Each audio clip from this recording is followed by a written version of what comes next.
The Gray Stage by Greg Fernandez Jr., Mind by Soul Productions, 2020.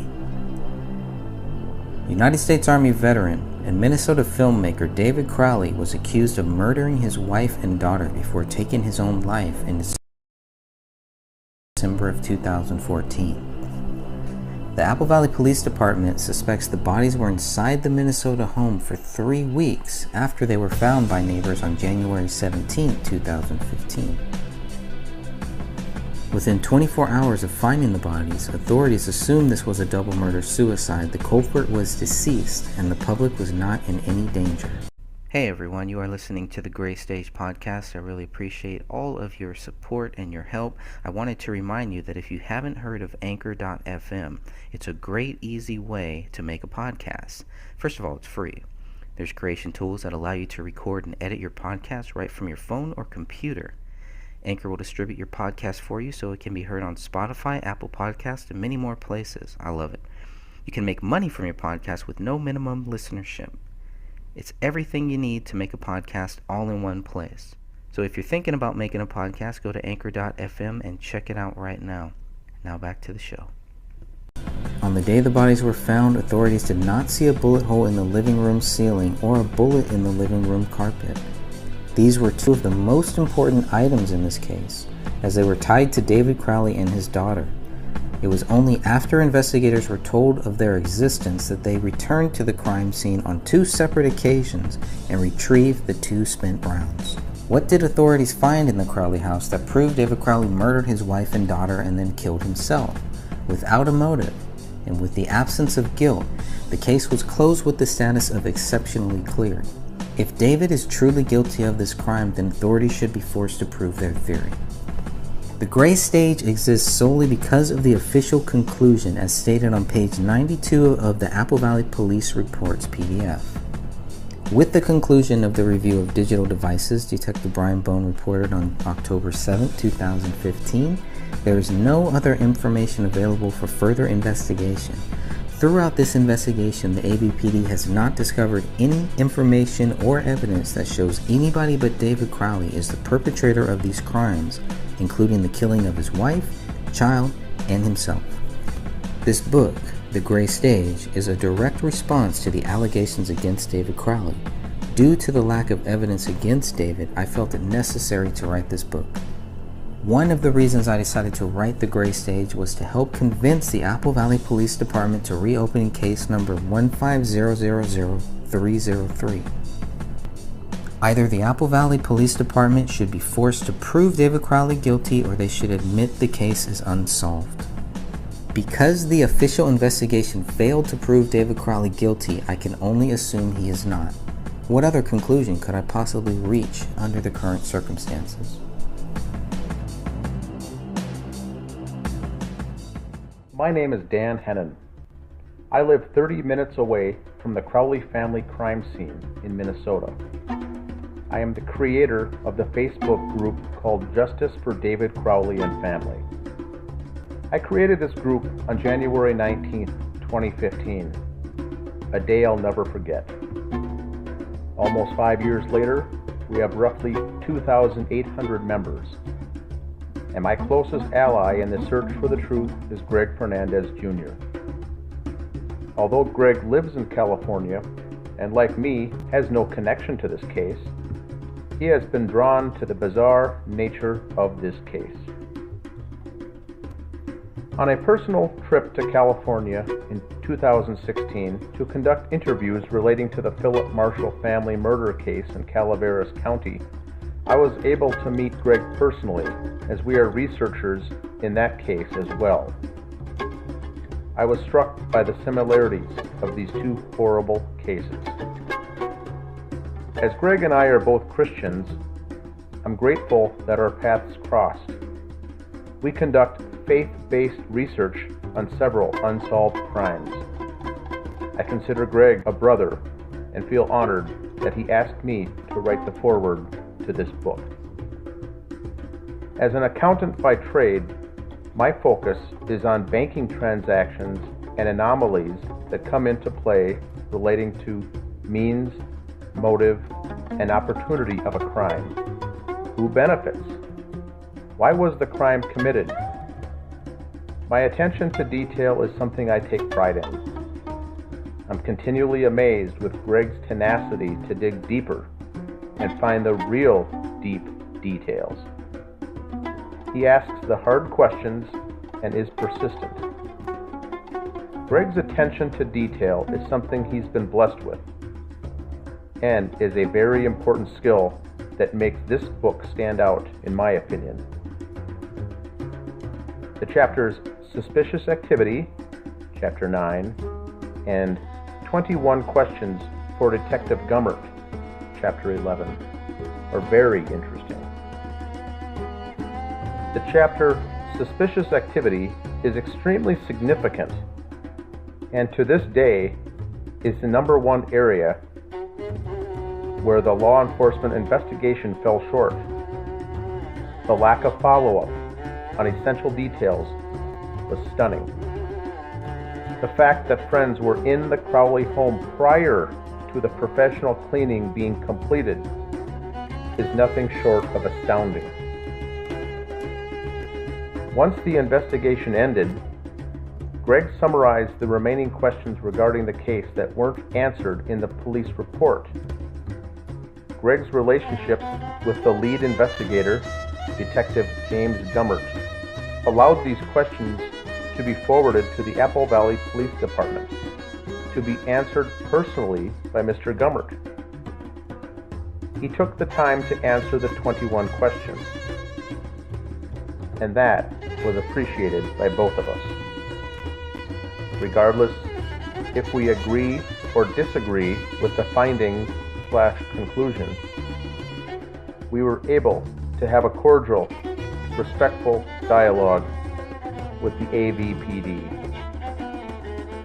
The Gray Stage book is a well-written, extremely well-researched book that doesn't answer the questions, but instead forces the reader to use critical thinking and challenges the reader to jump into this case with both feet. This book is more of a research tool and guide for those following the case, and leaves the conclusion up to the reader as to what may or may not have happened in the Crowley home in Apple Valley, Minnesota.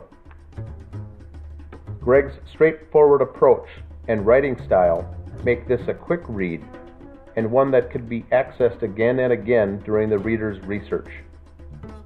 This is not a whodunit mystery book, but instead, it meticulously details the errors, missteps, and peculiar actions by family, friends, neighbors, law enforcement agencies, and various media outlets.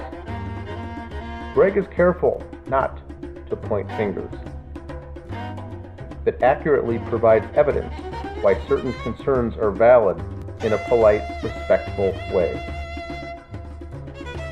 Greg has written many articles about this case, but he makes sure not to make this book a compilation of those articles.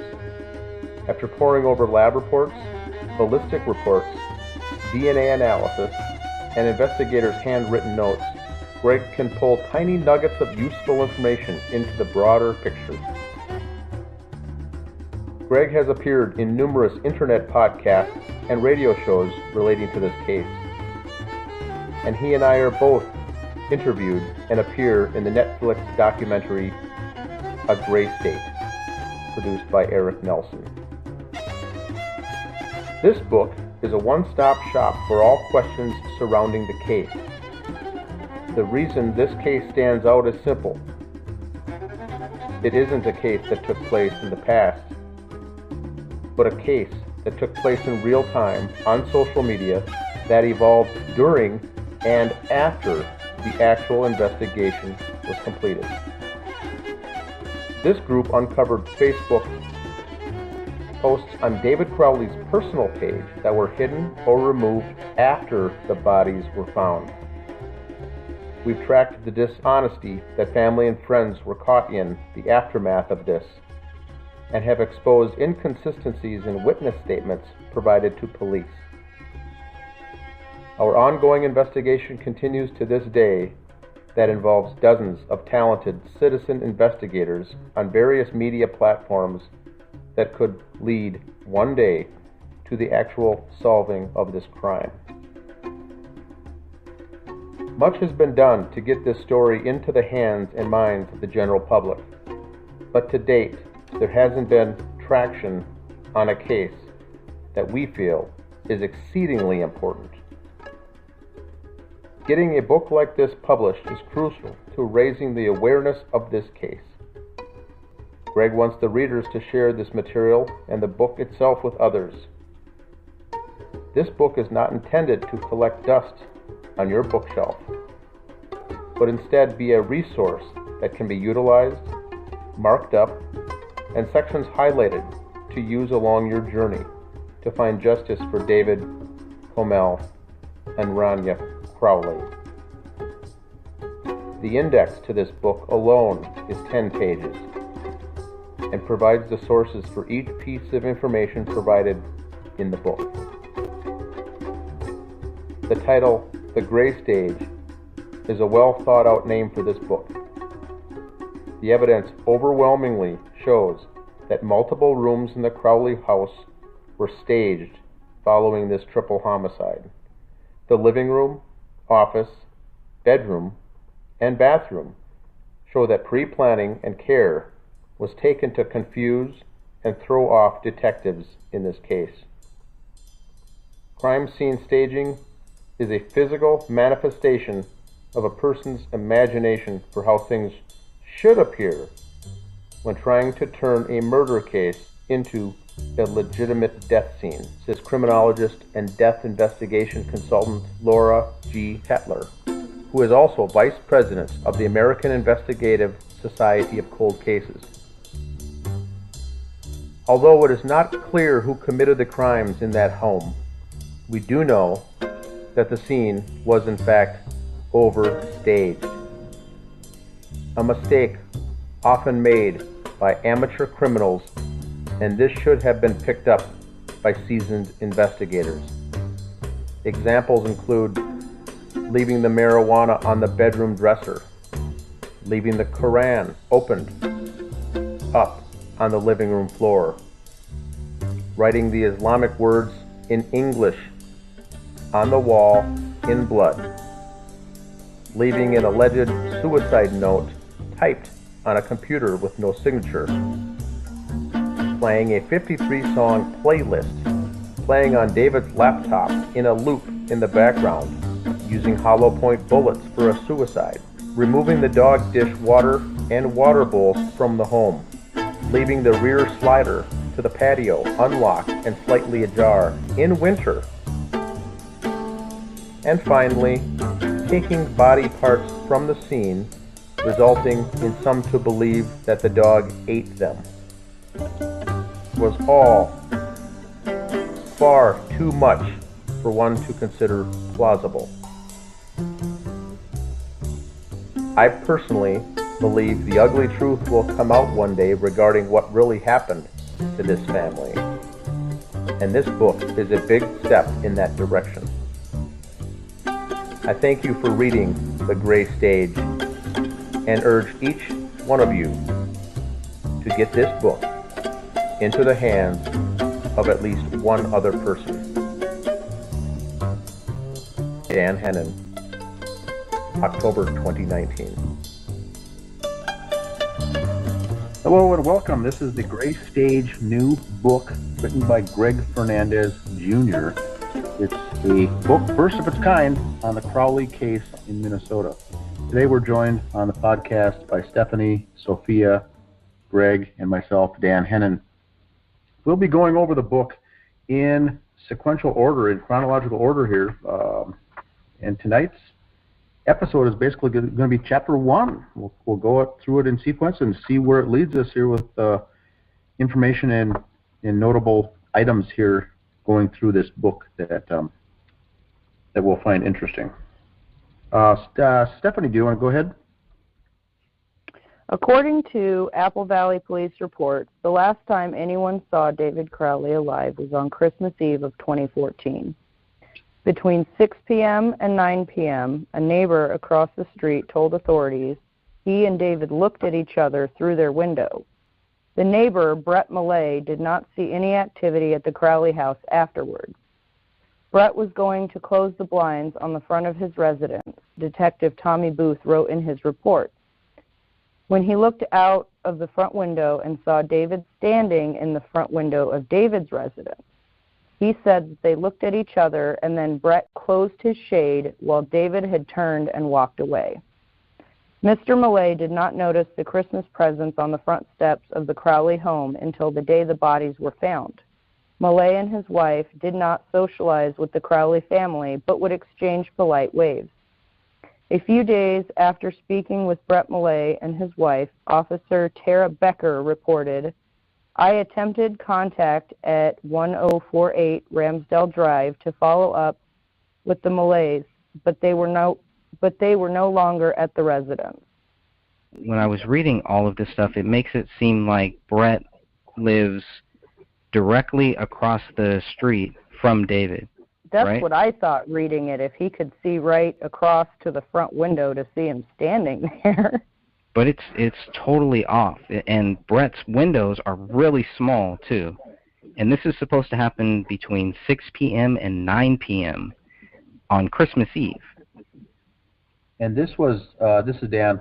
This was the focus of that City Pages article, that front page of that illustration that was done, looking across in through the window, was supposed to be that Brett Millay impact. So this is a very impactful photo. This is the one that they used on the local City Pages article. Did anybody ever get in contact with him at all after all this happened?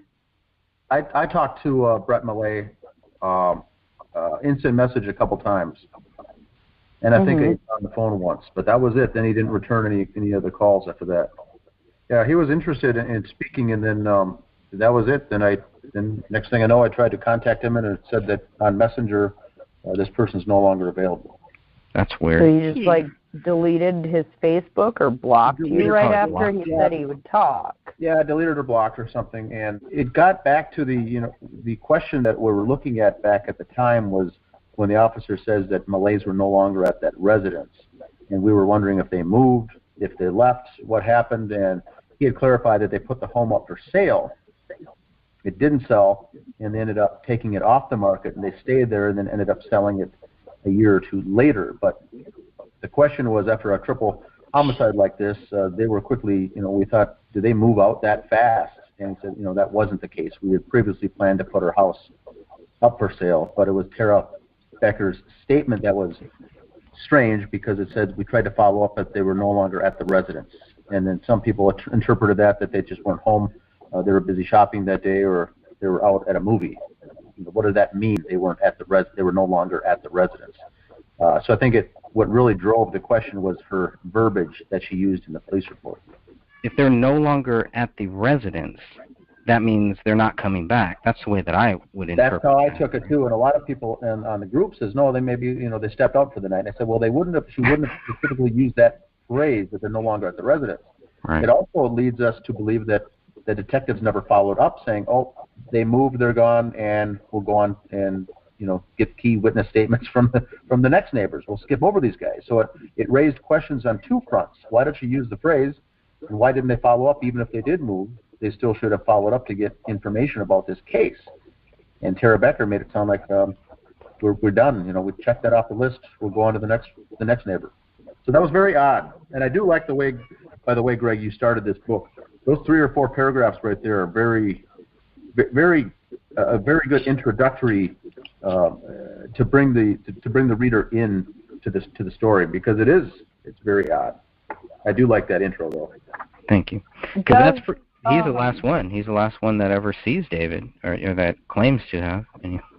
Does Brett Millay wear glasses at all, or does he have really good vision, or is that? He's got a telescope. You'd need a telescope from that angle. I don't know. Because from my house, if my neighbors are at their window, I can kind of see a shape. I wear glasses, so I can kind of see a shape if I'm in my house looking out the window. But if I'm in my driveway and they're at their window, I can actually see who it is. But so if he wasn't directly across the street like my neighbors are, how did he know for sure that was David? It sounds like they connected. They either made eye contact, but they, from what Brett is saying here, according to Tommy Booth, they looked at each other. So he must have like really amazing vision if his house is not directly across the street from David's, to be able to have like looked at him and made eye contact and like visually recognized that it was David standing there. Yeah, and then the other thing is, how did David see him back? Because it's got to go right. forward. How did he know that David saw him back? Did he wave and be like good night or anything like that? Well, isn't their house kitty corner anyway, towards or across from the Crowleys? I believe I have a Google Maps of that neighborhood. Yeah, that's really the best way. We had a member, Taylor, actually was the one who sent me a video where she actually pointed that out to me, and she's like, okay, look, this is where Brett's house is. This is where David's house is. How the heck could they possibly see each other? And that was just like, I don't know.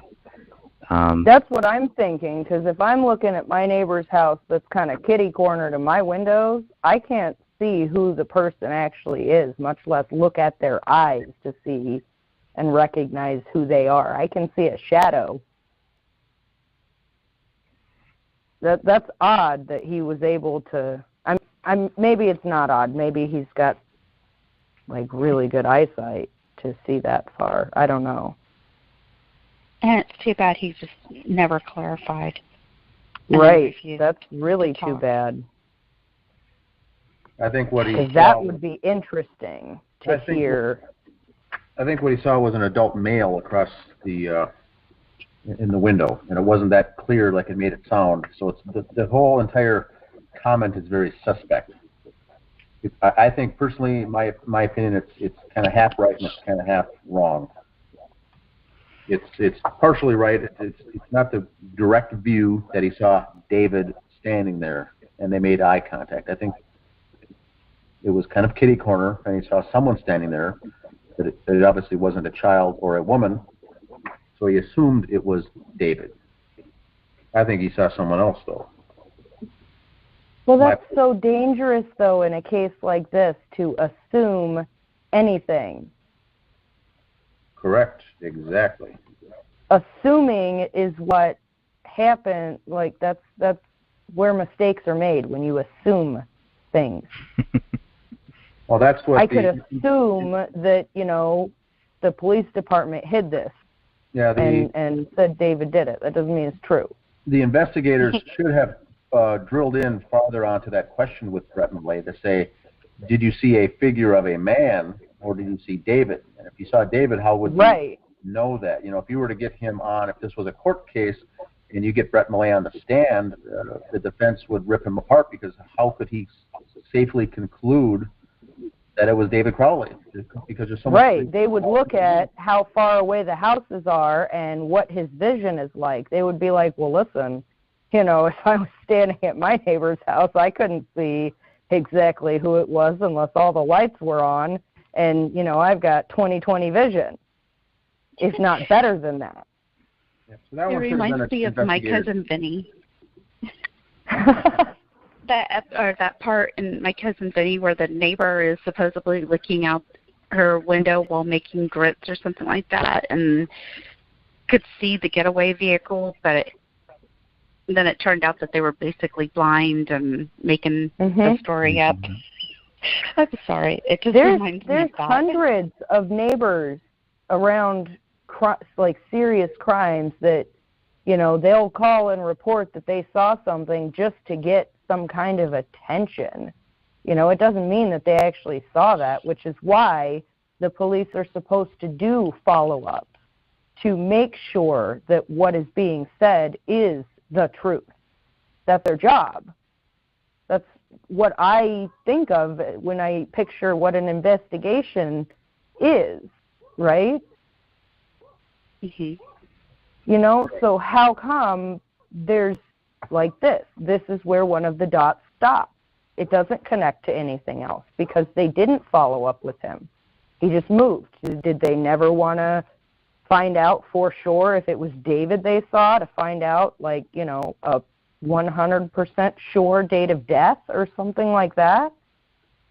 That would make sense because, I mean, why would Tara Becker even follow up? What was she attempting to make contact? What was the reason she wanted to make contact with Brett? Right. There was a reason, and then because they're no longer there, so maybe the reason wasn't that important to where she felt she didn't need to follow up. But there was a reason why Tara Becker wanted to talk with Brett, and I think it really is what Dan's talking about. They wanted to probably see, how does this guy know that who he said was David? Did he see David like this? Did him and David make eye contact like this other times? Would he know because he's seen David walk through his house so many times that, okay, it had to be David, I can tell David's walk, or something like that? I don't know. But that's what kind of made this really stand out to me. Because, like, you can look at a blind person and make eye contact, but that doesn't mean they're seeing you. You're seeing them, but that doesn't mean they're seeing you. Right. The other you can see somebody you recognize in a passing car, but that doesn't mean they saw you. If you look at them and see their eyes, ask them about it later. It's very possible that they didn't see you, even though you saw them see you. Greg, the other notable thing in this first few paragraphs is the Brett Millet's allegedly great eyesight here. It did not, over 3 weeks, notice any gifts on the front steps, which police say that they were there for 3 weeks. We've now, for the most part, come to the conclusion that those gifts were probably there just for 1 week, planted around the 10th or the 11th. That's just my opinion, and that would make it reasonable for Brett Millet to miss those gifts on that front stoop for up to a week. I think that's reasonable. Highly unlikely if they were sitting there for 3 weeks with that great window shot and his great vision, that he wouldn't have seen the gifts. So that's another very important piece of this, that the neighbor with the great eyesight did not see any gifts at all on the front stoop. That's right, but they were supposedly there for 3 weeks. Yeah, so that's that important. Those first 4 sections, paragraphs of the very first chapter, there's already 2 good nuggets in there already. And that, like Greg, what you said is Tara Becker may have honestly wanted to go back with her, wearing her detective cap. I'm going to go back and do a follow-up. And once she got back and says that they weren't there, it could have been, allegedly, I'll say, that the higher-ups in the police department said, you know what, let that go, let's move on to something else. If it was some part of the setup to make this case go away, maybe she did want to pursue it. No one was there. It would have been certainly something her higher-ups would have said, nope, focus on the next thing, let's move on, we don't have time for this. And that's how these things get successfully covered up on things like that. Because Tara Becker certainly would not go back and say, oh, no, I don't think so, I am going to go back. Because that's that chain of command again that's much like the military. You do what you're told and you don't question it. So that's all I can say. So if she, for instance, had the thought of, well, how does he know for sure that that was David there? Let's go and find out. And she went to, whoever is her boss and said, hey, I'm going to try and find these people. I haven't been able to locate them because, it seems they've moved. They're not there. Can I go do this? And the higher-up could have possibly said, listen, we already know it's a murder-suicide. Don't even try and track that down. Don't waste time. Yeah, whether intentional or not, I believe that was probably what would happen in this case. We got other fish to fry. Let's move on. But if it was part of the cover-up, the post-cover-up, that would certainly be the case, to not be digging in to anything further. And then Tara Becker was the unwitting victim in that case, and probably she was did have good, well-meaning intentions to do her detective work, but was told not to. But you're right, Greg had the best point there. There was a reason she wanted to go back to that home and do a follow-up of some sort. This wasn't something that she just wanted to bop in and follow up. She made a point to follow up. But then for some reason, it just ended. There was no follow-up, and there never was any follow-up. That's the thing that concerns us as investigators looking into this. Why not the secondary follow-up? Why didn't that ever come to fruition? Why did that never did happen? And there's your answer. It was probably told by some higher up not to do it. Don't waste your time. And let's move on to something else. That's probably how these chips started to fall into place. All right, this stands in a good spot. All right, Officer Tara Becker. Once again, we're just talking about Tara Becker, but Officer Tara Becker also spoke with the neighbors who lived directly across the street from the Crowley family, William and Anne Marie Hickson. Mrs. Hickson didn't know their names, Officer Becker reported. She only indicated that a white male lived there and that he appeared to be a good father to their little girl, who was approximately 5 years old. Mrs. Hickson also saw a light or candle come on inside the Crowley house every day since Christmas, according to Officer Becker's report.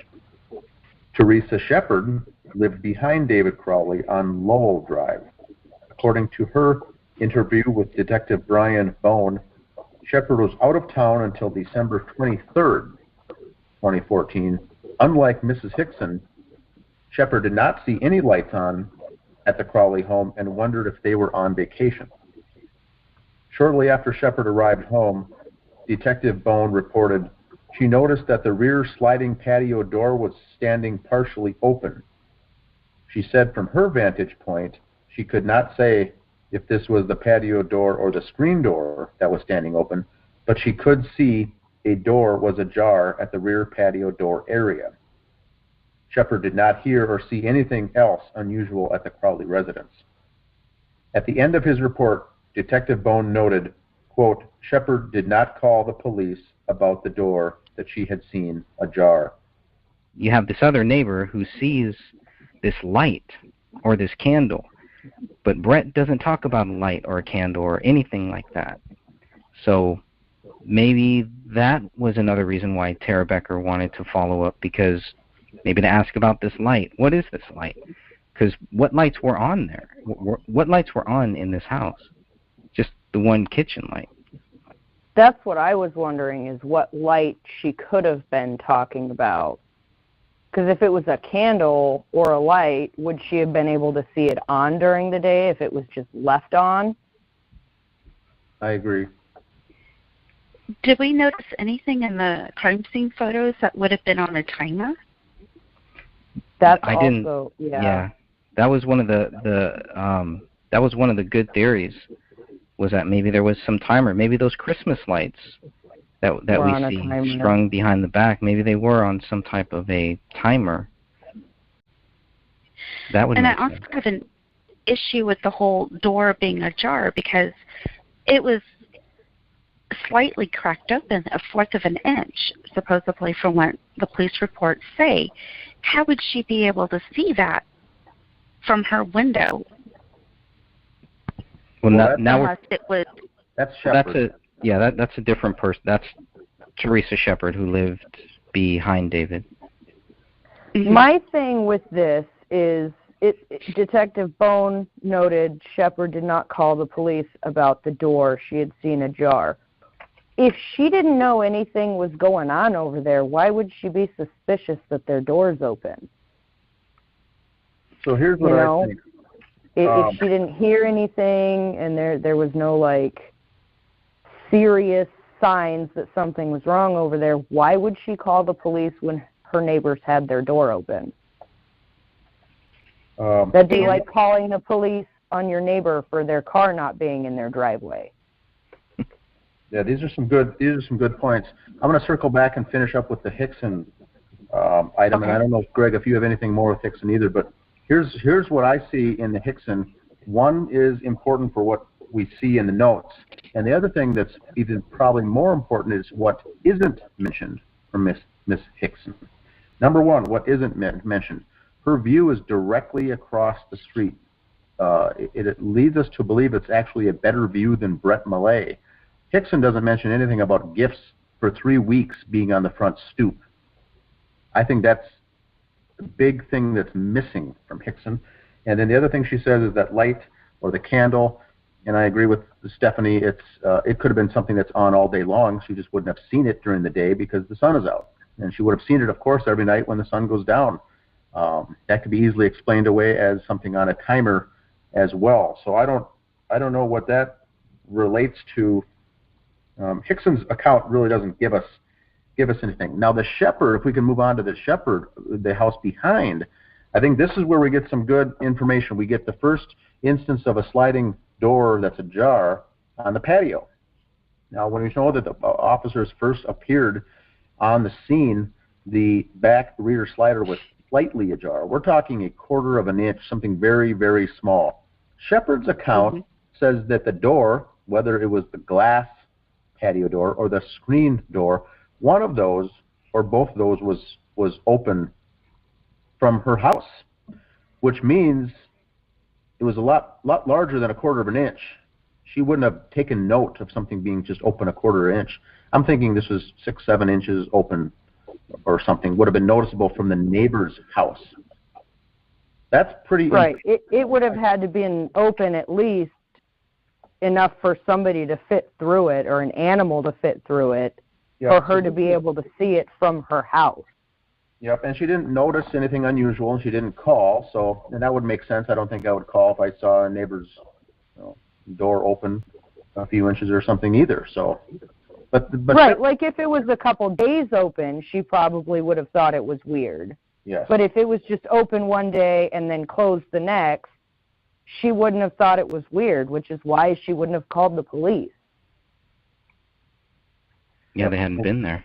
And she had been on vacation, out of town. She got back and then saw it open. So the question is, if this was the 23rd, out of town until the 23rd,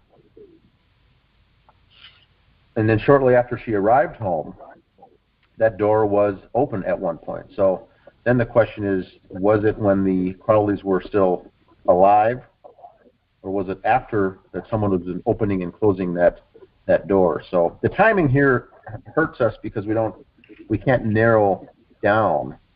But I do think it's safe to conclude that it wasn't open just a quarter of an inch, enough for her to notice that it was open, which means, and this is January, or this is December once again, winter in Minnesota, regardless if it's December or January, your patio doors are not open at all.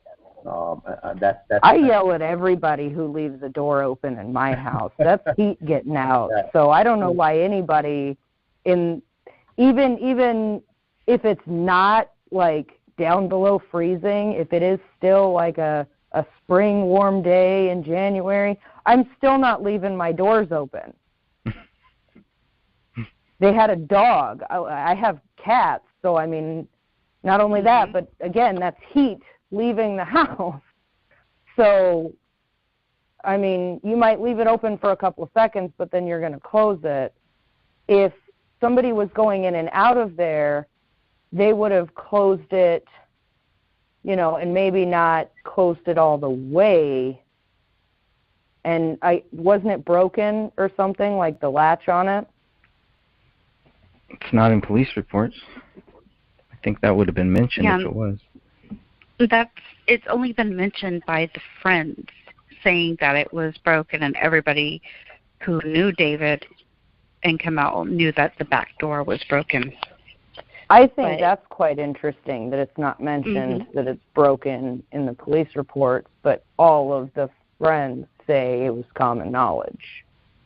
Yeah. If it was broken, that would have that would have forced them to look at signs of somebody breaking into the house, right? Forced entry. And they make very, very sure to put in here that there are no signs of forced entry. They made it a very big point. Yeah. They didn't, beat around the bush about that. We didn't see this, broken. This didn't seem messed up. No, they make it a very solid point. No forced entry was observed. So if they can do that, entry.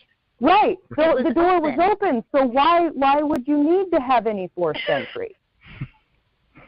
You're not going to need to bust open the front door if the back slider doesn't lock, and you know that. I had a sliding door several years ago, and I put a bar because the lock it didn't always catch. It didn't always go down. It was old. So I would put like a curtain rod in there, like in the track of it. So even if, you pulled the door, it would only open like a quarter of an inch. Well, so, David built his own bathroom. He built a lot of stuff. Are you telling me he didn't know how to fix a broken rear slider? I'm just not buying that either. That's especially a good point with too. The child in the house and it's winter. No, that doesn't make sense. But I don't see any proof that it was broken either. So, and I think if it was, I think they would have said so. Anything else on Shepard? It's also kind of weird how Shepard, she doesn't see any activity in the house from December 23rd. Once she gets back, were they already dead? I guess that's when I read her statement. That was my first thought was, well, maybe they were already dead.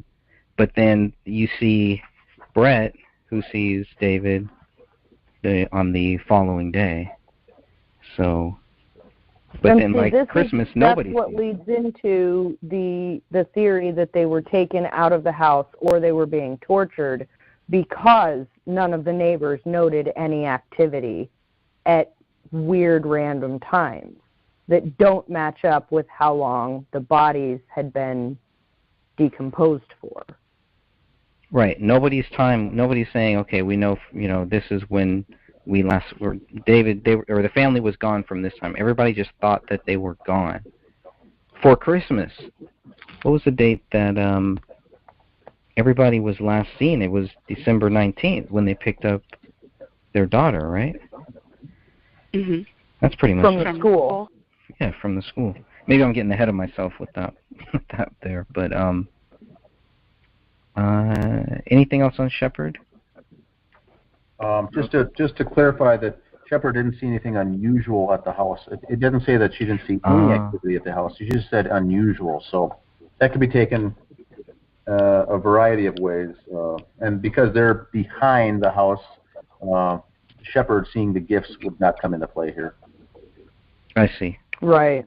She wouldn't see the front of their house unless she was driving by over there. That'll tie in, I guess, with what one of the other neighbors behind their house sees, too. So, okay, I'll go next for Larry and Lorraine Tuppy. Larry and Lorraine Tuppy lived one house east of the Crowley family on Ramsdale Drive. Officer Tara Becker spoke with Lorraine Tuppy the day the bodies were found. Her husband was at their cabinet up north, and Mrs. Tuppy didn't see the Crowley family in over 3 weeks. Did not know the family very well, and couldn't remember the name of David's wife. And Mr. Tuppy conversed with David more than Mrs. Tuppy did. According to Officer Becker, David Crowley told Mr. Tuppy about a screenplay he sold.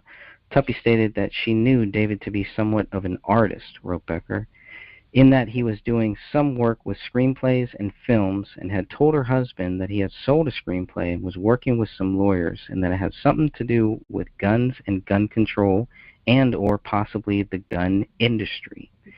Directly behind David's house on Lowell Drive lived a father and daughter. Both spoke with Detective Michael Tietz and Detective Sean McKnight. According to Detective Tietz, Mark Torkelson and his daughter said the Crowley home had been dark since Christmas and that they hadn't seen any occupants in a long time. The daughter said her room was on the back of the house and that lights on the back of the neighbor's house would shine into her room if they were on. This female stated she hadn't seen anyone at the Crowley residence since the weekend before Christmas school break, which started 12/19/14. Also, the daughter told the detective she never heard David and Kamel fight. At some point, the female was going to babysit for Rania, but thought David was against the idea. Did anybody ever find out why she thought David was against the idea? Was that followed up on? No. No. Never followed up on. So why are all these neighbors' accounts not matching up? Like, they say the lights were off, and the other neighbor said she saw either a light or a candle. This daughter says that she would see any activity if there was any activity in that house, if there were any lights on. So the other neighbor, going back to Shepherd, and she doesn't see any lights on. Right. At the same times. So you have some people seeing lights on, other people not seeing lights on. And that's it can drive me crazy sometimes thinking about that. When was the last time these people saw them? Go ahead, Sophia. Would it make a difference whether it was people in front of the Crowley house that were seeing lights versus the people behind the Crowley house? Well, I think that the people who lived in front of the Crowley house should have the same story, and the people that lived in the back of the house should have the same story, in which the facts should meet up on whether or not the lights were on. Shepherd didn't see any lights. Neither did the other neighbors behind. They didn't see any lights. So it was only one person who saw lights, and they were at the front. People in the back aren't seeing lights. People in the front are. Mhm. Got it. I wonder if it could have been a flashlight. That's just on? I don't know. It's just weird. Unless there was something that had been on a timer. If you go with the theory that they were out of that house, it is possible that whoever committed this, if it wasn't David, that they were in there staging things, like the blood on the wall, and I don't know, who knows what all they did. Who knows what all, maybe they're the ones who neatly put everything back on those shelves. You know, who knows? But this is a small town, and if you're going to put a body back, to move a body back into that house and then to stage, they would still have to stage a lot of different things. But at night, if you think about it, at night, if you knew the yard you were walking through with, like, the back of your hand, you could walk through it in the dark, right? Right. And then over a 3-week period, those footprints of somebody walking through the backyard would have disappeared if it snowed or the wind blew or it rained or anything. So theoretically, you could, under the cover of darkness, get into the back of this house without neighbors noticing you, put the bodies there.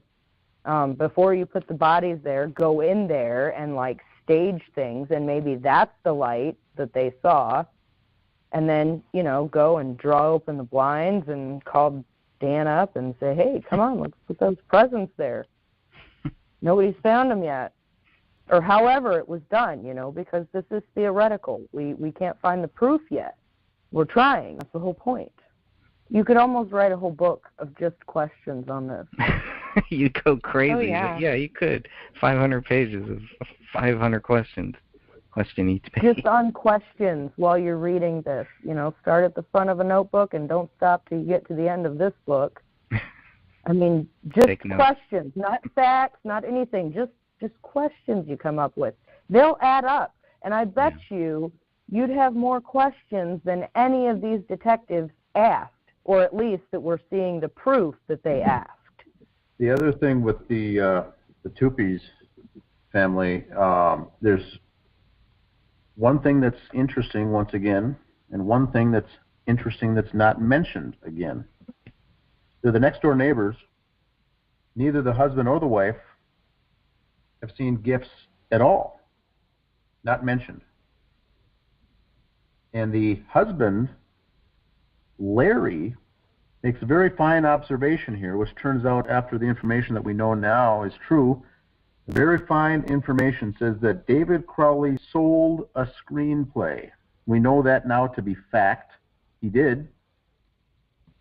And he also said that he was working with some lawyers and a film that he was working on, also a fact, and it's something to do with guns or gun control, also, for the most part, fact.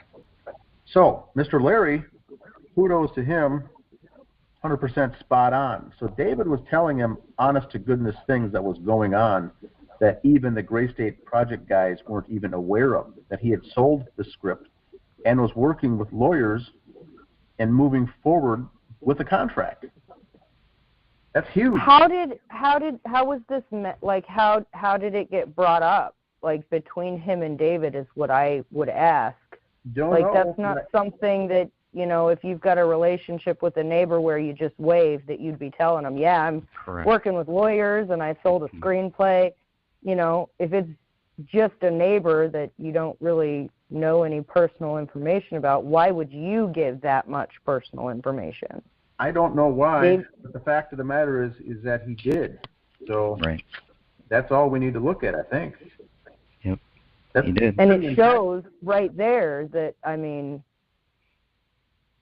he wasn't, I mean, at least to me, that statement said he wasn't, like, down in the dumps and ready to just, like, blow everybody away. Right. And he didn't walk away either. Right. He didn't walk away either, like he told his father, supposedly, in the text messages. That's a great point, too. And then I think with the other house, I think the daughter about the babysitting, Yeah. I don't think I see a daughter that age telling police, you know what, I think we weren't going to do babysitting because I think David was against the idea. That, in my personal opinion, I think was a planted narrative seed added to the police report after the interview was done. I was wondering if they maybe... I don't want to babysit, or they didn't want me to babysit, or they never followed up with me potentially babysitting in the future. But I have a hard time thinking that she said to police that David was against the idea. I think that was edited in later as part of the cover-up, because once again, it's planting that seed that he is the bad guy. Right. Okay, but do you think that they could have phrased that question to her to kind of create that, to get that response? Like leading? Yes. Yeah, definitely. And do we know how old she is? She was underage. She was actually taken out of the 94 pages, and I did not put her name in this book. But it is out there. But I think she was 16 or 15 at the time. She wouldn't have voluntarily opted that up of, oh, I never babysat because David didn't want me to. She wouldn't have opted that up. Have you tried getting information like that out of any girl under the age of 18? Well, they're all different, so you never know. They are, but they don't readily just, you know, you've got to ask them questions certain ways to get the information you want out of them. Because otherwise, they give you base answers. Fine, okay, yes, no. Yeah, maybe they weren't getting the answers that they wanted when she's saying, you know, the house has been dark since Christmas. I don't know. I mean, I guess that's actually an answer that they would want.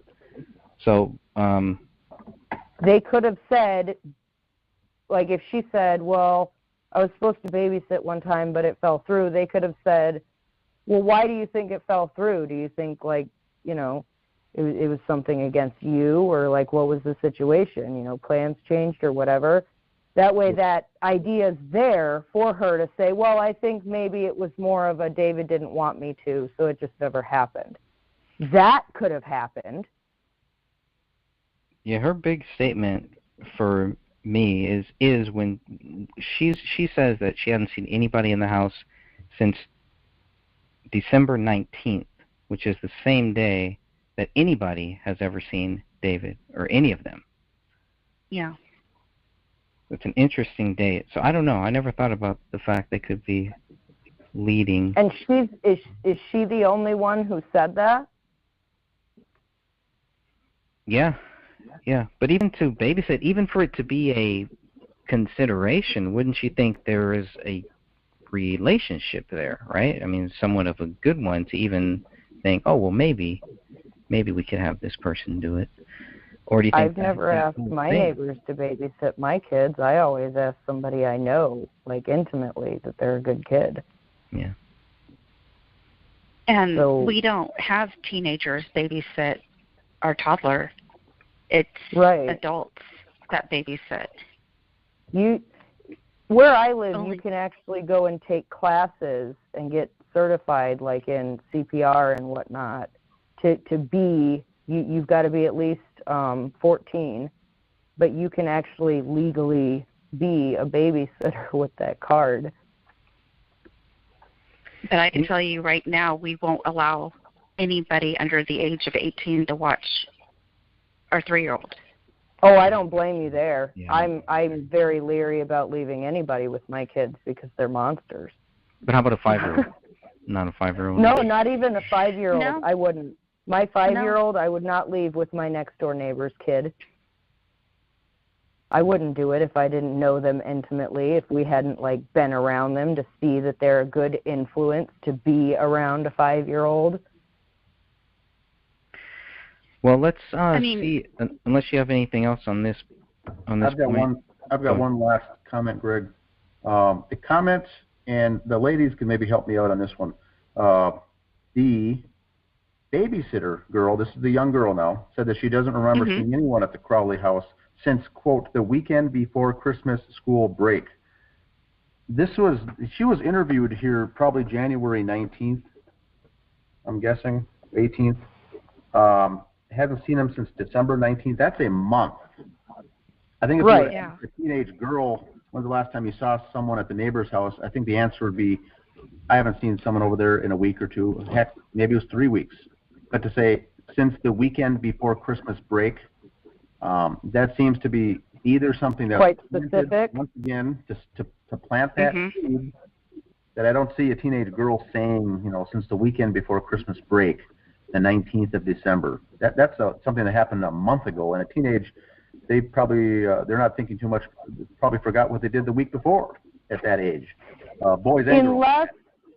Unless something specifically, like, important to that girl happened around the time that she last noticed anything at the Crowley residence, and I do not believe that in a month's time she would be able to recall, and that's just based on her age. I don't know her. I don't know if she's like an exceptionally smart kid who's got a photographic memory.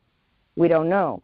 But for her to be that young, if she had imprinted in her mind that the week before Christmas school break, she had to have had something significant happen within the few minutes of time that she had seen whatever activity at the Crowley house to remember that date specifically. Yeah, and that would also be in the police report. My cat died that day. That was why I remembered it. There's an accident. Right, that should have been in there. Nothing else was in there. So it seems to me that it's just inserted in there for God knows why, what reason. But I just saw that. That struck me as odd. That's all. Yeah, I agree on that one. Me too. To be that specific. I kind of think because it's Christmas school break, that's a big deal, right? I mean, you would kind of know. It's kind of like a marker. You're like, hey, I'm out for 2 weeks now. Of course, that's one of the dates I would remember. No? I always look forward to it.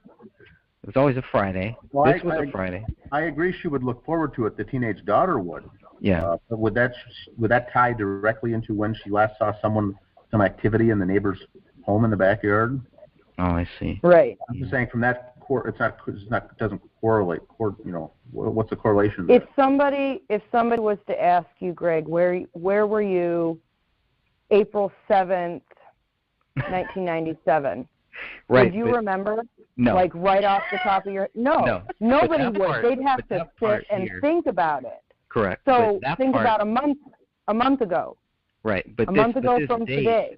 Okay, but first of all, this date that was added, I think you guys are right. I think some of this is kind of creative writing. Like it was put in there to kind of build up. Yeah, because I think they put in this date, and they put in the date wrong. They put 1915. I'm the one who, in this book, put the correct date, so they didn't get it right. They didn't have the year right, so, yeah, I don't know. That's all I'll say on that. Well, they did that often throughout the reports, because you'll notice that on the search warrants, too, that the date and year is wrong. I really was hoping we could just chalk that one up to the fact that it was a new year.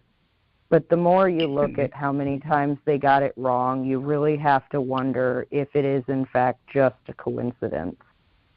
I think the thing to consider,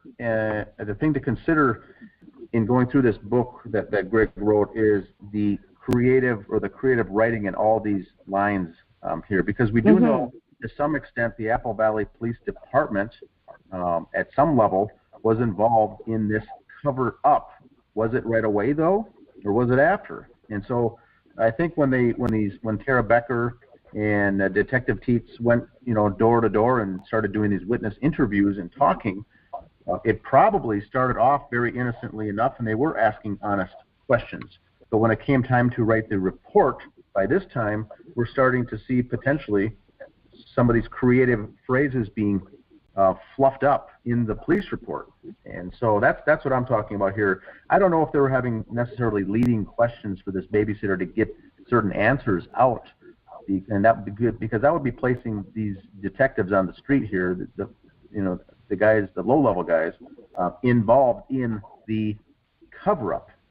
And a lot of times with those types of things, they are not at that level. Only the higher-ups are involved in the cover-up. The lower-level workers are just the puppets doing what they're told. They don't need to be involved in the cover-up, because when they go to write the reports later, these can always be edited and changed to however they seem fit.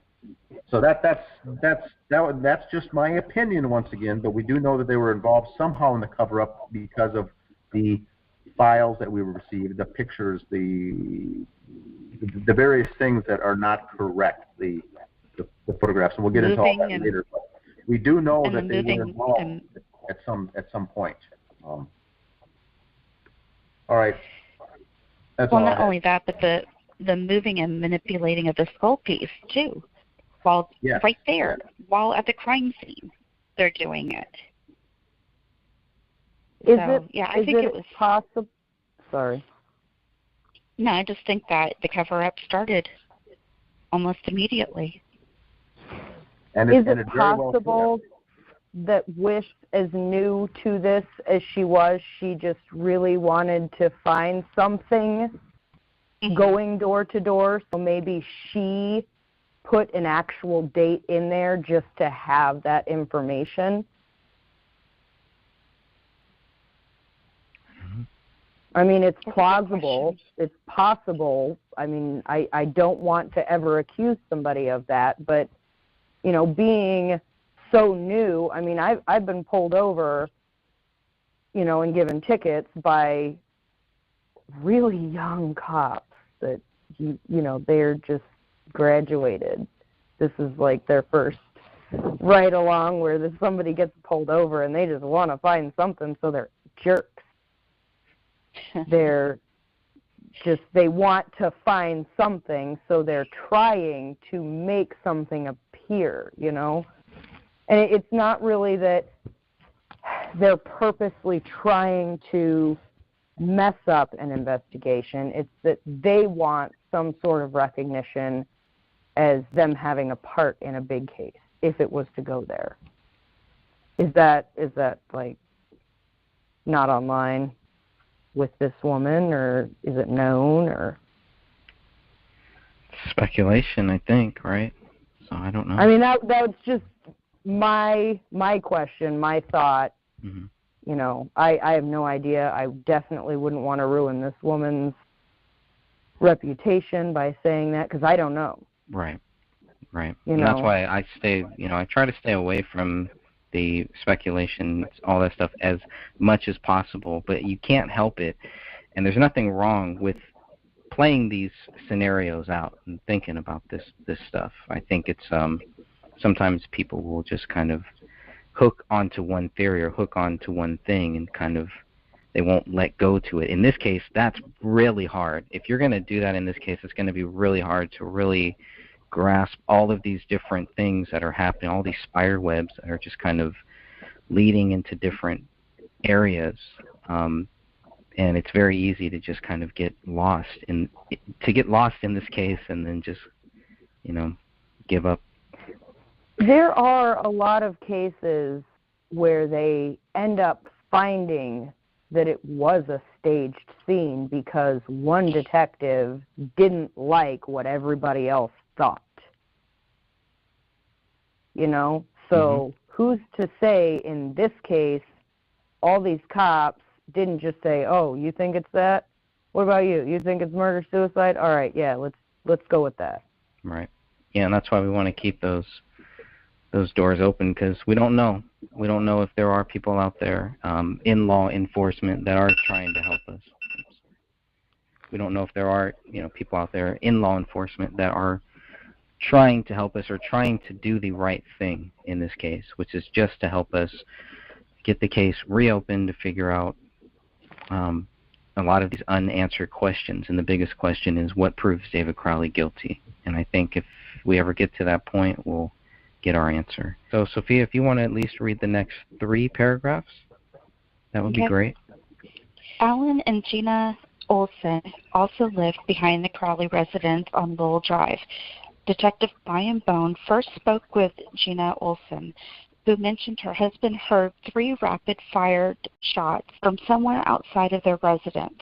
A day later, Detective Bone followed up with Alan Olson to learn more about the gunshots he heard before December 31st, 2014. Mr. Olson stated he was sitting in his living room one evening with his daughter when he heard 3 rapid-fired gunshots somewhere outside of his house. Olson could not remember exactly where the sounds came from, but he was certain he heard gunshots. Olson told Detective Bone that he and his family were home between 1 p.m. on Christmas Eve and 1 p.m. on Christmas Day. However, Mr. Olson was unsure if he heard the gunshots on either of those days. Detective Bone's report ended by stating Alan explained that he had not called the police because he did not have any specific information about when he had heard the shots. Colin and Judy Procknell lived one house west of David Crowley on Ramsdale Drive. Colin Procknell reportedly heard gunshots sometime between December 2nd and December 19th, 2014. Mr. Procknell was able to narrow down the date to December 9th or December 10th, sometime between 1 p.m. and 2 a.m. most likely. Mr. Procknell also believed the gunshots came from the direction of the Crowley residence. Colin did not contact law enforcement, Officer Tara Becker reported, but stated that he checked out his front door and didn't see anything and checked out of the back of his residence and thought it was fireworks. The Procknells believed they last saw the Crowleys just before Christmas. Officer John Broughton wrote this in his report. According to Joe Cooksley's notes, written on January 17, 2015, Colin Procknell blew out the driveway on December 25, 2014. I can start this one off with the Olsons. This is Alan and Gina, lives behind the house. And I think the thing here to note is that this individual, Alan Olson, heard 3 rapid-fire shots, later says that they were gunshots. Couldn't exactly remember where they came from, but he was certain they were gunshots. I think that's huge because someone who's used to being around weapons or guns or hunting, which I don't know about this, Mr. Olson, but because he used the phrase certainly were gunshots, leads me to believe he wasn't guessing. He knows the sound. An average person would think that these were fireworks or something going off. And a car backfiring. Yep. Mm-hmm. So he knew it, and they were rapid fire. So that is probably legit. Now, he doesn't know the dates, though, and it just says they're before December 31st. So that is, I think that's relevant. That's that's valid data. If it relates to the Crowley killings or not, we don't know, but that's something huge. Now, the fact that he didn't call police, I think in that case, he thought that if he would call police, they would say, where were the shots coming from? What, all these questions, and he thought, well, I don't know the answer to those, so I'm not going to call them.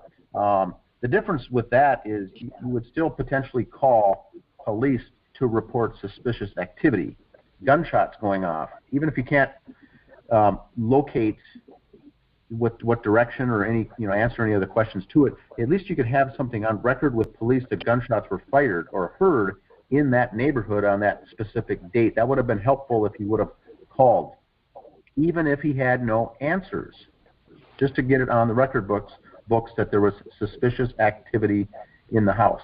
Now later, when the friends were over on January 19th, after the bodies were there, another neighbor did call and say, there's suspicious activity in that house. That person did not give any other specifics, just simply said, can you please respond to some suspicious activity. So the Alan Olson case here would have been very helpful if he did call to report gunshots. Obviously, that's where they were. He also says that they were home between Christmas Day and Christmas Eve. I don't think that's got anything to do with anything, because these gunshots were heard toward the end of the year, later in the week, up by the 31st. So I don't know what that is, but I can vouch. I think that's legitimate. What he heard was legitimate, because he said he was certain that they were indeed gunshots. Wasn't there 3 bullets that had Kamel's? Yes. That were all found right there on the carpet. And but then we also have the bullet in the basement, Ronnie's bullet, another bullet laying on the carpet. It was a whole bullet with the casing. It was an unfired one. A bullet fragment. So, there was a lot more than just 3.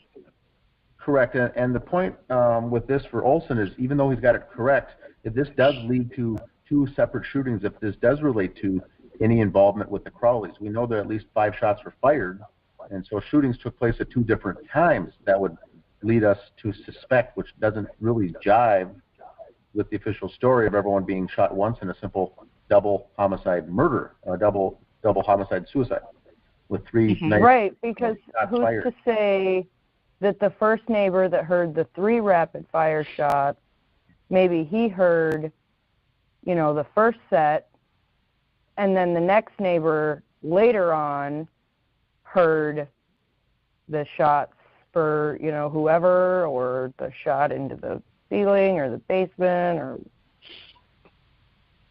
Because you have 5 shots at least, right? Yeah, you'd have 2 separate incidences of shots fired, and that doesn't really jive. So I think this story, which is very important, I think it's kind of dies off in the police report, because they don't do anything more with it. But that's huge. If there were 2 separate shootings. Now we also know the bodies were not there for 3 weeks, probably because of the decomposition of the bodies. And if someone was shot earlier, for instance, Kamel, she would have a different rate of the decomposition if she was shot around that time. So it certainly could be the case. It certainly could mean nothing. But I think it's relevant because of the time. Right. And Colin's story doesn't line up with activity that has been on the bank account, Kamel's phone records, the school seeing David and Kamel picking up Ronnie on the 19th. So all of his story doesn't line up with the evidence that we actually have. So and the only thing I can say with the Colin Prochnow thing is he heard shots. It looks like he's trying to decipher when he heard the shots, but when you finish reading his story, all of it is irrelevant. Yeah, he thinks it's between the 2nd and the 19th, and there was no shootings between the 2nd and the 19th that related to the Crowleys, so that's not pertinent at all. And then he's got it narrowed down to the 9th or the 10th, and he thinks it's between 1 a.m. and 2 a.m. That's got nothing also to do with anything. and he also did not contact law enforcement. So a lot of that is just fluff, 2 paragraphs that really means nothing. It has nothing of value, and he thought it was fireworks. Well, that's probably true. Now he goes on to say, sorry. Go ahead. If Colin didn't know like what a gunshot sounded like, he could have related it to fireworks. Correct. Most people would think that's what they actually think they are when they hear gunshots later, for instance, a mass shooting or something. They'll say, I thought it was fireworks. So that's a normal response. Now he goes on to say that the last time he saw them was, quote, just before Christmas. So once again we get this 3-week narrative that the family was missing from all the neighbors all nicely lining up the last time we saw them. So I think that's goofy or strange. And then he goes on to say that he blew out the driveway on the 25th, which I think we can conclude that is not a factual statement. I was kind of bothered by that because my neighbors don't shovel for me.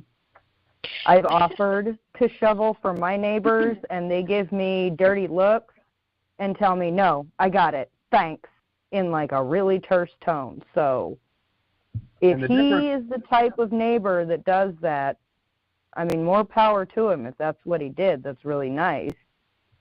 But I don't know a whole lot of people like that. Stephanie, are you in California? Where are you located? I am in Western New York.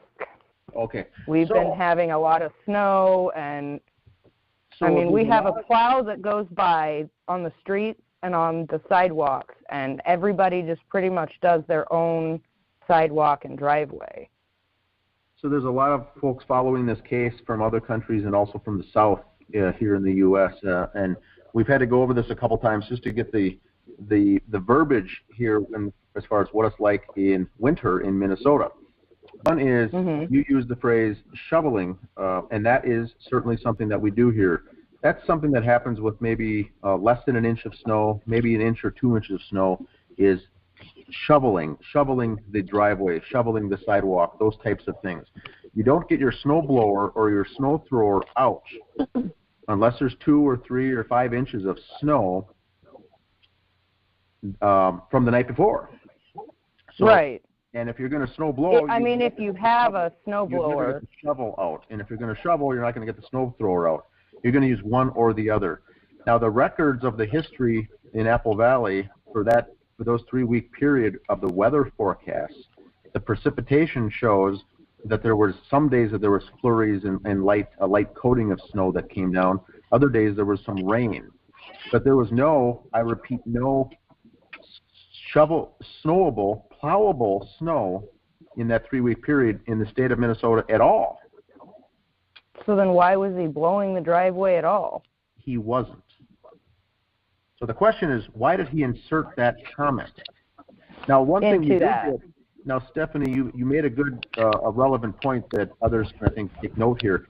Even when you don't get a lot of snow, when the snow plows go through on the streets, it does pile up on the end of your driveway that you may not have to use the snow blower to get the driveway clean, but at the end of it, there might be 5 or 6 inches of snow that you cannot do with just a simple shovel. So you do need to blow out the end of the driveway. Now, Colin Prochnow perhaps did that. If there was some substantial snow in Apple Valley, Minnesota, that would have meant just doing the end of the driveway, where the snow piles up.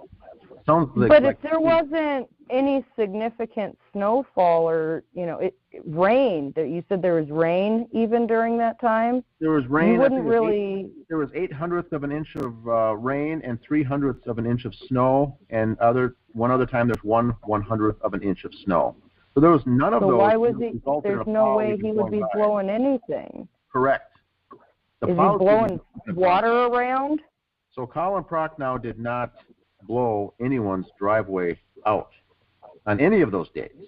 So the question is, why was that inserted into the police report? I think it's to make him look like a nice, concerning neighbor, and it's that whole good feel. So a connection, so that his whole side of it would have more validity to it. Validity, that they were the caring neighbors. They were watching the house. They were making sure they were Right. they were gone. Possibly. This is how we know they're very credible. They talked. He blew out their driveway for them. It's another way to insert credibility into the people. The same way as the babysitter did discredit to David by saying David and Kamel didn't want me to babysit because I think David didn't want it to happen. It's how it's crafted. The statement is crafted to make David Crowley look negative in all these lights and to make the caring, loving neighbors of the Prochnows look like credible, upstanding, elderly grandparents that are just doing the right thing. Well, and they're the first people to say that this was either a murder or a suicide and that the dog ate these bodies. So, but she's not suspicious. They're she's not suspicious like that. They're gonna... No, just us people are suspicious like that. Her words. People like us. How do you jump to murder suicide if you're not you can't say you're not a suspicious person, but your immediate Colin didn't suspect anything suspicious. He thought they were dummies. So Judy, who claims, she quoted herself, she said that on record, I am not a I am not a suspicious person. I don't immediately jump to murder. But the first thing she said was, I think there's been a murder or suicide. It's weird. So that discounts her. How do we know that she's credible? So like Dan said, you add into certain statements little snippets here and there of, oh, they blew the driveway out. Nice, good, upstanding citizens. They must be credible because they had, this relationship with the Crowleys. So we should believe them for that reason. Don't ask questions past that, though. That's right. Yeah, and I think, Greg, on a future podcast that we do, we'll cover that 911 call extensively and the phrases used and the suggestions Judy Prochnow gives on that various 911 call. Because that's very interesting. Yeah. Oh, yeah. For sure. We'll definitely get there. Any final words here? I think we'll wrap this episode up. This is a great place for us to start, and we'll come back and do one about finding those bodies, which will include that 911 call. I think this is good for like people who want to listen while they're driving or something, like reading through this, because you've really got all of the main facts in here. I love how you made this book. Like it's all the bullet points of what you need to look into this. I agree. Right. Within 24 hours of finding the bodies of David, Kamel, and Rania Crowley, the Apple Valley Police Department were treating the incident as a double murder-suicide. Authorities cannot prove David wrote Allahu Akbar in his wife's blood on the living room wall. Authorities cannot prove David wrote I have loved you all with all of my heart on the laptop in the kitchen.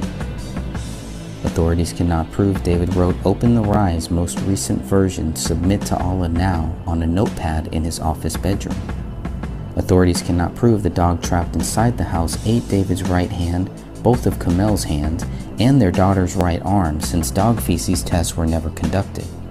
Authorities did not see the bullet hole in the living room ceiling or the bullet in the attic above until they questioned David's friend a month after the bodies were found. Authorities did not find a motive to support their accusations against David Crowley. Authorities did not find David's blood on any of the bullets at the crime scene. Authorities do not know when David, Kamel, and Rania died. What we know for sure is that David Crowley has not been proven guilty.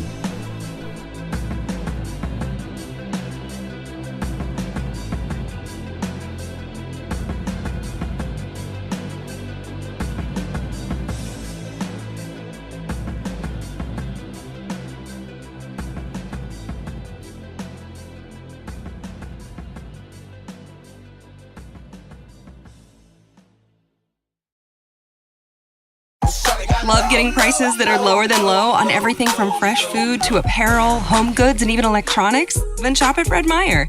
Use your new or existing My Freddy's Rewards card to unlock personalized savings and in-store specials instantly.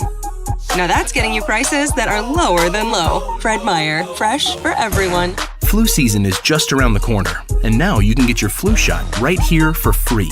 Schedule your appointment today at fredmeyer.com/flu.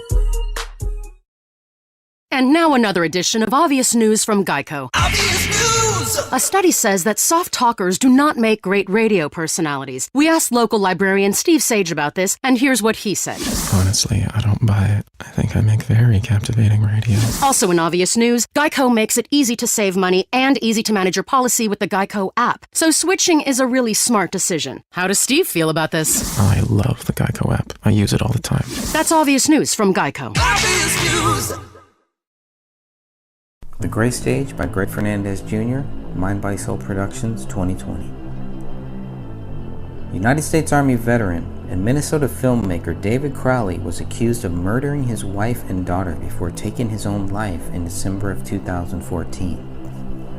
The Apple Valley Police Department suspects the bodies were inside the Minnesota home for 3 weeks after they were found by neighbors on January 17, 2015. Within 24 hours of finding the bodies, authorities assumed this was a double murder-suicide. The culprit was deceased, and the public was not in any danger. On the day the bodies were found, authorities did not see a bullet hole in the living room ceiling or a bullet in the living room carpet. These were two of the most important items in this case, as they were tied to David Crowley and his daughter. It was only after investigators were told of their existence that they returned to the crime scene on 2 separate occasions and retrieved the 2 spent rounds. What did authorities find in the Crowley house that proved David Crowley murdered his wife and daughter and then killed himself? Without a motive, and with the absence of guilt, the case was closed with the status of exceptionally clear. If David is truly guilty of this crime, then authorities should be forced to prove their theory. The Gray Stage exists solely because of the official conclusion as stated on page 92 of the Apple Valley Police Reports PDF. With the conclusion of the review of digital devices, Detective Brian Bone reported on October 7, 2015, there is no other information available for further investigation. Throughout this investigation, the AVPD has not discovered any information or evidence that shows anybody but David Crowley is the perpetrator of these crimes, including the killing of his wife, child, and himself. This book, The Gray Stage, is a direct response to the allegations against David Crowley. Due to the lack of evidence against David, I felt it necessary to write this book. One of the reasons I decided to write The Gray Stage was to help convince the Apple Valley Police Department to reopen case number 1500303. Either the Apple Valley Police Department should be forced to prove David Crowley guilty, or they should admit the case is unsolved. Because the official investigation failed to prove David Crowley guilty, I can only assume he is not. What other conclusion could I possibly reach under the current circumstances? On the early morning of January 17, 2015, Paleo's barking attracted the attention of Colin Prochnow. Colin indicated that he heard and saw the dog inside of the Crowley residence, Officer Becker reported, early this morning, and thought it unusual since he had not seen anyone come and go from the Crowley residence. Mr. Prochnow returned home to discuss the situation with his wife Judy. Judy asked her husband if there were Christmas presents still on the front door stoop of Crowley house. The Prochnows first noticed Christmas presents on January 10, 2015. Colin then went back to the Crowley home and saw Christmas presents scattered near the front door. Colin was going to collect the gifts and bring them home, but he decided to stack them up by the front door of the Crowley residence instead. That's when the dog attacked the front window, according to Judy Prochnow. Early media reports stated Dan Crowley Jr., David's older brother, dropped off a stack of Christmas presents and several miscellaneous items on December 26 or December 27, 2014. However, the police report clearly states Dan Jr. dropped off the items on December 28th. Dan Jr. saw Paleo in the front window but stated he did not knock on the front door and did not look through the front window. Items Dan Crowley left in front of the Crowley home included a $50 invoice for general services rendered by the Lamin Abdel Law Firm. The invoice was dated October 31st, 2014 and billed David Crowley for services related to negotiations with the Michael Entertainment Group. David Crowley and MEG were going to pitch the Gray State Project as a television series. The $50 invoice was originally mailed to Hothead Productions, LLC, to David Crowley in Owatonna, Minnesota. Another item discovered on the front stoop was a $14,000 check for David given by his father. The existence of this check was not widely known to the public at first. Early media reports led me to believe David and Kamel were struggling financially. Detective Brian Bone filled out a search warrant application in order to see if there was a financial motive for the crime. Through our investigation, there have been indications that the couple may have had financial troubles. Based on my training and experience, Detective Bone continued, money and debt can be a contributing factor for motive in cases of homicide. Due to the circumstances of the couple's death, I am requesting a search warrant for each of the banks and with AAA credit screening to obtain records of all known accounts to verify the financial state of the couple and to verify their financial state at the time of their death. In reviewing the records from Wells Fargo, Detective Brian Bone later concluded, I found that the Crowleys had money in the bank but were decreasing their savings and checking account balances during the time from July 2014 and January 2015. With a $14,000 check on David's front doorstep and a working deal to make Gray State a television series, it's easy to understand why a financial motive was never found. Had it not been for the Christmas presents near the front door and the barking dog inside the Crowley residence, Colin Prochnow might not have discovered the bodies on January 17th. Officer Tara Becker recorded audio statements from both Colin and Judy Prochnow. According to one of Officer Becker's supplemental reports, Colin looked through the front window and observed what he thought to be dummies.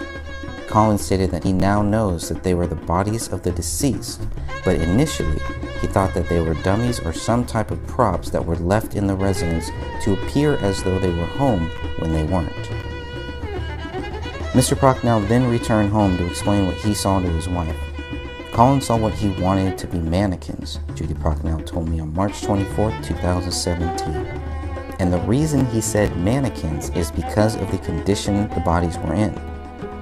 Without heads and things like that, you just don't expect to see headless bodies anyway. Judy also explained to me what she saw when she looked through the front window. I saw David lying on the floor, away from Kamel and Ra and the baby. I thought it was a mannequin at first too, and then I realized it wasn't.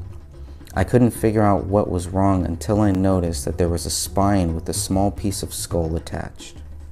I looked by the couch, Judy continued, and I saw a big bundle of things. I thought at first it was a big butt, and then I saw a little hand. Then I realized that they were all dead, and it was our neighbors. Judy was certain the 3 bodies were David, Kamel, and Rania before she contacted authorities. Mrs. Prochnow then went home and dialed 911. Police and fire dispatch received her call at 12:56 p.m. Yes, this is Judy Prochnow and I live at 1055 Ramsdale Drive, yes. Judy then told dispatch, I think there's been a murder or a suicide next door. Years later, when I asked Judy why she used the words murder or suicide during that 911 call, the response was not what I expected. I'm not one of you, Judy told me. I'm not suspicious if someone dies, I don't automatically assume they were murdered. Yet Judy specifically mentioned murder or suicide to the dispatch operator. I meant murdered as in Kamel and the baby, Judy clarified. It just jumped in my head because they were all dead. That was the only way I could think of that they would be dead, is that he murdered them and then committed suicide because there was a gun next to him. It just looks like there's a pile of bodies, Judy explained to the dispatcher, and one like the head is eaten off. Oh no, the dispatcher responded. I suppose by the dog, Judy continued, and my husband thought they were dummies, but the hands look real, and they would have been there since before Christmas. Welcome to the Gray Stage Podcast, episode number 2, Finding the Bodies. I'm Greg Fernandez Jr. Today we are joined by Dan Hennon, Sophia, Stephanie, and our good friend Anne. Today's topic will cover what we just read, Finding the Bodies, from my book, The Gray Stage by Greg Fernandez Jr. You can download that right now if you go to thegraystage.wordpress.com. You can download it for free. Don't forget to join the group, the Justice for David Crowley and Family Facebook group, if you haven't already, a group that Dan Hannon started, and we're almost at 3,000 members. That's awesome. So thank you all for listening. Thank you all for everything that you do. God bless you all.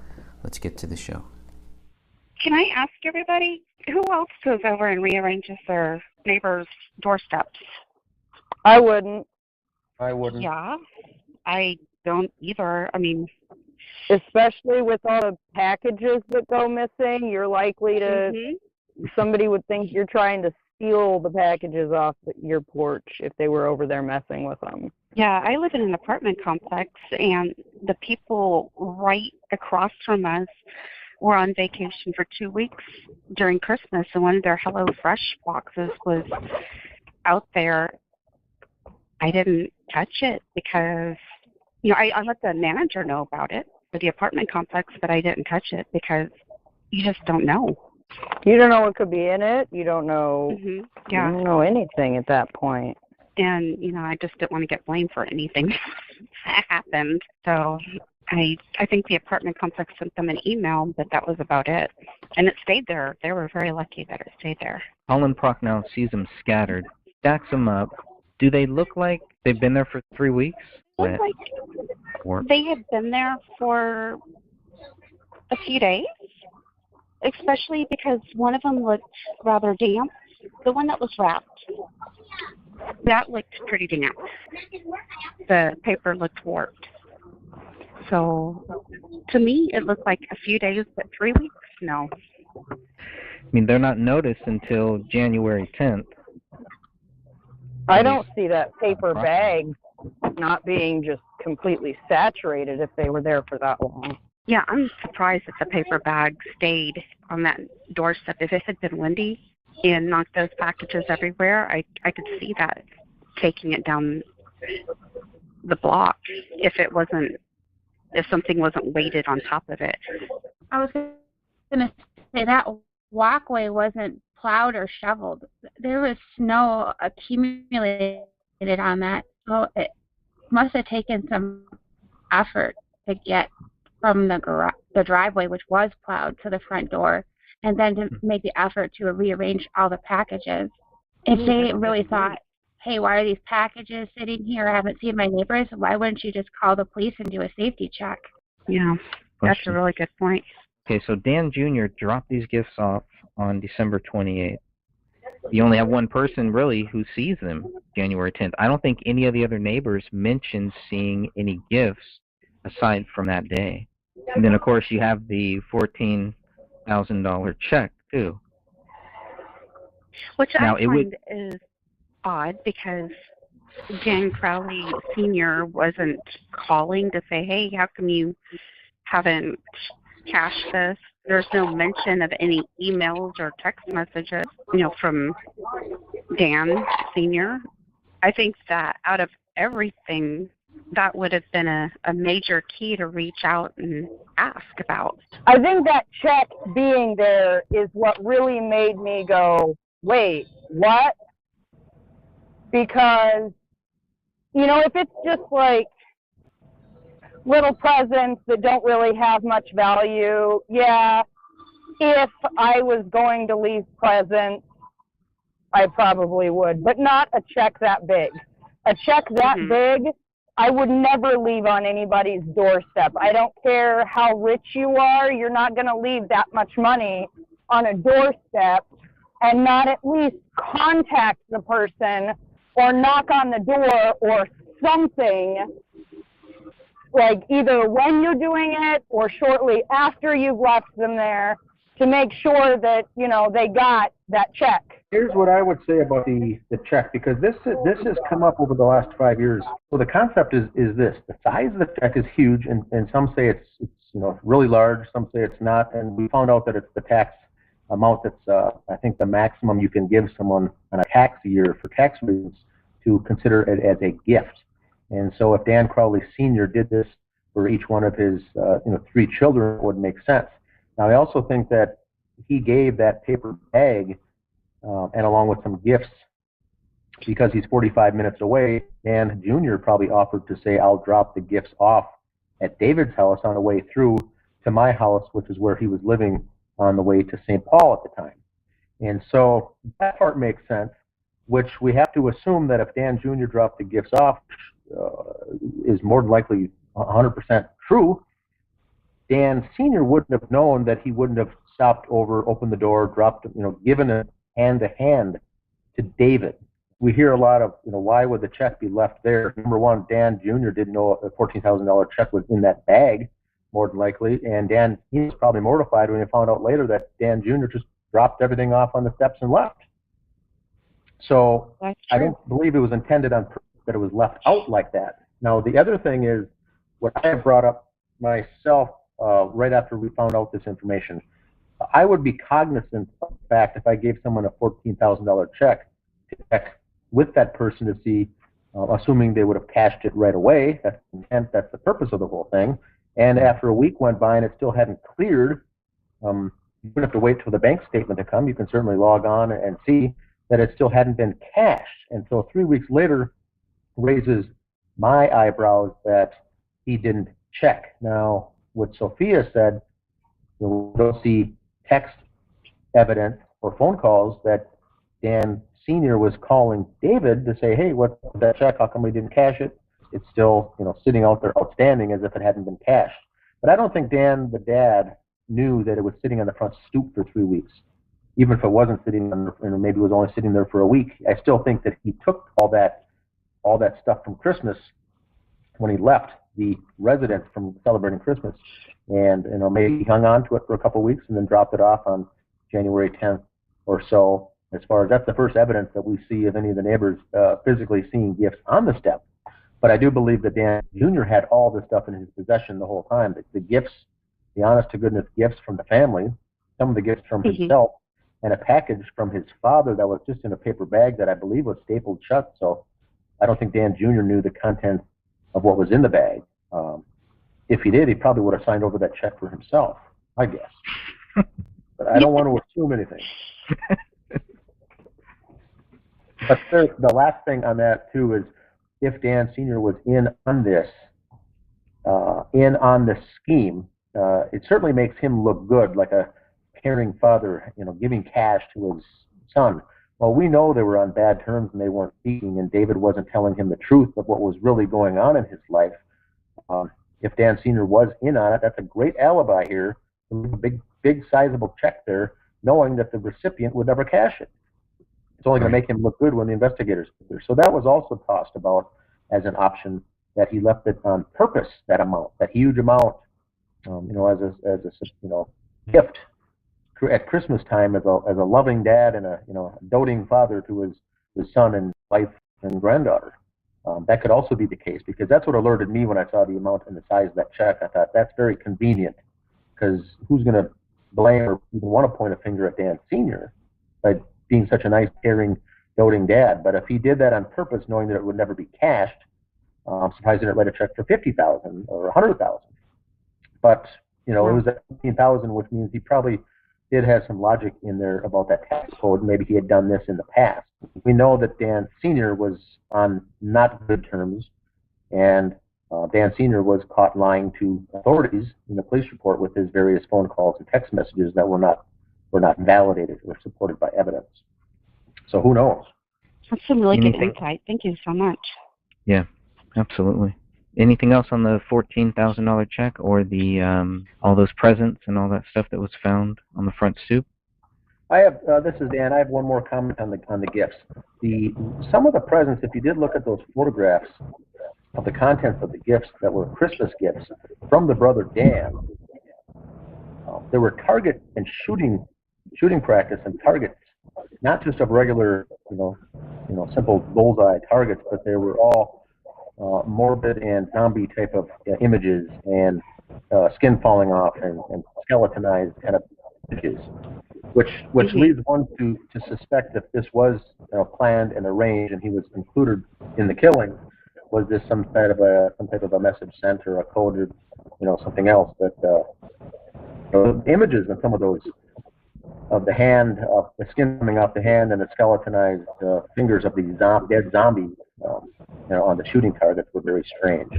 And those were the gifts from Dan Crowley Jr., the brother of David, who dropped them off, and who was more likely connected with this case in some way, shape, or form, either directly or indirectly, was connected.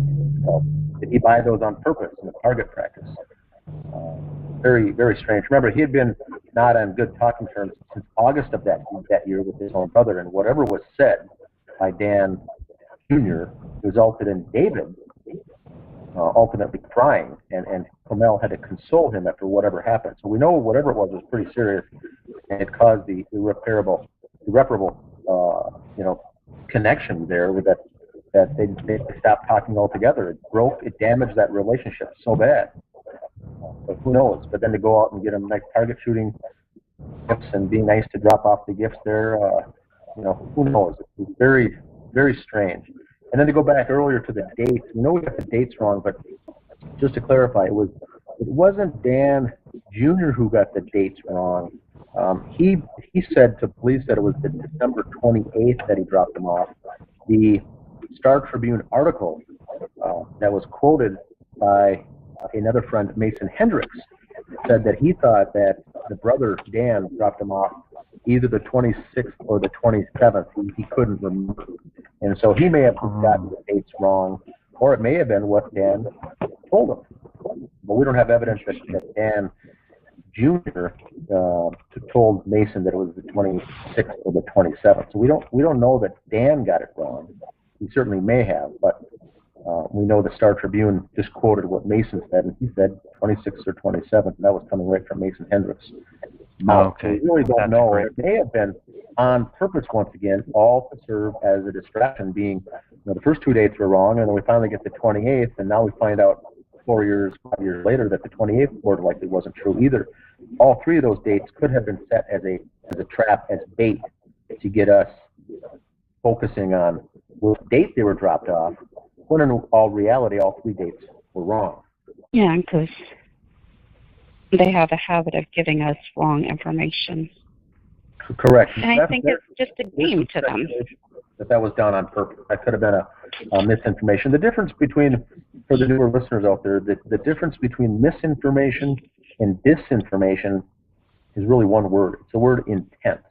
Misinformation is you honestly didn't know, you just got the dates wrong. It sounds like that's what Mason Hendricks happened here, was misinformation. But we know that Dan Crowley potentially lied to police when he did tell them it was the 28th. If those gifts weren't laying there that entire time, then that's a lie. And then all three dates would then potentially become disinformation, meaning it was done on purpose to sidetrack, to mislead, to deceive. And so that's more than likely, I think, what we're dealing with here. But we don't have anything to support that. The only two questions I would have on that $14,000 check was, like you were saying, is this something that David's dad does for him every year? The other thing I would like to know is what date that check was dated. What date was that check signed on? And the other thing with the $14,000, just to jump in here, is that's something that Dan Jr. or even Allison, the sister, could have come forward with either on our page or left a message or a note to say, look, Dad's been doing this for all three of us kids for 5 years, something to the effect. Or, heck no, we've never heard about it. Why the heck was he giving it to David, not us? We could have given something like that. We could have been provided something like that. But then keep in mind, if they did willingly provide some kind of information like that, it would have probably been doubted or scrutinized anyway. So I think that's more of it's a horse apiece there. But the $14,000, very interested. It does seem to lend credence to the fact that the family was having trouble financially, which they also thought that David and Commell were having financial. They were fighting off some debt. They weren't able to pay bills. And here you see this big check that kind of, to young investigators, homicide detectives like this, they probably thought, wow, they were having a hard time. So maybe he did snap. Not soon enough. He didn't open that mail soon enough to get this check. It may have changed his decision from killing his whole family. So I think it also helped to cement the fact that they were having financial problems, which to me is sketchy. The whole check is sketchy because it only favors one side of the narrative. Dan Crowley looks better for sending it. David Crowley looks worse for potentially, allegedly needing it. When in fact, if it was just a gift and no one needed it, Dan Crowley Sr., the father, was known in the Owatonna area. Neighbors and family and friends did call him a millionaire. Whether that's true or not, he did have money, he did have extra cash, and he was successful. And at the end of the year, if he wanted to get rid of some of his tax debt or tax burden and give gifts to the children to help defray that, that would certainly make sense. That does not mean to say that David Crowley needed it because he was constrained financially. And that's what I think the young detectives thought. They saw the money, they said, boy, this guy must be struggling to make ends meet, and sure enough, here's a check from his loving father, trying to help do what he can to, make the family succeed. And really, that had nothing to do with anything. It may have been just an annual event that check came that time of the year. Who knows? That's what drives me crazy about this case, is that there are assumptions where people are saying, oh, they were struggling. No, they weren't. They had money. Their bills were paid. They weren't in debt. They were paying for a house and stuff like that. But they didn't have negative credit or past due bills and delinquencies on their credit report, that kind of thing. Yeah, I agree, Sophia. I agree, because even that narrative was pushed all the way up until we received the bank statements that they were in financial straits. They were struggling financially to try to make ends meet. Once those bank statements from Wells Fargo and the checking account statements and the credit card statements came through, we all got to see very clearly how frugal this family was, spending very little here and making bill payments on time, making the mortgage, setting aside a budget to get things done on time. We've seen in some of the notes to make sure things are paid. There was only one instance that I saw over the entire year that they were late on a payment and did get hit with a late charge. And that was it. So that was not a regular occurrence. They were very frugal, prudent people as far as young family, a young married couple with a child paying bills. That they were not behind, they were not ahead. They were, I think they were very good. They were very prudent. And after looking at that, really impacted me by looking at those statements. And it reminded me a lot as a young married person with children, the type of bookkeeping and the accounting that I myself did. Notes here and there and reminders to pay bills and things like that. So they were very, I think, honest to goodness, doing the right thing, having the bills come in and paying the bills, paying their bank statements in full, and living not outside their means at all. They were not living extravagant at all. Didn't they have some real estate company in California that was running a credit check on him and Kamel? Yes. It was ran 2 times, I believe, once in October or November, one of those months, and then again in January. Though, if you spread the story around that they're, broke and having trouble making ends meet, and he lost his book deal, he lost his movie deal, he lost his TV deal, decided to walk from, the California deal because it didn't feel right, then it kind of makes sense why he would have killed himself. Mm-hmm.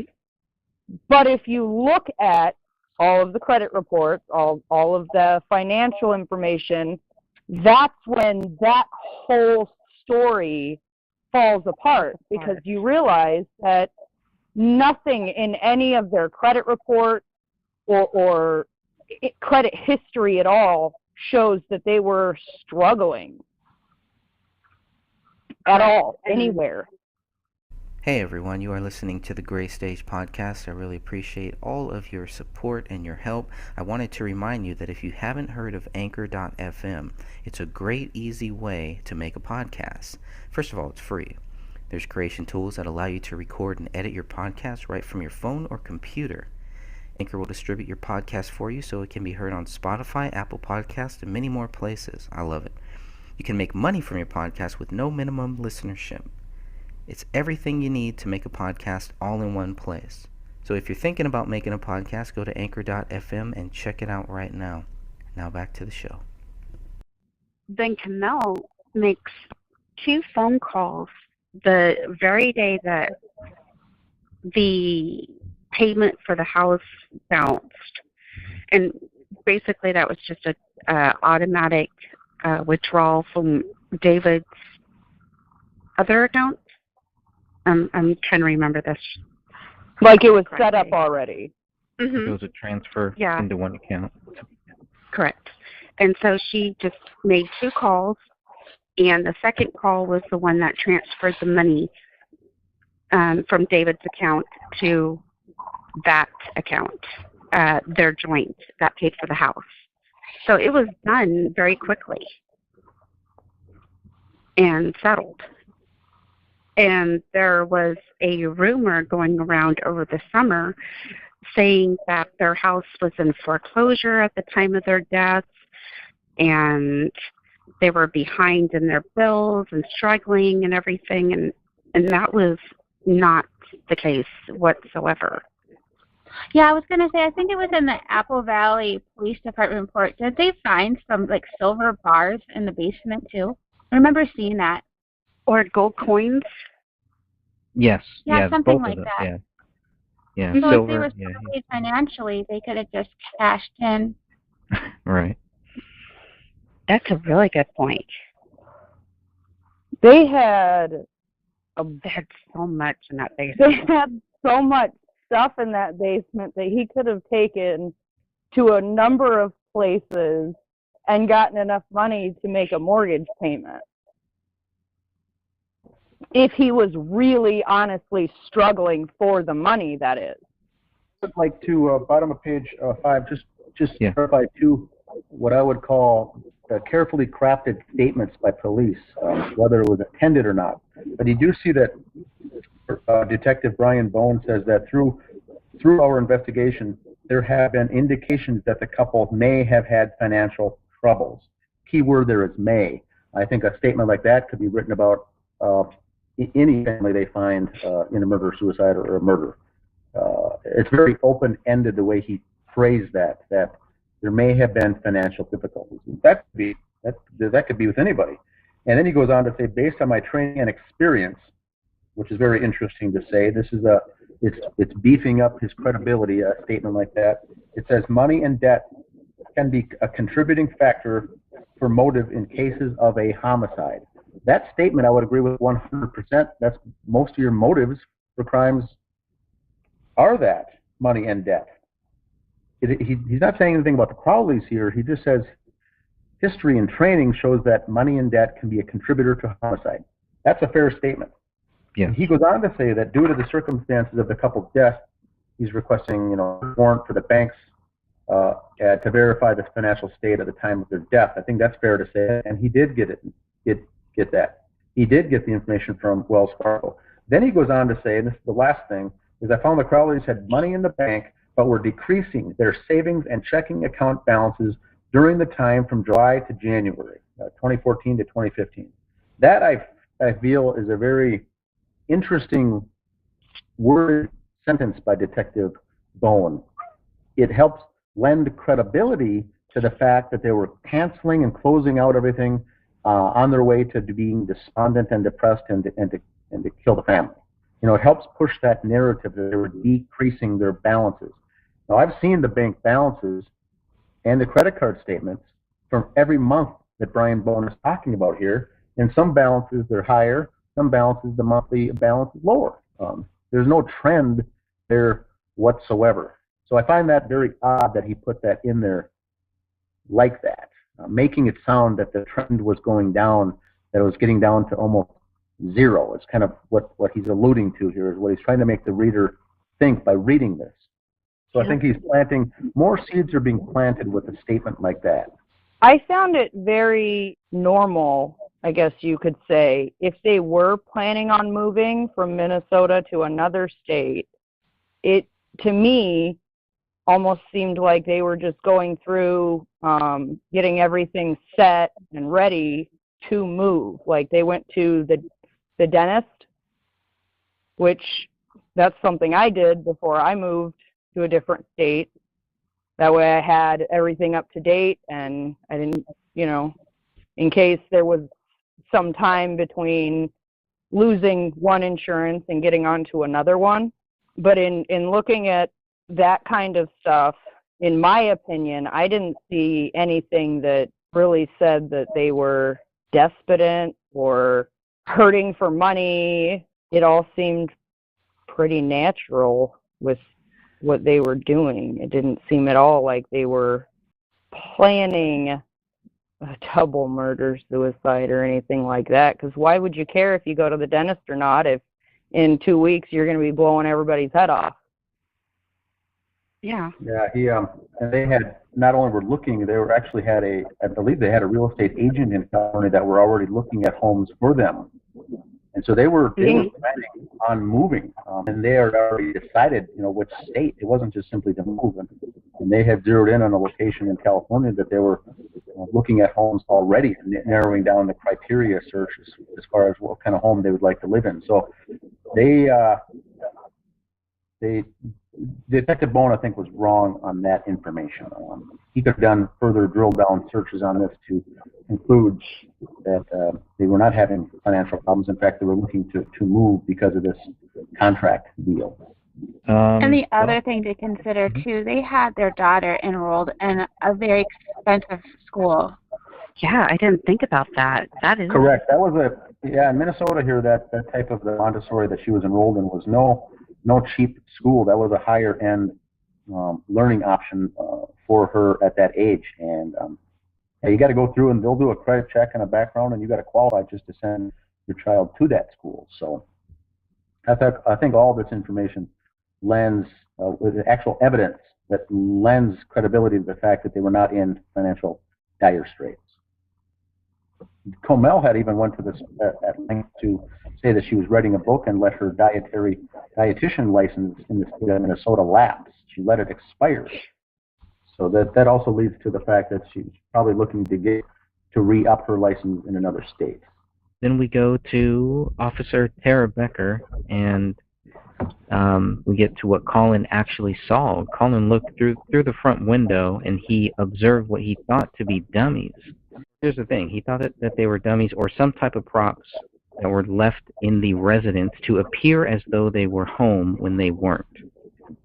I mean, it's not only weird to just think that these were dummies, but looking at how the bodies were actually laid out, what happened to those bodies and everything, that was made, it was made so that somebody would think that they were home when they weren't. I don't see how the way the bodies were laid out, how anybody could assume that it was purposely done, because I don't know anybody in their right mind that would lay dummies out like that. Right. I mean, to me, that's a great way to get somebody to call the cops and say, hey, look, you better go check that out. I do think that right there, where he thought they were dummies at first, would be what someone who is not a suspicious person would automatically jump to. Correct, I agree with that. Because if you're a suspicious person, your automatic response is, oh, they were murdered or they killed themselves. If you're not a suspicious person, I think this is a perfect guess onto what could possibly be going on in that house if you don't have a suspicious mindset. Yeah, I agree, Stephanie. I think this is the telltale sign, I believe, that Colin Prochnow was an unsuspecting or unwitting victim. If Judy was part of this, he was certainly not in the know.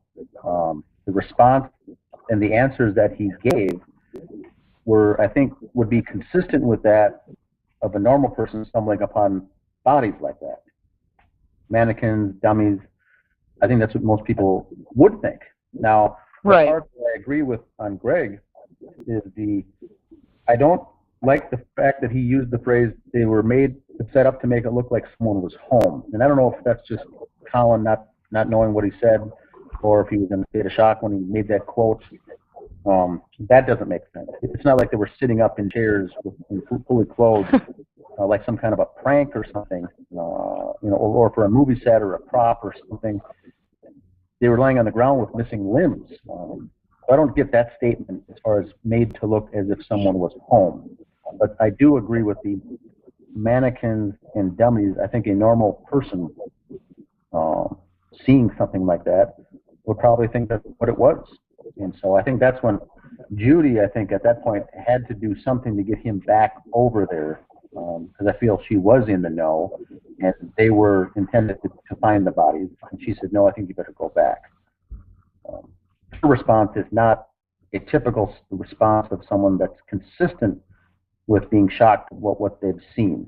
Her 911 call was very suspicious, and this whole thing. Colin does seem to be an unwitting person here that's not in the know, is what it seems like to me. He's not acting. He has everything that he does seems to be authentic and organic. His response, his 911 phone call, he's just shocked. Judy's is more of a script or bullet points that she's reading off and rattling off to 911 dispatchers and saying, Colin, go back over there, check it out. There's no way they're mannequins. And then the neighbor wants to come over and look inside, and she says, no, don't look. It's awful. So she's the one. Judy's the one leading questions and planting seeds. Colin, I think, is just answering a normal way a grandfather would probably answer being shocked like that, not knowing. I think he would think they were mannequins or dummies. I just don't agree with that they were made to look like someone was living there. I don't understand that. I also want to jump in and say, if you look in here, Judy tells the neighbor, don't look in the house, it's awful. But she was also one of the people who came to the justice page early on. And initially, people actually were very sympathetic towards her and felt bad at what she saw. And she went into graphic detail early in this case of the condition of the bodies. I mean, it's strange to me. She tells the neighbor not to look, but she's going to go on a public Facebook page and describe graphic details of what she saw that's not consistent. And I remember when she was doing it, it was really quite shocking and disturbing at the time. And that was 5 years ago today. Yeah. Oh, she's still joking about it to this day, about the state of the bodies and the tragic deaths of David, Camille, and Ronnie. To this day, she is joking about it. It's incredibly sick. That's just as sick as the friends online putting on public forums all the disgusting comments that they made. Like, if this is your friend and you believe that he committed this crime, why on earth would you be making a sick joke like that?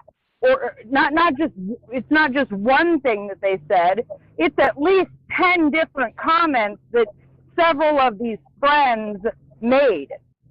Everybody was sympathetic to all of these friends and Judy until the comments, because those comments are what say, oh, you don't need our sympathy. You're talking about the dog barking at the window and Jan Jr.? I was going to say, Jan Jr. said the dog attacked the window. There was somebody on the justice page, knickknacks and books, and none of the knickknacks are disturbed. There's still dust sitting on there. The books are straight up and down. How did the dog get to the window? If he was jumping on the shelf, wouldn't the objects on top of it be falling to the floor or something?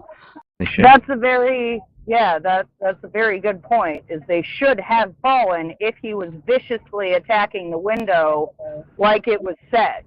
Yeah, and those, for the newer listeners, newer members of the group, it was not a sturdy bookcase there in front of that window. It was kind of a wobbly, flimsy case there that did have books on it and some knickknacks at the top.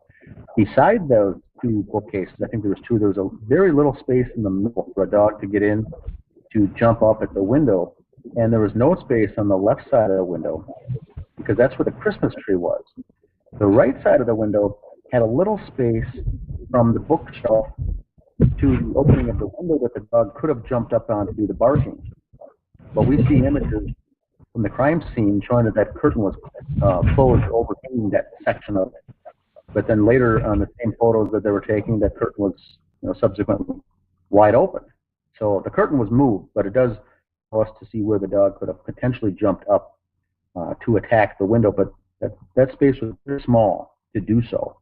And none of the knickknacks, like the gal said earlier, were disturbed, knocked over. If a dog jumped up there and attacked, those things could have been flying all over, those little knickknacks, but they weren't. So it's very strange. And Judy said later on another comment before all the FOIA requests came out, she said the dog was up there because that's where the couch was. The sofa was in front of that big picture window. The dog was jumped up there and attacked the window from the sofa. And she went on pretty heavy on the comment section on the people.com, the People magazine website when the article came out and when the story broke nationwide. She spent the best part of that afternoon on the comment section heavily trolling there and telling everyone that the dog jumped up because there was a sofa in front of that picture window. And so when the photos came out not soon after that, that showed that no sofa was even close to that front picture window, that's when some of her story started collapsing. She's very obsessed with this case. The amount of time she spends online looking for this case on the different forums, different articles, Reddit, YouTube, everything, and then she goes into the comment sections and stuff like that. This is unhealthy. For just somebody who was just a neighbor, it's a very unhealthy thing. To play devil's advocate, you could say fairly that, I myself have a very unhealthy fascination with this case. However, as Ann just pointed out, Colin, as Judy told everybody, Colin was having a very serious, a very troubling time trying to get over what he saw, by himself, which, that's completely understandable. But as Ann was saying, if you know that's going on with your husband, why on earth are you going to sit here 5 years later and still be one of the main people attacking people for going against the official narrative? The way that she's gone about this whole thing since day one when the bodies were found is just very, very concerning.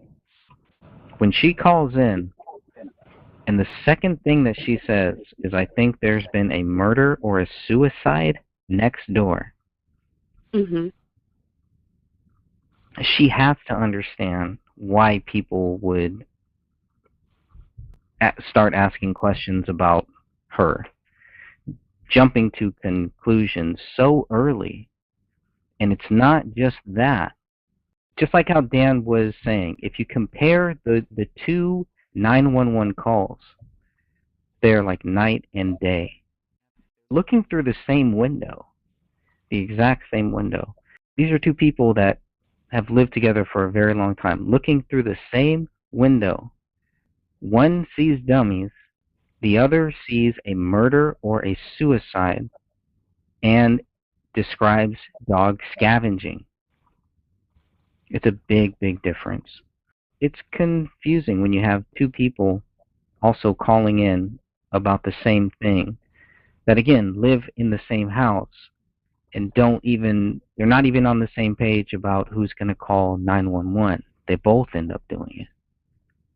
And that gets back into the misinformation or disinformation. Was that done on purpose to, all this chaos we had? Was that all planted to create that, to confuse on purpose? My first request, before I requested the FOIA for the police log, was the audio transcript, the audio of Judy's 911 call. At that point, I didn't know Colin made a call. I didn't know two people made a call. I asked for the audio. I was quickly shut down by saying, we can't send the audio, but we can send you a transcript of what was said. And I said, that sounds good. So that was odd. Is that a common thing that they will not send out the actual 911 phone call in audio format? I think that would be very telling by the inflection of the voice and how it was stated by Judy. I think that would be very, very telling. With the other case that I received from Apple Valley, we received the audio recordings for that case. I'm not sure if we received the 911 call, but we got the interviews, and that was very enlightening, wasn't it, Greg? Yeah. I think that in the future, if this case was to be reopened or reinvestigated, the first thing we should get is the audio of that 911 call and the interview videos of the interviews police held on surveillance, and they were captured on audio and video, I think, of the interviews, and also the dash cam of Tara Becker's squad car that was positioned at the scene of the house that was aimed, the camera was aimed directly at that front door and was left on, I believe, for 4 straight hours. Dash cam video does exist, and that'd be able to pick up the movements and the actions, I guess, of the first responders. But this 911 call would be interesting, just to hear it in the voice of someone and then be able to give that to someone that does language a breakdown, if that's someone lying or being authentic or organic or reading from a script or planting seeds. I think that'd be a good one to get to do a test on the actual audio of that 911 call. That may also be the reason that it's also been held back. If they don't want that to get out, because you can tell so much from a person's voice on that call, might be the first reason that they shut that first thing down right away by saying we're not going to release that. Good point. Now there's two, so we want both of those calls, right? From Judy and Colin. And I have requested them. I was just shut down by... Did they give any reason or anything, or? Mm-mm. I mean, is No, I it wasn't worth? ever given a reason. They just I don't see why they a won't just give redacted. Yeah, they just hand out the same thing, almost as if, okay, well, if somebody asks for this, just send them this. But I mean, they should at least give us a reason. Maybe we should press them on that a little bit. There should be a reason for that. Because I had made a very detailed list and specifically requested like the dash cams and that footage from Tara Becker, from that vehicle, and everything was ignored. Every single thing that I asked for was ignored.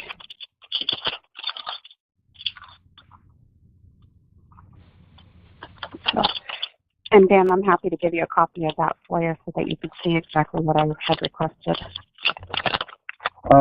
Yeah, a screenshot of that, or just a one page of that particular request would be good. You can shoot that over on an email or something. I do think that they're not going to provide that for sure. But and I had also requested on an official transcript that dash cam recording of Officer Tara Becker's car, that squad car, that they said in the police report the note was on, the video was on, and the note said it was recording. I think it was, if memory serves, I think it was 4 hours straight that thing was on. That would have been interesting just to see, not from the Judy Colin perspective, but to see the actions of and how they were going about, who was going in, who was going out. It wouldn't have captured anything in the backyard, but it would have been just the front, kind of more of the scene. Yeah. But that was rejected as well. I don't see why it would be an issue, though. I mean, it's just playing it at the house. Correct. There should be that should be the first thing being able to receive. And I said in my note too, if there's a cost, for making a DVD or burning a CD, and something like that, I'll gladly reimburse you the costs of what it would take to put the time and effort into transferring that to the 4-hour recording. And nope, that was still shut down. So I think by this time, when the FOIA started coming through, I think at this time, one can conclude that the higher ups in the Apple Valley Police Department already were given the order to start limiting what's coming out in this case, or one could call it the cover-up on the aftermath of all this, because what we got versus what we didn't get was already censored right at the beginning, what we were getting and what we were told. Right. And that's it was after that point is when I went to the Apple Valley Police Department Facebook page and gave them a 1-star review saying the detectives handled this case very poorly, and it wasn't done in bad taste. I didn't use foul language or go in there yelling and screaming. I just left a note saying that 1 out of 5 stars that the investigators handled this case poorly. And it wasn't but a couple of weeks later that it was that comment was removed. And then I asked who removed the comment and why. That's the whole purpose of having ratings and comments, much like Yelp for a restaurant review. You want to see the good and the bad. And I had nothing written poorly or in distaste. It was an honest feeling that I have to this day. It's a 1-star out of 5 of how the detectives handled that case. And they never got back to me as far as why it was removed, who removed it, and for what reason would they take out a review on their Facebook page. So all these things lead back to the suppression of information started at the very beginning with these folks. And that's not to say they were involved in the murder. That just lends, I would say, it supports the evidence. It supports the fact that they were somehow covering up in the aftermath of this event. Yeah, we're going to go ahead and wrap it up unless anybody else has anything else on the 911 call. I think that's a great place to kind of end it. We'll end it on page 9. I'd like to make a quick comment about the 911 call, and that's if you were looking in your window of your neighbor's house and seeing these horrific scenes, you have no idea what happened or if there's a danger in your neighborhood. Why would you leave your spouse and make 2 separate 911 calls? If it was me, I wouldn't let go of my spouse. I'd want to keep that person in eyesight and be safe. I just thought that was bizarre. And then they didn't seem to realize the other was calling. Around this time, Colin Prochnow called 911, but before he did, Colin went 1 house east of David's and spoke with Tuppy. Now, Officer Tara Becker reported what happened next. Tuppy stated that the Crowleys were brought to her attention today when her other neighbor, Colin Prochnow, came over and asked if she knew where the Crowleys might be. Tuppy stated she thought they had possibly gone to Texas for the holidays and just weren't back yet. Thank you. So she called David's landline. Is that the landline number? The 0461? I thought it was a cell phone number. They didn't have a landline. I didn't think they had a landline either. Okay. And that's possible that she just got that wrong or that... I thought maybe Mr. Alam, wasn't he paying for their cell phone lines at one point and then he stopped so they had to get new numbers? I just kind of thought that was the reason that the call didn't go through, but I agree. It's odd that it's almost like Judy had to race Colin to the phone, and then the 911 operators, the way he spoke to Colin, I thought that was really rather odd, because wouldn't you be wanting to, right, wouldn't you be trying to get as much information as you can, you know? Like, it's almost like they were like, listen, we already talked to your wife, so why are you calling?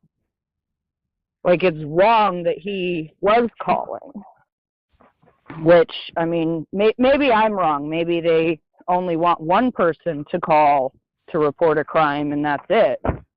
The way they don't have to track down as much. Who knows?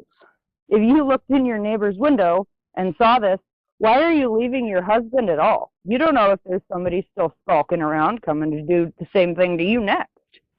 Like in every other 911 call I've listened to, it's, okay, hold on, stay on the line with us, help is on the way, not, okay, goodbye, get off the phone.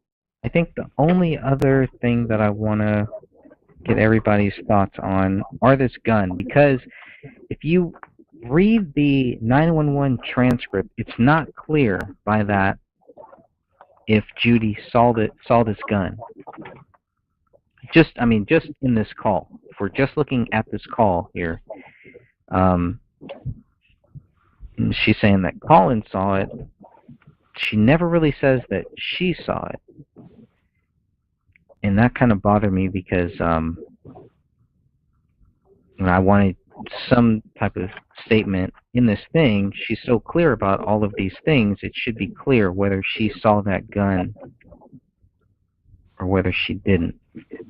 But she's asked, and she says, yes, my husband saw it. She doesn't say, yes, I saw it. Okay, so right before they ask him what his name is, so he says, yeah, it's 10:51. Would somebody like to come over and, do a welfare or well check or something like that? Mm-hmm. And the dispatcher says, okay, you said 10:51 for them? And Colin repeats 10:51. The dispatcher says, okay. And then Colin says, and I looked through the front window and there's like 3 dummies on the floor. I don't think there are any bodies, but it looks like there's a gun next to one, a handgun.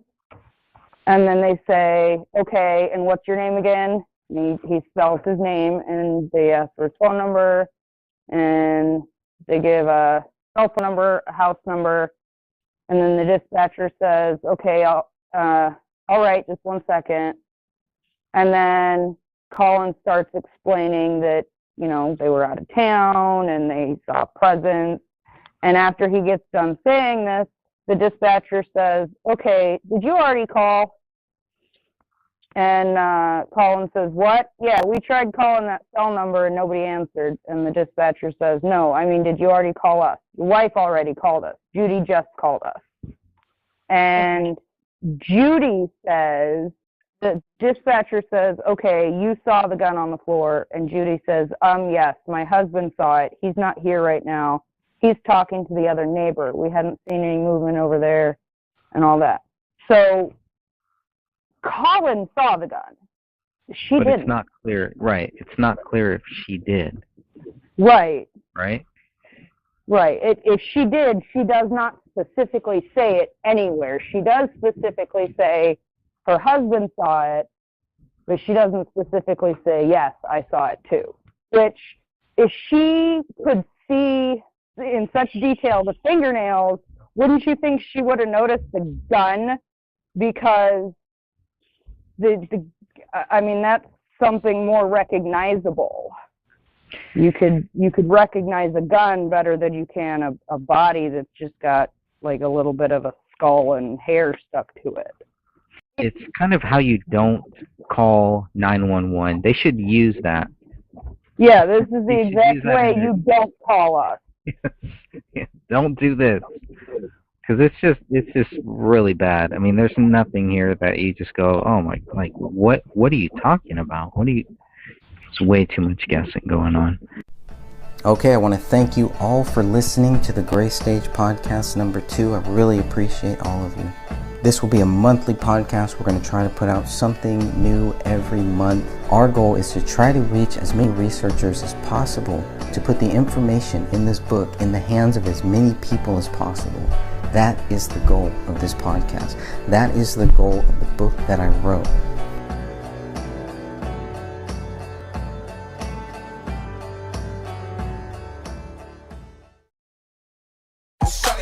Love getting prices that are lower than low on food that's fresher than fresh? Then shop at Fred Meyer. We give you more ways to save on the fresh you love with tools like the Fred Meyer app, where you can find personalized coupons on top of weekly sales, giving you prices that are lower than the everyday low. Fred Meyer, fresh for everyone.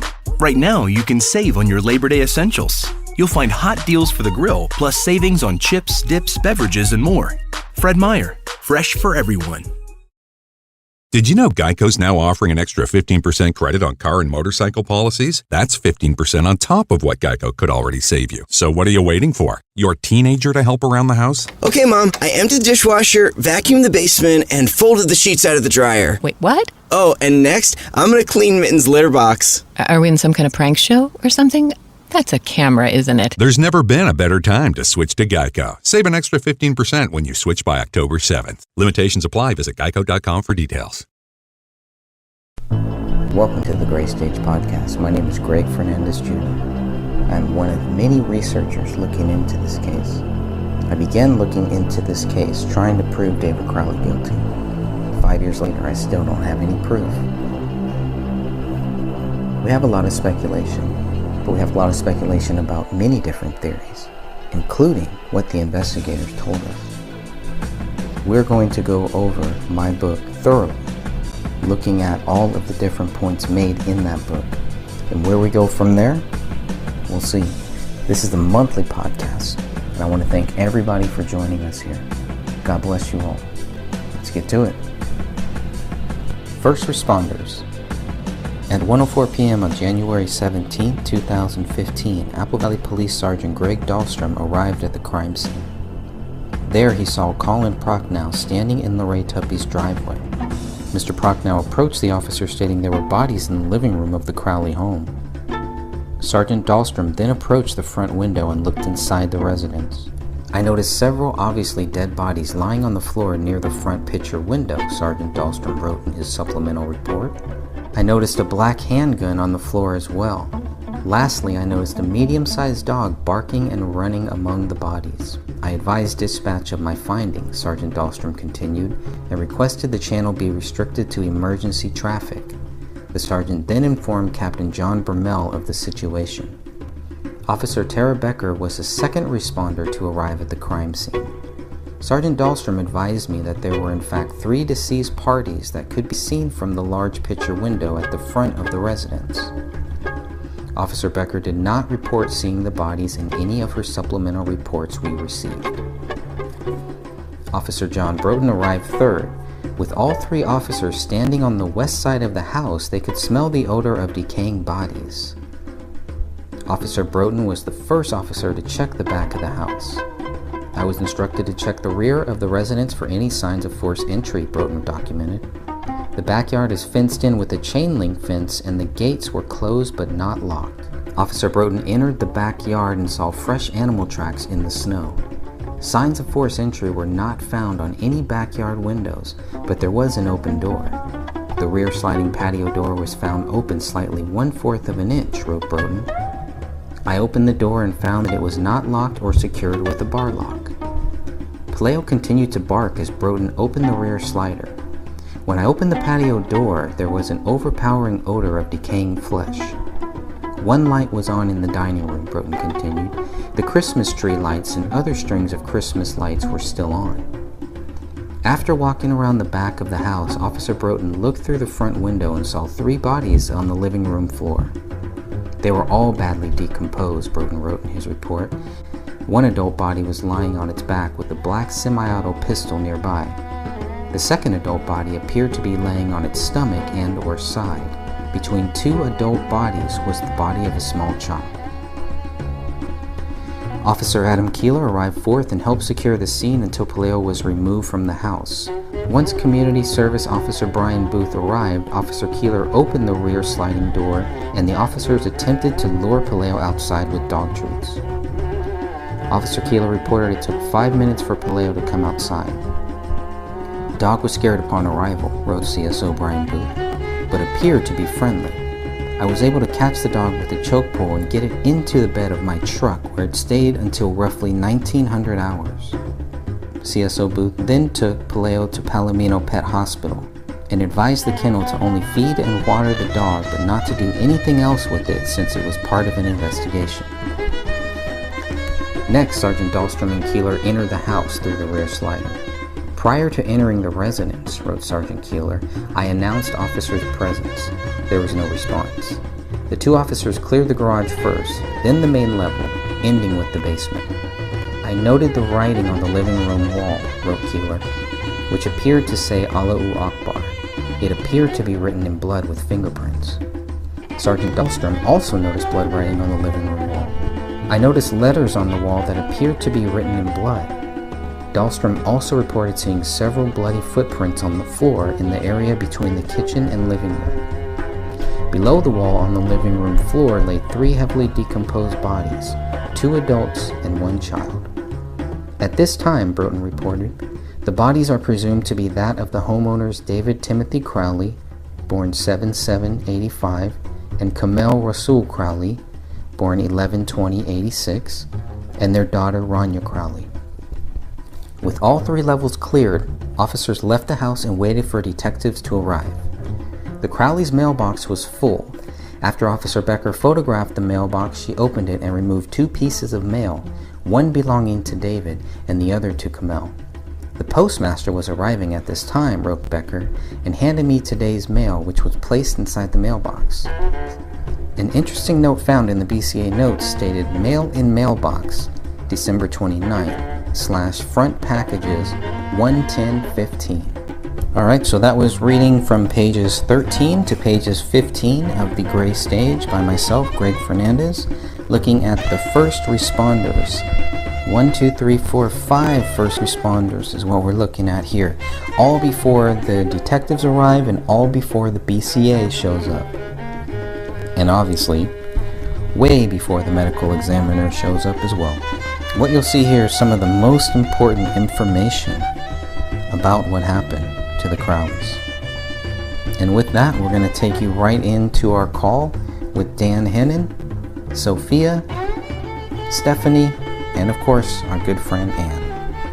We'll be covering the chapter called First Responders in tonight's show. This is basically pages 13, 14, and 15 of the book, A Gray Stage. I think what is really important here is the first responders should all have the same story. They should all look at the same bodies and report them the exact same way. So that's what I was looking for here. People can judge that for themselves, whether all of these officers who entered that house or who showed up to the scene and looked through the front window and saw these bodies, did they all see the exact same thing? Sergeant Greg Dahlstrom was there 1:04 p.m. He arrived, and he was the very first person. He looked in, approached the front window, and looked inside. So he was the very first responder on site. And he goes on to say that, quote, I noticed several obviously dead bodies lying on the floor near the front picture window. That's what he wrote in his supplemental report. And, quote, I noticed a black handgun on the floor as well. Lastly, I noticed a medium-sized dog barking and running among the bodies. In my opinion, I think Paleo was probably happy to see somebody alive and looking in the window. Maybe that a protective instinct also kicked up in him. I was thinking it was more of a, like, this is my house, what are you doing looking in the window type of thing from Paleo. That's at least what the feeling I got from reading all the reports when they talk about how frantic he is. But I've kind of changed my view on that a little bit. I'm not so 100% on that because of the smudge marks on the window. The window was surprisingly clean for a frantic dog being near it. I still don't think he attacked that window the way that certain people have said it.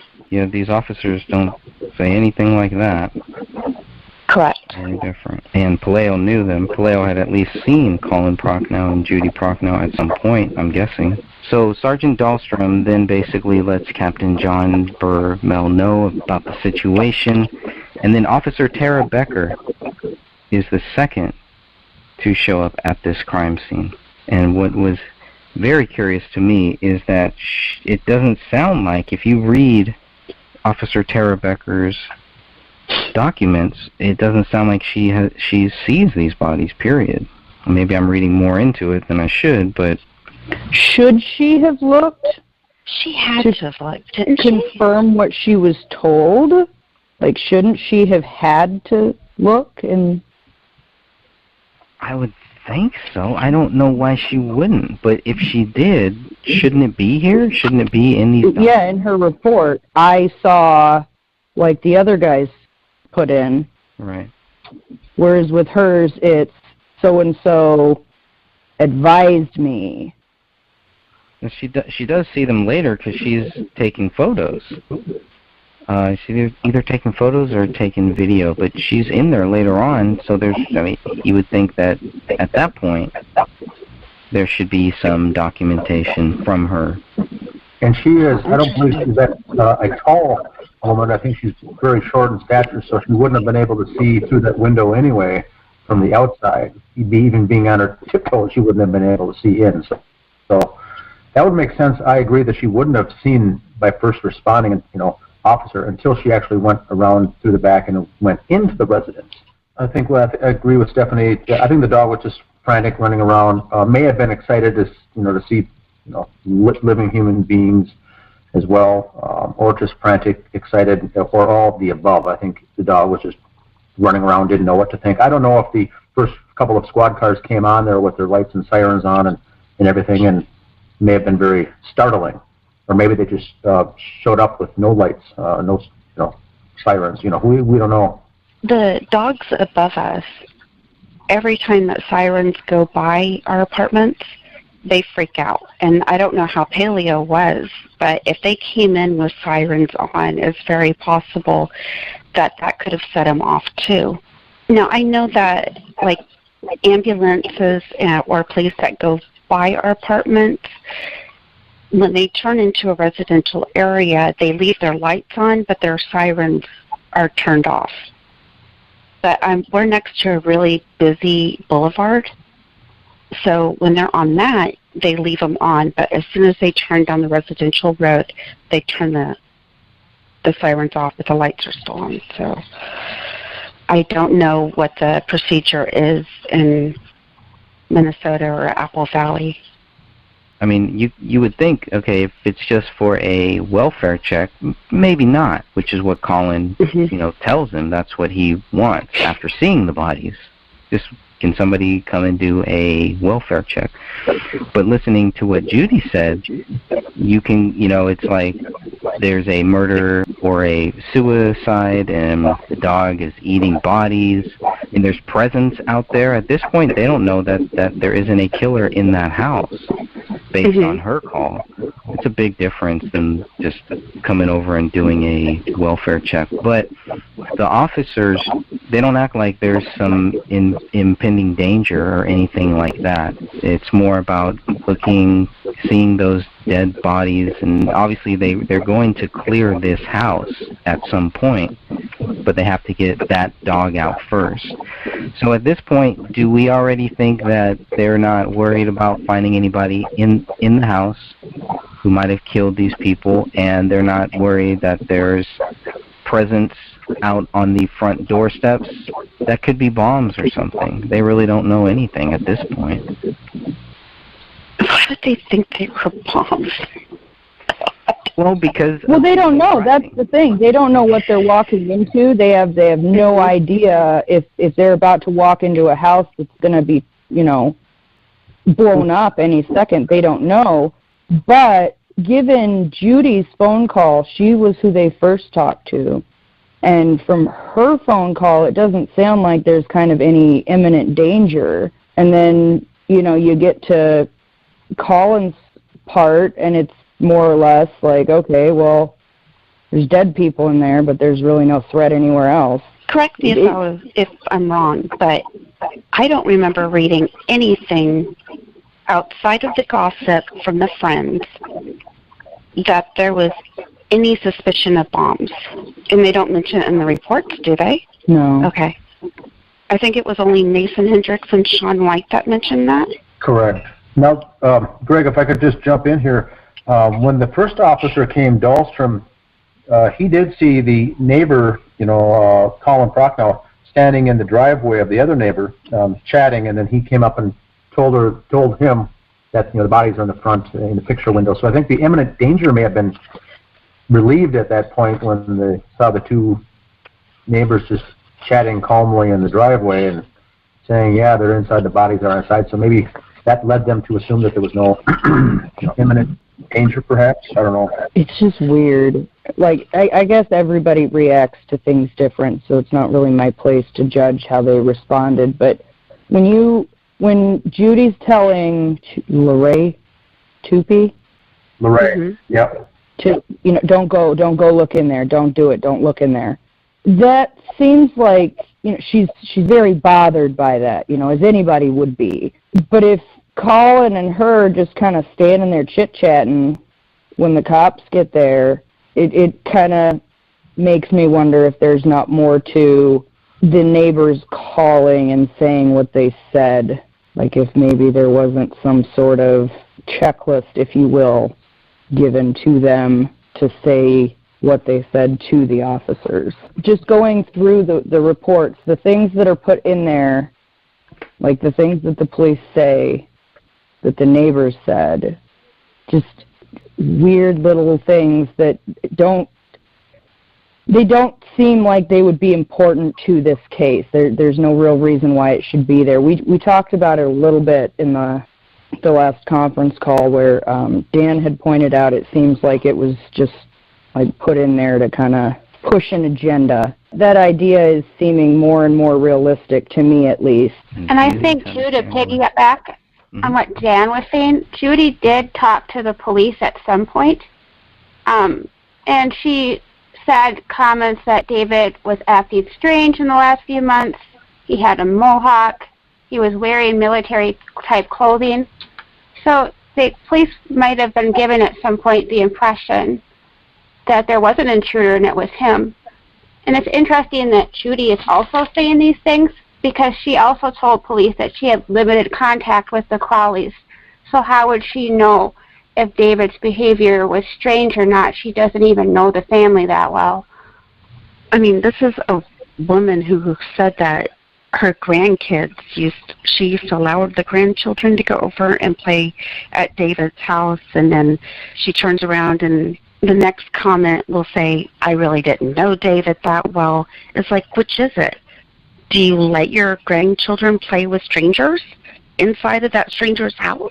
Well, she had also said that she's not the one who decided the kids couldn't play over there anymore. It was her daughter, because her daughter is the one who got the weird vibe from him. It wasn't even her. So then you've got the fact that Colin is the one who supposedly saw the gun. Judy didn't actually see the gun. It's really hard going through and separating what she actually saw versus hearsay from her daughter or her husband or another neighbor or something like that. Well, she's even gone on the record saying that she was shown the new furniture by David. I didn't see that. Yeah, she put that in a comment. I have that, actually. And why would, if she barely knew him, why would he invite her inside to see the furniture? All right, so third to show up on the scene is Officer John Broughton. While all three officers were standing on the west side of the house, they could smell the odor of decaying bodies. Now, Broughton he's the first person to check the back of the house. So you have three officers there.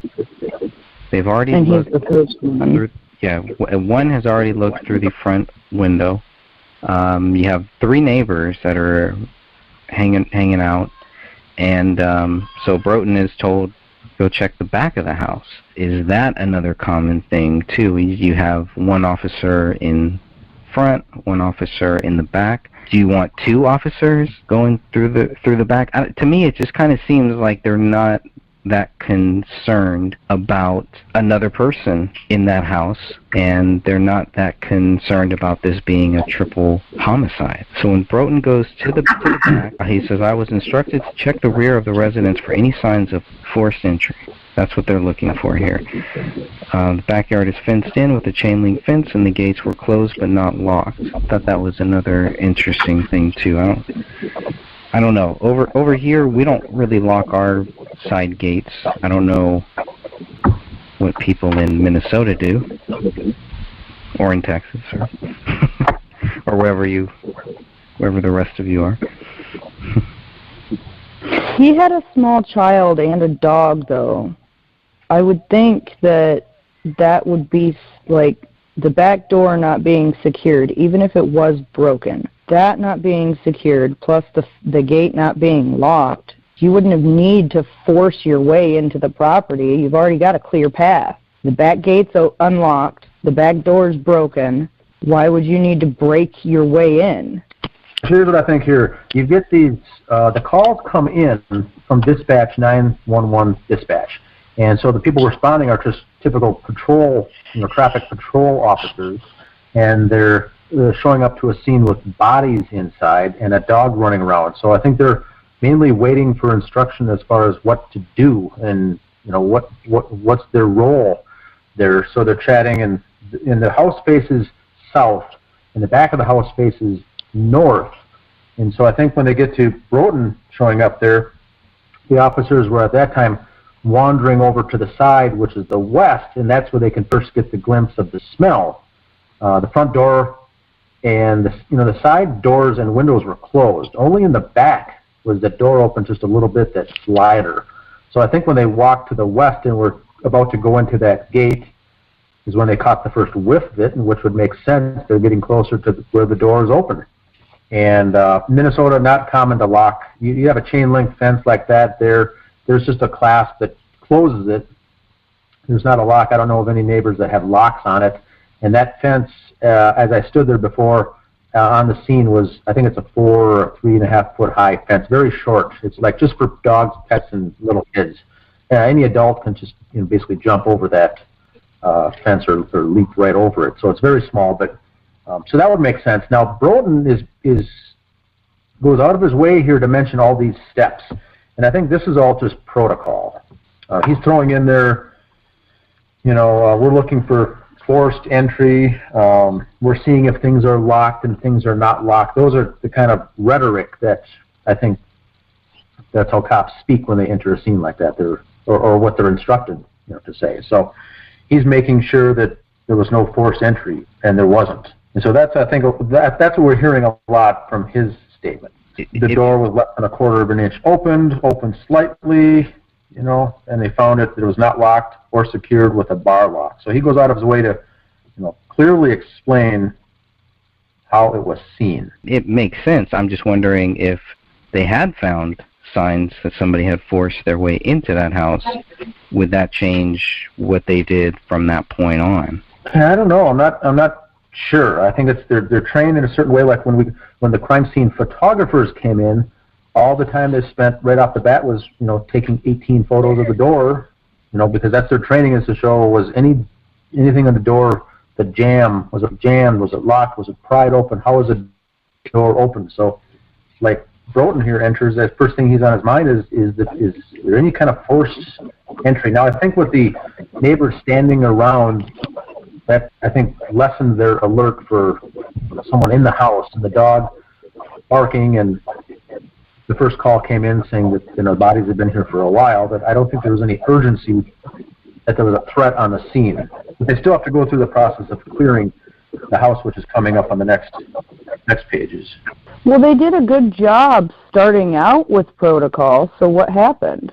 Because protocol is not touching things and moving things. When you're just doing your initial picture taking, you're not supposed to be moving anything. You're documenting what is there before anything's moved. So they started out strong. And Officer Broughton has been there a while. He's since retired. So he was a senior level. He was a veteran. He knew what was going on. You can tell by his comments and his statements and his reports that things were very well detailed. I mean, he said, I opened the door and there was, he said, quote, an overpowering odor of decaying flesh. Now that would make sense for bodies being there. That is obviously what the smell would be. And he goes on to say that there's a light on in the dining room. Christmas tree lights and other strings were still on. And he walked around the back of the house and then looked through the front window and saw 3 bodies on the living room floor. All were badly decomposed. One adult was lying on his back with a black semi-auto pistol nearby. Second adult body appeared to be laying on its stomach and or side. And between the 2 adult bodies was a body of a small child. So Broughton comes in and does his job, I think. Describes everything, checks, goes around the house. He does everything, like Stephanie said. You know, the protocol was there at the first folks that showed up. Okay, last thing on Broughton here was this overpowering odor of decaying flesh. Does that help us give any indication of how long the bodies were there? Does this help show that the bodies were there for 3 weeks? I got family and friends that are in law enforcement. The first few days, up to a week, is when it's going to be the most horrendous. After that, the smell is still bad, but it backs off a little bit. The most overpowering is that first week, probably the first maybe days 3 through 7. And so when he says overpowering, that leads me to believe it's in that 7 to 10 day window that the bodies were sitting there. If it was 3 weeks, it would still stink, but I don't think you see the word overpowering, because by that time the stench is for the most part gone away. So that's the only other thing I can say on that. He does say the word overpowering, and that's the same adjective I get when talking with family and friends in law enforcement when they talk about that. Yes, it's going to smell later on as well, but if it's overpowering, it's in its first round of the whole rigor mortis. And so that's where I lean into that earlier stage, and I don't buy the 3 week stage because of Broughton's comment. And that's why I wanted to interview him. I talked to him on the phone after he resigned and retired. And I said, if I'd like to meet and go over the case with you, and I could meet, because I'm only 30 minutes away. And he said, well, let me run it past some people and I'll let you know, but I'm open to, have a cup of coffee. And then he called back and says, I talked to, Gummert, and I didn't really have anything to do with the case, so I don't think we should meet. And so my answer is, these pages, Greg, here that you wrote, show that he was one of the very first people on the scene, saw the dog, saw the door ajar, smelled the decay. He would be a very good interview, I think. But someone did not want him speaking to me, even though he was no longer with the force, which had nothing to do with anything. He didn't have to ask permission at that point. Go ahead, Stephanie. I was just going to say I completely agree with you there. That seems very odd that he would say that he didn't have much to do with it, because from just reading this, not even considering the whole police report, it sounds like he was one of the important interviews to get. So why would somebody have told him to decline it, the interview? Well, that's the point. That's the same thing. By him saying that he didn't have much to do with that, that's an outright lie, because clearly he was one of the first few people there. So. And I think the way he phrased it on the phone call was he didn't have that much to do, and he wasn't playing a big, important role in the detective in the investigation that went on months, up to a year later. And I said, I wasn't looking for that. I was looking for a first response. I wanted to get your ideas from actually being the first, third person there on the scene. That very first initial shock and the sounds and the sights that you saw and you witnessed, I think would have been very helpful for a 10-minute interview. That's all. I wasn't talking about the detective in the investigation case, but he says I didn't have much to do with the case, so I shouldn't interview you. I shouldn't be speaking with you, or something to that effect. That's just pretty odd. But then again, his son is now in the force at Apple Valley. Oh. So there's still a connection that's not out altogether. His son is on that. He's one of the patrol officers, I believe, in Apple Valley. Was his son a part of the force when this happened? Not that I know of. I don't believe so. He may have been a junior officer or something to that effect, but he wasn't a sworn officer at the time, I don't believe. He was a part of the case, the Josephson case, but I don't think he was a part of this case. John Broughton's son was part of the other case. The other one, yeah. Okay. Oh, yes, Murder-suicide. Interesting. That happened, how long after? November 3rd, 2016. So we'll move on to Officer Adam Keeler, and he showed up fourth, and he helped secure the scene until the dog was removed from the house. What do we know about Community Service Officer, CSO, Brian Booth? Because he's the one who was called to help take the dog out of the house. So I guess Community Service Officer Brian Booth had some experience with dogs at this point.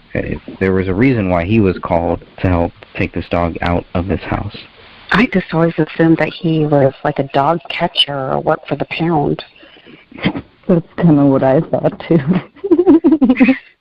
Maybe I'm reading way too much into it. Like, I never really thought much about it. Like, he came and got the dog, so I thought, oh, okay, so he knows about dogs. And then but just further along, you just kind of forget that he was the one who came. And he just throws Paleo in the back of the truck and leaves him there for hours. That's a good topic, Sophia, because the phrasing here had some questions early on in the case in the Justice page, because it says that he got there, got the dog out, and put him into the bed of my truck where he stayed until roughly 1900 hours. Now, 1900 hours at 7 p.m., and that day I think it was 17 degrees outside on a January day in Minnesota in winter. So we assumed it was a pickup truck with an open bed. Later they said, no, the only squad cars that were there were SUVs and like a Ford Explorer type of a thing, and that's where the dog was. And I said, here in Minnesota, you don't call that the bed unless it's a pickup truck. So why would he explain it as the CSO officer saying I took Paleo and put him in the bed of my truck? And really he just meant essentially the back seat or the way back area of an SUV. Just had him there. So the car was on, the car was running, so the car was warm, and so I put to bed any stress there was from members of the page thinking, why was Paleo, standing outside in the shivering cold in a pickup truck? So they said they had the car running, so which prompted the next question. We said he had the car running till 7 p.m. after getting there at 1, so 6 straight hours. I think this was Judy Prochnow who was giving all the background on this by saying, no, there was no pickup for the truck. And I said, but well, why was the truck running for 6 straight hours? It would have ran out of gas, potentially. Mm-hmm. She said, well, maybe... Well, I mean, maybe somebody went and made a run and brought a gas can or something. But you're right. The paperwork shows that till 1900 hours, that dog was there. They didn't take the dog to the pound or anything. Basically, he was just quarantined with no food. That they may have given him some... I don't even think they can get him any treats at that point. I think they had a bowl of water or something. They still didn't know what was in his system, so I don't think they were allowed to give him any food. Yeah, they had treats to get him out. So they had some treats, but I don't think they were allowed to give him any food. Then they took him to the Palomino Pet Hospital and advised the kennel to only feed and water the dog, but not to do anything else because it's a part of an investigation. So that was Brian Booth and Officer Adam Keeler. But that was very strange. Some of the words that were used, the length of time that was mentioned. See, when I think of them wording bed of truck, I think of like an F-150 with one of those hard shells on the back of it. And oh, yes. I was thinking that too. Yep. Whether or not it was open, it could have had a topper on it or something. But we're thinking of kind of a pickup truck here in Minnesota is what we think of. F-150 with or without a topper, but still with the topper on, 17 degrees is not insulated. And with no topper on, 17 degrees is exposed. So either way, that doesn't make sense. And then I think that was at the time that Judy said that they were like all Ford Explorer type of SUV patrol cars that the dog was in. And I said, I still wouldn't say that I put the dog in the bed of my truck if it's an SUV. So I said the terminology seems odd. But regardless, if they were there at 1 o'clock, 1700 out, 7 o'clock, that's 6 hours that the dog was sitting there doing nothing. And for all they know, he hadn't eaten for 3 weeks. I guess they had already seen what the living room was through the front window, through the back window. Why clear the garage first? Was it right there next to, because you come in through the back, and there's that fireplace, the kitchen. The garage is right there in that same area? Right. Yeah, the door leads right into the garage from that area. So if protocol would be to sweep the house going from right to left. Hey everyone, you are listening to the Gray Stage Podcast. I really appreciate all of your support and your help. I wanted to remind you that if you haven't heard of Anchor.fm, it's a great, easy way to make a podcast. First of all, it's free. There's creation tools that allow you to record and edit your podcast right from your phone or computer. Anchor will distribute your podcast for you so it can be heard on Spotify, Apple Podcasts, and many more places. I love it. You can make money from your podcast with no minimum listenership. It's everything you need to make a podcast all in one place. So if you're thinking about making a podcast, go to anchor.fm and check it out right now. Now back to the show. Sure. Whenever you come in, that would have made sense. And they both went together, so they cleared the garage first. I don't know if that's strange, Greg, or not. I didn't read too much into that. They saw the writing on the wall in blood, and then Dahlstrom, who's also in there at this time, noticed blood writing on the wall and several bloody footprints on the floor. And then he goes on to say that the living room floor laid 3 heavily decomposed bodies, 2 adults and 1 child. I think the word heavily is left up for debate. The Apple Valley homicide, they get one average of 1 homicide a year in Apple Valley, Minnesota. Very rarely would any of these officers even see a decaying body at all. So I think what they saw was they were decaying, but David and Kamel were bloated. The bodies were bloated at this time. So they were in, I think, that first round of decay or rigor, but not maybe heavily decomposed. That's the only thing I have to say about that. It wasn't like they were there for, months or something, but he did say heavily. Now, Broden goes on to say that the body's presumed to be that of the homeowners and the daughter. All 3 levels of the house was then cleared, and officers left the house and waited for detectives to arrive. So the 3 went in, cleared, and then there was no threat. They began then to wait until the detectives arrived, which is also protocol, I'm assuming. Do we have the recording of them clearing the house? Yeah, the audio looks like it was definitely cut. So it was definitely cut for certain. I'm not sure why that audio was cut, but you can clearly see, maybe just because there's nothing happening during that time. That audio recording is very important because you can hear how they sound. You can hear their dog. That's probably one of the best ones, one of the best reasons. Is to hear what does their dog sound like during that call. I need to listen to that again. I was posting in the group very early on. Somebody had that audio, and I just want to thank them. Whoever you are, thank you for posting that into the group because I thought that was a big help. The way this says they saw several bloody footprints on the floor in the area between the kitchen and the living room. The picture I get in my head is you can clearly see a lot of bloody footprints in that area. So when you look at the pictures, you wonder where they're talking about because the pictures that's not what I would say is several bloody footprints. I mean, it's a few, but it's just severely lacking for what you picture in your head versus what the picture shows. Well, I mean, there's several people that have gone on the record saying that David walked around the crime scene for several days and was staging it, and it's crazy. There's possibly 2 and 1 handprint. Yeah, there was another rumor too. Remember about how that they had proved that those were David's footprints. And we know that that's not true at all. Correct.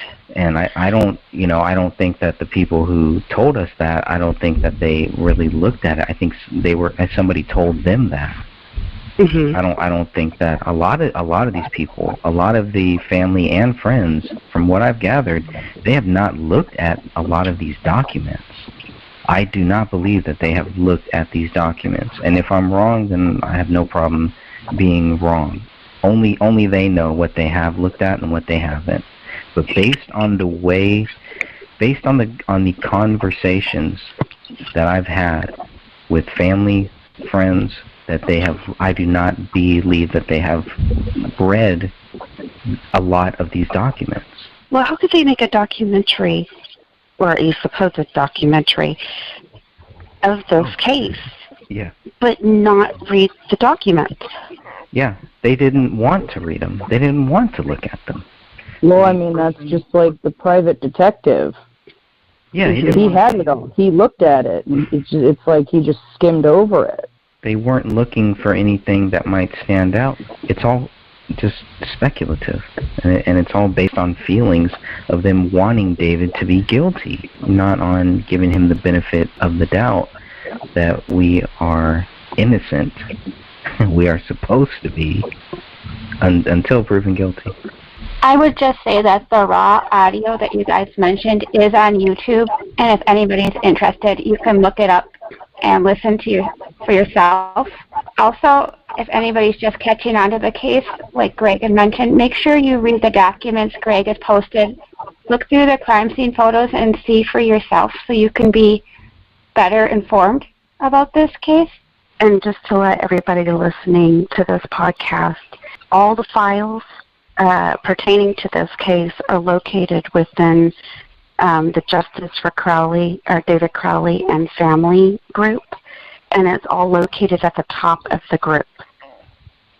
They've been added by different members, Greg, Dan, myself, everything from that we've received from Apple Valley and the BCA is all up there.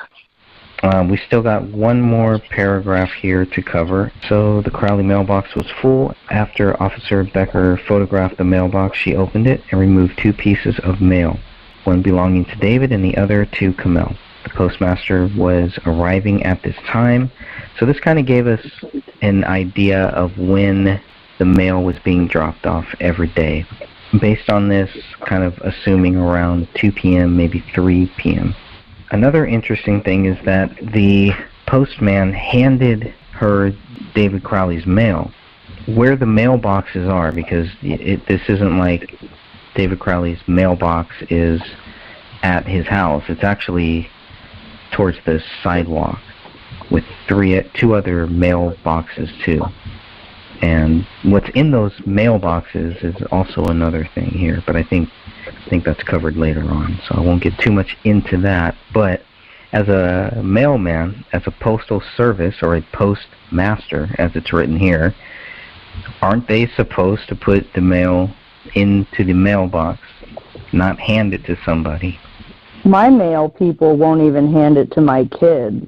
Like, if I ask them for it, they'll walk up to my door and still put it in my little slot.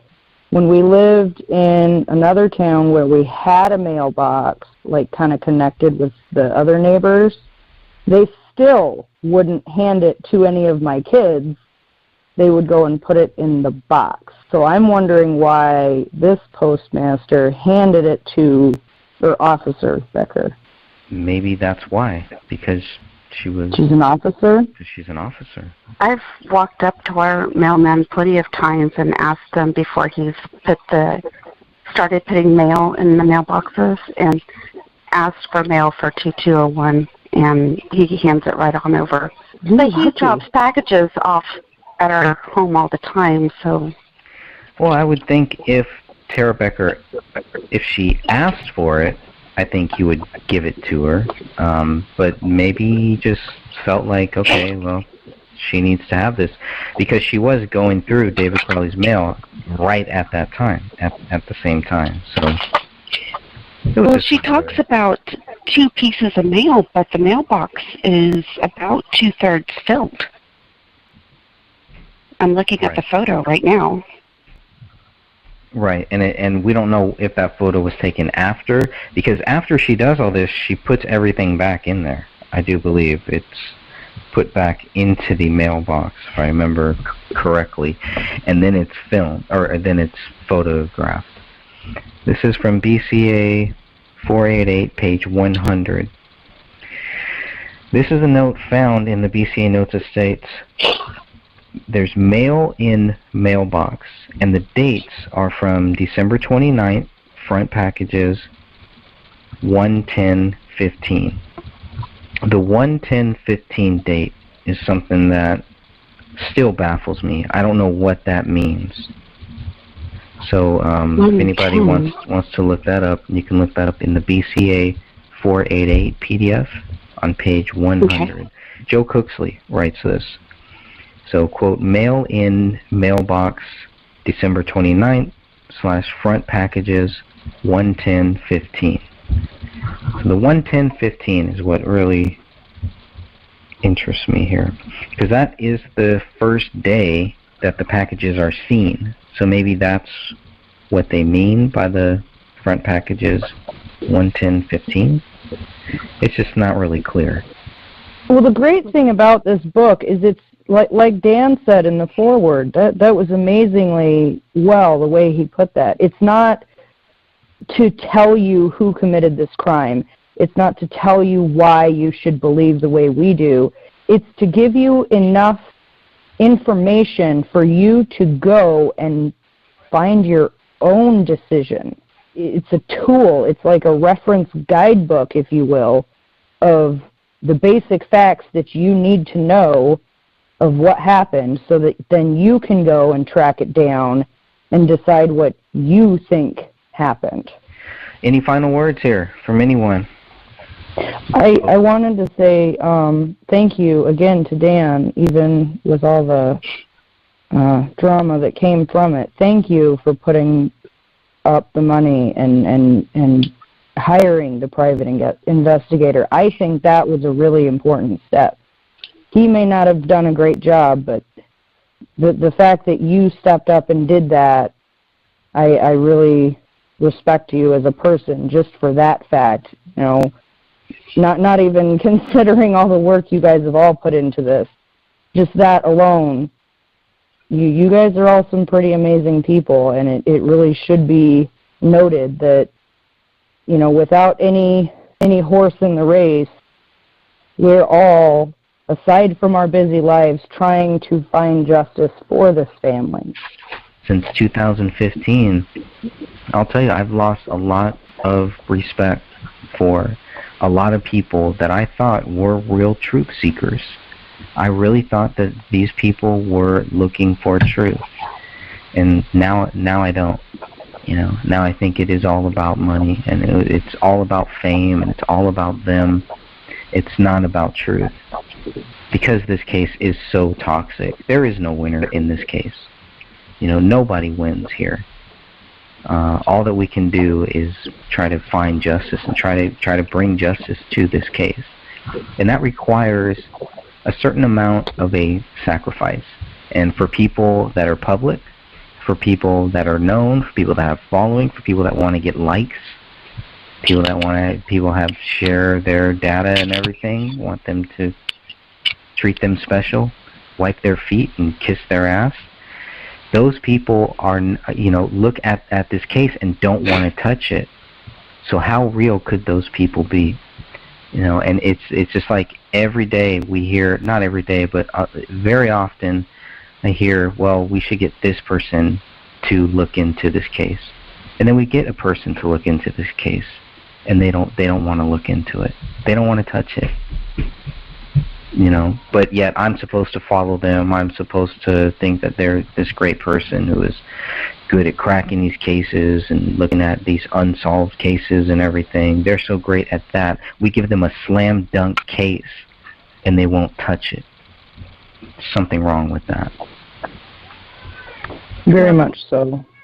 If it makes you feel any better, his TV show fell through. Yeah, that does make me feel better. I just think, given all the things that he's got in the works, like as far as his own personal career, I really think he did not want to disagree with the police officers on this case, because if he had openly come out and said, well, yeah, you definitely got something here, Dan, then all those police officers, all the rapport that he's built up over all these years with all these people would be gone. Just from him saying, I believe these police officers didn't do the best they could have. You know, that could be a reason why he wouldn't have said that we're on the right track or anything to that effect. That could be a very good reason why he basically just told us that we're all nuts for looking into it. And I agree with that. I mean, he doesn't want to burn those bridges with any police that he might have to work with or any deals that he has in the works. Right, but at the same time, you're kind of pissed at him, or I am at least, because he was paid to do a job and he didn't do it. Heck, I could have done that. My daughter could have done a better job than he did for a whole lot less money. Like, I gave feel you a so great bad. deal, Dan. Like he could have, that Kenneth Maines could have been, yeah, he would have had some negative blowback, but anybody who puts their name to a case where other people say something different is gonna have negative blowback. David himself said that you're going to have that. He was experiencing the negative blowback on the Gray State movie.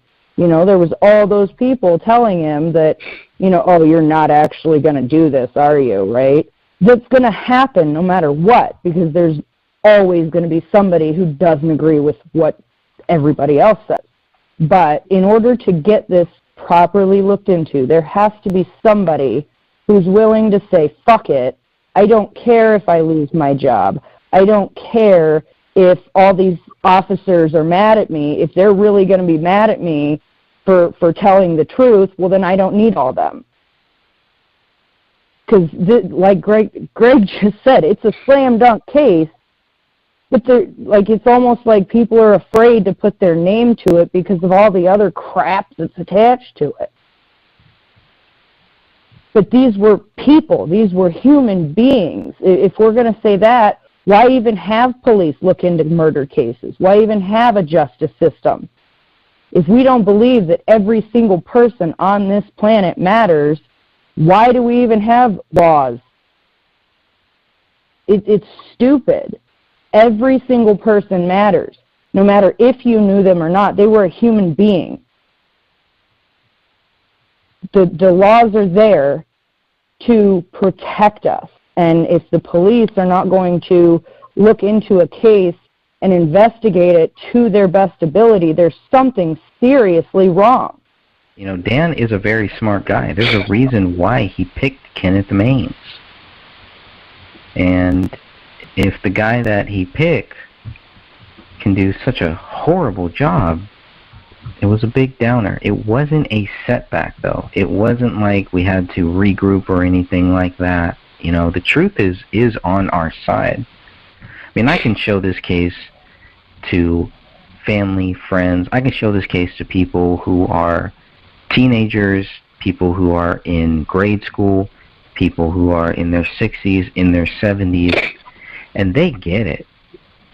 You're telling me a guy like Kenneth Maines, a guy like that who, you know, has lived this, has worked these cases, who is doing a show and all that on cold cases and solving cold cases. This is the biggest cold case you'll ever solve. Everything was given to him on a silver platter. All he had to do was just say, there's something wrong here. That's it. He couldn't even do that. Well, but if you think back to what that detective said to Dan, where he said he'd be willing to talk, and then he talked to Gummert, and then he said, well, I really don't have anything, you know, much input on it, or, you know, whatever. That, to me, says there's something wrong. Just that. Because if he was on that scene first, that is important to know what he said. Otherwise, he wouldn't have made a report. If what he had to say about what he saw when he first got there was not important, they would not have had him, they wouldn't have let him stay. They would have said, all right, buddy, go take off. They wouldn't have even had him really write a report. If it really wasn't important, why would it even be in there? But then there's other stuff that you find that is so vitally important to this that they just overlook. Like the hand, the gun, the hands, the arm, the correct rib, all the things that do not make sense, they overlooked. But then things that they should have looked into were not. That, like the fact that there wasn't a call placed on December 16th for the pot or a text message sent from David's phone. Right, the follow-up. There absolutely. were financial issues, the unknown DNA, that kind of stuff, or the telephone still being, or his account, his AT&T account still being active as of last year. Who's paying for it? Is there identity theft? I haven't checked since to see if it's still active, but it's a little concerning that they were still active at that time. Well, if they had gone into like witness protection or something like that, they wouldn't have kept their phones. Right, they wouldn't have kept their phones. They would have had to cut off all contact, completely change who they are and what they were about, everything down to their childhood, their whole life story, their name, where they're from, everything. They have to completely become a new person. Mm-hmm. That's the whole point of witness protection, is so that you can be given a new identity. So if they were in something like that, those phones wouldn't have been paid. Correct. You wouldn't find any of the future breadcrumbs after they've died.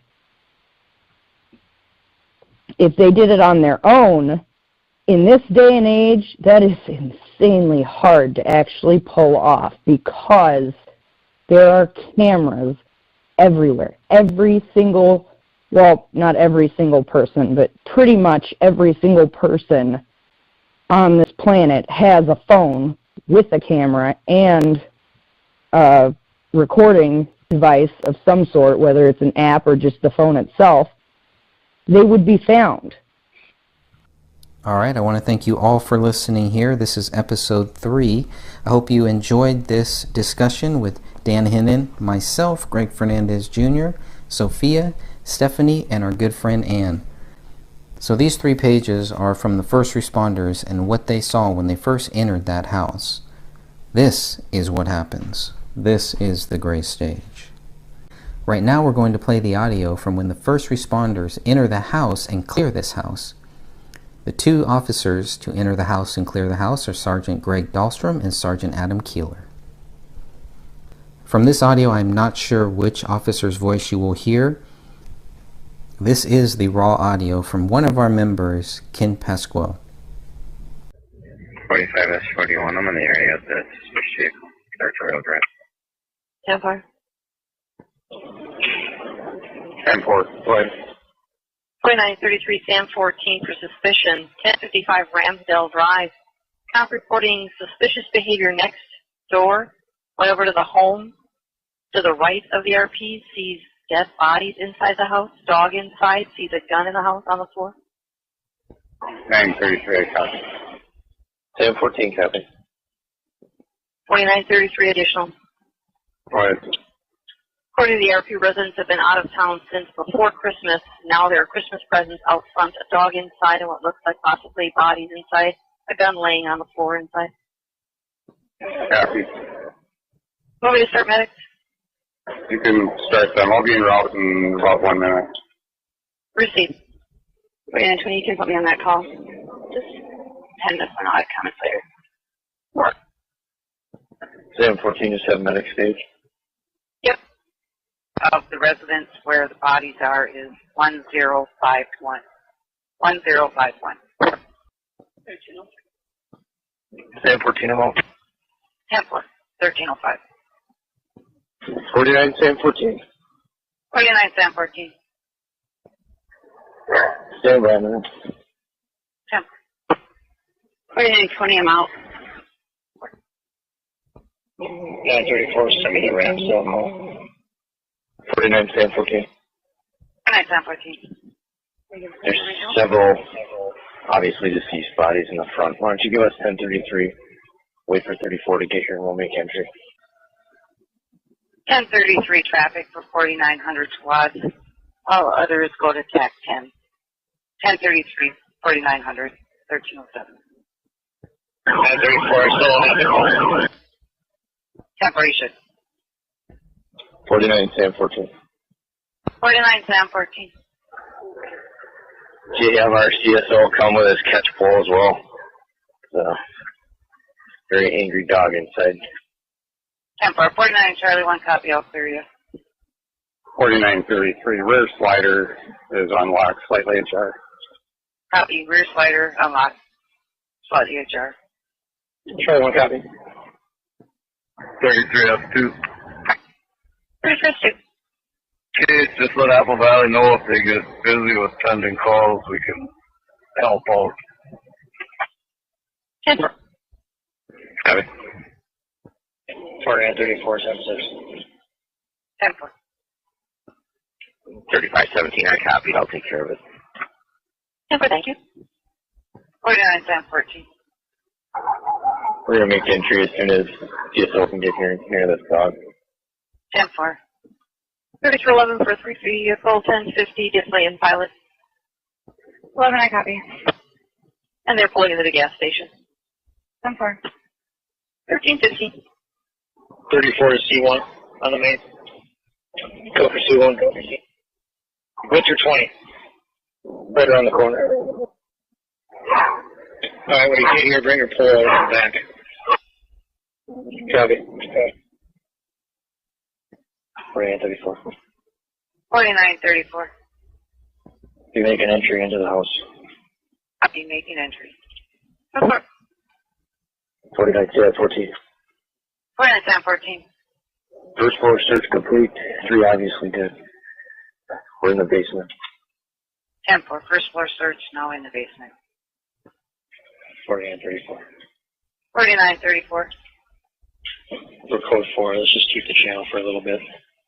10-4, code 4, keeping the channel. 4934. Go ahead. Can Alina clear, or do you want them in? Sorry, Alina can clear. 10-4, Alina clearing. 49 Sam 14. 49 Sam 14. Page out all investigators and go to our PD. I'll be in contact with 901 here shortly. 10-4, page out all investigators. 34. We don't need to block off the street. Just put your squad there. 45 I'll be in the area.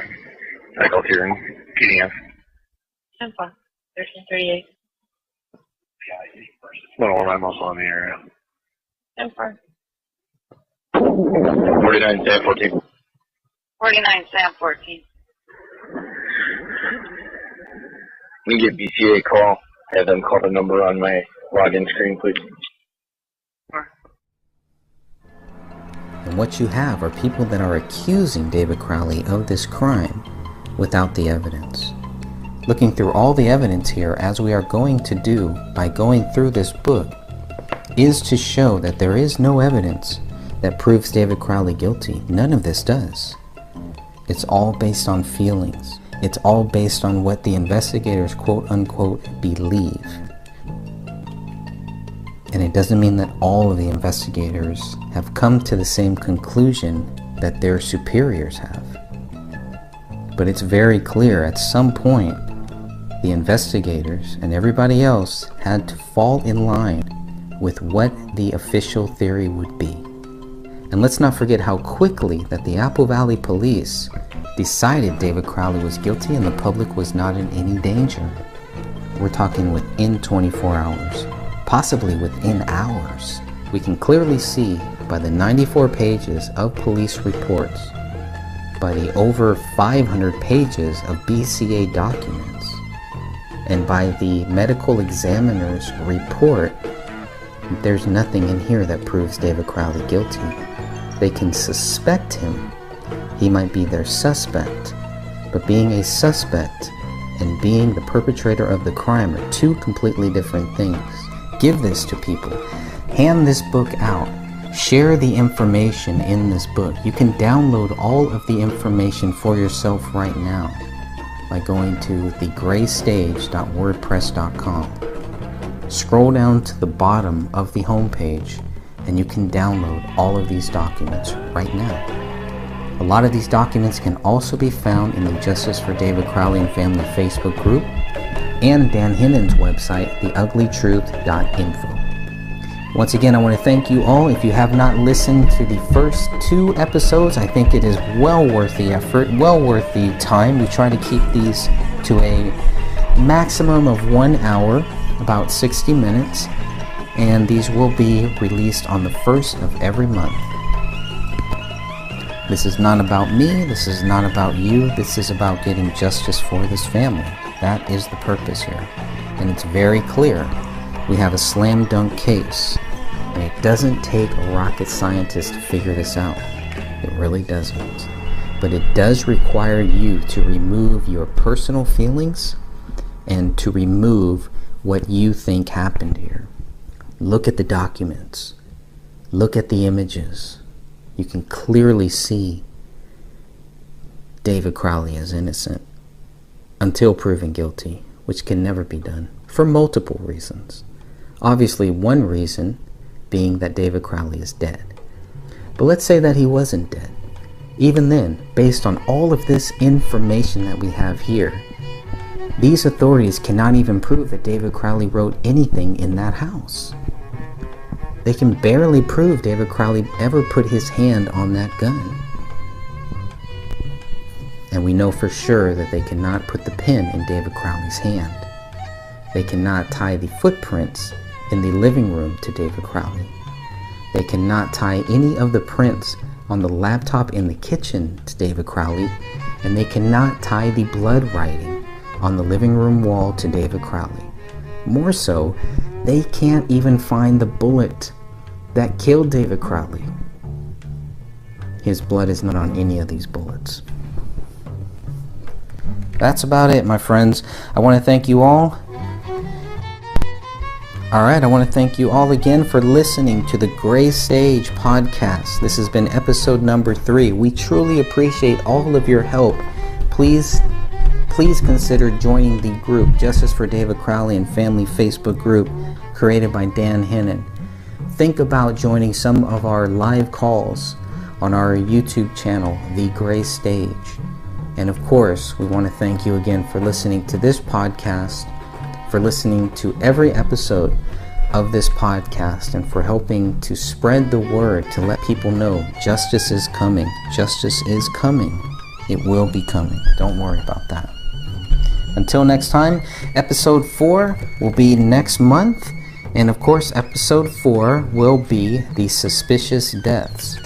That will cover pages 19 all the way through, it looks like pages... That will cover pages 19 to 24.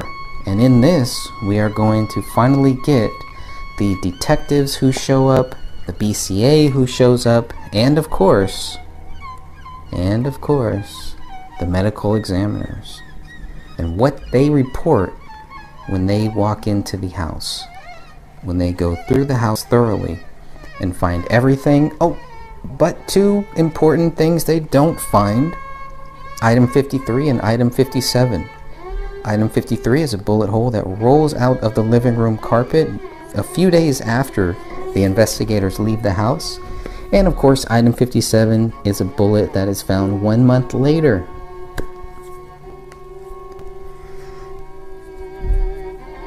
And that bullet is only found because investigators are told that there is a bullet hole in the living room ceiling. So again, investigators, BCA, medical examiner, cleaning crew, everybody except for some of the friends of David Crowley, everybody missed the bullet hole in the living room ceiling. How's that possible?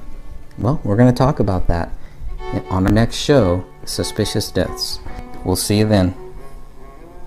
This is the Gray Stage Podcast.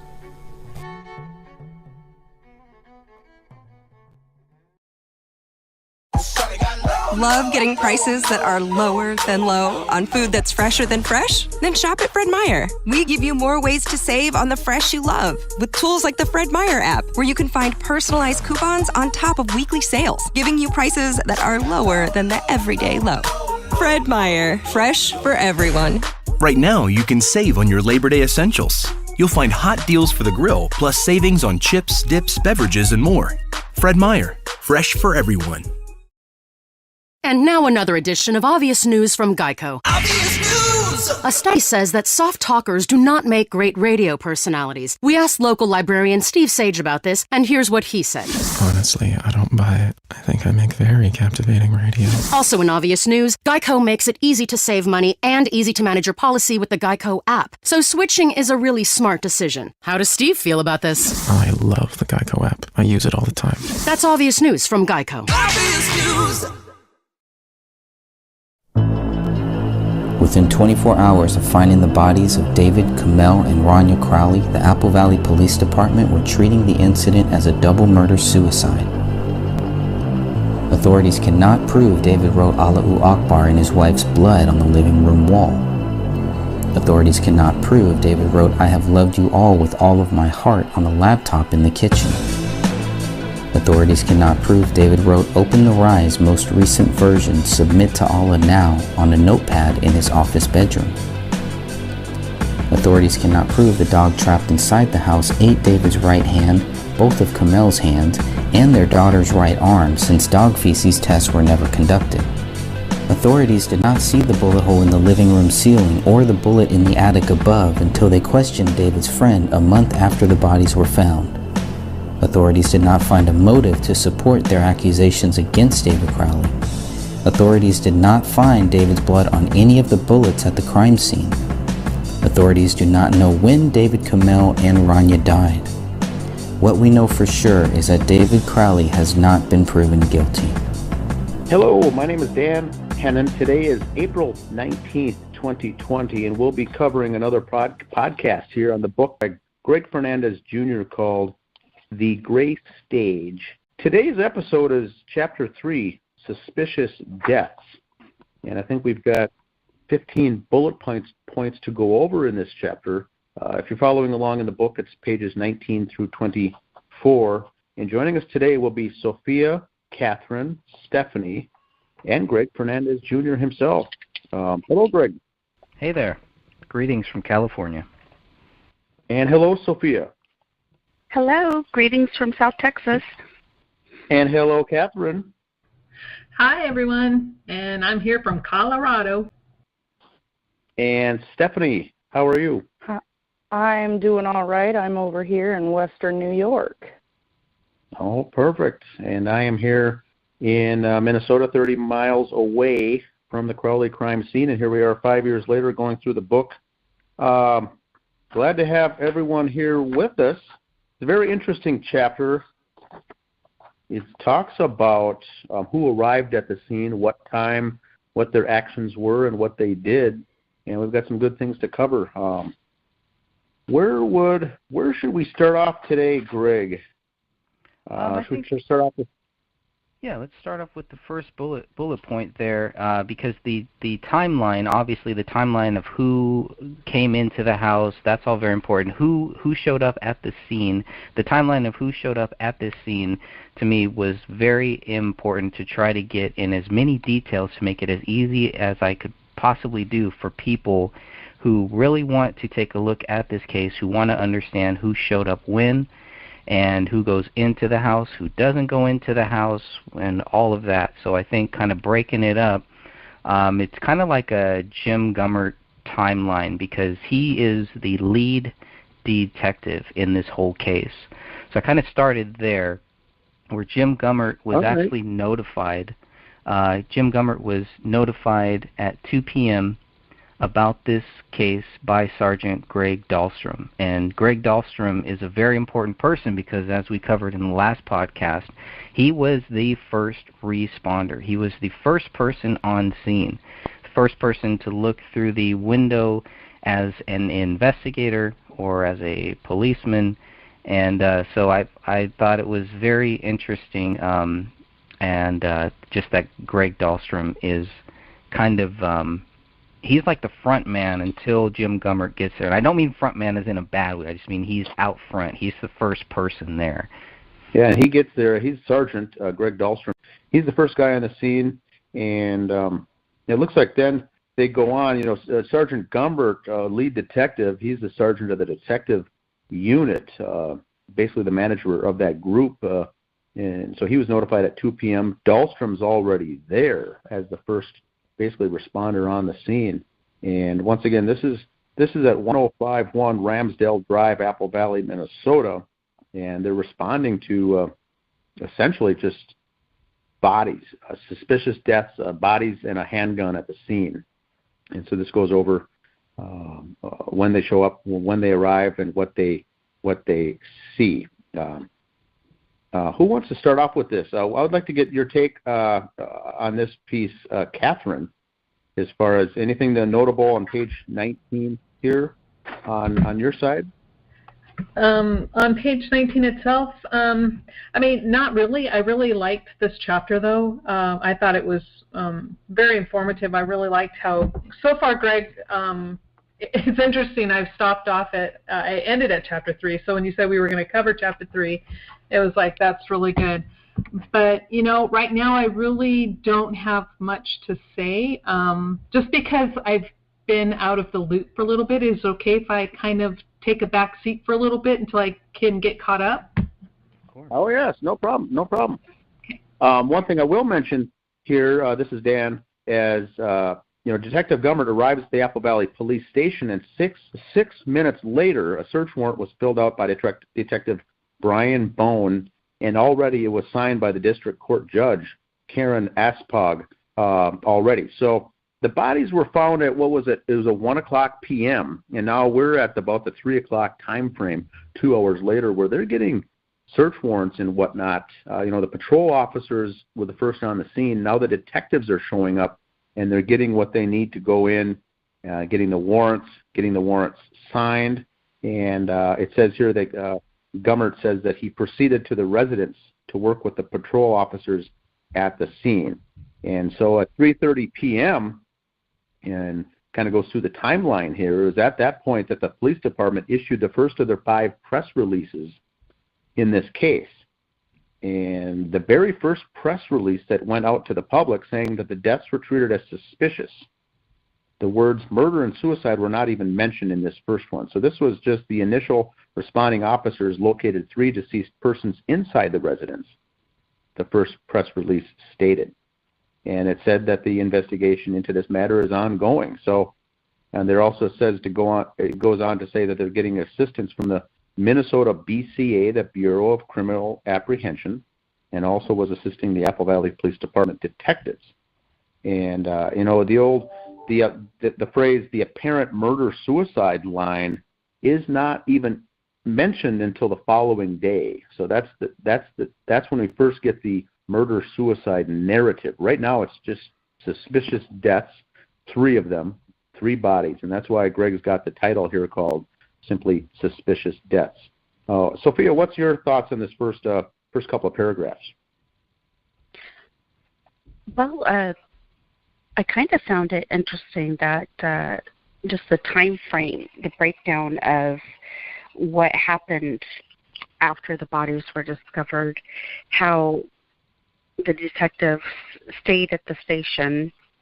And now I understand why they did. It was because they were waiting for the search warrants. When I first started looking at this case, I couldn't understand why they stayed there for so long. And as we get further into this chapter, I'll have more to say because we haven't touched on it yet. And I'll go to one more section here, because to keep in mind, the Apple Valley police officers, only 2 had actually entered the home after the 911 call came in. 2 entered to essentially clear the home, make sure no one else was in there. And once they found and confirmed the bodies were there, they got a hold of the dog, got the dog out with using a catch pole, and then it turned into a detective case investigation. And so, but without that search warrant, they weren't even able to get in and do their work yet, so they were waiting on those things to be done. Now, in the meantime, they marked off the property with the yellow police crime scene tape, and Brian Booth was there controlling the entry and exit of the scene using a crime scene log. So this kind of brings us up to date as far as people showing up on the scene. Greg, did you have anything to share here before I get to the next? Yeah, just one thing. Because you have the first. Okay, so Greg Dahlstrom shows up at the scene at 1:04 p.m. Jim Gummert is not actually notified until 2 p.m. 4 hours later. Or I'm sorry, 45 minutes later. So the first question that I had is, how much did they do within that 45 minutes up until Jim Gummert was actually called? And of course, you can check that out in the first responders chapter. You can see everything that they did.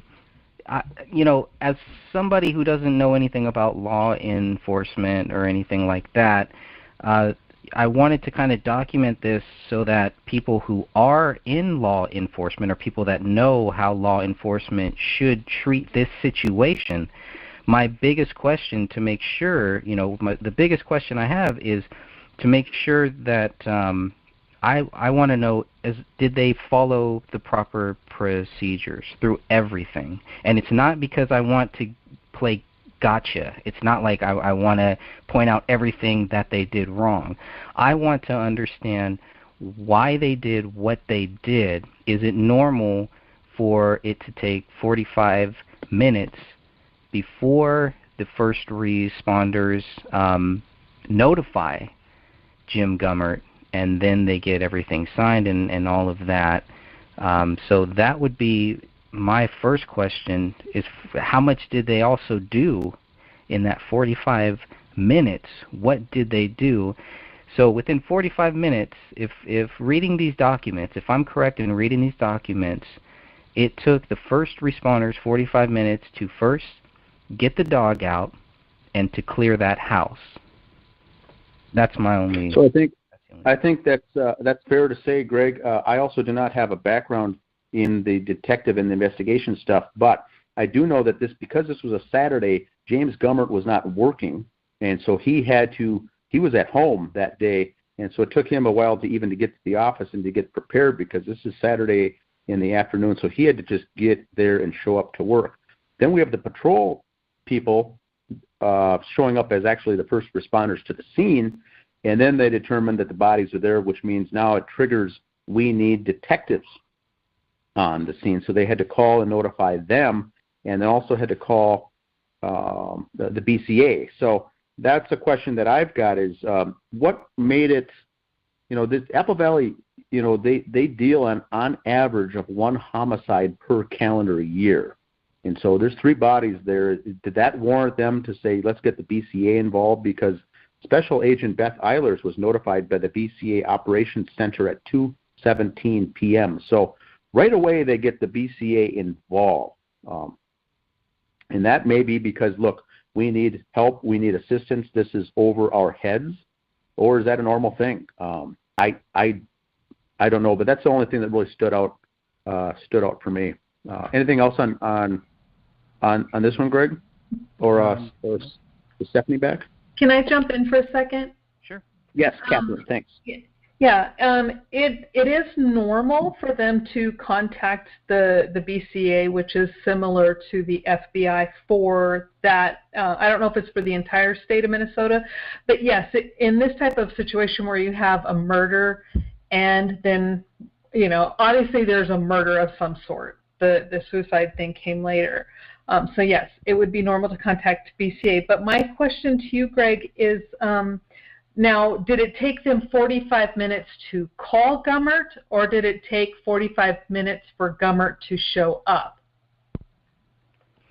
It took 45 minutes. It took 45 minutes for them to contact Gummert.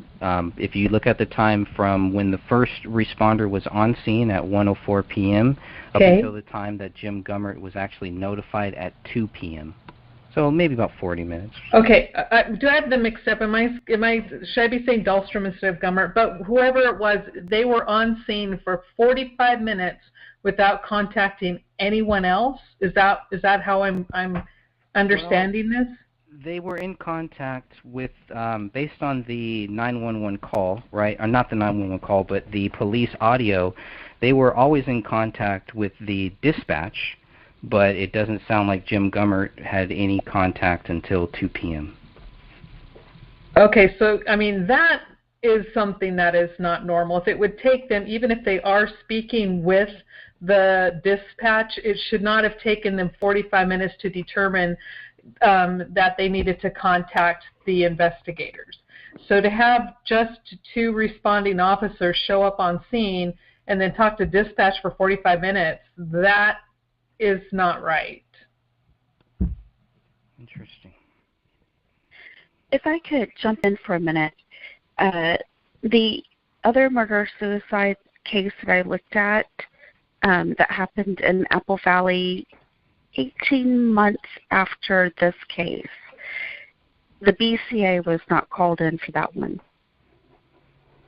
The detectives just collected the samples, and there weren't any tests run or anything like that. They just collected the... Oh, I'm sorry, I didn't mean to interrupt you. On that one, Sophia, was it obvious and not to say anything's really obvious, but was it more obvious or clearer that was a murder-suicide, or were there some questions? I can't remember how that case went. They came to that conclusion immediately. Okay, so almost as immediately as this case. Yeah, and I would honestly. Okay. Go ahead, Dan. This is Dan. I was just going to jump in and say that was more, Catherine, I would call it more straightforward. They didn't have the Quran, the blood writing on the wall, the dog running around, hair all over the place, and blood all over the place. There was just 2 dead bodies with a pistol. But maybe that's why. I'm not sure. But it was more straightforward is how I would call it. Yeah, that's a good way to word it. Yes, I agree. Thanks.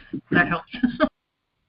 Does the physical appearance of the bodies, would that have anything to do with it as well? Personally, I think it does, because the Crowley case, it was a pretty gruesome scene. Yeah. What was the decomp time for that other case? Good question. I was just thinking. Oh, it was just about 12 hours. Oh. Yeah, it was the same day, I believe. Yeah, it happened the night before, and they discovered them in the morning time. Yeah, they did have cats in that other case, but no dog. Yeah, they did. There's no evidence the cats ate on the bodies, even though some people have brought that up. The cats do, in some cases, eat on bodies. I don't know.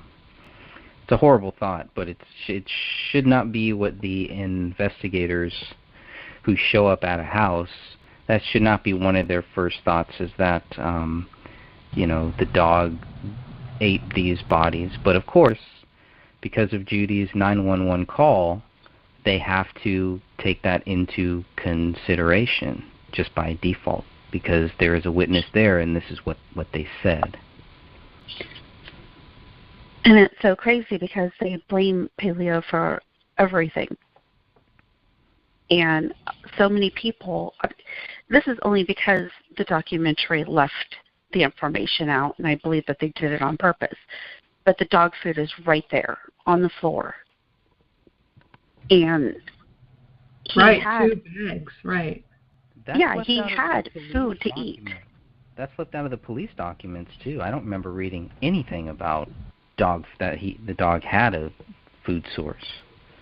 You're correct. Yes, they did leave that out of the police reports too. I mean, there was the only way that we know is because of the photos. Right. There was an open box of dog treats on the kitchen counter I don't know if that dog could reach up there, could jump up there, but it's there. So this is not along with what you guys are talking about, but I did figure out page 19 is not page 19 on a PDF. Correct. For anybody looking at the PDF, 19 is actually 36. Okay. So.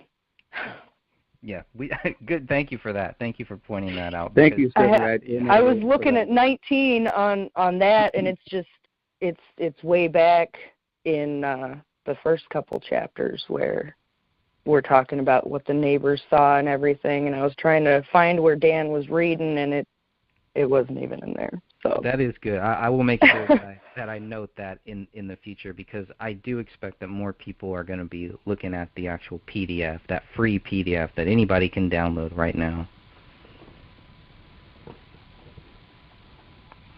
But this all, with as fast as they got that warrant to go on in, why did it take Detective Gummert longer to get there? I mean, is that just Gummert standard was that he doesn't need to come yet, or? Well, he was on scene at 3 p.m. So at the Crowley house. He was at the Crowley house by 3 p.m. So Gummert is actually notified at 2 p.m. He goes to the Apple Valley Police Department, and by 3 p.m. Gummert is at the Crowley house. Now, the search warrant isn't filled out by Detective Brian Bone until 3:06 p.m. So he's kind of there. They're kind of almost just like how Dan was saying, they're kind of like waiting for the right, until they have that, which is good. That shows me that they were following up until now. They standard are operating procedure. Thank you. Absolutely. That's the way that I read it anyways, and that's very important, because we have people that do not want the investigators to talk to us. They want the investigators to think that we're just here to point out everything that they did wrong. We're here not being fair towards them, and they need to understand that that's not true. That there are some things, obviously, there's a lot of things that they could have, should have, and would have done, but when we're talking about just these basic things, so far, I don't know what everybody's view is on that, but so far everything looks SOP. And I agree with you, Greg. It's like Dan was saying earlier, the best explanation as to why it took them a while, at least until 3 o'clock, to get there, and even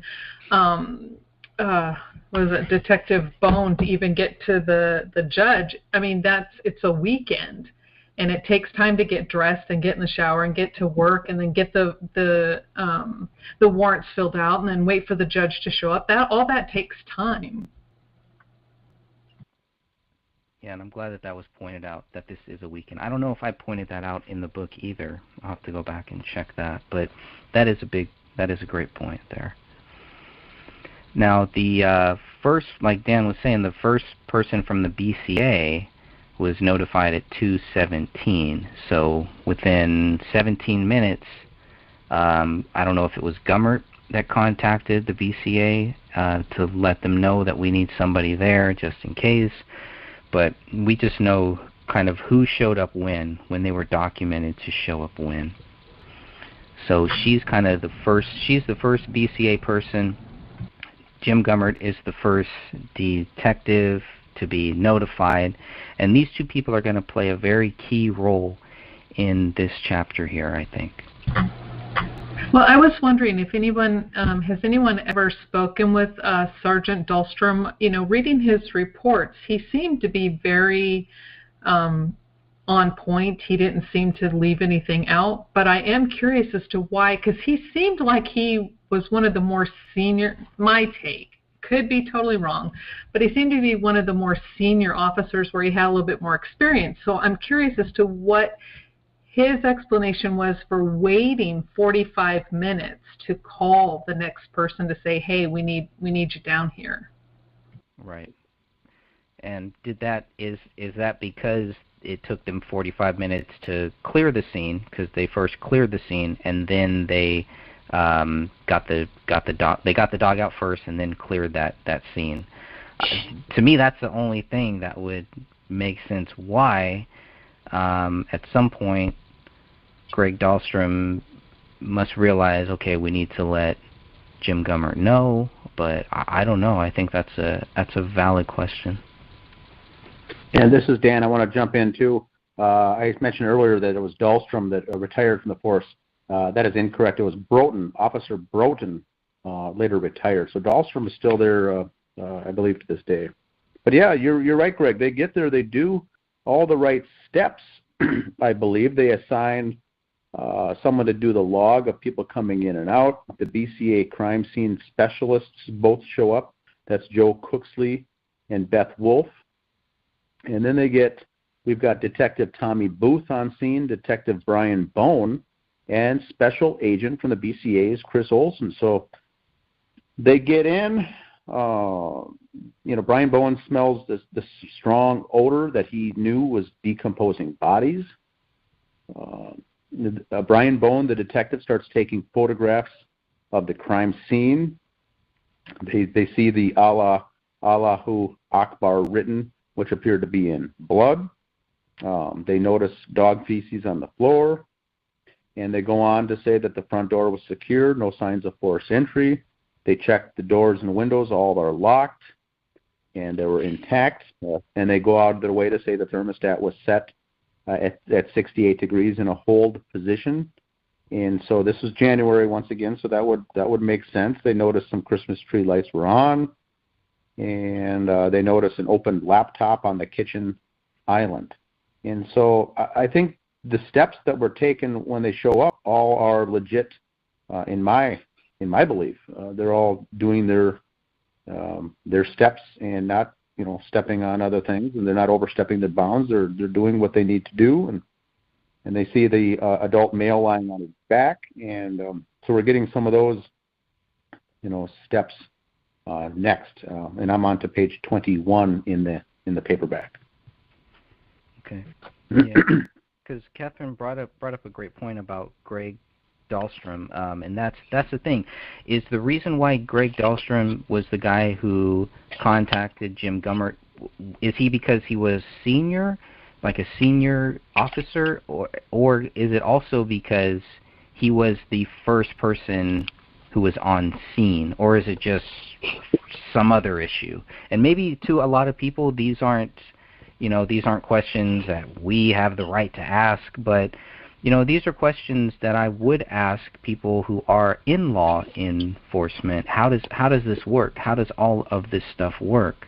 Because I'm trying to understand these processes. This whole chapter is really just trying for me to try to understand these processes, to get people's feedback, people who are in law enforcement, people who have family, friends in law enforcement, to understand, to make sure that everything that they're doing here is proper. SOP.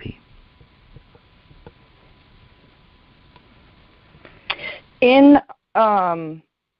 the handwritten log of who was there, it says Investigator Tommy Booth, Investigator Brian Bone, and then Sergeant Greg Dahlstrom. So from that, I would take a very risky guess, because I don't know rank of police officers or investigators or things like that, but I would assume that he is higher than them, so they would have to ask him to come in with them, like to help them figure out how to deal with it, maybe, what to do. Right, because Gummert is also a sergeant. He's a detective, but he's also a sergeant. So for me, who, again, doesn't understand all that stuff, it's a little confusing there. Right. And Dahlstrom may have been Sergeant Tommy. on duty that at that particular time from the traffic response, from the patrol guys. He may have been the manager on duty, whereas Gummert's the manager on duty for the detectives. Dahlstrom may have been just a patrol sergeant. Interesting. But yeah, both of them are sergeants. Okay. Just one last thing about that, since you brought up the that list of who's going in or who's showing up at the scene, what times these investigators, officers, everybody shows up at the scene, what time do they leave. There are two names here that I don't know that are even mentioned in any of the documents that we have. Sheriff Brian Olson and Sheriff Thomas Jacobson. Now, I'm assuming those are deputies, not necessarily sheriffs, but they are deputy sheriffs from the Dakota County. But I don't remember them really being mentioned anywhere. And looking at the times that they show up, maybe that's, I don't know. Well, here's a question on that, Greg, because the Sheriff's Department and the Police Department are two separate entities. The Police Department generally takes care of things that happen within the city limits, and then the Sheriff's Department in the county limits. Has anyone done an FOI on the Sheriff's Office? Yes. They said that they had nothing, that they did not respond to the scene, which we know is not true. Correct. Wow. How could they? They're here. Well, they're written exactly as being here, so how could they not have responded if they were written as there? You don't just say, hey, I know this guy, let's write him being here, even though, he's across town. Well, here's the other thing about that list, and I know people listening to this podcast can't see that list, but it is in the BCA 485. It's a PDF of 485 pages that Dan Hinnon got. And if you look at the time for Jim Gummert, it is 0152. So that was another thing that threw me off, because I know that they come back. I know that Jim Gummert is there on the 18th, and they're taking the guns out of the house and stuff like that. So that to me was also weird. Why would it say? And that's what threw me off when I first read this. Is, well, if Jim Gummert doesn't arrive to the crime scene until 3 p.m., why on this sheet does it say 0152? That led me to think that this sheet is talking about when people go into the house. But so that really threw me off. A lot of that I kept out of the book because I thought it would just be, it would throw everything off. Because some of the timelines, some of the times do not match up with what this list is. But this is a very important list here. Anybody have any thoughts on that? Well, I'll give you, like, for an example, when we had to show up to scenes, or calls, whatever the case may be. I was an EMT, obviously not a police officer, but when it got to a point where they were actually writing down and we had to be logged in and out of a place, it was when we entered and when we left, not necessarily when we were on scene. So whenever we entered the place, we did what we needed to do, and then when we left, then we were logged out, but we were still on scene for the entire scene. And back now to the thing with, and this is just something that popped in my head, don't know if it's true, but maybe since the sheriff's office did not respond in an official capacity, although they had two sheriff's deputies there, maybe because they weren't officially called to the scene, then they weren't required to write a report. However, it would still be interesting to see if those two gentlemen would, or the two officers, I don't know if they're male, but if they would be willing to at least give a statement, or could they give a statement? I think that's a great idea. Yeah, because they're obviously here, and if you've already had contact, Sophia, if you've already contacted them and they said that they're not involved, maybe you can go back to them and say, well, they were involved. Do we have any reports, anything from these two people that are on this list here? Okay. Might be a good follow-up. Also, did Detective Gummert take the guns off the property to the Apple Valley, that might be why he had signed back in again at a different time. Right, but he's only here once, so he should be on here at 3 p.m. January 17th, and then definitely that makes sense. The 1:52 p.m., which would probably be the early morning after the bodies are taken out. That's when they start taking the guns and everything, and then they stay until the early morning of January 18th at 4:15 a.m. The last person, it looks like that's about 4:50 a.m. January 18th. That's the last time that they were there. But some people have dual dates. They have dual times. So like Adam Keeler has 1507 to 1532, and then slash 1552 to 1656. So looking at this, I can see why I kept a lot of this out of the book, because I don't understand it yet, and I don't understand why these times aren't necessarily matching with the times that I have in my head. There is a logical reason for it. I just have not been able to find it yet.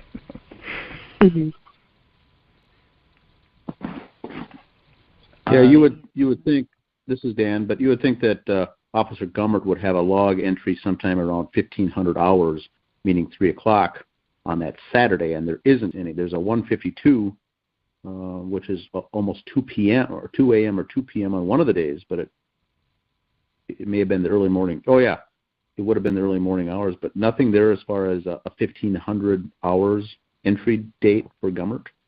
Yeah, which is a little odd. I think that's a little odd. And then, like that with Keeler, I think that would just be multiple times coming in and out. He would have multiple times logged. Now, Gummert is the lead detective. I'm sure he may not be wanting to log in and out every time he steps in and out of that house. He's probably busy with other things. But as far as protocol, I think you would have that. But that's just my thoughts. Yeah, and maybe the guy who was taking this list, which was CSO Brian Booth, AVPD CSO Brian Booth, maybe he just didn't ask Jim Gummert for that. I don't know. But his time is weird too, because he's, according to this, if you look at his time, it's from 1400 to 1507. So who is filling this out after 1507? You can get lost with some of that stuff just asking questions, and maybe it's not the most relevant thing, and I think that's another reason why I kept some of this out of the book. Just was trying to put as much just factual data in there as possible and leave out some of my speculation.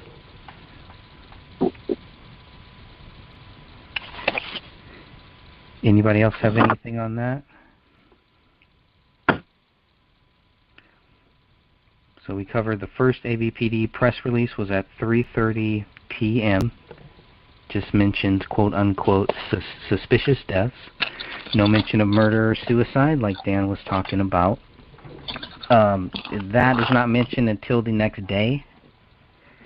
And yeah, the other thing, Greg, just to jump in here, by living in the area, I was not aware of these earlier press releases. I did not see them, in the news and the media and TV or anything. I didn't even know about the deaths until I created the page on the 19th of January. So one of these FOIAs that came back had the email correspondence back and forth showing that they have the press releases and the various press releases. So that was helpful to see the number and the variations of the press releases that went out. Do you know where those would have been posted? To their website? I mean, because they don't even have a website. They have a sub-website of a website. Well, the email that they use is the one that I saw is they have a common. There was 9 email addresses of news outlets, TV and radio, that were used in all of these every time they send out a press release. So they just have a group email distribution, it seems, that they insert and then send something out. And whether or not newspapers pick up the story or not, they may not publish it, print it, but that's how it looks like in reading the Apple Valley Police Department's email logs that have sent these out. It's to the same 9 groups is what I believe. Interesting. I wonder how I can get on that list there. that's probably why it wasn't posted on their website. Yeah. Okay. Yeah, like Fox, Fox 9 News was on there, and some of the local stations, of course. So they must have I think just a group email distribution that goes out for press that hits those nine individuals at those news agencies. Okay. Then we have the 5 people that enter the house. They're all led by BCA crime scene team lead Joe Cooksley. He leads that way. I think it was very important to note that before the crime scene team even showed up, before they go into the house, there is a time difference of when the first BCA people show up as to when the crime scene team actually shows up. So I found that a little interesting too. And then going back through that, it looks like the BCA, let's see, the BCA Beth Eilers, looks like she was there at 6:28 p.m. And then Joe Cooksley and Beth Wolf and Chris Olson of the BCA get there at 16:51. So Beth Eilers is there at 16:28, and then Beth Wolf, Joe Cooksley, Chris Olson show up at 16:51, and there's another guy named Mike Phil and Gary Swanson, and they show up at 17:16. It's all over the place a little, and I was trying to understand that, why some BCA are showing up first, and then nobody's going in yet. They're kind of prepping everything, and then all of a sudden these 5 people go in. But again, the point was just to show who went in when, and comparing what the documents say and comparing it to this list, it was a big challenge. So I hope I got everything correct. That's why, if I wasn't sure, it probably did not make it into this book. This is the stuff that we're completely sure of, that there were 5 people that go into that house, led by crime scene team, the BCA crime scene team lead, Joe Cooksley, and he's accompanied by BCA Special Agent Chris Olson, BCA crime scene team specialist Beth Wolf, Detective Tommy Booth, and Detective Brian Bone. We know that Brian Bone takes photos of the crime scene, and somebody from the BCA takes video, and I believe that's in the evidence document somewhere, but I believe that was Beth Eilers who takes video. So if you go back to when the AVPD first comes in, that was the other thing. When Greg Dahlstrom and Adam Keeler are clearing the house for the very first time, they're obviously not taking photos or video in there. So this must be the first time that any photo or video in the interior of the house is being taken, is when these 5 people go into that house. That's my guess. And then, just page 20 to 23 is pretty much the whole walkthrough of them, what they see.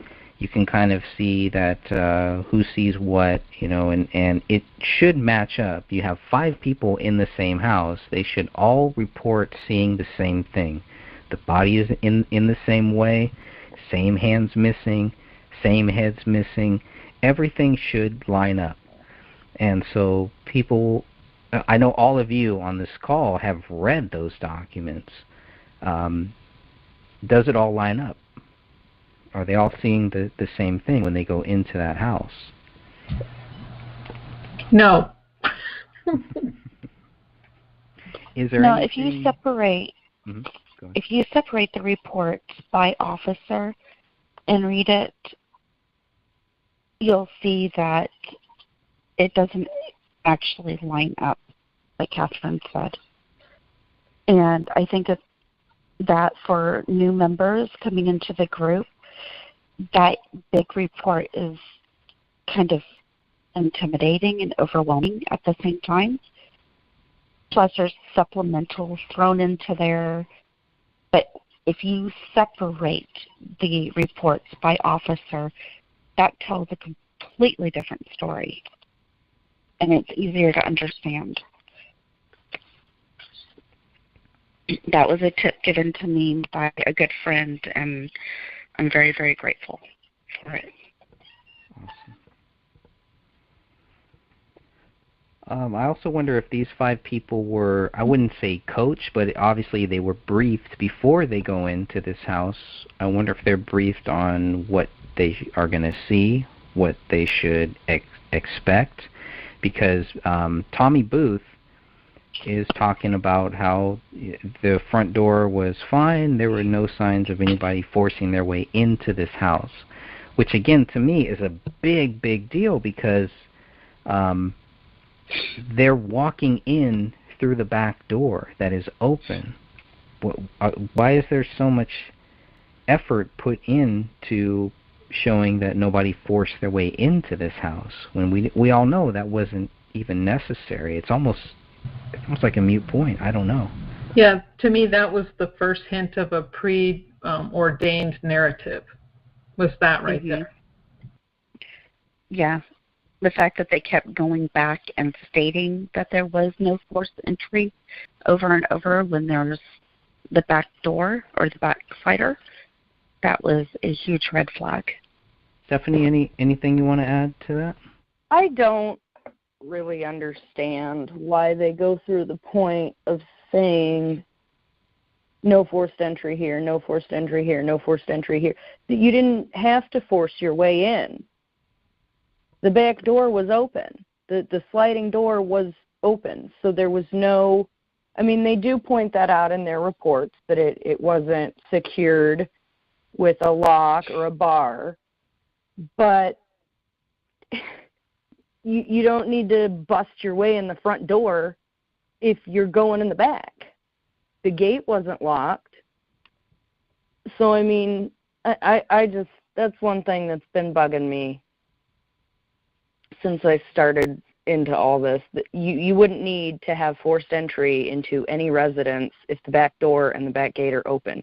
Even if the back gate wasn't open, but the door is open, if you know that back door isn't going to be locked in any way, why would you break the front door? Well, and this to me is why I said that this part, like the rest of you, why this part is a huge red flag, because right here for me, this is where the narrative began.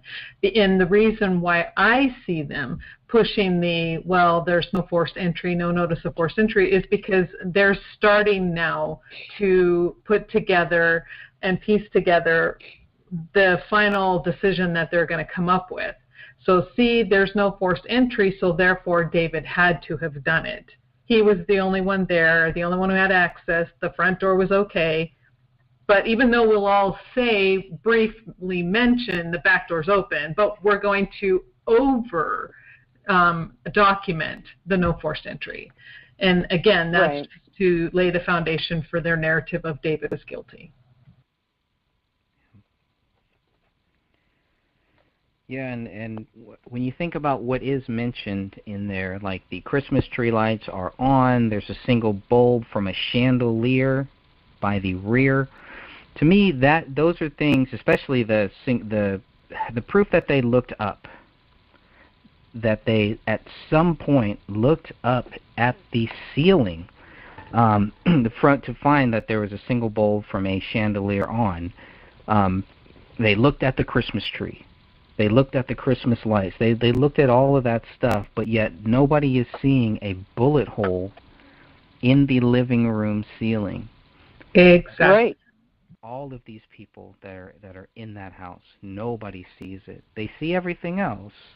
They see what is not there, so they report that there wasn't any doors or windows open, even though Joe Cooksley does say that there was a kitchen window with an intact screen that was open, but again, no signs of anybody forcing their way into it, which is weird. I don't know why you would need, if somebody was to force your way into a kitchen window, I don't know what that would look like. If it's unlocked, you just open it and close it. I don't, so anyways. Well, they did point out that the screen was intact in the kitchen window. Right.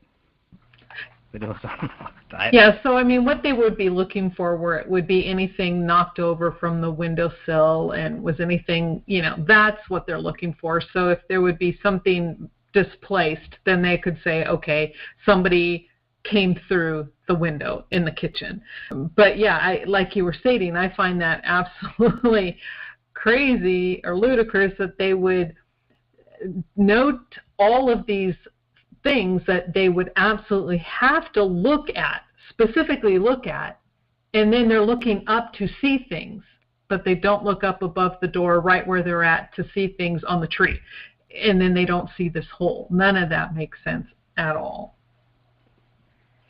Sure doesn't.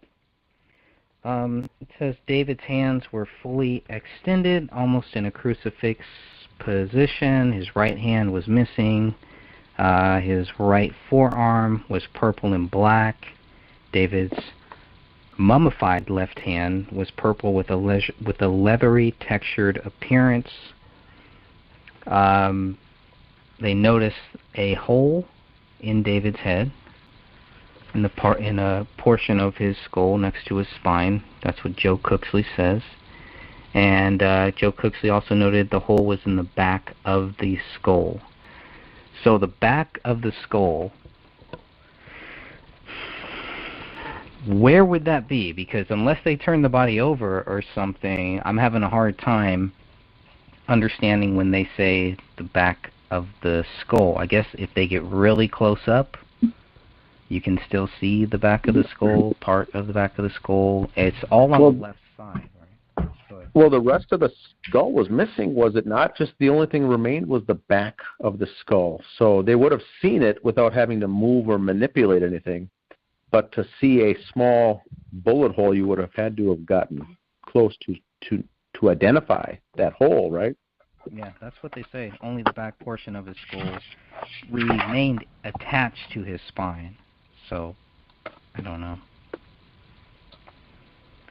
It's beyond me. Well, and here, Greg, too, looking at the autopsy where it talks about, David and the gunshot wound of the head, it says that on the left parietal scalp, centered approximately 9 inches above the left. Oh, okay. I don't even want to get started with this. Left shoulder and 4 inches left of the posterior midline is a gunshot wound consisting of a 2 by 1 centimeter ovoid defect with irregular edges. So if you kind of are trying to measure this out, and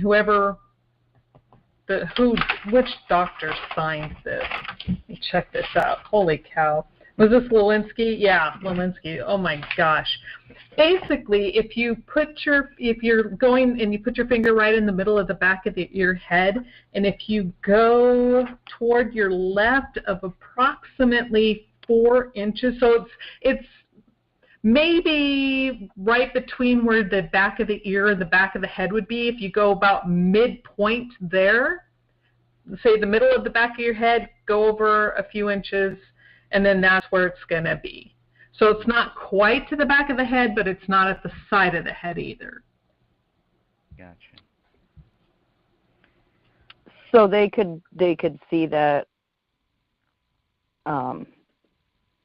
without rolling him over. Well, since all of the brain portion, the front portion of the face is missing. Yes, they're going to see a hole, so to speak, and then they would turn him.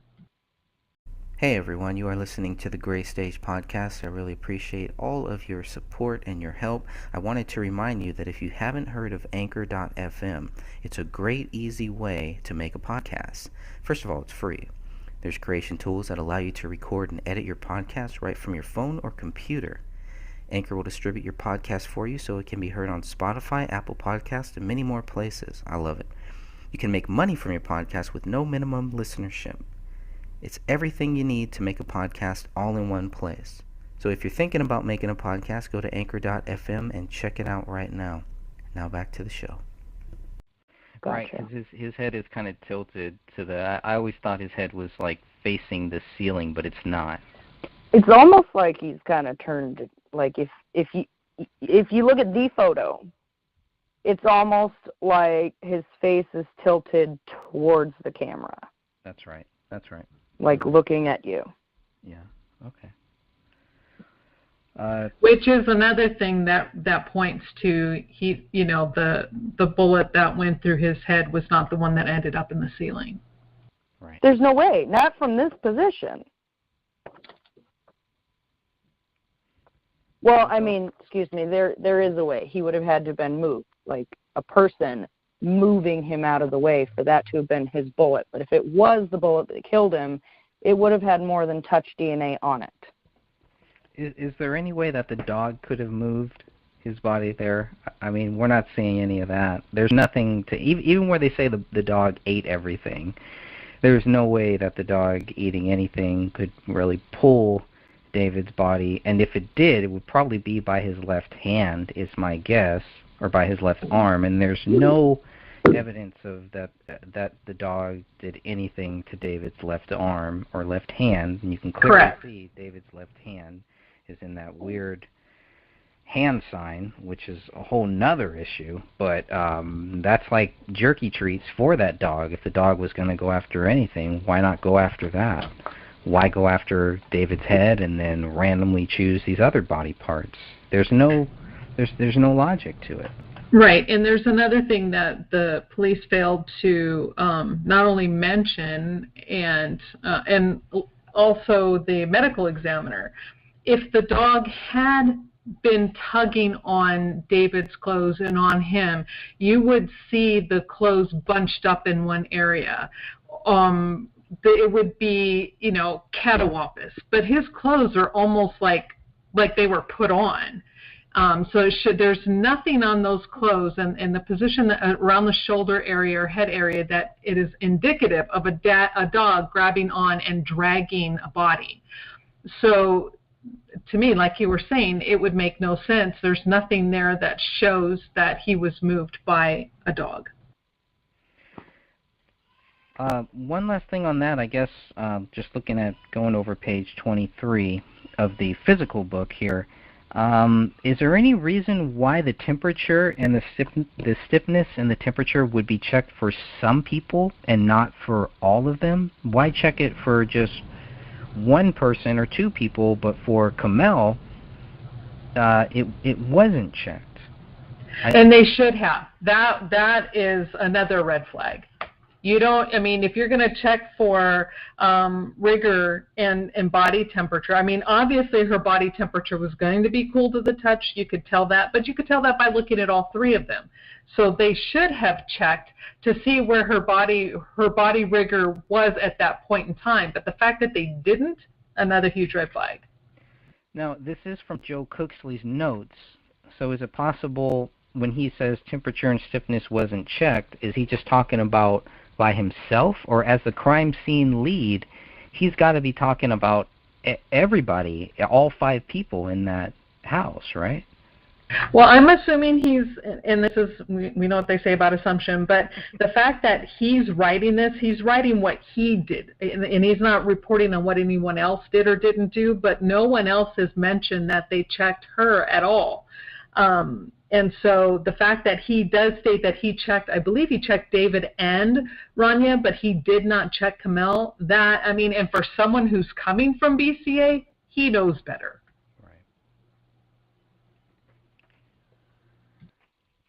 Right. We know that there was what Joe Cooksley also says, that there was a great deal of blood in the kitchen, the living room, and the hallway. That it can be disputed if you look at the photo evidence. He also notes that there's human hair and dog feces in the basement. There's no indication of how human hair or dog feces, or no indication of how human hair would get into that basement unless you assume that it comes from the dog. And that's in the suspicious death chapter. That's the source number 29. So I thought that was very interesting that he would say that there was a great deal of blood in the kitchen, which there isn't. Right, there are three drops of blood that we found in the photos. Now, right. If he includes the kitchen island, maybe, and if he includes the kitchen laptop, okay, maybe, and there's a cell phone, fingerprints. Yeah, that cell phone, which I don't know if there's swipe on the Kleenex box. Yeah, swipe on the Kleenex box. and maybe it's just easier to just say, well, this is where blood was, and then it just kind of leaves it open. But it just seemed weird. And in the hallway too, I don't believe there was that much. I think what you guys have talked about in the hallway is really, except aside from one fingerprint next to a hallway light, it's all just cast-off blood in the hallway. Yeah, there isn't much in the hallway at all, and I would call what was on that wall actually, oh man, I lost it. I'm sorry, I just lost terminology, but it's transfer. Like, say someone had blood on their shoulder or on their arm, and then it's kind of rubbed against the wall. Mm-hmm. But that's really all that's in the hallway, except for at the very beginning there is some cast off, like you were saying. Now, can you go again? I know you guys have done this for me many times. Low velocity, high velocity, medium in the photos. What do we mostly see? Medium velocity. Agreed. All right. And Catherine, could you go over that again? Because for all of the new members here, they may not be familiar with the low, medium, and high. Could you give a brief overview of what those are and some examples? Sure. Low velocity, it would be, another word for that is like passive. It's like, say, if you cut your hand and then you're dropping blood, it's kind of dripping off and it kind of lands. That's low velocity.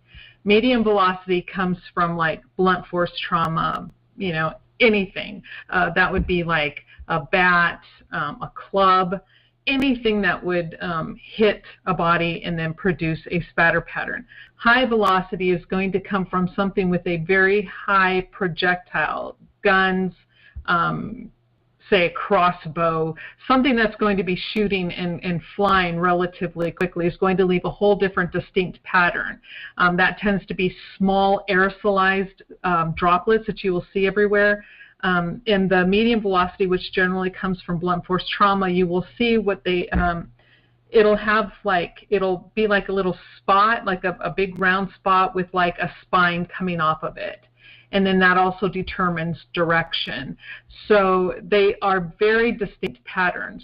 And I do not see, there may be one area that could be questionable, that it could maybe be high velocity, but I've never called it high velocity. I've always said medium because it's in with the rest of the blood in the same pattern coming from medium velocity. So a spray, an initial spray from, say, a second or third impact may produce some smaller drops, but they're not going to be aerosolized like you would see in a true high velocity impact.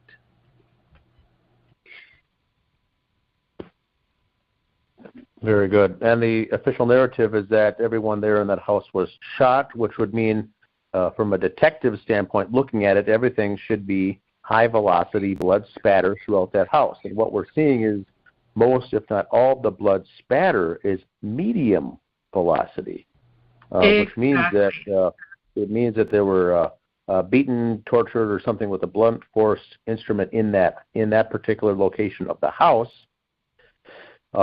Doesn't mean that it does not mean to say that they were not killed by use of a gunshot, but just not in that location. So that's where we get a discrepancy from. Exactly. And then since you also said that, this is where I also see some what they call void patterns, because there is a lack of high velocity blood spatter in that house. They're saying that at least 4 gunshot wounds to the head occurred in that living room. And where is that blood spatter? And yet there are big, huge vacant areas. The only pooling of blood really is on the chair. And that's at the base of a chair. It's not even on the rug. And there's no pooling of blood whatsoever on the rug. And so, yes, so how can these so-called seasoned detectives, walk in and see that there are 4 holes in what's the remainder of heads, and then not realize they aren't seeing the blood pattern that goes along with those? Any other thoughts on that, or else we're getting towards the end here, but I do want to make sure that we bring up, that we talk about these last 1, 2, 3, 4 points here really quickly. But the main one here is Joe Cooksley, is the medical examiners. The medical examiner, Dr. Jessica Lelinski, and the medical examiner investigator, Greg Spandl. When I first read them here,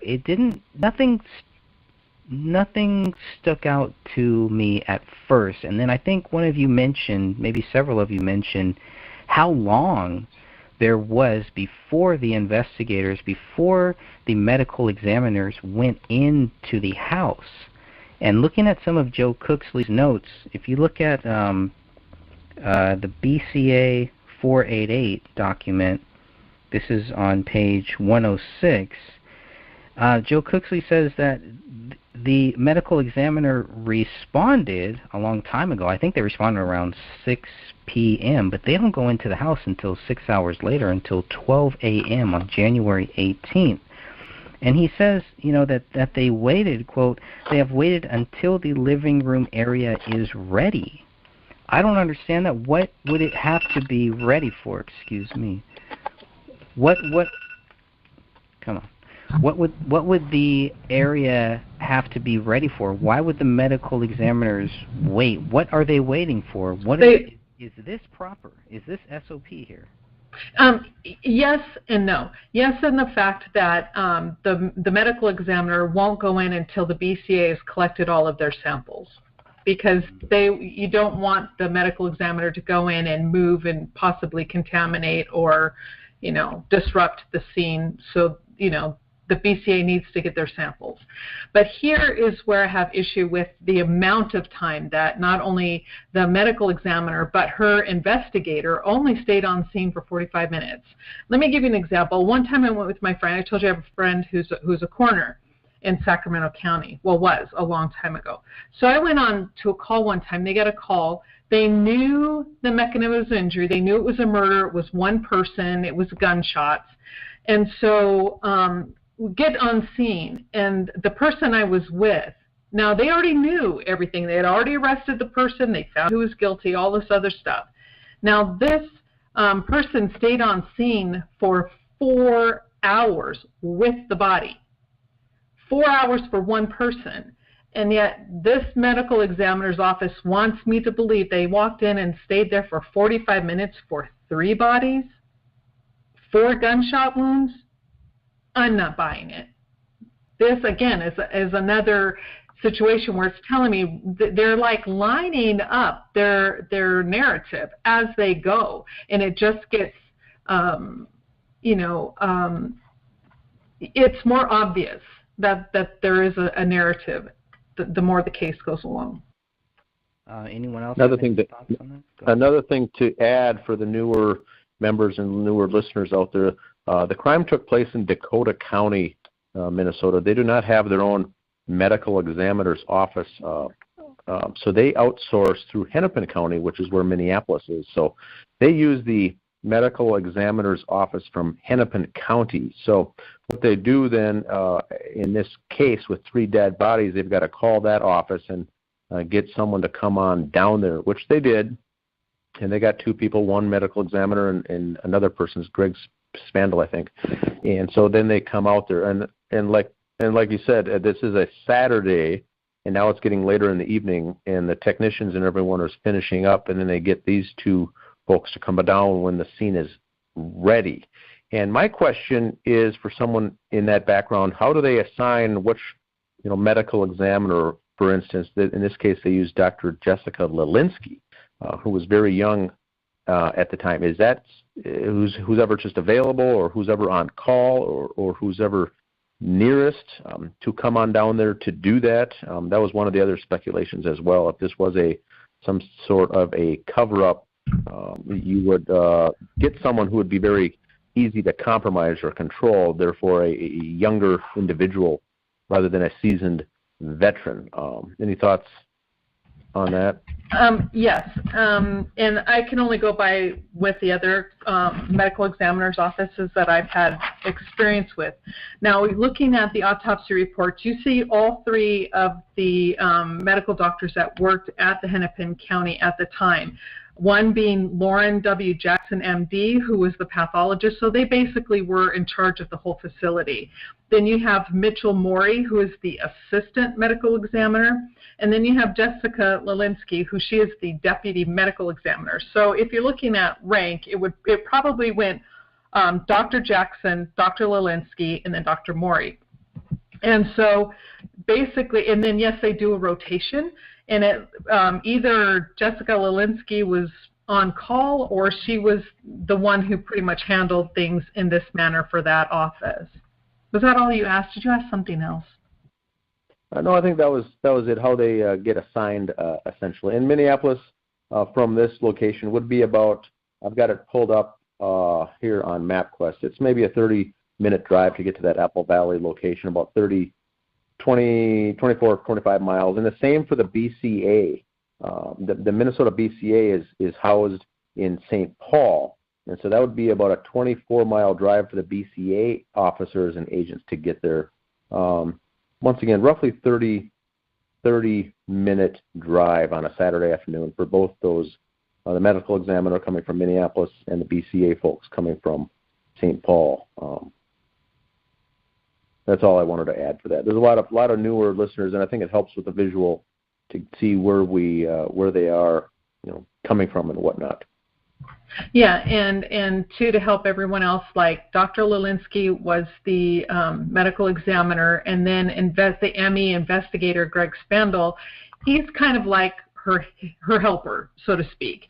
And I don't want to downplay Greg Spandl's role, because trust me, these are like their right-hand man. These people know a lot about a lot of stuff. So they would basically be the one to collect the information for the medical examiner. Although, they collect information for their office, and BCA collects information for their office and for the police department. So that's kind of how that works. It would be interesting, Catherine, to get an interview with Mr. Spandl, because as knowledgeable as he is, I would be willing to bet that he even probably himself disagreed with Jessica Lelinski's result that these were, a suicide shot for David and homicide for the other two that fast. They were only there for 45 minutes. I'm wondering what his thoughts were to this day on this case. Would be very interesting. We've never brought that up, but wouldn't that be an interesting scenario to get his perspective, because he was there, he was collecting, he was on site along with her. But any thoughts on that? I agree. I think that would be a great idea. I'm not sure if they could speak. And with Dr. Lelinski, I'm pretty sure I heard it first from you, Dan, and I'm not sure if you were the first one that mentioned it, but I know I heard it from you first, that Dr. Lelinski, and in my research, she pretty much was just a newbie out of medical school when she ended up there. And with this course that she had to take to become a coroner, or a medical examiner, I'm sorry, that's different than a coroner. And so she was new, but she was a medical doctor. She knew the difference between blunt force trauma and a gunshot wound. You know what I mean? So I think that's important. That's an important point. Yes. Yeah, very important point. She may be a newbie on the job, but she was a medical doctor. There's no excuse to not know the difference between some of this stuff. For someone like her. So that's where it raises the possibility of, well, was she coached, or was her decision steered in some fashion? Now, keeping in mind that she was new, she also left that position 7 months later. She is now working to this day in Milwaukee County in Wisconsin. And so the fact that she was new and then left, that's very interesting too. I would still like to this day get the reason for that job transfer, because it did seem to be very abrupt. It was the same week that David's mother, Kate Crowley, was found dead, is the very week that she moved. Yeah, because she was like right up in there. She had a great position with Hennepin County, and so to leave that, I just don't understand, to go from there to Milwaukee. But I don't know, maybe it was a personal choice, but it is very suspect. It's like, well, why? Why would you do that?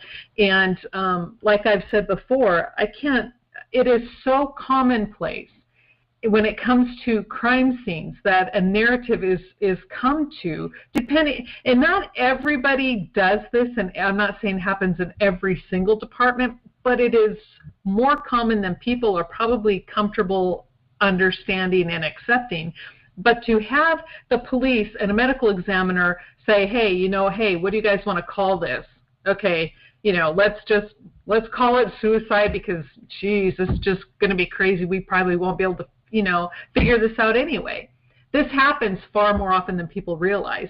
And that's kind of what has struck me reading these case files and looking at these reports all along. And it leads me down that path. I can't say for 100%, but that's why I've always leaned toward this was all predetermined. They came up with an agenda. They came up with a scenario and said, okay, we're all going to stick to it. Come hell or high water, nobody deviate from this because this is the official outcome. And, try to get that undone would have to be, that's a whole nother rabbit hole. I'm sorry, I'm going off topic. But yeah, it would be very interesting. I'm not sure, would you or Greg or somebody be able to contact Spandl and see if maybe you can get him to talk? It'd be worthwhile to reach out. I've got no problem doing that, just to see, because I think he's still there. But it would answer the fact if they were there for only 45 minutes. If this was a predetermined thing, and she got the directive from the higher ups somewhere to say, here's what it is, that's not going to. She's not going to have a need or a desire to stay there for hours upon hours. Look it over, and that'd be it. But a typical, if there was nothing handed down from above for a triple 3 bodies there, you would think that this person would spend multiple hours just reviewing everything. That's what stands out to me is the 45 minutes in and out.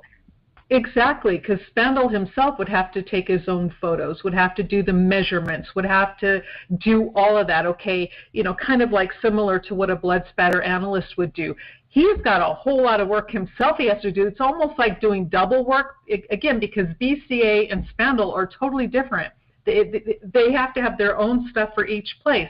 Yes, they can switch information, but they don't want to have to wait.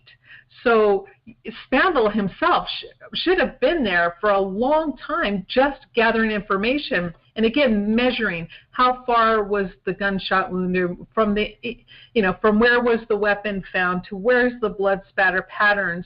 And then it takes time to bag these bodies. You just don't throw up in a bag, throw them in, and throw them on a gurney. I mean, it takes time to do this stuff, and yet where was this time spent? 45 minutes? Not enough. And they also go on to say in the very last section of this chapter of Greg's book is that they do think the bodies were there between December 24th and January 17th.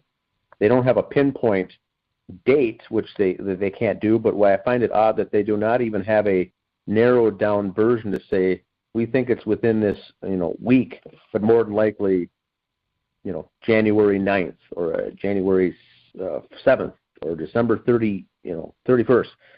They just say it's wide open, 3 weeks, this is when they could have happened. So they would also, she's a medical doctor, would also know from the decomp, wouldn't she have a very good idea, as this being her profession, that the bodies were there 1 week, or she could have said, 10 days, or yes, obviously this was 3 weeks.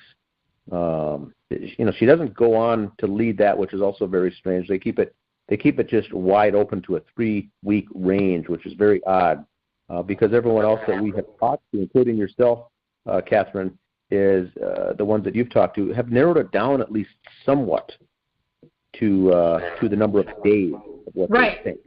Right, and this exactly. It's like everyone I've talked to said that those bodies were there no more than 10 days, no more. And she could have easily have said that. The January 17th, that is the standard operating procedure. If an exact time is not known, like say somebody stood there and saw somebody shoot somebody, and they don't have it on video, then they list the time of death or the date of death is when the bodies are found. That is normal. However, but to put that wide range, and I'm assuming that they're doing December 24th, because isn't that when supposedly one of the people said that was the last time the family was heard of? So they're going to do it between December 24th and January 17th, when, yeah, her being a medical doctor, and she's worked in a medical examiner capacity, she knows decomp. And so she should have a far better time frame. And when I showed this to, the Dr. Kelly here, I mean, right away, without batting an eye, I'm like, had those bodies been there 3 weeks? And he's like, no way. He said 47 days, 10 days at most, straight out of his mouth. And that's by, so if he, and I'm, yes, he has a far more experience than she did at the time, but she should have been able to narrow that down a little better. Probably not precisely, but a little far better than what they did. Correct. I would even be willing to go as far as to say that someone in medical school, not even graduated yet, should be able to give a narrower window than that. With their schooling, not even to be in the profession, but rather than a 3-week window, it's that's what I think was strange. Agreed. So I wanted to point out one of the differences between reading the book and reading the actual ginormous 485-page report. The biggest thing is you actually get to see what the police reports say word for word. And on Ryan Bones' report, it's 6 pages, but on page 4, he says, in regards to the kitchen island, he is talking about things on it, and then he says, below the iPhone on the floor were what appeared to be bloody footprints from bare feet. The only body on scene that was barefooted was the male body. Wasn't Randy barefoot? Yes. Yes, she was. So, this is his official report he's putting in here.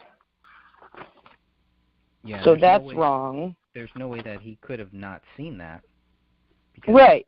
It's the. He was there. He was in there. It's the first view that anybody would see. Like that, just as an example of how they're different. Because a lot of the information they do say, if you just kind of skim it, it does seem to be relatively the same. But if you actually sit here and read it word for word, they don't match up.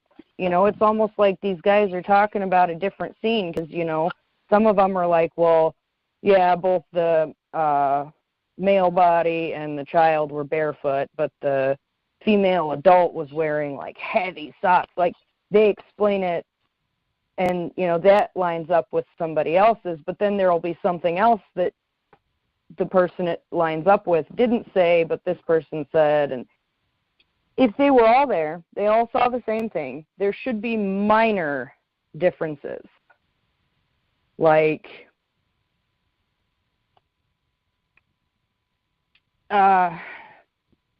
saying there was what appeared to be fingerprints in blood versus there was fingerprints in blood on the laptop.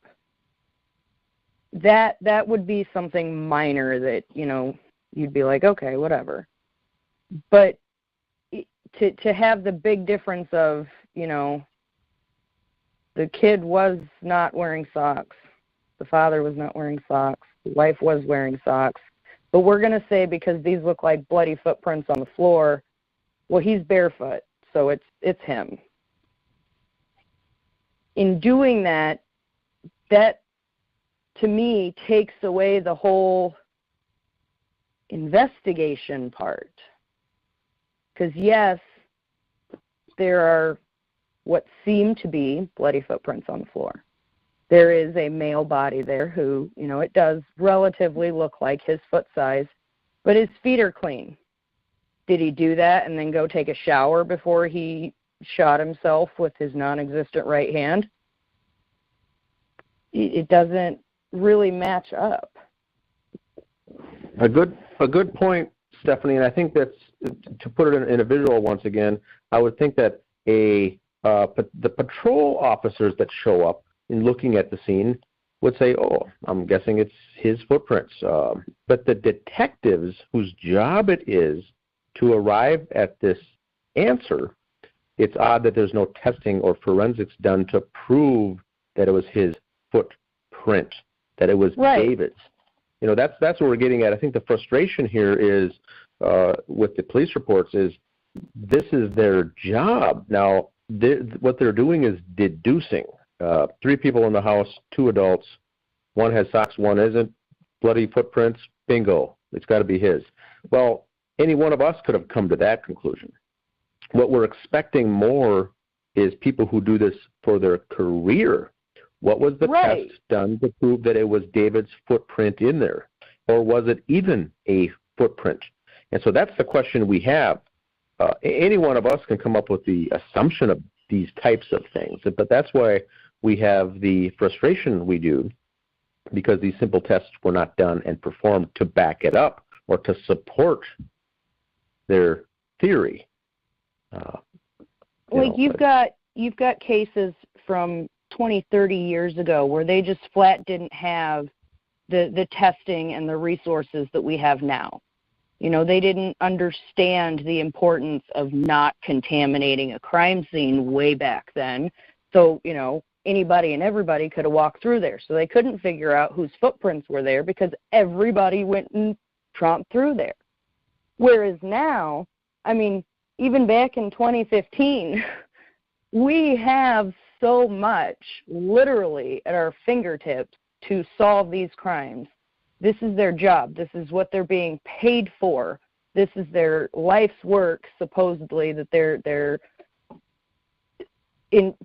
just content on solving the crimes, on using the information at the scene to help them investigate, to come to the ultimate conclusion. You don't go, well, I think this happened, so, it sounds plausible, right? So let's just run on that, That's not police work. That's half-assing it, and that's not how you solve things. And that's what is so frustrating is they had the capability of testing dog feces, as gross as it is. They had that. They have the capability of going through hair by hair and testing every single piece of hair they found at that crime scene and figuring out where it came from and how it came off.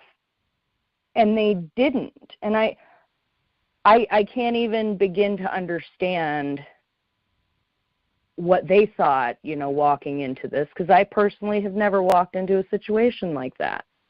But being that they are investigators and they did start out so strong with standard operating procedure of, okay, well, we can't go in until we get a warrant, we got to wait for this, we got to do that. So they are just kind of standing around. But then once they finally get that warrant and they get in there, it's like everybody just lost their shit and was like, oh, well, let's hurry up and get out.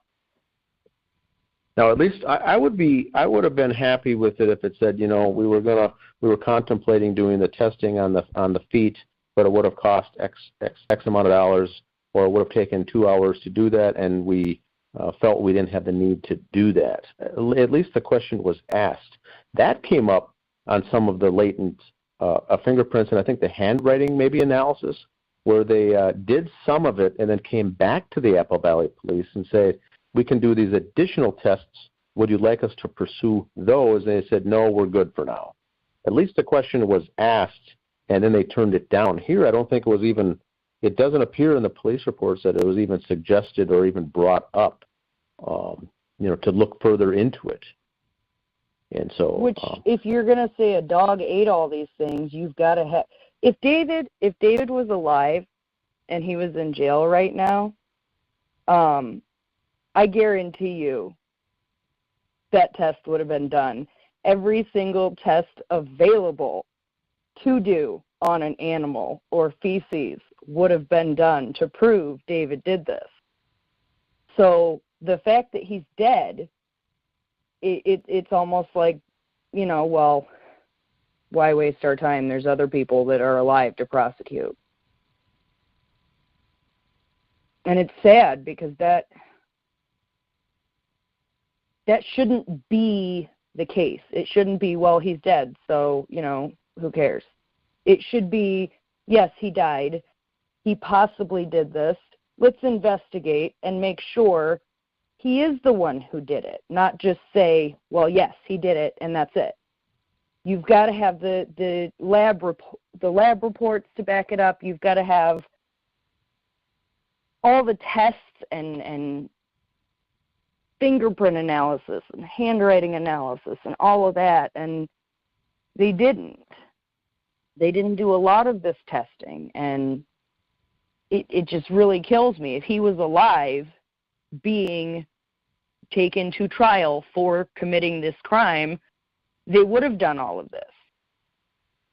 I really honestly believe if he was alive, they wouldn't have handled the case the way they did if he was alive. They would have done a whole lot more to prove he is the one who did this. Correct. And that's a good point to bring up, too, with the newer members here joining and the newer people following this case. If David was alive and survived this, and this was taken to a court of law, this would be thrown out in 5 minutes due to all the reasonable doubt. Right. So what makes it different is that he's dead and he can't defend himself, and no one can bring up these things except for various groups like ours here to say that to look into this, assuming he is alive. What case would you bring? What evidence would you show he'd be?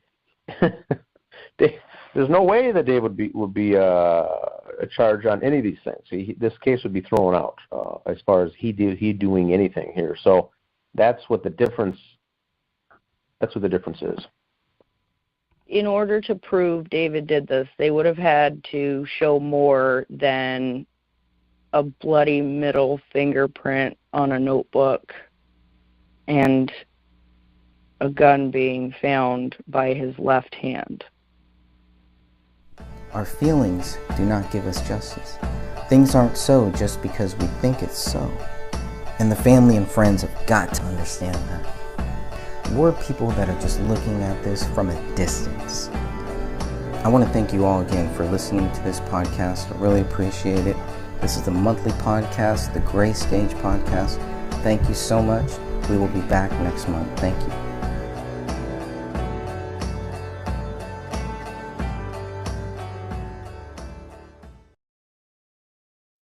It's your apartment speaking, and I need some favors. When you're singing in the shower, just try going up a key. You're trying to be an alto when really you're a soprano. Oh, and if you could bundle your renters and car insurance with Geico, it's easy to do online and we could save money. And then, when you read your murder mysteries at night, could you read out loud? But skip the murder parts because I get scared. Geico. For bundling made easy, go to geico.com today. Now more than ever, people want to know if there's anything they can do to help, and the answer is yes. At BioLife Plasma Services, your plasma is desperately needed to create life-changing medicines to help treat people with immune deficiencies, those who are most at risk right now. And when you donate plasma at BioLife, you can earn up to $600 in your first month as a token of appreciation for your time. So please, become a donor at BioLife. Tap now or visit biolifeplasma.com to schedule an appointment.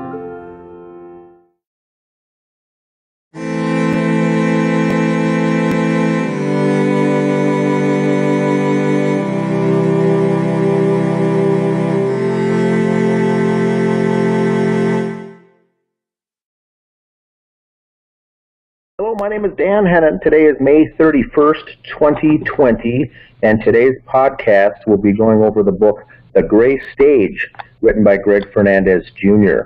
Today's chapter will be Chapter 4, Examining the Bodies.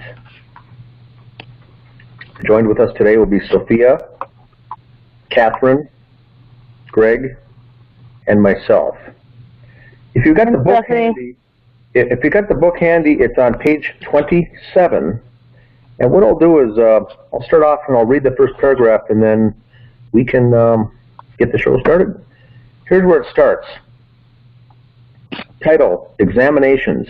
The bodies of David, Comel, and Rania were removed from the house at 1:30 a.m. on January 18th and taken to the Hennepin County Medical Examiner's Office. Rania's autopsy was conducted first at 8:20 a.m. Comel's autopsy began 10 minutes later at 8:30 a.m. And David's body was conducted last at 11:50 a.m. So that's the first section. Maybe, Greg, I can give a little overview here for the listeners. And so the bodies were discovered on the 17th of January. That is a Saturday in 2015. This was Saturday the 17th. But by the time the investigation was there, the photos were taken, the bodies were examined, and the crime scene was looked into. It crossed over past midnight onto the 18th. And so that's where it starts off with this chapter that really was taken out of the house at 1:30 a.m. the following day, which is now, we're talking Sunday, January 18th. And the crime was committed in Dakota County. And so the importance of this first thing here, it mentions that they went to Hennepin County. The Dakota County does not have their own medical examiner's office or coroner. And so what they do is they subcontract out to the neighboring county, which is Hennepin County, which is based in downtown Minneapolis. So that's a good setting here that you've set here, Greg, with this first paragraph, because it does, if there's any confusion there, the bodies are found on the 17th. This is the 18th, the next day, but still that same night, essentially. And so what they did was they brought them to the medical examiner's office, which I said earlier was contracted out through Hennepin County, and they did those 7 hours later now at 8:20 a.m., and then Comel, and then David's was done last. Just want to give an overview of that for if there was any confusion. Well, that's good to know. Yeah, I did not know that. Is that regular? I mean, are there a lot of other counties that also don't, that... The Hennepin County does their own, and then they subcontract out with Dakota, which is the one here, and they also subcontract out with Scott. Scott County is also next door. And so Scott and Dakota both subcontract out, and just rather than pay to have the medical examiner in examiner's offices, there's so few murders and homicides and things like that they just have Hennepin County handle all of that. But it is in a different county. They got to drive the bodies up there. They, it's another outsourced service for the county, and they just absorb that. So they account for 3 counties at Hennepin County. So at the end of the year, they provide an annual report for Hennepin County, and it's really large because they've got to break it down for the members of Scott County, Dakota County, and Hennepin County.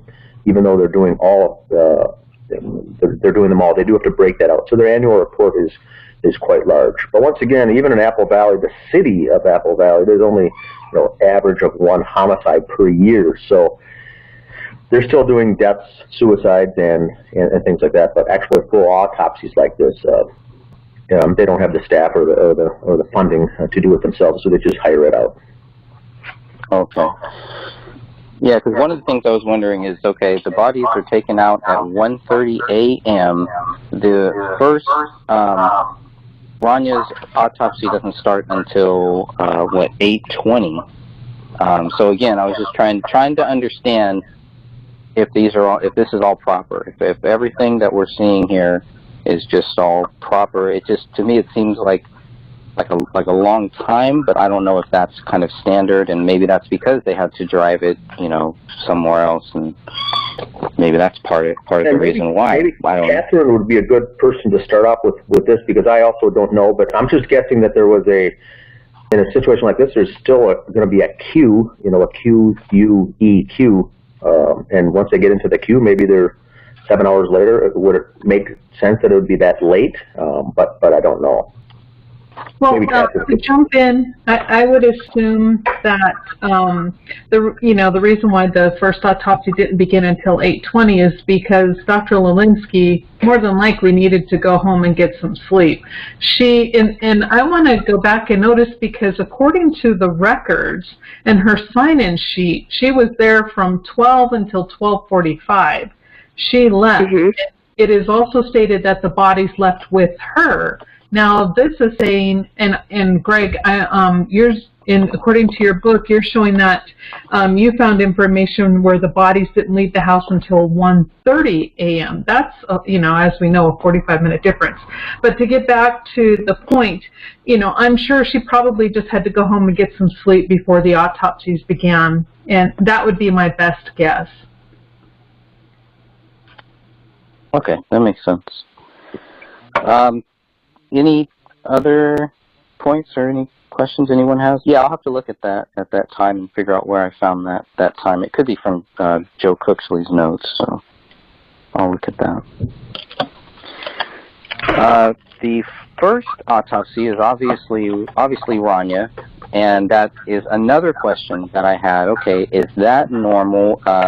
Is it standard operating to if there is a crime and they need to do this for a couple bodies, do they do children first?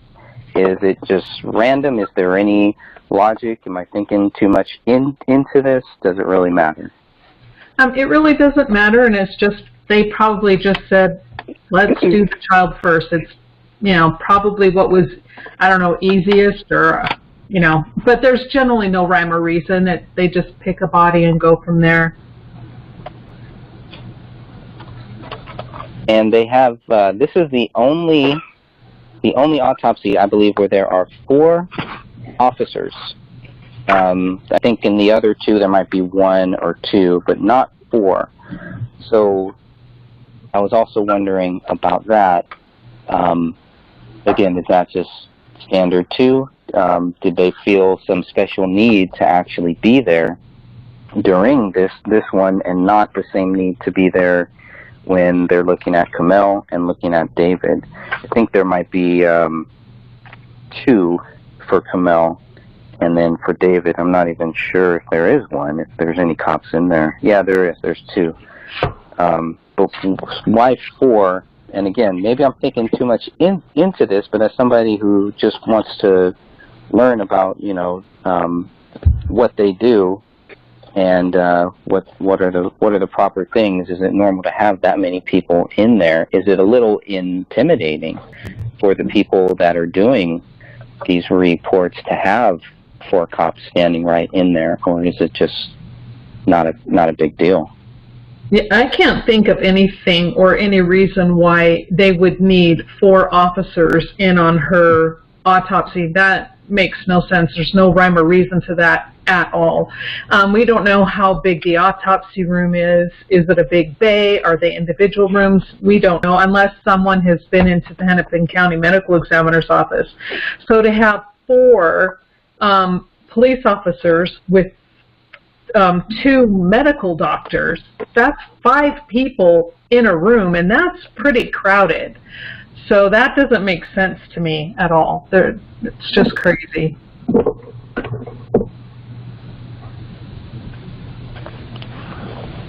Okay, and Jessica Lelinski was the pathologist, and she was assisted by Mitchell Morey.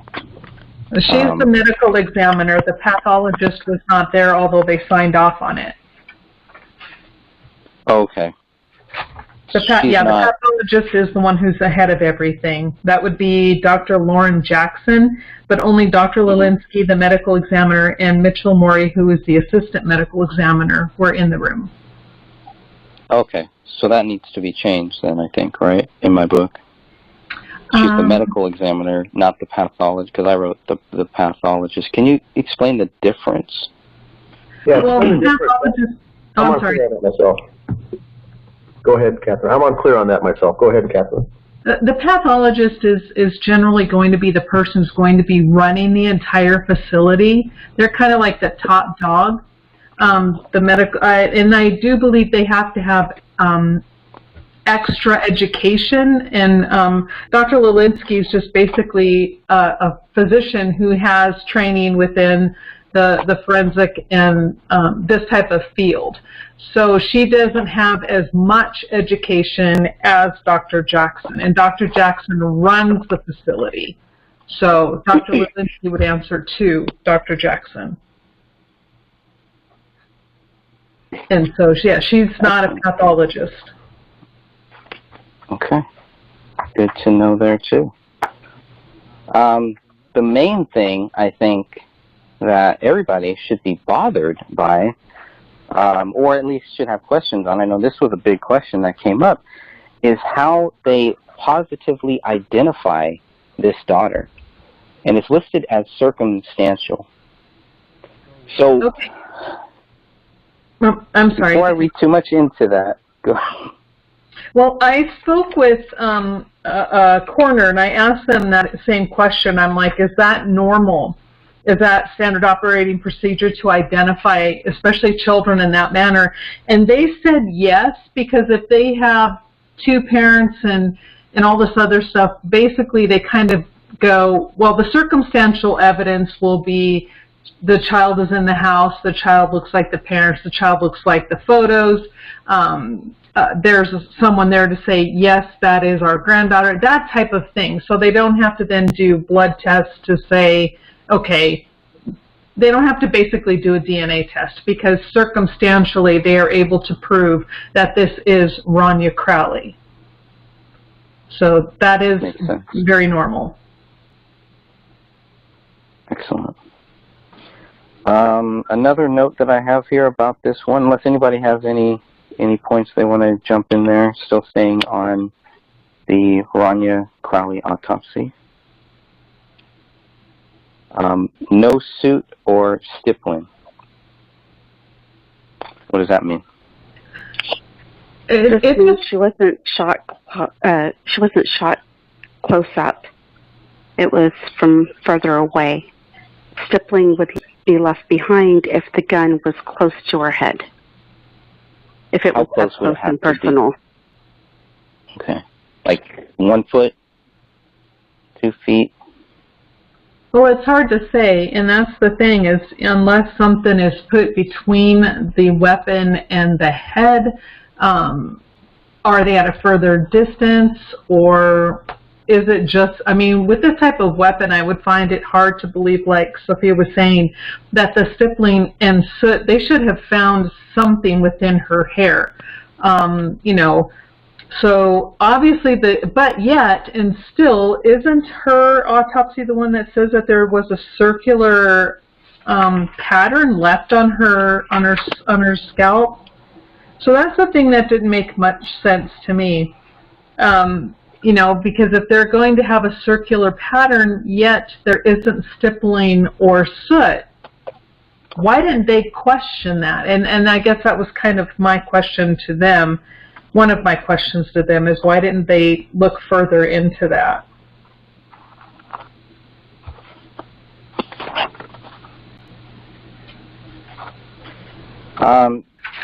If she was, I mean, I guess I'm trying to figure out how far she would have to be, or does that mean that she was covered with something?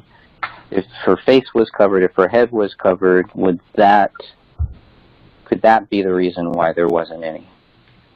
It could be either or, yet they still don't explain the, let's see, what does it say here? It says the wound is surrounded by an approximately 0.5 centimeter wide faint circular impression. I mean, I don't even see anywhere did they measure that up against the muzzle of the gun. I see they didn't follow that up at all, so we don't know. But either way, it's plausible that something was placed between the weapon and her head, or it was farther away. One of the two. And it also this is says, Stephanie. Go ahead.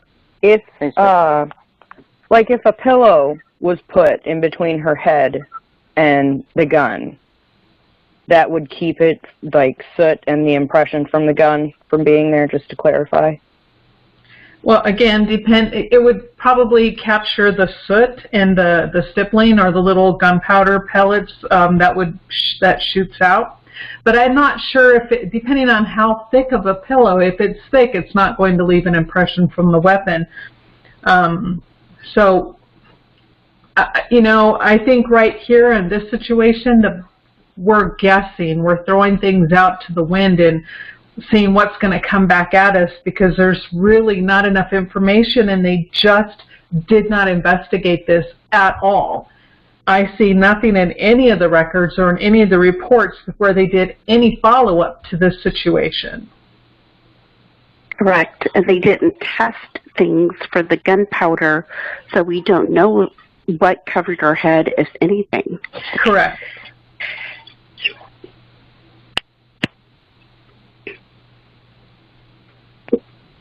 It also says that she was found partially decomposed with, actually it actually uses the words for moderate decomposition. So again, looking for a timeline of how long she could have been dead for. What is the range that we should be looking at? I know we've talked about this before, but I think it's a very important point. Moderate decomposition, especially when later it says that it's actually early to moderate decomposition in the same report.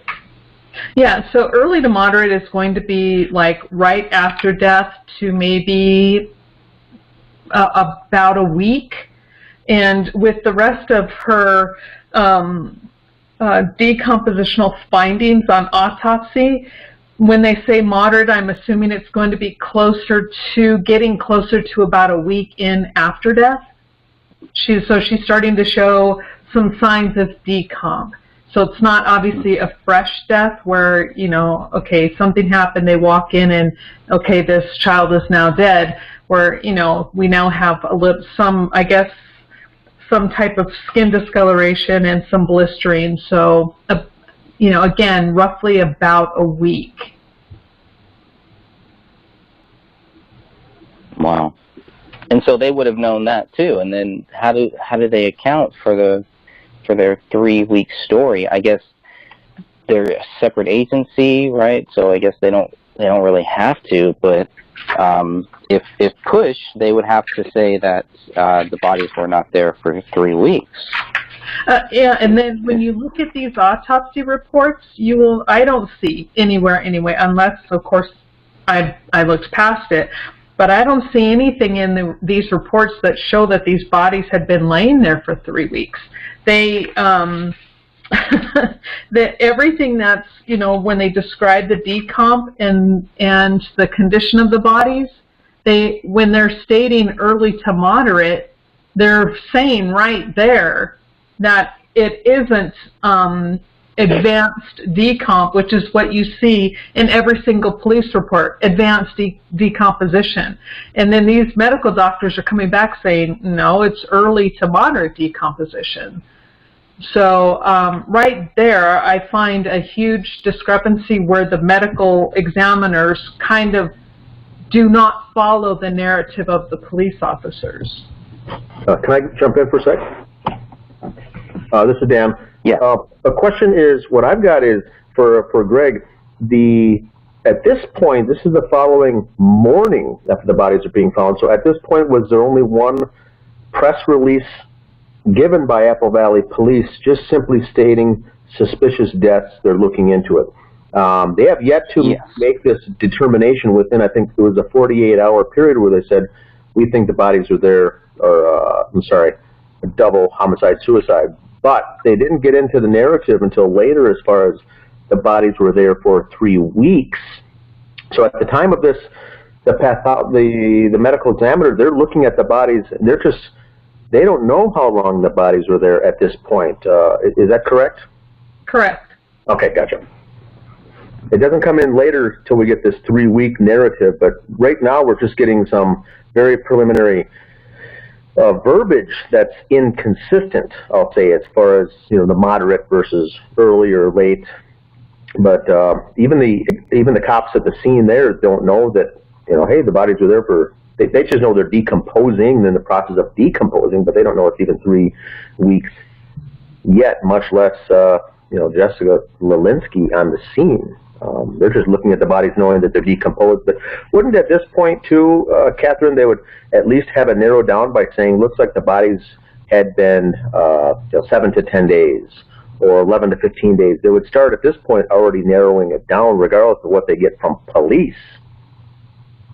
Yeah, I mean, I would assume that these doctors should know, you know, when they walk in on a scene, they're looking at the temperature of the room, they're looking at, you know, the condition of the house in which they find the body, or the scene in which they find the bodies, that she should have been able to say, okay, this is probably what we're looking at, and then not make an outright judgment, but she should have a really good idea, and then either it would be substantiated by the autopsy or she would find something different.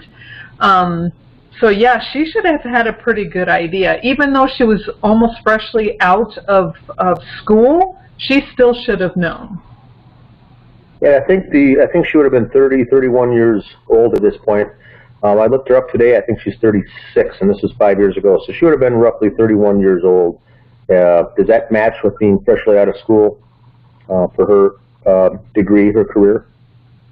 Well, it depends on how old she was when she started, but I think in my research of her, when I looked at when she graduated the medical school and then when she had started working there, it was just, you know, it was either not too long ago, it was less than a couple of years. Okay.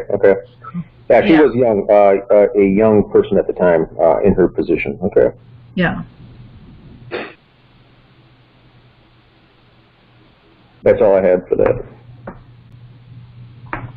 Yeah, I'm actually looking to see exactly when they mention, or if they mention, in the 5 press releases that they have, just trying to see if they mention how long the bodies were there.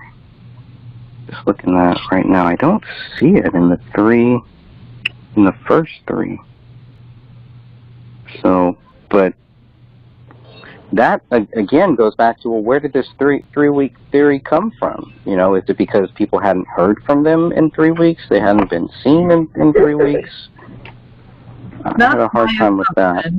Yeah, I'm assuming that's what they're going by, because a lot of people were giving false dates to begin with, because we know by the phone records and by following up and actually researching their testimonies that they were not truthful, but most of them were saying the last time they spoke to them or saw them were 3 weeks prior. So The final press release, which is dated January 23rd, 2015, does state that, where is it? Investigators have determined the last verified activity from the residence happened in late December. So maybe that's what they're going on. I don't know, but obviously that's not that's not a good way to find the truth in this case. That is not consistent with the findings of the autopsy. So, and sticking to the decomp, to the moderate, early to moderate decomp, says that the livor and the rigor mortis were not found. The livor, the discoloration of skin; rigor mortis, the stiffness of death. Those were not found. So that again helps us. Mm-hmm. And I wanted, I mean, the rigor comes and goes relatively quickly within, you know, depending on when it falls in. It usually does its whole course. If everything is consistent, 12, 16 hours, whatever, it's pretty consistent. But the livor mortis, you know, if she had been shot, if Rania had been shot and killed And then if paleo had taken her arm after death, this young lady would have had livor mortis. Now, livor mortis is where the line of lividity, where there would be a marking of where the blood would then pool in the body upon her death. Wherever she laid and landed, it would have remained there, and you would have seen where that blood had pooled. Now, that is completely missing in all three bodies, which, you know, leaves very limited reasons as to why. So, again, why, even the medical examiner, why did the medical examiner not look up and follow, especially on a young child? Why is the livor mortis, why is that absent? It shouldn't be.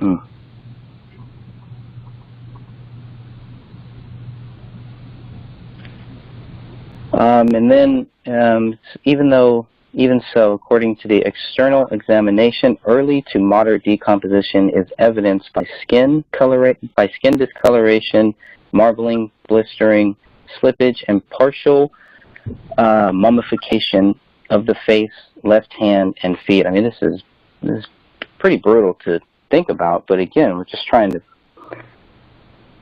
figure out what really happened here.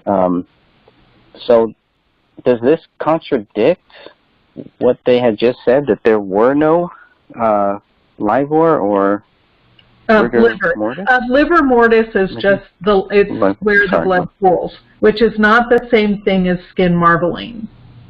Okay. And skin discoloration? Correct. It's not the same. Okay. Like skin can go to a yellow color, a greenish color, that type of thing. That's what they're talking about. Okay. And the slippage, what exactly is that? That's kind of like, say, where little blisters or blobs or blebs, or what I think they're called blebs, where they kind of begin to fill with fluid, and then as they rupture, the skin will start to come off with it. It's, you know, again, all part of where it's getting closer to the moderate decomp phase. Yeah, this was a really tough chapter because, you know, I have no experience with any of this stuff. I was constantly looking up these things, and even the stuff that I looked up, you know, I'd have to go back now and probably look up a lot of that stuff. This was very tough, not only because we're talking about a child, first of all, but just to try to understand this and to just stick to the facts as much as possible, because obviously, since I don't know that much, my mind can start racing. Oh, well, maybe it means this, or maybe it means that. And so I really tried to, that's probably why this is another short chapter, is I really just tried to keep it to what these reports are stating, so that people like Catherine and people who understand what is being said here, then I can bounce those ideas off of them, and they can help me to better understand without making me feel stupid too, right? That's always a good thing. Oh, well, yeah. I mean, I think you did a good job writing this, and I mean, please don't feel stupid. It's not always an easy topic to understand. Yeah. Very challenging. So the examiners also observed evidence of post-mortem animal scavenging, and so I was expecting to find more, a lot more than what I found. Now maybe this is just because this is the autopsy report, maybe there's more notes, but this is one of the only mentions of quote-unquote scavenging by the dog. And I had a hard time with that too, because the reasoning, I was just expecting more. Some of the reasoning why they said this, that there was possible animal scavenging, is because the daughter's right arm was completely gone. I don't know how that necessarily just means that there is animal scavenging, or how that proves, or how that would even lead someone down that path, that there was some type of scavenging, unless they were told, unless they were kind of fed that. It just seems like they're just throwing out a lot of different stuff. And when we're looking at these documents, it kind of breaks their whole theory, the whole theory that the dog did any of this stuff. But it gets worse. You know, it's not just that. They also mentioned, you know, okay, the jagged and tattered skin of soft tissue defects where Ranya's arm would have connected to her shoulder. So it's really hard for me to buy that the dog would eat any type of bones, swallow them, digest them, and whatever. But we're talking about a whole arm. Even a 5-year-old's arm, that's pretty big. That's pretty big. And if the whole arm is missing, how would there be any jagged or tattered skin? Of course there would be, because the arm was pulled off, right? The arm was ripped off. So how do they relate that and know that that this was done by that dog? I was expecting to find dog teeth marks. I wanted him to say, look, we found dog teeth marks at the shoulder, so obviously, you know, that's why it was jagged, tattered, et cetera, et cetera. So in a report like this, are they giving me everything that I would need, or are they just giving me the basics? I mean, here it's like it's the basics at best. And we have to keep in mind that this is just the, what do they call it? And I think they just call this like the autopsy report, but there is a medical examiner's report. And that is where it's going to contain a whole bunch of information, but as the general public, we are not privy to that. That is not part of the FOIA process. So, you know, that's what I wish I could get my hands on, is the actual medical examiner's report. I want to see, because like you stated, not one of these autopsy reports mention dog teeth marks on any of the bones. I mean, if this dog is going to be gnawing and pulling, and especially where the hands are involved, they just don't pop off, which is what it seems like they want people to believe. They, be it the medical examiner's office or the police, they just want people to think that the dog grabbed hold of a hand, yanked, and the sucker just popped off. It doesn't happen like that. So the dog, if it truly had bitten and pulled off, there would be, I mean, it would be beyond obvious. They would be saying, okay, teeth marks, teeth scraping on the bones, whatever. And I don't see any of that, like you were stating. None of that is mentioned in any of the reports. If I can jump in for a sec, I think, Catherine, you'll agree with this, is that what I read into this by looking at this, it reminds me of the bloody footprint, that there's no evidence that it was David's, but they went through and said that, well, Comel had socks on, and it wasn't a child's foot, so therefore it must have been David's. I get the same type of logic while reading this. Her arm is missing, so therefore there's evidence of animal scavenging. Well, that's not the evidence we're looking for, as far as when Greg got that report, he's looking for evidence. Was there teeth, claws, scratching, paws, evidence like that. But what they're saying is that there's evidence of animal scavenging because the arm was missing, and therefore how else would it be gone? So there's the evidence, and that's not what Greg's looking for, is evidence, specifically teeth marks, claws, how did it get out of that socket? And so us four looking at this, and I think we got others on the call too, I think Stephanie and someone else perhaps, but we're looking for, we are, as critical thinkers, that doesn't work as evidence. That's conclusion, that's a theory. If the arm is missing and the dog was there, well, the dog ate it. But we'd like to see them say, maybe the dog ate it, or perhaps the dog ate it, or it's possible that the dog ate it. But what we don't like, the folks like us who are critical thinkers, is when the medical examiner says it's evidence of dog scavenging. Well, there is no evidence of evidence of dog scavenging. Does that make sense? I absolutely agree with everything you just said, and that's exactly it. We tend to get attacked because people say that we do a lot of conjecture. I mean, this is conjecture definition, you know what I mean? It's like, if everything that they are stating in regard to animal scavenging is conjecture. a dog was at the scene, parts are missing, therefore the dog did it. Well, like you stated, and we all know, that's not true, and there's no proof.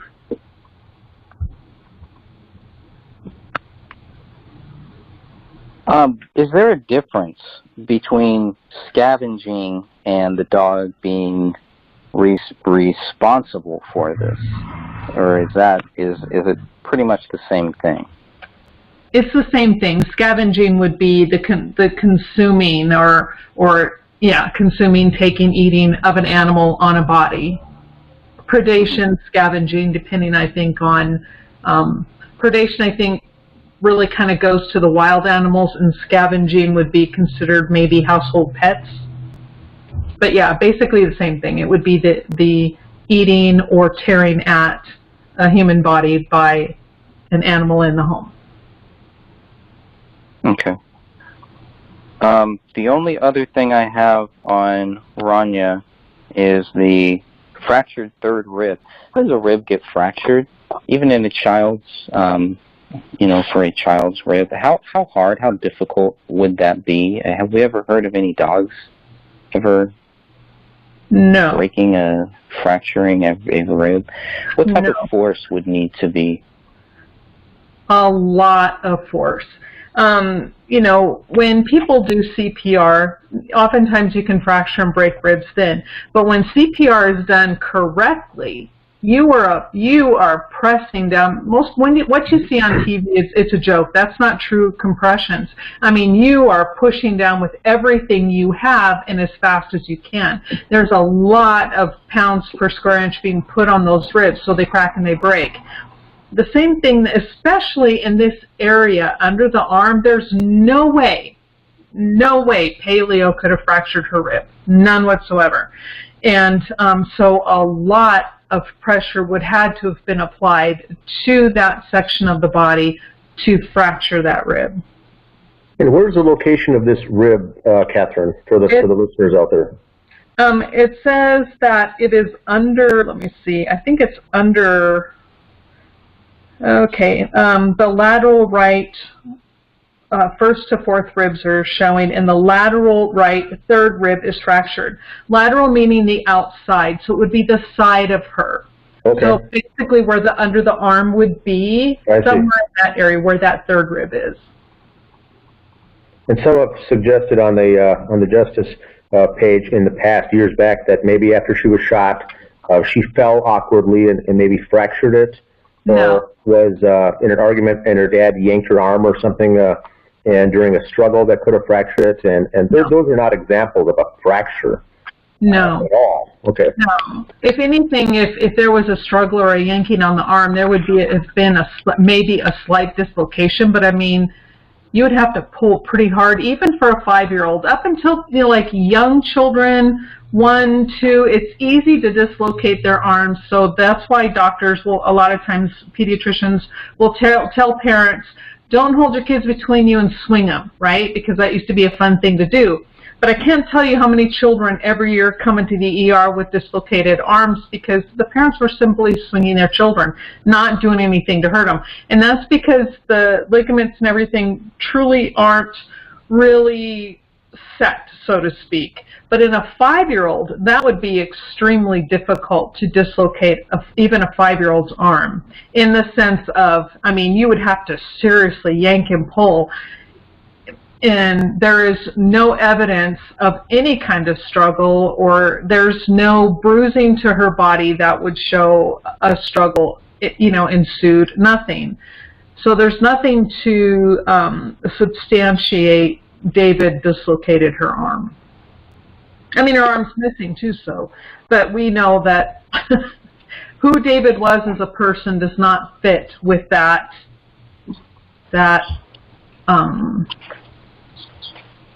theme or whatever. I don't know. I can't think of the correct word.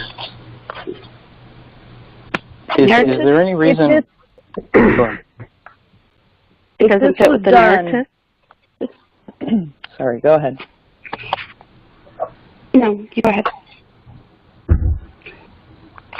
If the rib fracture and her arm being taken off was done before she died, there would be a significant way to show. I mean, there is a way to see the difference of if something was done before death or after death, like the way the blood pools and everything like that. There would be more than a blood pooling. There's a brachial artery in there, and if once that brachial artery is severed, I mean, you're going to have spewing and arterial spray, and there would be blood everywhere. Her blood would be absolutely everywhere, and yet we don't find her blood anywhere with the exception of maybe on the gun and on the knife. So, yeah, there would be evidence of that. If it occurred within the house, let me put that little caveat in there. So that tells us that this was possibly done after she died? Either after she died or it didn't occur in the house. Okay. But there's no way to tell, based on what we have here, if this was ripped out or whatever, whatever you want to say, that it was fractured.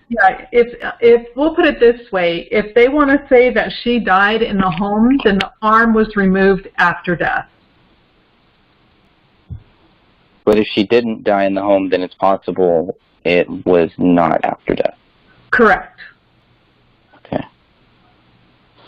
Is there any reason why it would be the third rib and not the first, second, and fourth?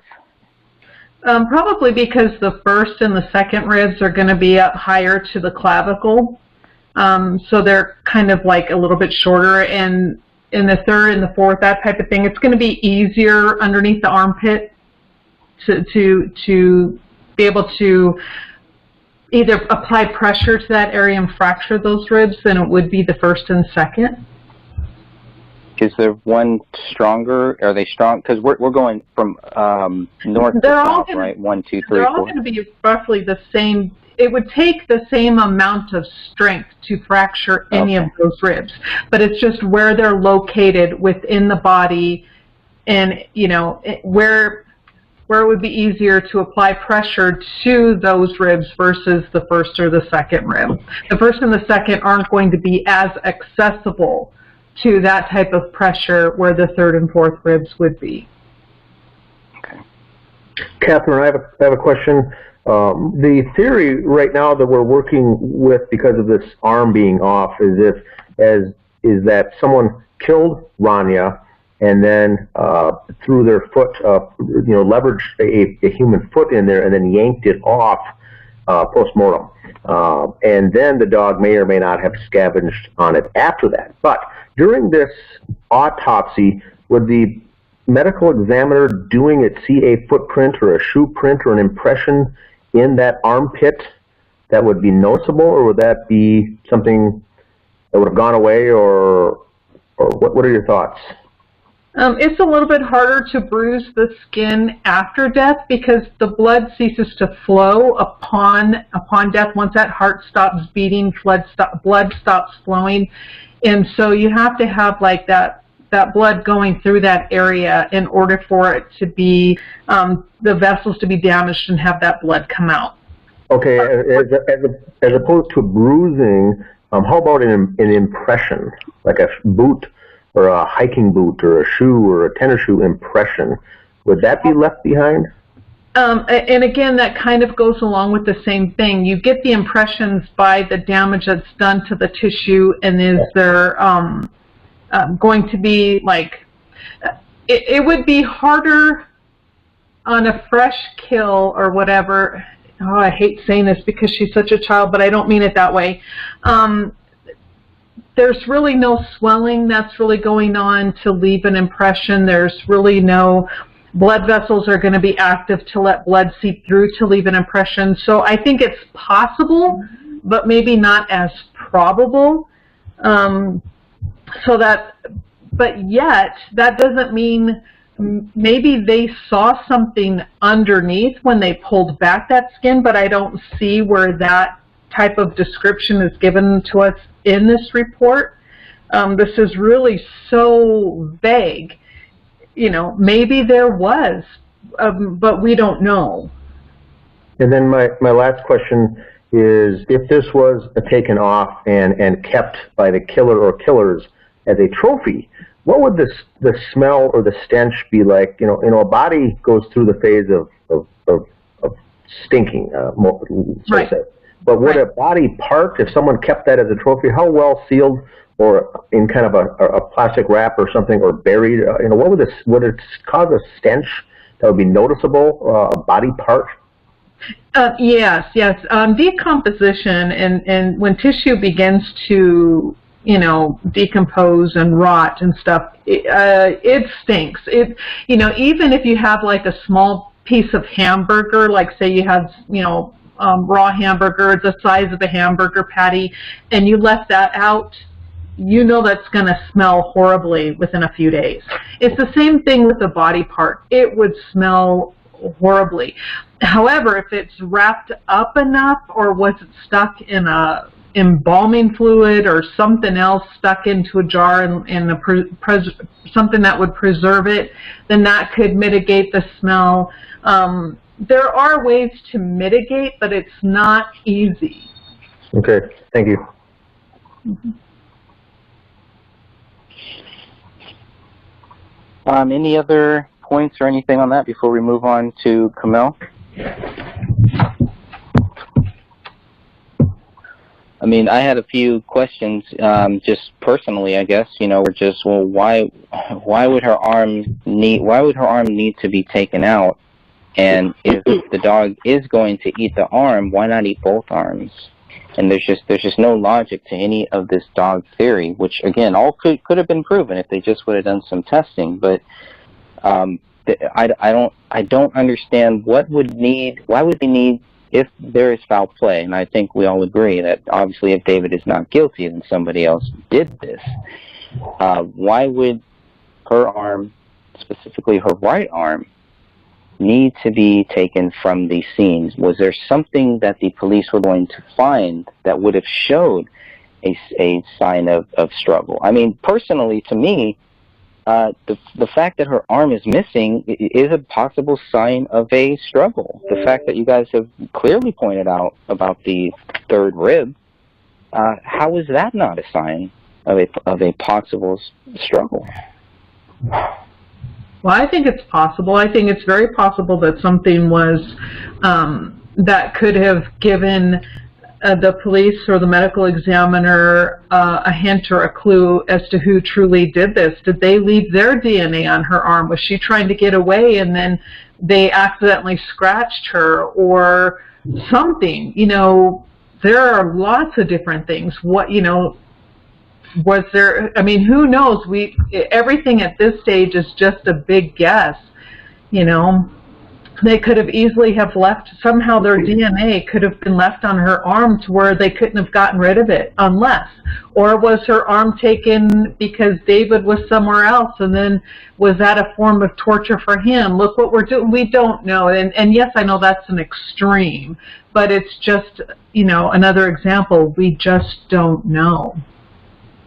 And that's a good question. The point, and Catherine, you have a good point that we don't know, and there could be 15, 20 different examples why.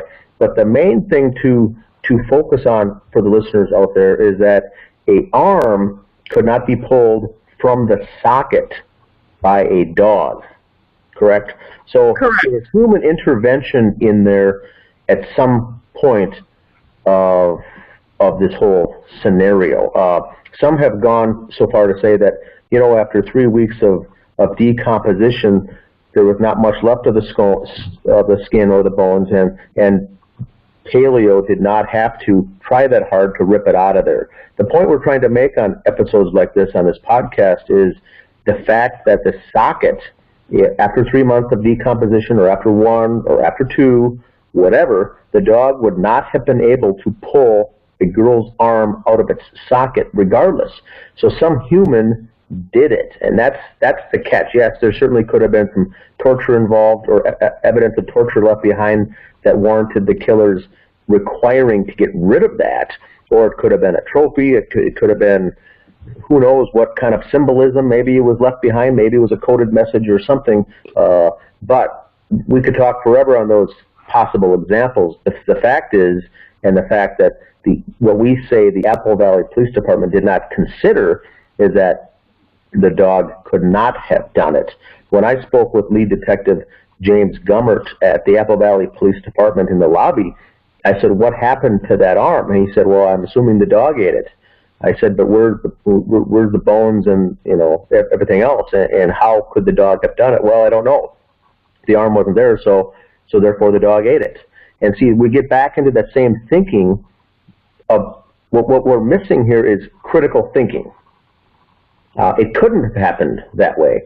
What could have happened and what actually happened, I don't know, and we can only speculate. But if the arm cannot be pulled out of the socket by the dog, well, then we got an issue. And some say, well, then David did it before he killed everybody. Well, that's possible, but probably not very probable. The problem is someone pulled that arm out, and why?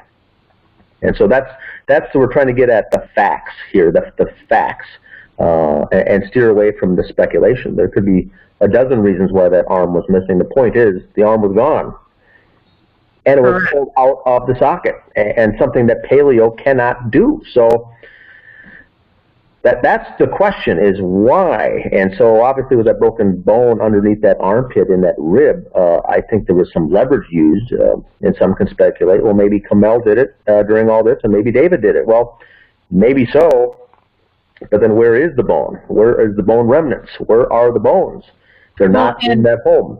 And not only that, with the police trying to say that paleo took that arm, they have no idea when that arm went missing. Was it right after death? Was it a week after her death? Was it 10 days after her death? Because if they want, well, first of all, and like you were stating, a dog cannot pull that arm out of the socket, even 3 weeks. Even if they were correct and it was 3 weeks, that still is not enough to be able to allow that dog to pull the arm off. But since there's no indication and no proof when that arm was removed from the body, we know that a dog definitely cannot do it right after a person dies. We know a dog cannot do it a week after, 2 weeks after, 3 weeks after. And so I'm like, where do they even get this, that the dog pulled it off? When? Correct. And there's, evidence could possibly suggest with that rear slider left open and unlocked and ajar that the killer or killers made one, if not one or more visits post-mortem to that scene and could have taken it then. But the point is still, who took the arm and why? As we know for sure, it wasn't paleo. So that's the good thing that we've got here with a book like this with Greg, is we're pointing out facts. We're not looking at the speculation and the possible theories. Police investigators have got to get over the fact that that arm was pulled out of the socket. A crime took place, not by the dog. So that's the thing that we're trying to point out here, is that this is, not only was this girl, Rania, executed, what I call a single gunshot behind the left ear. That's an execution. And this is a 5-year-old girl in kindergarten that was executed. That's how disgusting this case is. And now we add to that an arm missing, a broken rib. This reaches all new lows when we get into this. And we haven't even gotten to the autopsies of Kamel and David yet. Correct. That's how shocking this case is, in my view. Yeah. I agree. Yep, I agree too. You're right on. It's well stated. Dan, I know you gotta jump off here soon. I do believe that when Kenneth Maines also found, he talked about the third rib too, right? That was one of the things that kind of stuck out to the private investigator that you hired. Yes, he had two comments. One was the arm was missing, and he thought that was strange, is all that he really said. He didn't expand. He didn't research it further. He didn't write anything more about it. He just said, "Oh, that seemed more or less." To summarize, he said in his report, "Oh, that just seemed odd." Well, that certainly is odd. But then when I went back to a follow-up and I gave him a list of questions that required follow-up. One was I said, Kenneth, how do you explain a fractured rib under the girl's armpit of that? That would not just get there. That would not just happen. Something would have to be done. He goes, yeah, I agree. That's something that I would look into, further, or, if I was actually hired to be a private eye in this case, to delve into it, that'd be something I would look into. So it raised his antenna, but the arm missing, he just simply said was strange. So, have you posted any other stuff about his about the second follow-up? I don't know if I've asked you that or not. With Kenneth Maines? Yeah, with Kenneth Maines. Yeah, I think there was a list of, I don't know if it was 10 or 12 questions that I asked him, and then he did write back. He wrote back the answers to those questions, and then I posted that. This would have been last summer or last fall. I could certainly repost it because we're getting a lot of new members in the group, and that may be something to look at. But yeah, and I don't have much. And like I said, Greg, I do have to jump off here in a few minutes, but I don't have many questions. I think on the David or Carmel, but the Rania one was very interesting just because of those points. And we do have to remember too that her shirt that she was wearing was pulled up, kind of yanked up above her, kind of up on her chest. Her chest was exposed, and so, but nothing, as far as there's been no evidence of any kind of sexual assault on any of the victims. But her shirt was yanked up like that, and I think once again they say maybe the dog could have done that or whatever. But very, very shocking, the whole scenario with Rania. I think very disgusting. Yeah, because there's nobody else's clothes that are pulled up or anything like that, and I mean, all that they would have to do is say, well, yeah, the dog. It looks like the dog. We found dog teeth, or we found something to show that the dog had done that. They don't even talk about that. There's many things that they don't talk about, almost like they were just hoping that people would never look deeper into it, and people would never get a chance to see the plan to not have anyone do any further research. And, when we looked into where she was buried was another thing too, because it came back that said that Rania was cremated, and then we find out that her ashes were split in two sides, and so that both families could have her ashes. The Crowley family, the grandparents, and the Alam family, the grandparents. And after asking the Alam family when they received that and where it is to this day, they said they just recently got it. I think it was a year ago, which means there's a 4-year gap, 3 or 4 years later, before they even got it. And Dan Crowley Sr. He had it in his home, and I'm not going to say that he refused to send it, but they said they've been asking for it and they wanted it, but he still had it. And then finally, I think he just sent it FedEx down to Texas for them to have. But even that was there was confusion in who was supposed to have the remains and how they were supposed to get there. But nonetheless, she was cremated, and both of the remains were put in half, and I think they were buried with Comel later, obviously, or next to her body. Who knows where that is, but there was evidence at one point that they were saying that they were going to be buried together. The ashes were combined. And so there was a lot of confusion with that too. But officially, I think both families have half of Rania's remains, but she was cremated, so there's no chance to go back either with to exhume a body to look into some of this further research because the body was cremated. Yeah, and I had, I had asked Camel's sister's friend, or the friend, how do you make sure that those are actually that it was actually Rania?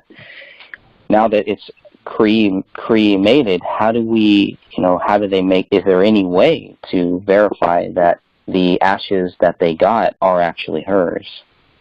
And I think that's a good question for anyone getting cremated, and maybe Catherine can expand on that. Do you ever know you're just given ashes. Who knows whose they even are? But you're right. Did Dan Crowley Sr., mail off someone else's ashes to them, and so he's got the whole thing?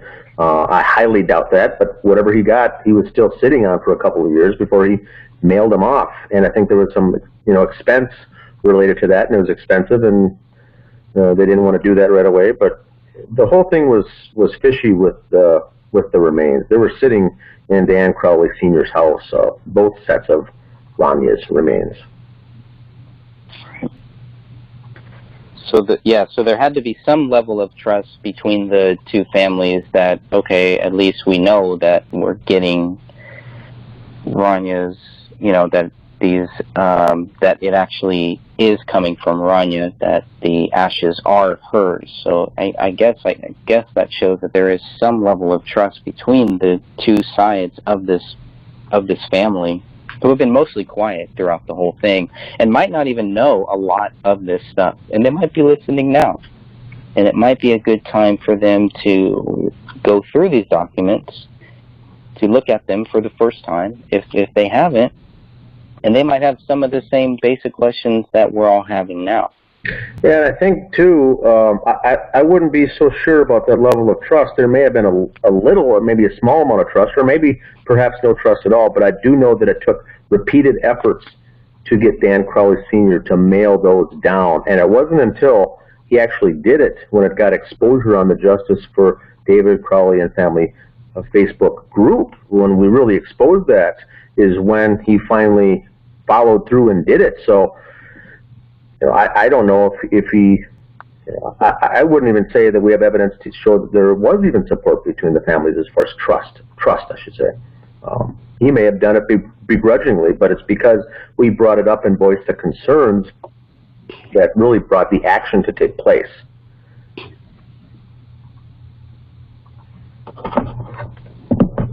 All right, Dan. Well, I know you gotta jump off here, but good luck, guys. Thanks again for having me on.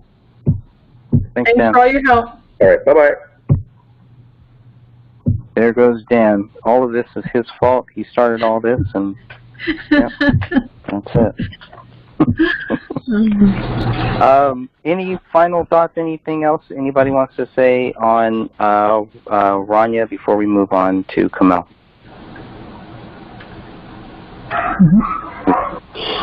Actually, I'm going to have to jump off too.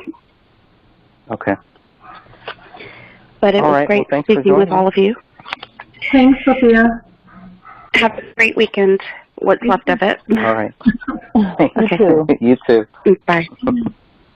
Hey everyone, you are listening to the Gray Stage Podcast. I really appreciate all of your support and your help. I wanted to remind you that if you haven't heard of Anchor.fm, it's a great, easy way to make a podcast.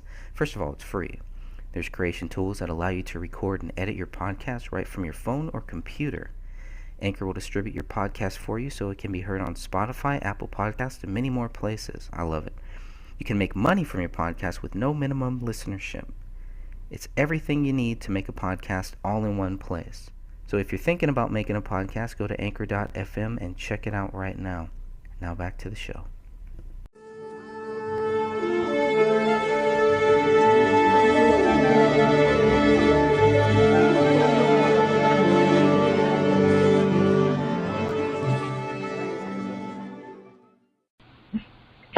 So Kamel's autopsy happens 10 minutes later after Ranya's. When Ranya's begins at 8:20 a.m., Kamel's begins at 8:30 a.m.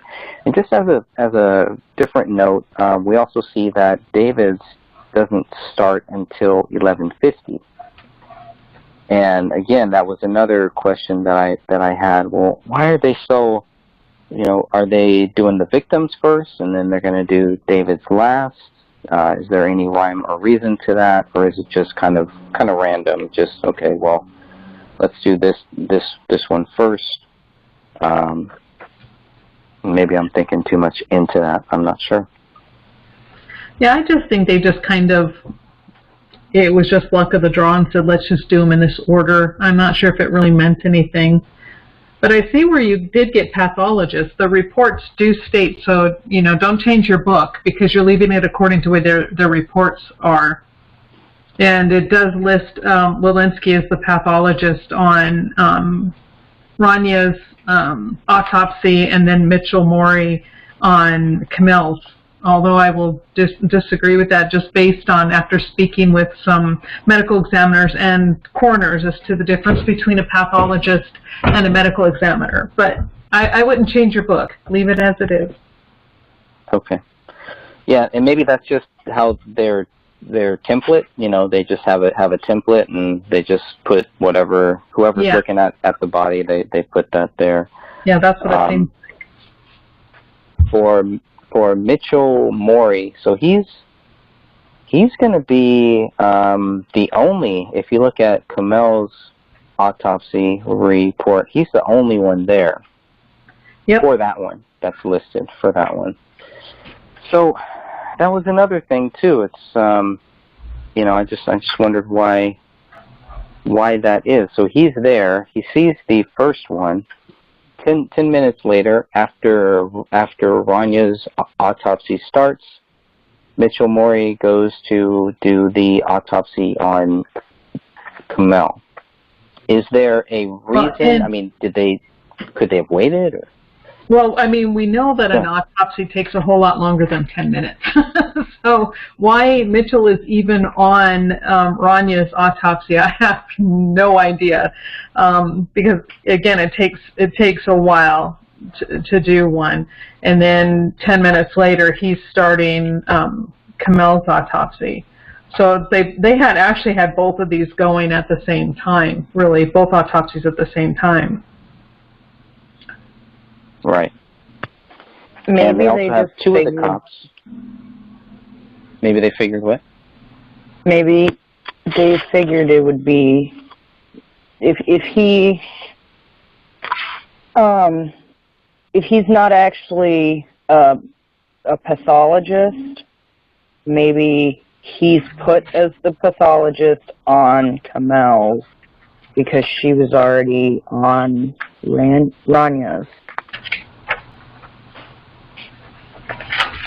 Yeah, he's listed as an assistant medical examiner on David's. And yeah, so every time that he signs, that's what he is. He's the only thing medical examiner. Yeah, the only thing I can think of is maybe what they're referring to as pathologist on their report is the medical examiner who is actually conducting the autopsy. That's the only thing that makes sense by looking at this. Walensky was doing Rania, and Mori was doing Camille.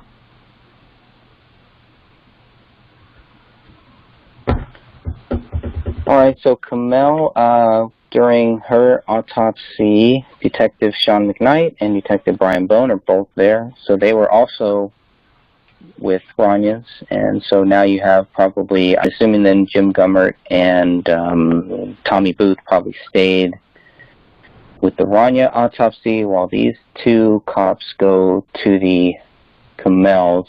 And I never really understood why they would need the cops there. What are they doing there? It sounds like they're just kind of there. They don't have to be there. There's no rhyme or reason. They can be there maybe because they feel they want to follow through, but they don't really giving the doctors any information. Their input is not needed during an autopsy. Now, wouldn't this help them see that a lot of the allegations are wrong? So at this point, these four officers, Gummert, Sean McKnight, Brian Bone, Tommy Booth, after being here present for this, shouldn't they start looking for somebody else? You would think. That's what makes sense. They're here. They have no excuse to say, well, we didn't know. We didn't know about the fractured third rib. You guys were there. We didn't know about whatever. No, you guys were all there. You four should know everything that you need to know that shows that there are still many questions, still many things to follow up on. I don't know. Yeah. Camille was identified by the dental radiographs and the tattoos, so that's how they ID'd her. She weighed 85 pounds when they found her, which is a big difference from what she normally weighed. So if we're talking about, the bodies being there, a dead body, how much weight does a body lose within a week, within 2 weeks, within 3 weeks of sitting there on a living room floor? Do you know how much she weighed normally? Yeah, it's in the 94 pages of police reports, and it is different than what they found her at. And I can pull that up, but I think it, obviously you want to be careful with women's weight, but I do believe it was different than what was on her, what's in the 94 pages. Let me just look at that here. So there's David. Camille was 130. She's listed as 5'4" at 130 pounds in the 94 pages of Apple Valley police document. Wow, But here, she's 85 pounds. Yeah. I mean, we know that the human head, and again, I mean no disrespect to the families, and I hate to be so graphic, but I mean, we know the human head weighs roughly 10 pounds, but that even, you add that onto it, and that doesn't even come close to her stated weight. Right. And I think David has something very similar. Let's see. Lividity, discoloration, and rigor were not recognized on her body. Body cavities contained small amounts of decomposition fluid. So does that show how long she's been dead? Does that help show? I'm sorry, I had to go close my windows because someone's riding an RC car up and down the street. I'm sorry, what was your question? So, what I was wondering is, there's one note that says that her body cavities contain small amounts of decomposition fluid. Does that help show how long she's been dead for, how long the body has been there for? No, and that's, since it says small amounts, that really still fits in with where the rest of the body decomp is. What do they say? Moderate. I think hers strictly says moderate decomp, whereas David and Rania say early to moderate. But yeah, it fits in with the rest of it, with the moderate stage of decomp. Okay.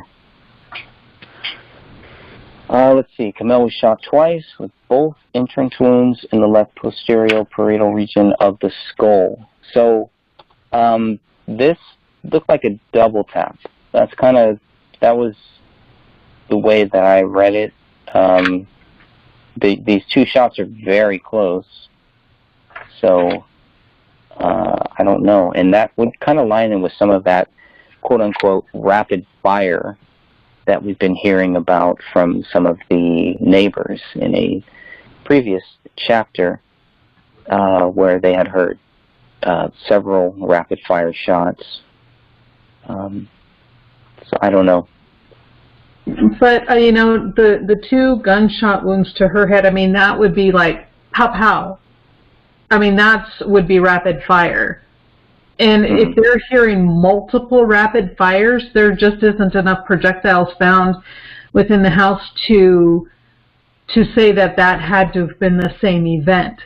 So I think it's safe to kind of go past that theory and let that theory lie.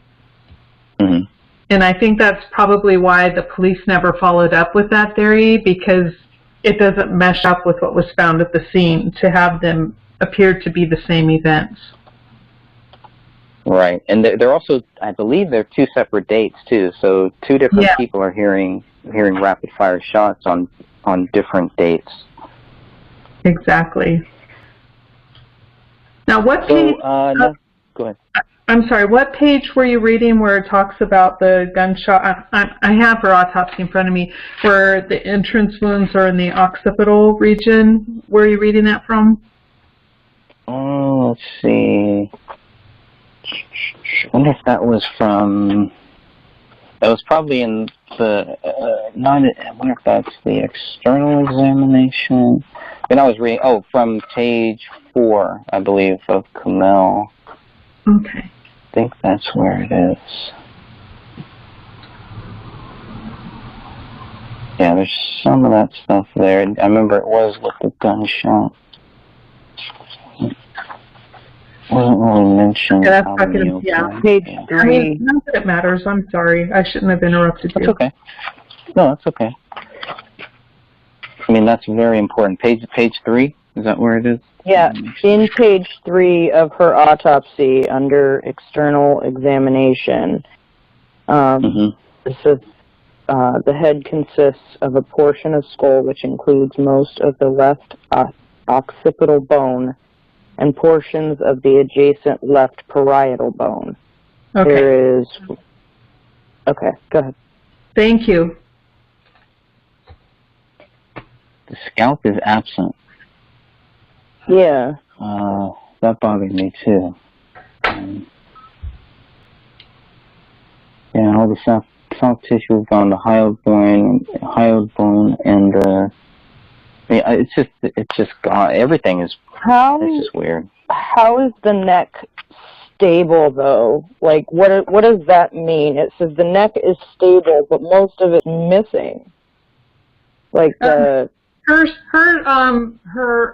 vertebral column was still there, so I'm assuming that probably whatever part of the vertebral column was still there. It was still connected. It was still all part and together. It's not like part of it was hanging or disjointed or anything. So it was stable. In other words, it couldn't be moved really easily. Okay. Yeah, so brain tissue was gone from the skull. How is that? I mean, canine scavenging. Yeah, because when you look at this, I mean, there's still occipital bone there, which you know that the C1 is going to be inside that occipital portion. So it would be so basically there was really not going to be, nor was there any damage to that vertebral column.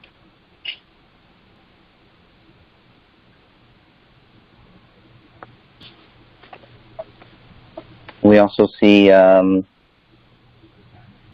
irregular bony and soft tissue margins were consistent with canine scavenging. That's really the only mention of canine scavenging. In Ranya's, it's not listed as canine scavenging. Now that could just be because we're talking about two different people doing different reports, right? Yeah. One is saying animal. Yeah, how they were wording it. Right. Most of the head and the hands were missing, and that's a big one. You know, when I tell people that, especially people in law enforcement, you know, you can see their eyes widen when you start talking about what is missing. The heads, most of the heads and the hands are missing. It's not something that should be taken so lightly, and I think that's one of the big ones. One of the big reasons why we were expecting the investigators not to guess so much on what happened and to just either say, you know, we have proof of it or we don't know. And those are simple things too. Very simple.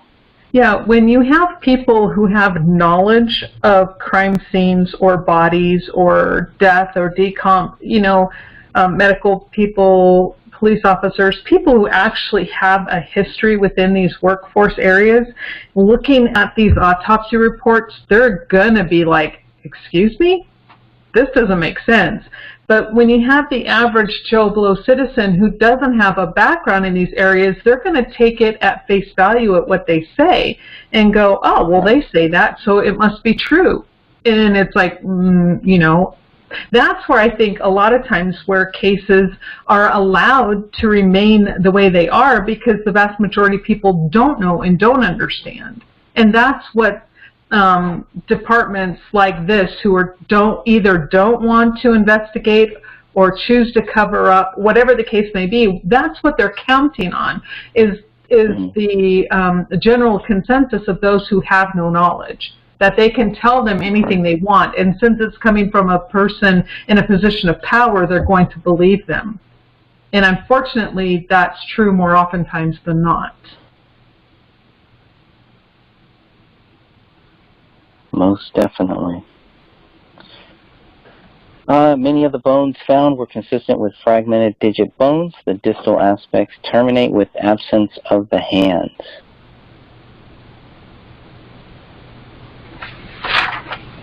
And here, multiple bone fragments, wavy dark hair, and white cotton were all mentioned under the internal evidence section of this report. Amongst this bony material are 2 mandibles. One shows numerous restorations. In addition, there are 2 fragments of bone with 2 and 4 teeth. Multiple irregular bone fragments range from 1.2 to 8 centimeters in size. When they say irregular, what does that mean? Is that... It could mean several things, but more than likely they were either broken up, somehow they were not the shape that they should have been, however they got that way. Like damaged, or, I mean, from a gunshot, or... Yeah. You know, regarding animals... Go ahead. Again, I'm sorry to keep cutting you off. We don't know if... Okay. My stance has always been that another dog was in this house because of the amount of white hair found everywhere, and Paleo did not have that much white fur. So could it have been due to another dog chewing up bones?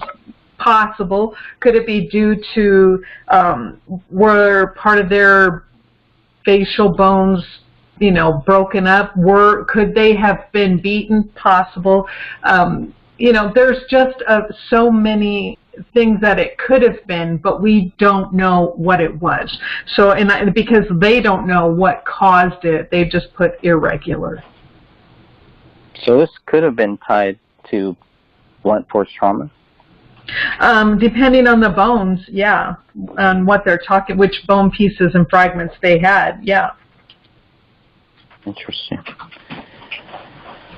Regarding animal scavenging of Kamel's neck, the forensic pathologist wrote the anterior musculature, hyoid bone, and the, I can't pronounce that, laryngeal cartilages are absent due to... Where are you? I'm reading from the book. Yeah. Oh, there you go. Laryngeal cartilages. Laryngeal cartilage are absent due to apparent animal scavenging. So they're blaming all of that. That's a lot to blame on the animal scavenging. And it's not really stated why they blame that on the animal scavenging. Yep. And again, I want them to explain to me how a dog could get to her larynx if she's lying face down on a floor. How did he get to her face to eat it, but not the back of her head? Can't. Yeah, not possible. Exactly. They can't, and they don't explain that. Right. All that remained of the neck was the exposed and intact cervical vertebral column. There is extensive bloating. So, bloating, how does bloating help with the decomp rate? That is a definite sign of moderate decomp. That's what happens when the gases start to build up in the abdomen due to the tissues breaking down.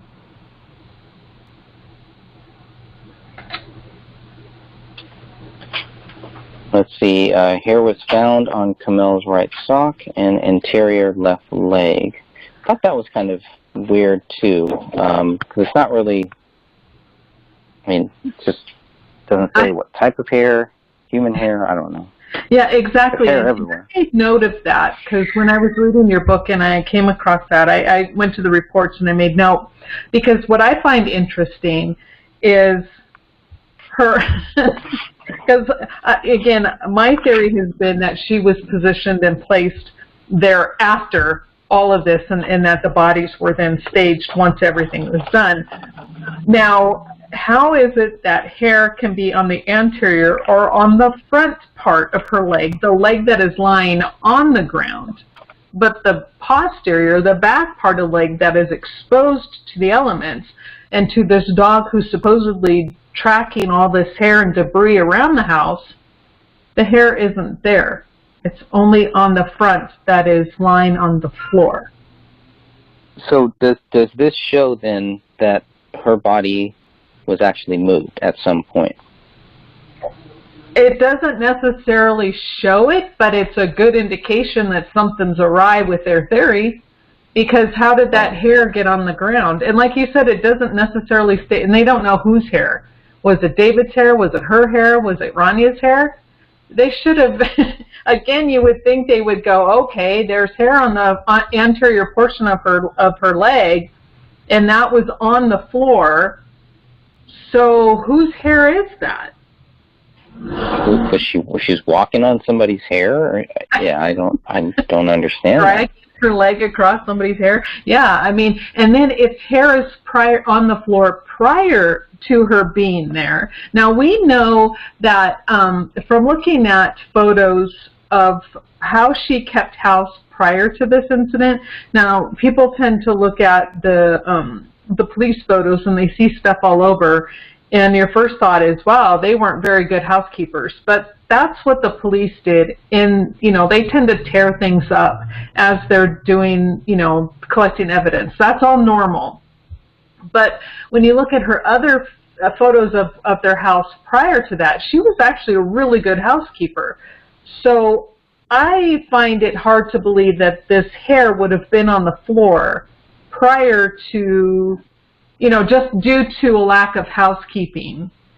So how did it get there? And that is, you know, that just jumped out at me when I was reading this chapter in your book.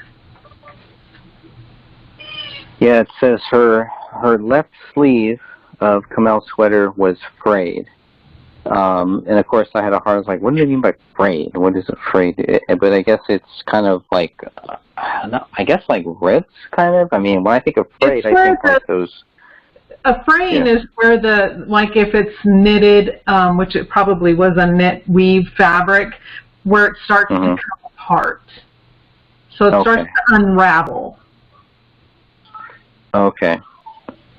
And it was weird because it was the left sleeve, not the right sleeve. We know both hands are missing.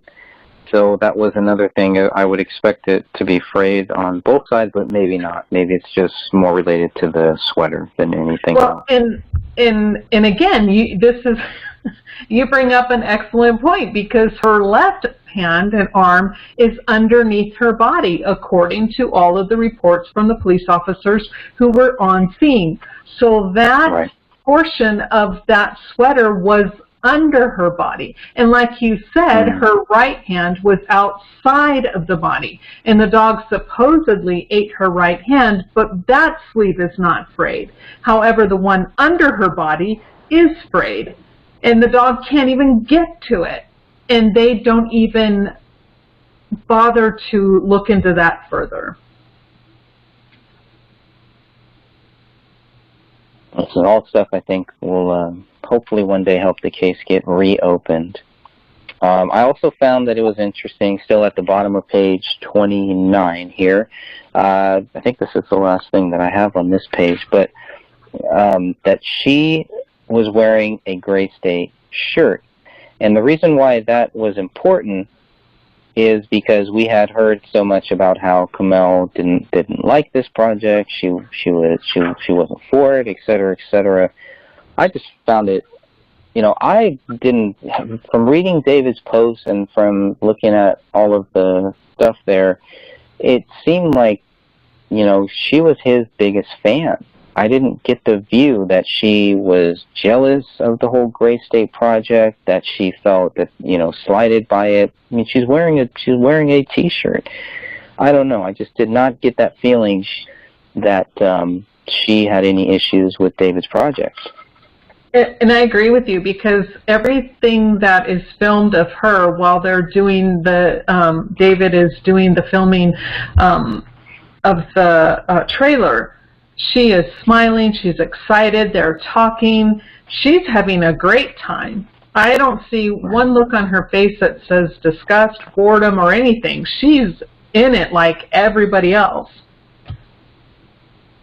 So, yeah, and I agree with you. Why would she wear a Gray State shirt if she's angry or jealous? That doesn't make sense. No, it doesn't fall in line with their theory, so I guess they just leave that out too. Yep. He had her reading the script. There was that clip of her he's like, so what'd you think of it? She's like, I wish I could watch it instead of read it. That's the only thing I hated about it. It seemed to me like she was, like you stated, his biggest fan. She was the one pushing him to do this. She was helping him. If she felt slighted by it in any way, she wouldn't have read it. She wouldn't have been standing with a computer on her head during filming. She wouldn't have been involved in it in any way. She wouldn't be happy about it either. Like, it's visibly, anybody who watches the videos with her in it, she's happy and smiling. She was promoting him, really. Right. And then, she was quitting. Go ahead. She was a model on the... That's right. For the T-shirt. It showed a picture of her smiling and with the front of the shirt, and then kind of looking back, showing the back of the shirt. If she didn't want to be part of it, he wouldn't have used her for that. He wouldn't have used her in the little snaps throughout his filming for the Gray State. Yeah, well, I would go one step further. Just with that is, if David was jealous, if he was so jealous of her and all that stuff, I don't think he would let her do that. I don't think he would want his wife on a poster with a T-shirt, posing like that.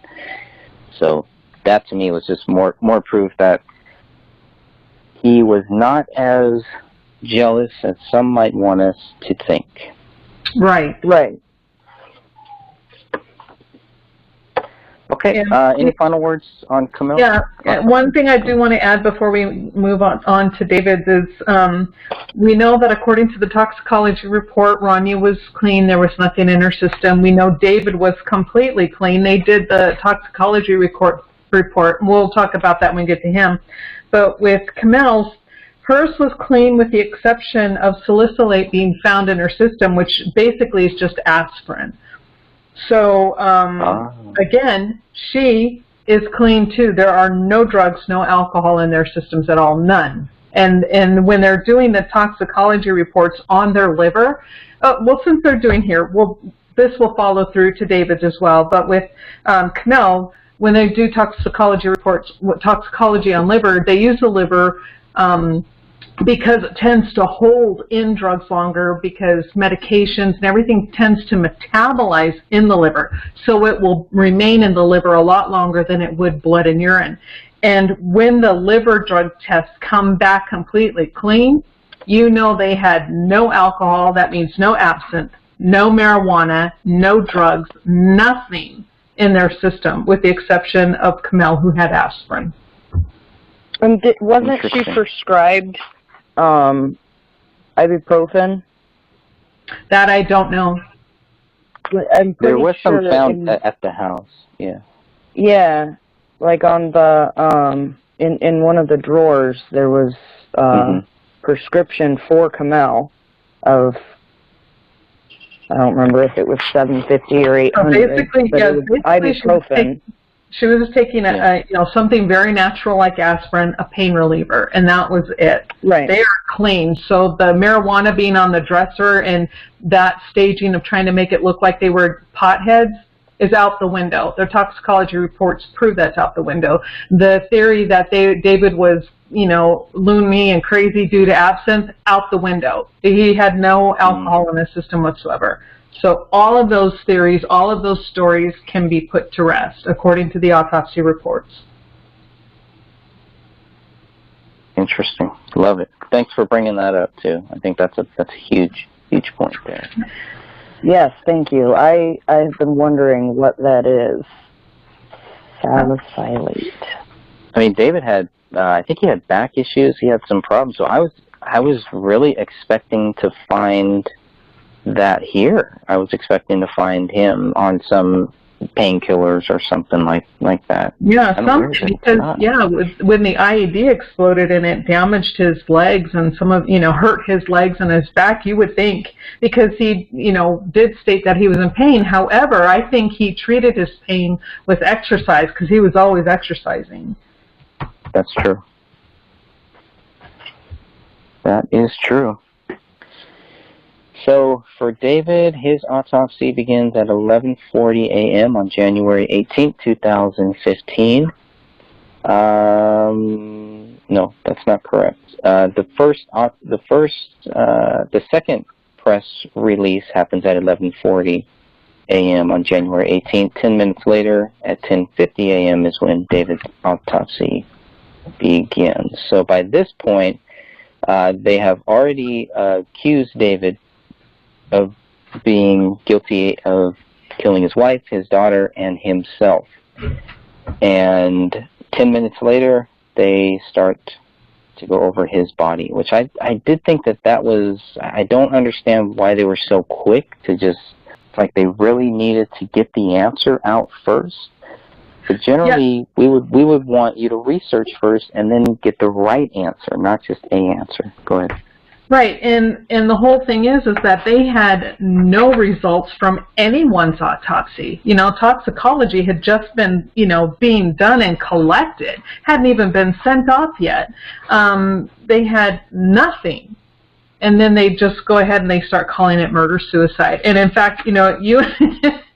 I know you disagree with me saying this, but I'm always like, because that Chief Reitschel or whatever his name is, Chief R, he plainly states in again, in one of those newspaper articles things where he says within 2 hours they knew. And it's like, they talk about jumping to conclusions. You can't walk into a house like that and say, oh, okay, we know what this is. I mean, I don't care how much you have. You need to investigate it. That would have been nice. Would have been. Would have been logical, but not a lot of logic in a lot of the stuff we're seeing here. But yeah, within 2 hours, within 4 hours, I mean that's just crazy. There's no way. There's no way that they could possibly know. Especially when they leave a house without, well, they still to this day don't have the bullet that killed them. So how can you walk out of a residence and say he committed suicide, but not retrieve the bullet or the fragment that killed him, or even anything? They just Okay. Getting frustrated all over again. Sorry. Well, they didn't have his bullet, and they didn't have the one tied to his daughter either. So correct. They are consistent in that basis. Consistent in missing bullets. That's it. Look at the bright side. I mean, at this point, look at the bright side. Go ahead, Stephanie.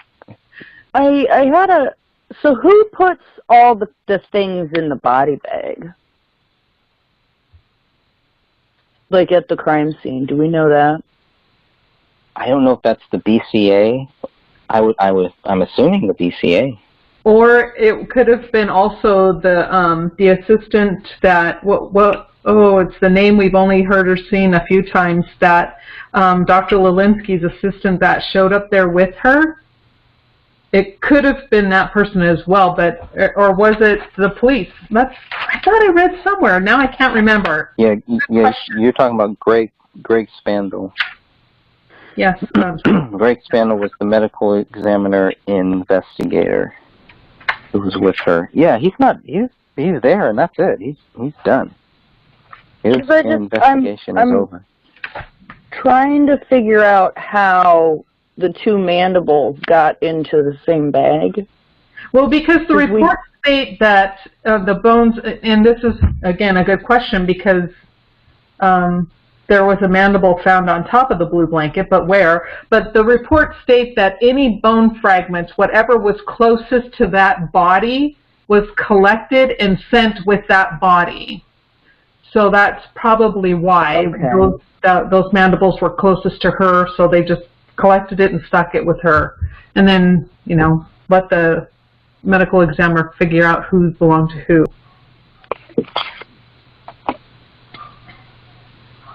That's right. Let's see here. I was just looking at some of the questions in the chat room too. So here we have David. The pathologist was Jessica Lelinski, and Mitchell Morey is back. Detective Sean McKnight and Detective Brian Bone are both there during this process. And they have David weighing at 128 pounds. And again, that's going to be different from what they have him here, which is 180 pounds is what they have in the police files. So that's a big difference. That's a huge weight. Very important. Now, what would cause that? I mean, and maybe they're going by, I'm assuming, where did they get this 180 from? The 180 has to come from his driver's license? Yeah, I would think so. Either his driver's license or any medical records that they were able to get. But that's still a big difference on 20. Yeah, when you look at him, he may not be a tall man, but he is a very fit, muscular man. So muscle weighs more than fat. And so, a pound of fat is still the same as a pound of muscle, but you know what I mean. He was very fit, and he had to have weighed a whole lot more than 128 pounds or 138 pounds. So why didn't they check that out? Right. I had it in my head that Kamel was 120 pounds and he was 185 pounds. That's close. That's close to what these documents say. So it's a big difference. 128 pounds for David. For David, not Kamel. Oh wow. Yeah, Kamel was 85. She was found 85 pounds. Normally, they said 130. David was found 128 pounds. Normally, at about 180. So that's a big Is that normal for them to lose that much weight after death? Not in any of the dead people I've ever seen. If they were 150 when they died, they were 150 a week later, I have no explanation as to why the drastic weight loss for either one of them. Well, I would think drugs, but again, we're looking at the tox, and there were no drugs in their system, so they were completely doesn't make sense. Yeah, they were in the process of making food. So I don't think they had any issues like that. I don't know. There's no answer for that. Yep, none. You assume that it would be in their system. I mean, Pop's found in the house, so you assume it would be in one or the other system. But toxicology coming back negative for that. And again, well, why was it even open if it's not in either of their systems? Like, it's common in somebody who overdoses. Well, and again, that all goes right back to the police not investigating, because especially when the toxicology reports came back, those take longer. But the moment they came back and they were sent to the police station, the police should have then looked at that and said, okay, there was marijuana open on their dresser. There was a bong in the bathroom that looked to have been cleaned right away or relatively within a certain time frame. But everything on their toxicology reports come back clean. They are clean of everything. So that then tells them the scene is staged. They should have then gone to look to see, okay, why was this placed here? Who placed that there? Because people who smoke pot but then, you know, kind of collect it and save it for later aren't going to leave it open and just sitting out. No, they don't. If you're about to smoke, you would have it all out like that. Right. It being left like that points to a scene interrupted. But or a staged scene. Yes, or a staged scene. It's sadly nobody followed up on this. If David was alive and that came back negative, they would have done more follow-up so that they could continue to prosecute him and have him in jail for this crime. None of that was done. None of the things that you would normally see in cases like this, we'll say, where there's, I think they're called family annihilators.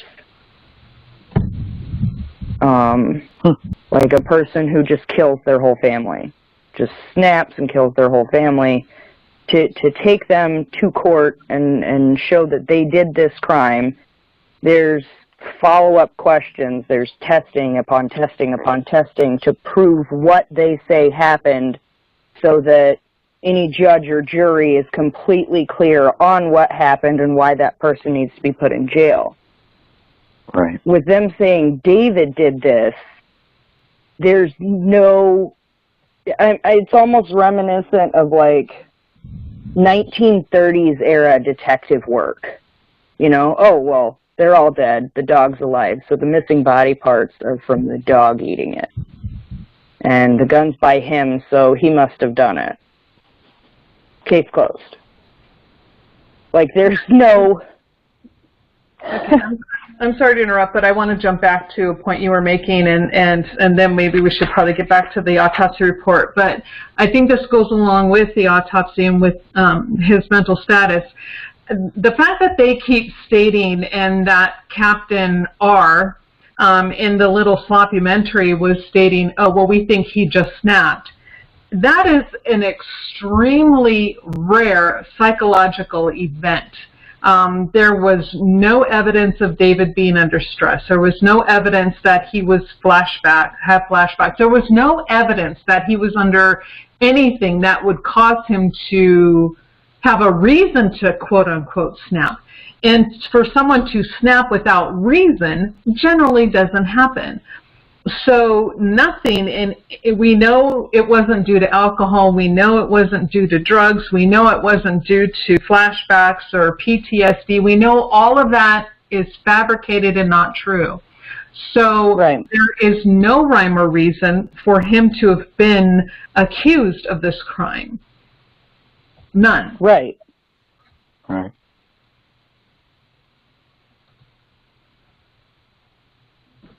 It also says David was identified by the dental records and the body tats.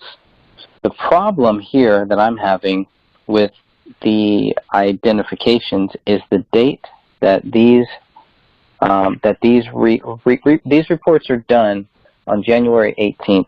The bodies aren't positively identified until January 21st. So I'm having another problem with that. How are they how are they justifying this?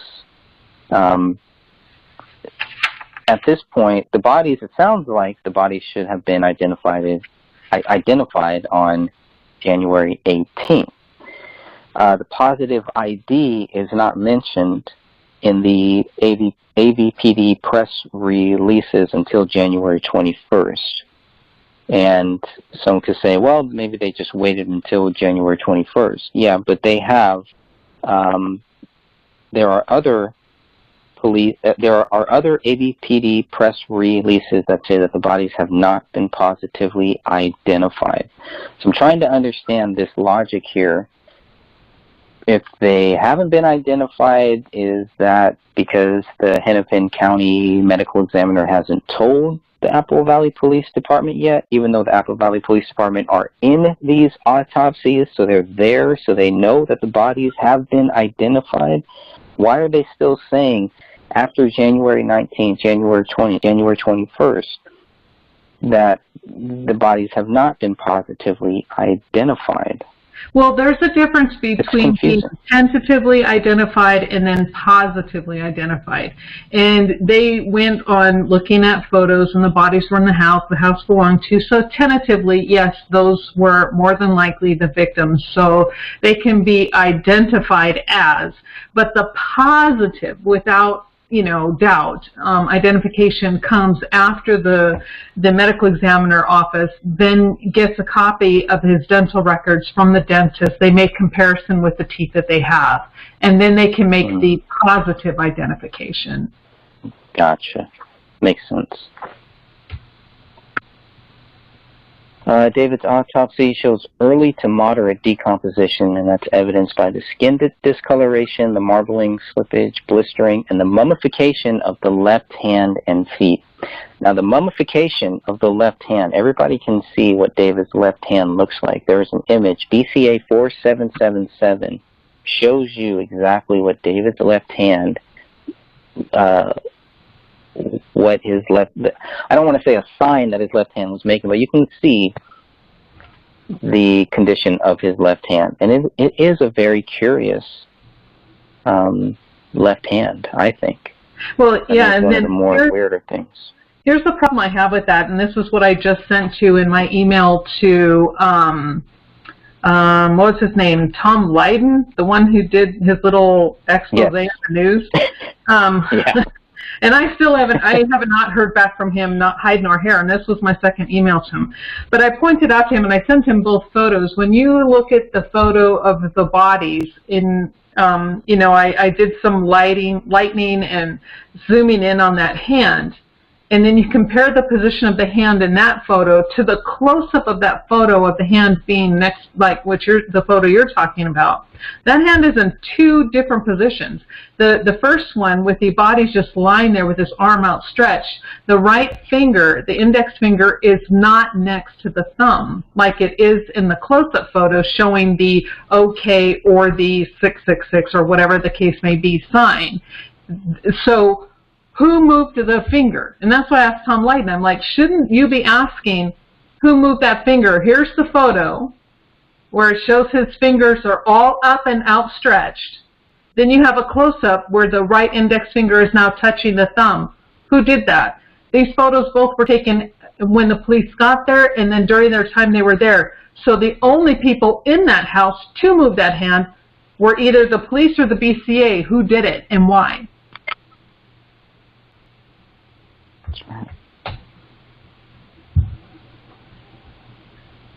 It wouldn't have let's snapped. see, anything else? It wouldn't have what? The pointer finger wouldn't have snapped, like, off or broken in some way when it was moved? Rigor mortis had already been gone. The fingers would have been pliable. I didn't know that. Well, and I did read somewhere, so I'm going to keep my mouth shut. I'll go find that for our next one. So when I find it, then we can talk about it next time. Okay. All right. Yeah, I do want to kind of wind this down here. Getting pretty close to the end here. I know this has gone a little bit longer, but that's okay. We're almost done with this. Just looking at David's head. So due to the condition of David's head, they were unable to determine the entrance, the pathway, and the trajectory of the gunshot wound. So that shows that they tried, right? They tried to find the trajectory. No, okay, maybe not. Maybe not. They just looked at it and said, there's no point of even looking to figure it out. That's pretty odd. They did determine the bullet exited through the left parietal bone. Mm-hmm. Sorry, Kamel had more gunshots, so I can understand not being able to figure out where the entrance or exit was for her. But if he just had one, I mean, Randy was shot once, and it was pretty cut and tie to see where it came in and where it went out. If he was just shot once, shouldn't it be, like, the same? Well, there's a difference because with Kamel, they could find the entrance wound, and so they were able to determine the trajectory. With David, they only had an exit section, so the entrance wound, that portion of the skull was not found, and so they had no way of knowing how it entered. They only know how it exited. So that could be why. Which I think is weird, looking at the photo of David's head, right? I mean, even though it is kind of back and it's kind of hard to really see or to close up on, it's like, it looked to me like more of the left side was missing of his head than the right side. So I always found that kind of weird, how they were able to find the exit. Well, most of the left side of his head was missing. But see, the left parietal bone was still attached. So that's the left side, so that was still there, and so they know where it came out. But since when a bullet is shot into a head, it could easily bounce around. So you can only know if there's an exit wound where it's coming out of. You don't know where it entered. Now, the exact opposite is true of Kamel, because they know where it entered, and they might not necessarily know where it came out, so they can determine how the weapon was positioned against her head to cause that entrance wound. But David's entrance wound is missing. Gotcha. And I think what we're going to find next is, I mean, Catherine, when you were reading this, is this what led you down the blunt force trauma? I mean, is there anything that we're seeing here that lines up with the blunt force trauma that you found clearly in a couple of those photos, the crime scene photos? No, nothing in the autopsy reports. In fact, that's why I went back to see, going, okay, this photo in this skull piece clearly shows blunt force trauma. So I went immediately to the autopsy reports to go, okay, they had to have mentioned this. But there is no mention in the autopsy reports at all. At least not here. Now, in the extensive, thicker medical examiner report, we don't know, and we will never know. Again, because by law, those are not to be released to anyone other than the families. The families can request, but anybody else can't. But wouldn't that stuff be some of the basic things to mention? I mean, there's no reason... Well, yeah. And I guess there is a reason not to mention. Exactly, because when they mention the larger skull piece, they just say that this large skull piece that then articulates well with the remaining calvarium. You would think that they would mention that the skull piece has indentation on it, but they say nothing.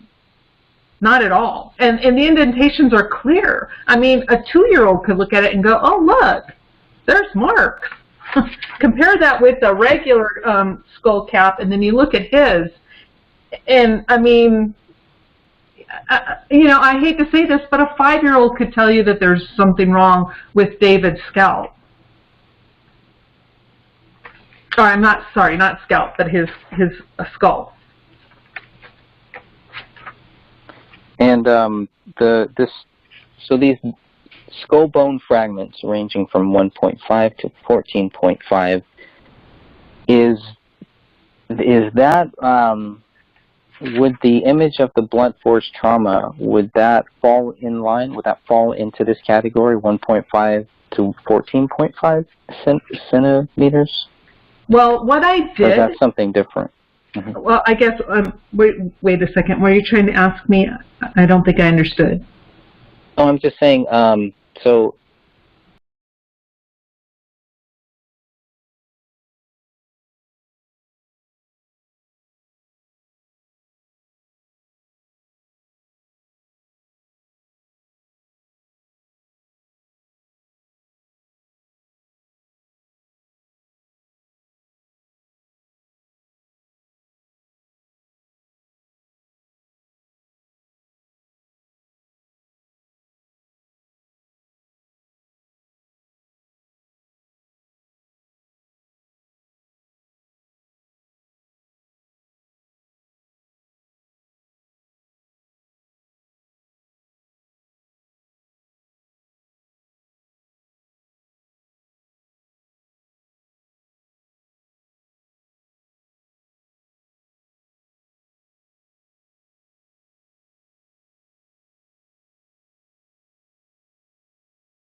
where is it here? They were mentioned that skull bone fragments were found.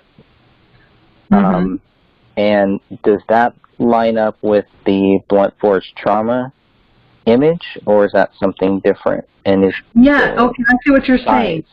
Yes, and what I did, and I know this isn't exactly scientific, but it's all we have at this point. If you look at the photos with the skull piece, they have a little measure marker tape thing, correct? And so what I did is I took a piece of paper on the screen, and then I took that and found out how much their centimeters were on that, and then measured it out on the picture of the scalp. Again, this is not scientific, but it's all we have at this point. And the dimensions were exactly that. For that skull cap piece was exactly what was found, and then that fit, that articulated well and fit with his calvarium. Interesting. So this is where it says separately a non-articulating 8.5 centimeter maximum dimension skull bone fragment with a rounded defect along one edge with apparent internal beveling. That's pretty interesting. I noted that for some reason, but I can't remember why I noted that now. Rounded defect. I guess that was the rounded defect. So that would be... I guess I was trying to figure out what that rounded defect was. Most likely. Well, I'm assuming that would have been either an exit or an entrance wound. It would have to be of some sort, or we don't know. Could it have been from whatever weapon was used to hit them? They don't even. You're right. They don't even clarify. I'm reading that right now on page 3 of the autopsy report, and it just states rounded defect. But what type of defect? Right. Was it a complete round circle? And if it was a complete round circle, then they would have stated if it was a gunshot exit or entrance wound, because it would have had beveling. They don't speak of beveling. They just say rounded defect.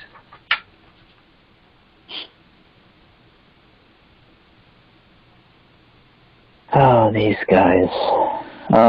Let's see. So, examined separately from David's body at the time of the autopsy was a maxilla with well-preserved teeth. And I guess that was, it's mentioned here, so if it's mentioned here, that it's got to be tied to David, right? Oh, that's okay. I would assume so. This goes back. Okay, I want to clarify now, because there were 2 mandibles found with Kamel, and I remember I stated that there was one on the blanket. It wasn't the mandible that was found on the blanket. It was the maxilla. And so that's why. Okay, I get it now. So now we don't have. I haven't seen any photos of the mandibles, but we have definitely seen that photo of the maxilla, which is what they're describing here. That was transferred with David. But they don't say if it belongs to him or not. It was just in the evidence bag, because that was on his body and next to his body, so it was transferred with his body. But they don't state who it belonged to. And the maxilla is the upper or the bottom portion? Upper. The mandible will be the bottom, maxilla is upper. Okay, and the one found on the blue blanket is a... That's the maxilla. That's what they're talking about right here. Okay. Looking at the image, though, it kind of looks like David's maxilla is still there, right? I did not see a maxilla on his photo. The whole front part of his face is gone. It's gone. It kind of looks, I'll have to go back and look at that again. But where it's found, I mean, that's nowhere near David's head. David's head is, if you're looking at the, you're looking through the front window, if you're standing in front of the Crowley home and you're looking through the window, the maxilla on the blue blanket is found to the left, next to the bloody wall, but David's head is facing right, next to the Christmas tree. Correct. That's a long way for it to get over there. I mean, it just... in an odd place if There's- the dog had done that, just to leave it there. To leave it right there. With Yeah. no evidence of him gnawing on it or chewing on it. It would just drop it right there? No.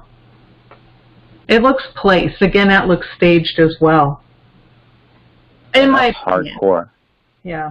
How hard is that to remove from a human head, from a It's body? extremely difficult. It's hard. That would not be an easy thing for a dog to do.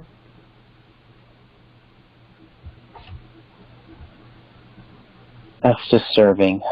This report also claimed Puleo was responsible for the absence of David's brain, the majority of his skull, the neck skin, neck soft tissue, neck muscles, the hyoid bone. I think at this point I was just so frustrated with what I was reading. I could not believe that they were blaming the dog for all of this stuff here, and it was very, very frustrating. So I just decided to just list all of the things that they were blaming the dog for.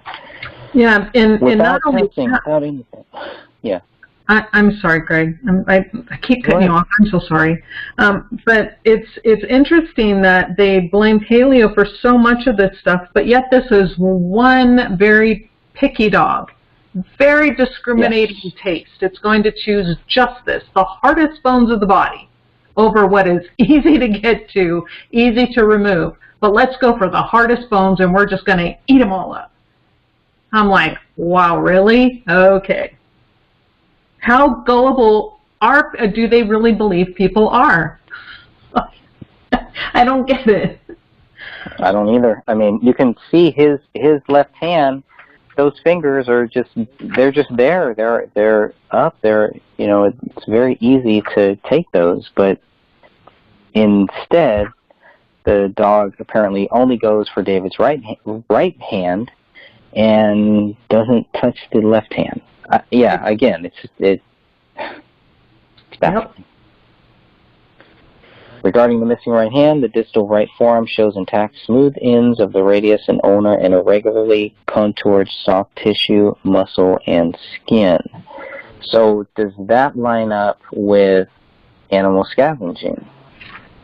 I'm trying to find that on the report. The report.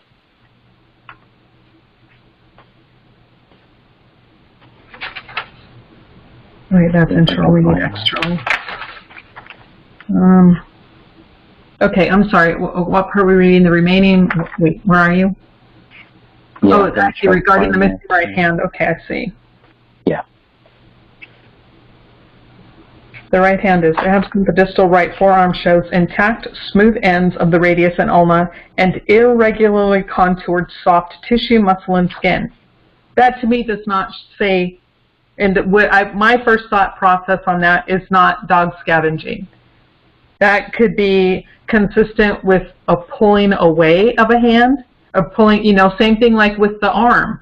Did somebody pull that hand off that? And I see nothing here that says dog scavenging. That's very curious then.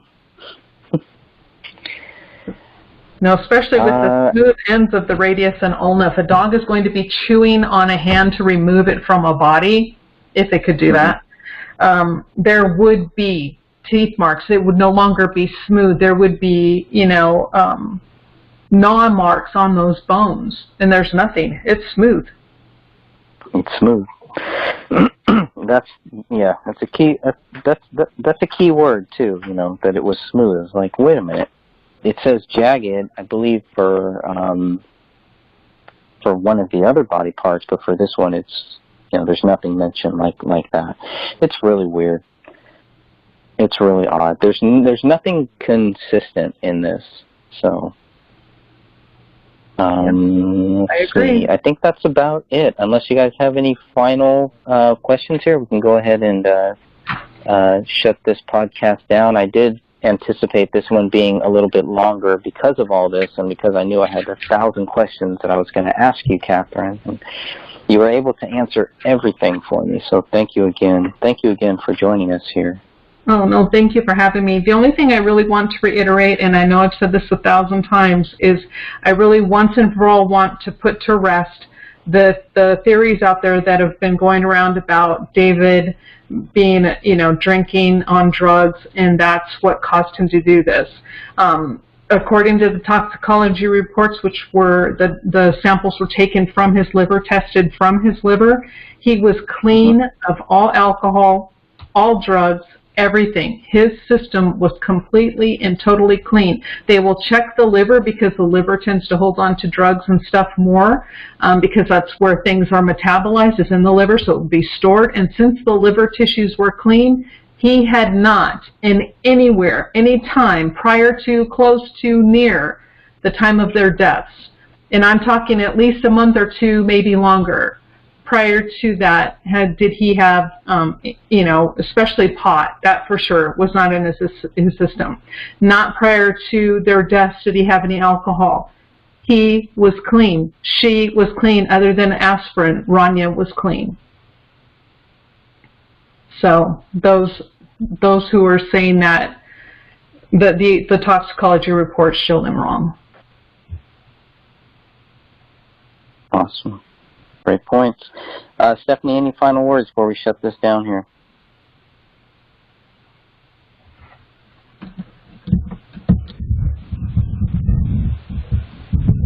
Did we lose Stephanie? Did we lose her? We might have.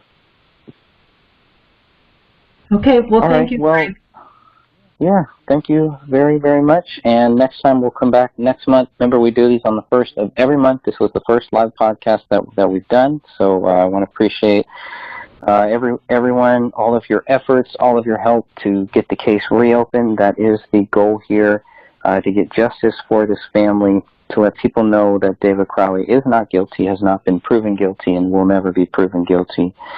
And next month we will come back here and we will discuss the living room chapter. So I hope you all join us for that. God bless you all and have a great Sunday. Now more than ever, people want to know if there's anything they can do to help. And the answer is yes at BioLife Plasma Services. Donating plasma at BioLife is something you can do right now, something that really matters. Plasma is desperately needed to create medicines to help treat people with rare diseases, diseases that only plasma can treat. So please, become a donor at BioLife Plasma. Tap now or visit biolifeplasma.com to schedule an appointment. The Labor Day event's begun at Gap Factory and GapFactory.com. Get 50 to 70% off almost everything, plus new doorbusters from $5.99, including deals on jeans, tees, and more. Gap Factory or GapFactory.com through September 9th. Head into Banana Republic Factory to save on faves with 50 to 70% off everything. Plus, clearance is an extra 50% off. Shop dresses, sweaters, jackets, and more from $19.99. Find your nearest store or shop online. Only at Banana Republic Factory.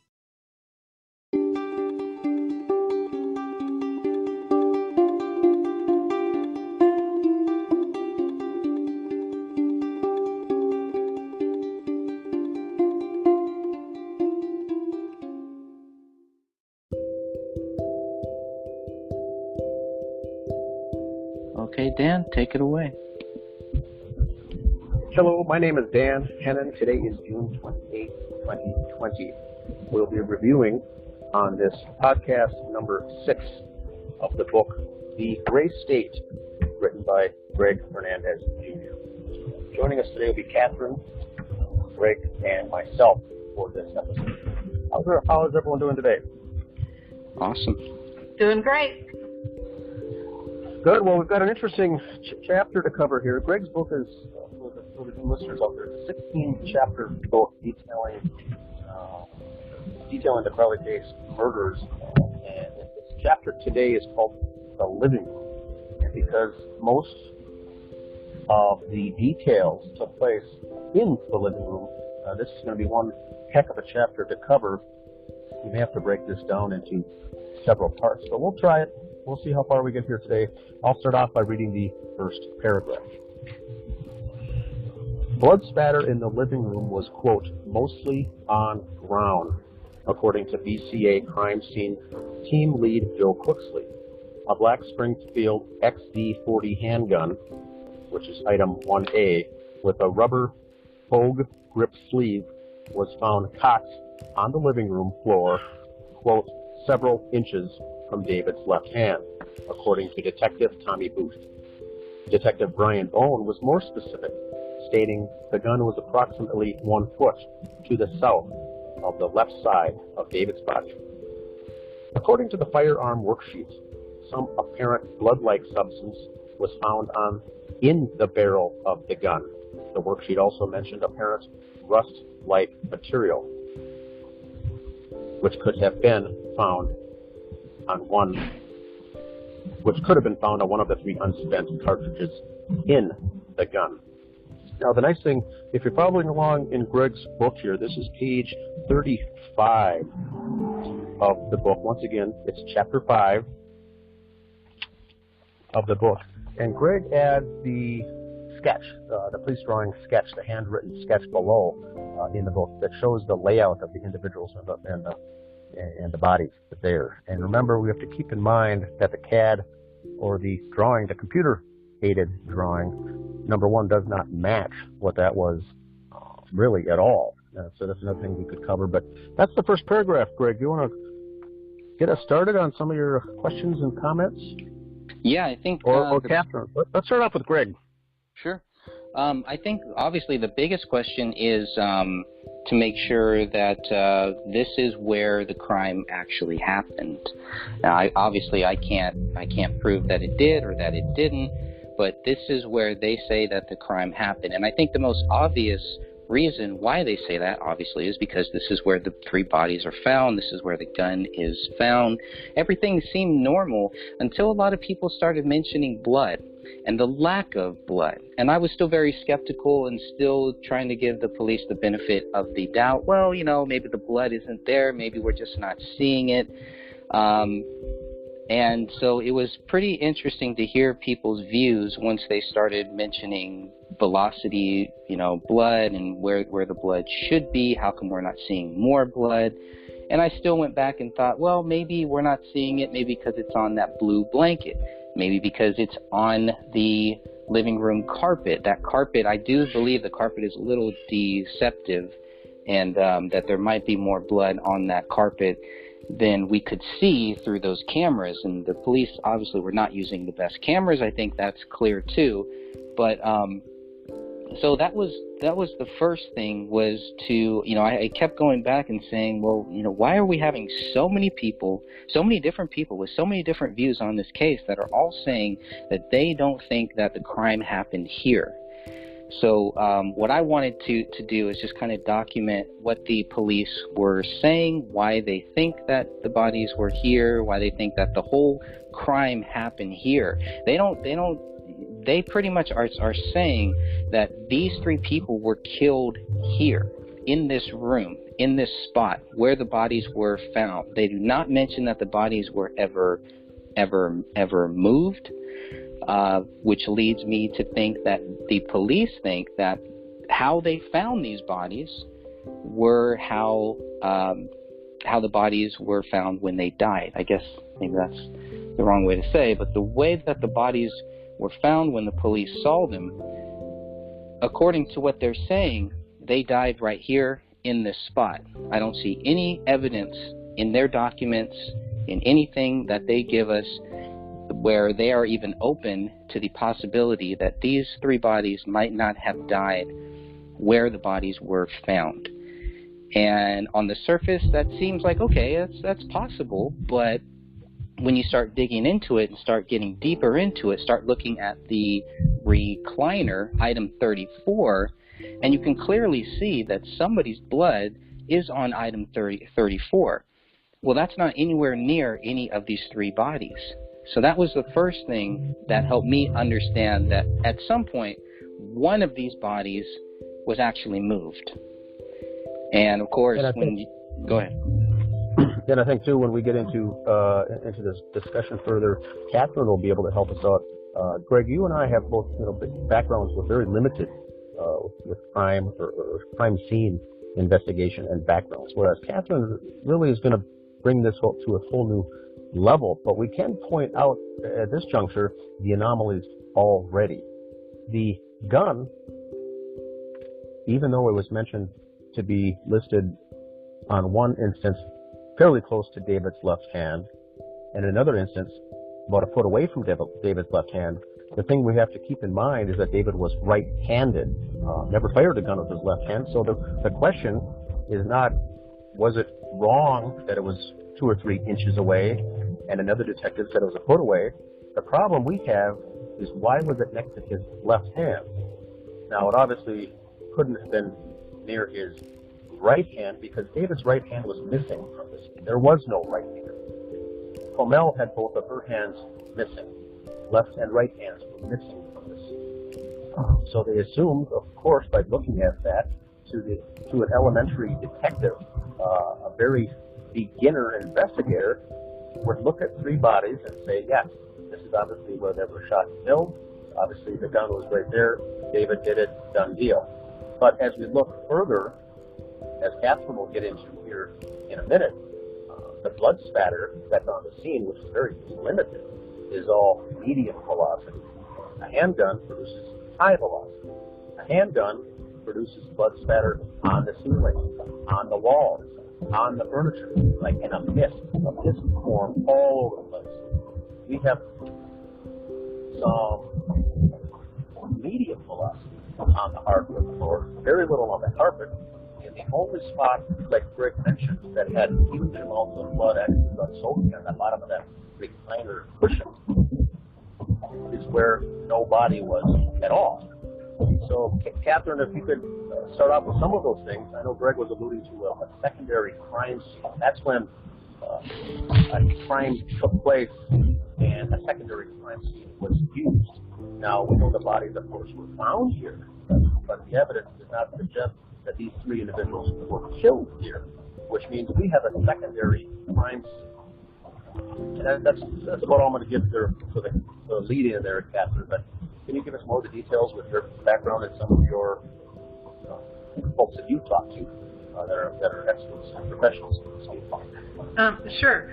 I mean, you guys are both absolutely correct. The thing that I noticed with this sketch and this drawing, when you look at the number 1 and where they describe where the handgun was found, you know, the several inches and then 1 to the foot, where you see where his left hand would be, it would be way up in the air. And the gun is nowhere near that hand.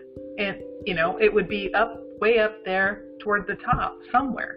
But it is instead down by his hip and his waist. So that's way farther than a few inches to a foot from his hand. So we know that right away that their description of where the gun is found is incorrect, inaccurate. Something is, either what they state or the drawing. One of these 2 are absolutely incorrect. And also, you guys are right. When Comel had 2 gunshots to the head, that would have produced a lot of spray, a lot of high velocity spray on the couch, especially if she were killed there. On that couch, on the floor, it would have been everywhere. On the ceiling, like you stated, they would have found her blood. I mean, it would be ridiculous what they would find. Same thing with Rania. She was laying, or so they say, either between this sketching shows her lying between her mother's legs, and then, of course, on the photo, it shows her lying on top of Comel's left leg. And we know that, again, Rania did not fall naturally. These are not, generally speaking, natural positions where people would end up if they were shot. You don't usually end up on an arm like that with another above your head. You don't end up with, you know, like David with his arms, you know, one straight out, one up in the air. You know, none of this scene makes sense. And so supposedly there are a total of 4 gunshot head wounds in this living room, yet there is 0 blood evidence to back up that theory. And, you know, right away, you look at this and you start to read what they write and you're like, something's fishy. Why would they write this? And maybe they have an excuse, like Greg was saying, he wants to give them the benefit of the doubt. And that would be great. You know, I would love to give them the benefit of the doubt, but yet they're remaining silent. Every time I try to reach out, they're quiet and they refuse to answer. So, it leaves us to only go with the evidence, and the evidence tells you a story far different than what is written in the conclusion that they came to.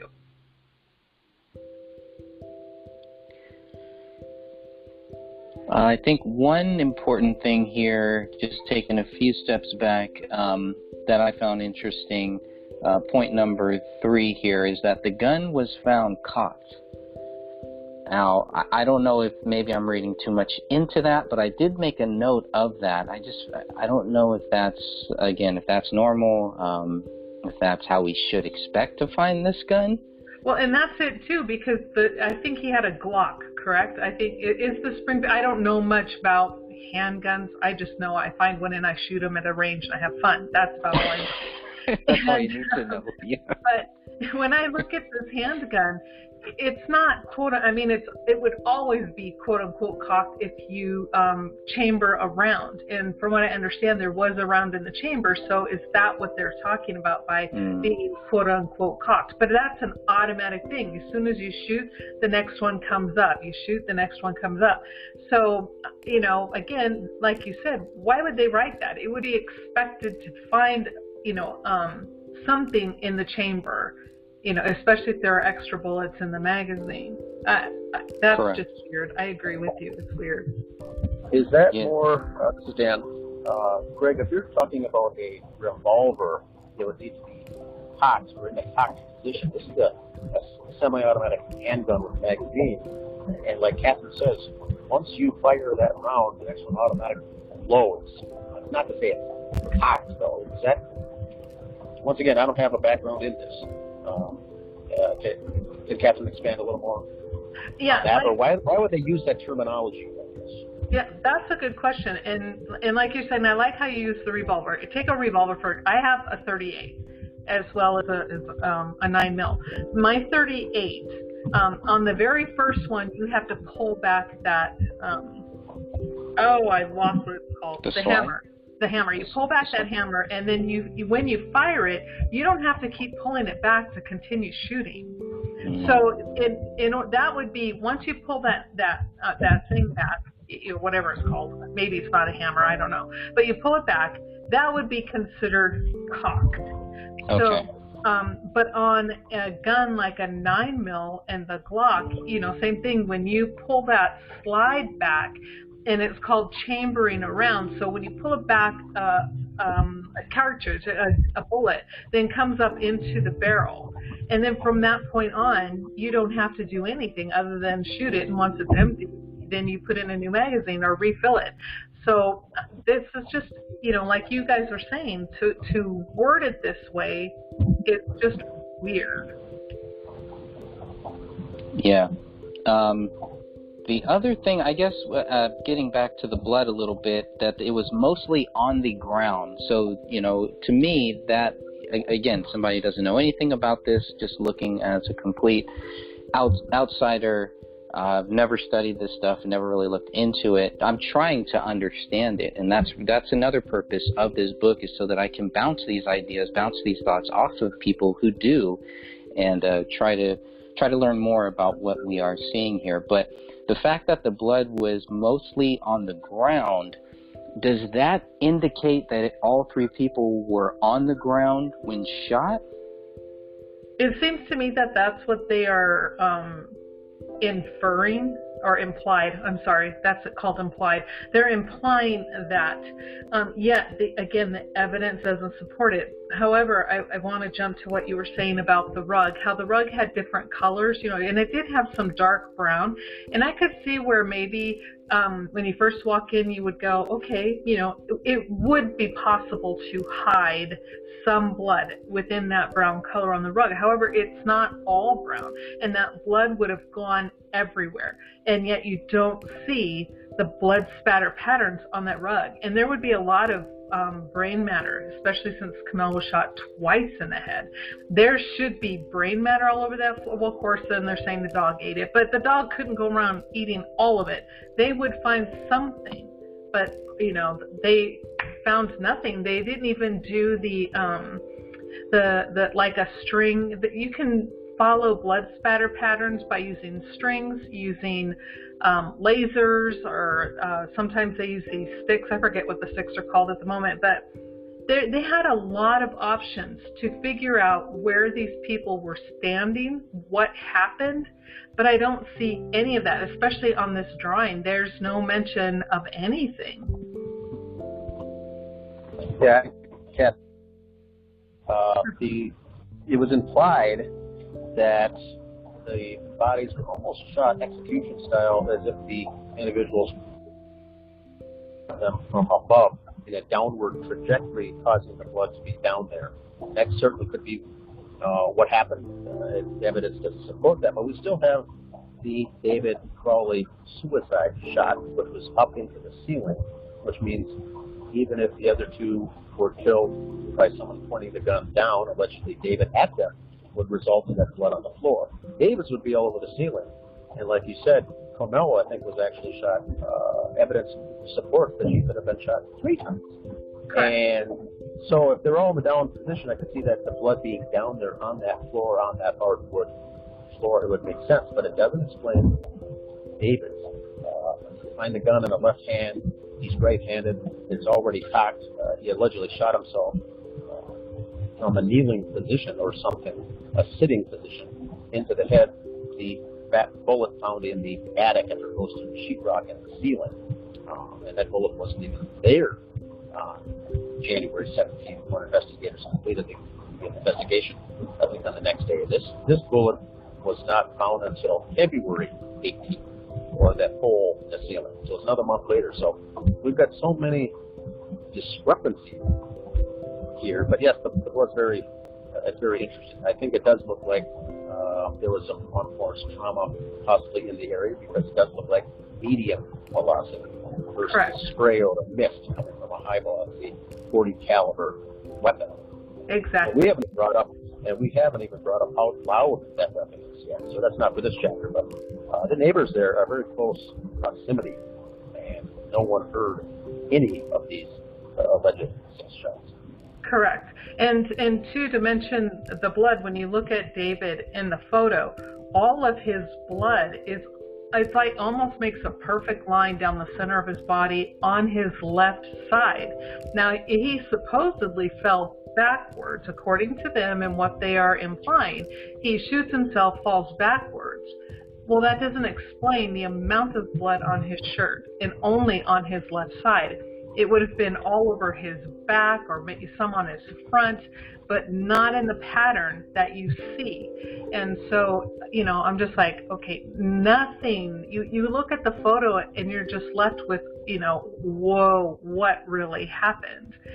And then when they start describing how they find things, and then they can't, the story or their writings and interpretations of what they are seeing, it comes close on most things, but on the important things like body position, weapon position, it's not agreed upon in people's reports.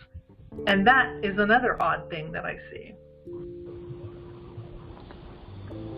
Yeah, and one question that I now have about the blunt force trauma is there any areas of blood, and I think we've talked about this, but I just want to clarify this. Are there any areas of blood that specifically show proof of blunt force trauma? Yes. Okay. To the right of Camille on the hardwood floor, and then when the blood spatter patterns on the wall behind them, like where the chair was, there's that wall behind them.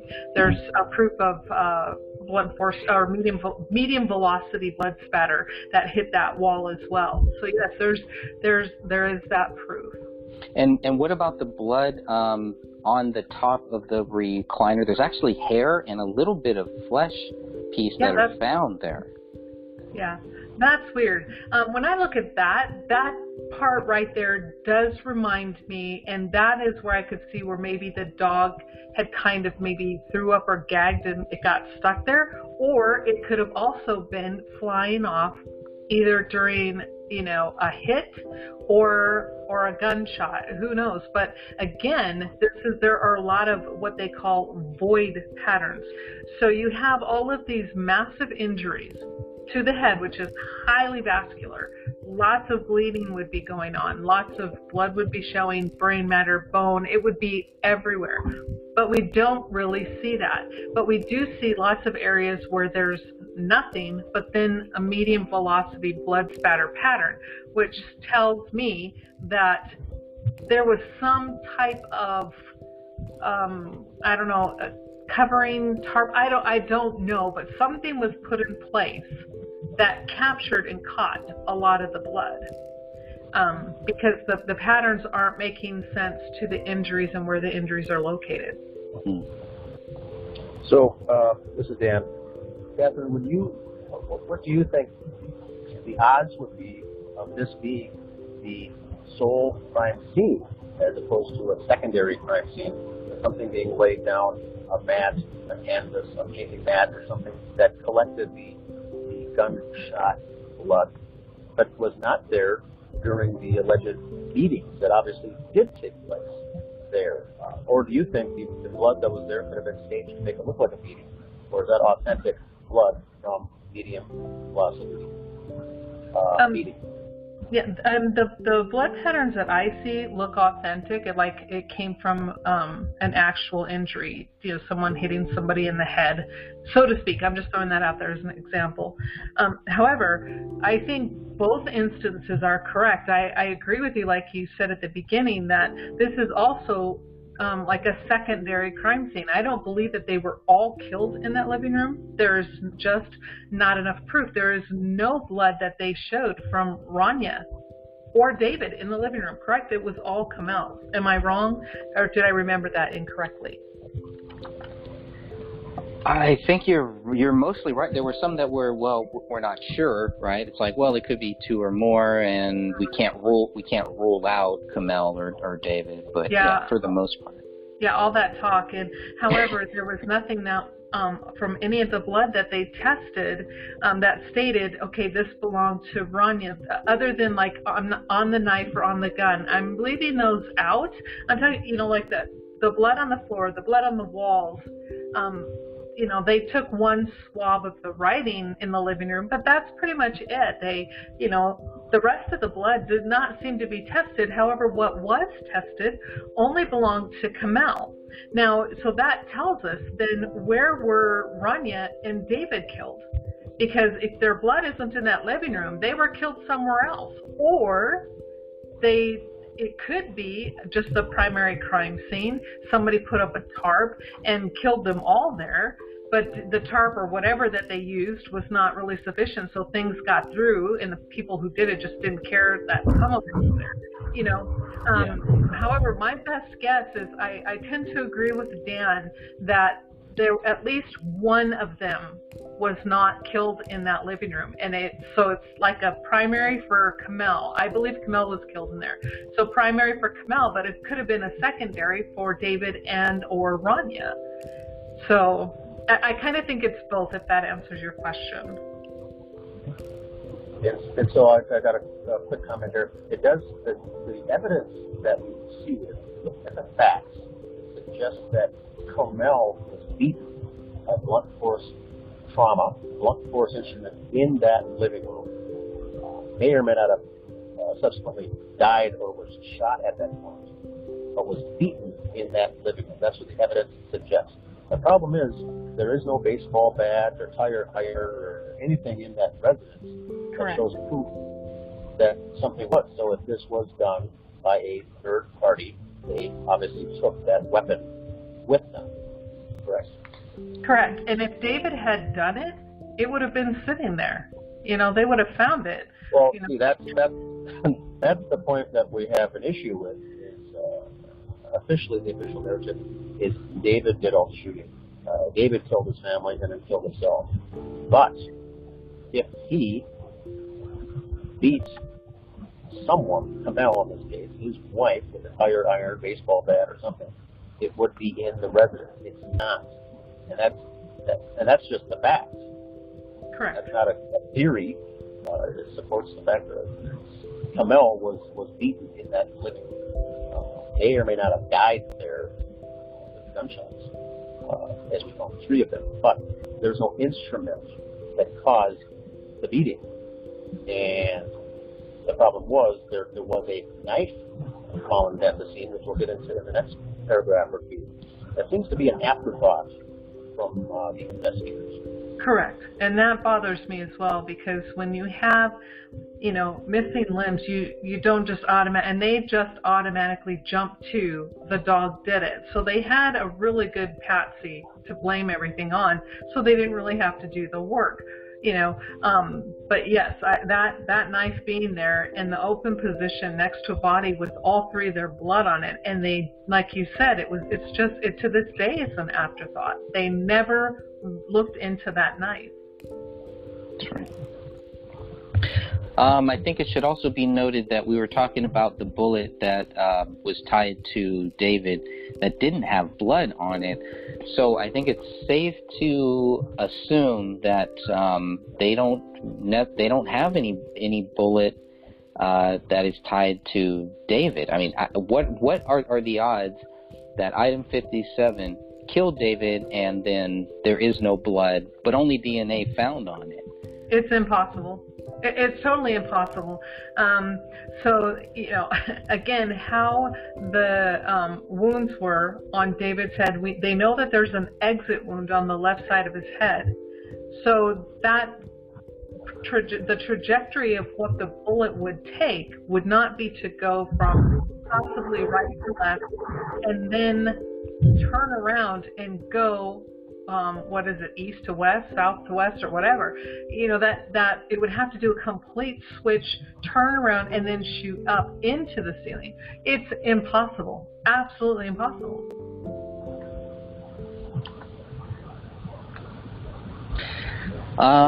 Let's see. The next thing I had here was how close would you have to be to get blood into the barrel of the gun?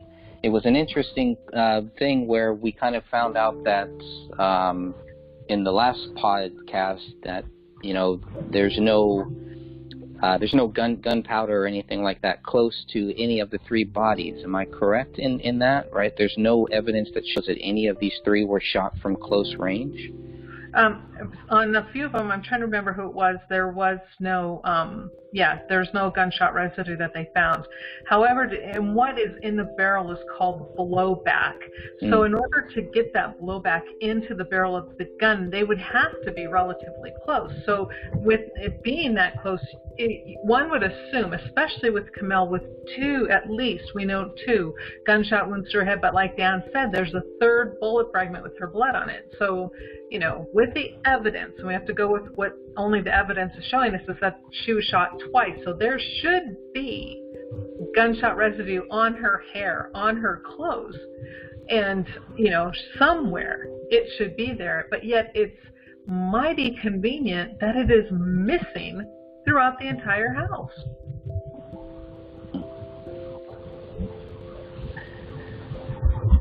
Very interesting. Yeah, that's one of the things, too, we mentioned early on before we found out the hands were missing, was we asked about the gunshot residue.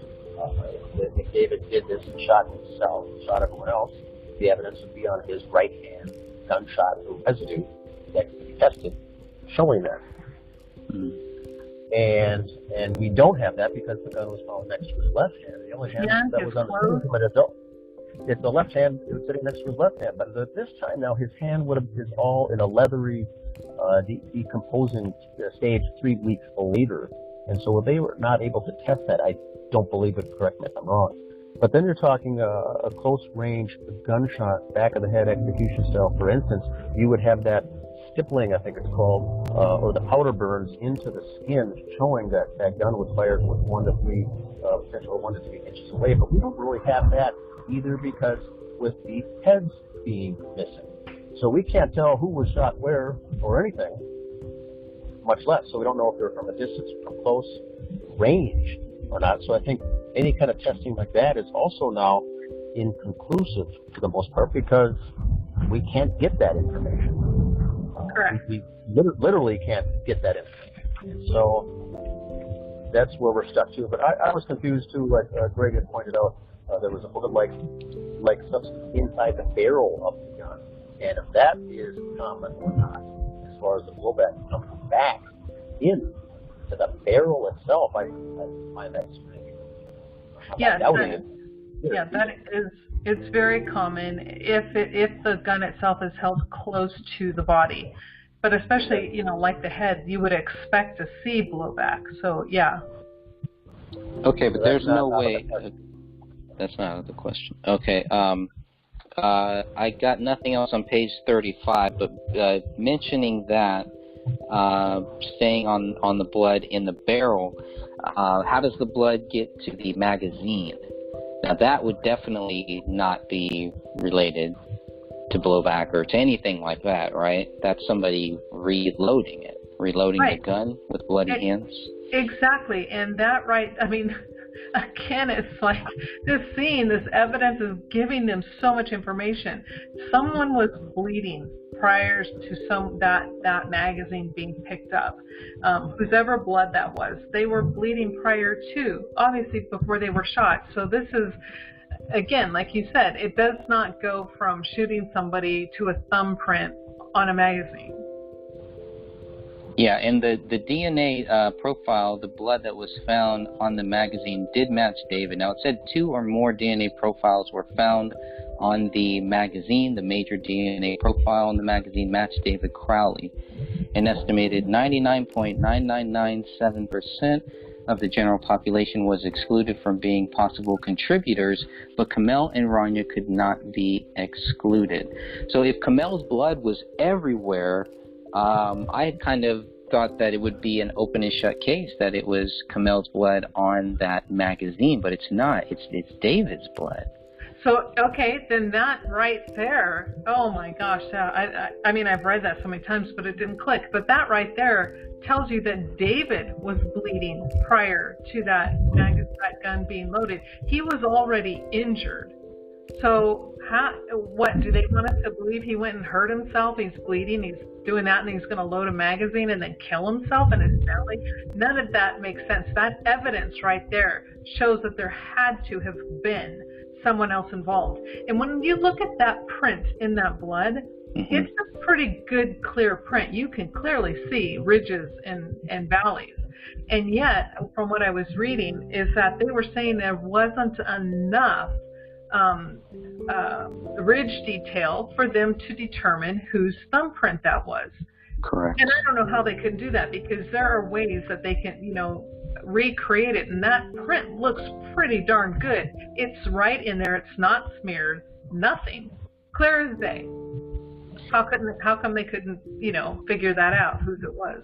Well, I think it would be good to compare that bloody print to the one bloody print that they could tie to David, which was on the note page found in the office bedroom. So that one, they were able to tie David's left middle finger to the notepad, but like you say here, we got a clear ridge detail. It looks like we could almost give that to someone and they might be able to figure something out. I don't know, but that's an interesting question. I'm gonna have to look more into that. Yeah, you got to go back to the question once again. How many rounds did that magazine hold get? Right. Yeah, it held 12. It held 12 rounds, but when. And I think mine holds something like that as well. But, I was always taught, don't worry about that 12th round, because, it can get really hard and really tight to get that in there. But, this David's a young guy. He's probably pretty strong. So whether or not he loaded all of his magazines with 12 rounds is to be questioned. But when you look at the other magazine that was in the safe, that one only had 11 rounds in it. So it just kind of makes me think that he didn't put that 12th one in just because it makes it harder. So you don't waste your time. If you're going to go fast, you don't want to waste your time trying to shove in that last one. You just load what you're going to do. And this is just, I'm talking practice-wise. You load it, and then you shoot it, empty, you load it. And it's either 11 or 12, but my best guess would be 11. And in that case, it seems like you can count and account for all of the projectiles. But I could be wrong. Don't take Well, my words for that. Here's a good point, Catherine. For the sake of argument, let's say he had 10 in there. Whether it held 12 or had 2 in the chamber, he only fired allegedly 60 shots that day. Why was David reloading anything? The next question is, why was David bleeding at all? The question. Correct. He allegedly shot his daughter, his wife, and himself. None of those situations involved him bleeding. So now we get back into this torture or a beating situation. Who was beating David, or what took place that caused David Crowley to be bleeding in the first place? Not even yet to ask the question, why the hell was he changing cartridges, magazines? He had no reason to even swap it out. So why was that thing even out, much less why was his blood on it? So what we get here is more and more evidence of a staging that took place, where errors were made. Correct? Correct. Gotcha. And just going back to the gun, unless you have anything else on that? No, go ahead, Greg. Just going back to the gun, the presence of blood was found on the grip, on the slide, on the trigger, and the muzzle of the gun. Item 1B is the magazine inside of the alleged murder weapon. Ridge detail blood was found on the magazine. Several blood mixtures were found on the gun, specifically on the trigger and the magazine. Now, DNA results show blood from 2 or more individuals on the trigger, with one of those individuals being David Crowley. So that led me to think, well, yeah, of course, David Crowley is shooting people. He's shooting himself. His blood should be there, right? Correct. But with the magazine, with the blood being found, his blood inside of the magazine, and there are several blood spots, too. There isn't just one on the magazine. So that was another interesting thing, too. But it's important to note, just looking at the DNA results that show blood of 2 or more individuals on the trigger, that the blood did not match Kamel, but Rania could not be excluded as a possible contributor. So I thought that was interesting. Yeah, exactly. And on the trigger, it's like, but where on that trigger? Because if David had shot himself, his finger would have been on that trigger protecting it, so to speak. It's there, you pull it, and then it goes off. So his blood, how did it get there? And was there a print on it? What did it look like? I mean, I have so many questions about this, and yet I can't find the answers in any of the reports. Because if it's on that trigger where your finger would be, that means that someone else had to have had their finger on that trigger with David's blood on their hand. Hey everyone, you are listening to the Gray Stage Podcast. I really appreciate all of your support and your help. I wanted to remind you that if you haven't heard of Anchor.fm, it's a great, easy way to make a podcast. First of all, it's free. There's creation tools that allow you to record and edit your podcast right from your phone or computer. Anchor will distribute your podcast for you so it can be heard on Spotify, Apple Podcasts, and many more places. I love it. You can make money from your podcast with no minimum listenership. It's everything you need to make a podcast all in one place. So if you're thinking about making a podcast, go to Anchor.fm and check it out right now. Now back to the show. Because David would not have, again, why would he have blood on his hands and then pull a trigger? It just doesn't make sense. Right. Well, the only thing there, Catherine, is that whether or not he was bleeding, which we have evidence that he was, the other question is, David in this situation may have had other people's blood on his hands. For instance, the blood writing on the wall, that was Kamel's blood that was written Allahu Akbar in capital letters in the living room wall. So he did have blood on his person. It just wasn't his own. But at one point, he did. He was bleeding. So he did have other folks' blood was around, correct? Now, he had other people's blood potentially on him, according to the official narrative, I'll say. Yeah, that I haven't read yet, so I guess I need to go back and read more on that. But, I mean, what they are assuming is that, David did write on the wall, However, since they could find no discernible ridge detail on any of the writing, that means that there was a glove or something on that hand, because there should be ridge detail, especially where the hands first touch and then slide down. But when you're looking at, the writing on that wall and how the fingers are, they don't look like the fingers of a hand that is attached to a body. Because that index finger is kind of wobbly and it's all over the place in some parts. And then other parts, they're like close together. So, again. And sorry, I didn't mean to assume that David did it. I meant according to the narrative. So they're investigating that he did all this, but yet we do know that David did not write anything, in fact, on the wall with a glove or not. It was nothing tied him to the writing on that wall. So yet the latex glove or something was used by the person or individual doing that writing on the wall. Correct. And I didn't even think that you were inferring or implying, I'm sorry, that David did it. I didn't take that at all. I got exactly what you were saying, because it's like, he obviously was bleeding. And so how did the blood get there, and why is he bleeding? And that's kind of my question too. It's like, why is he bleeding prior to picking anything up? If, they're trying to say he did it and he picked this up and loaded that, well, why was he bleeding? And they don't answer that question. Yeah, there's 2 points that I mentioned to people that follow the case, and just kind of want a quick summary of investigating, believe it or not. I tell them there's 2 things.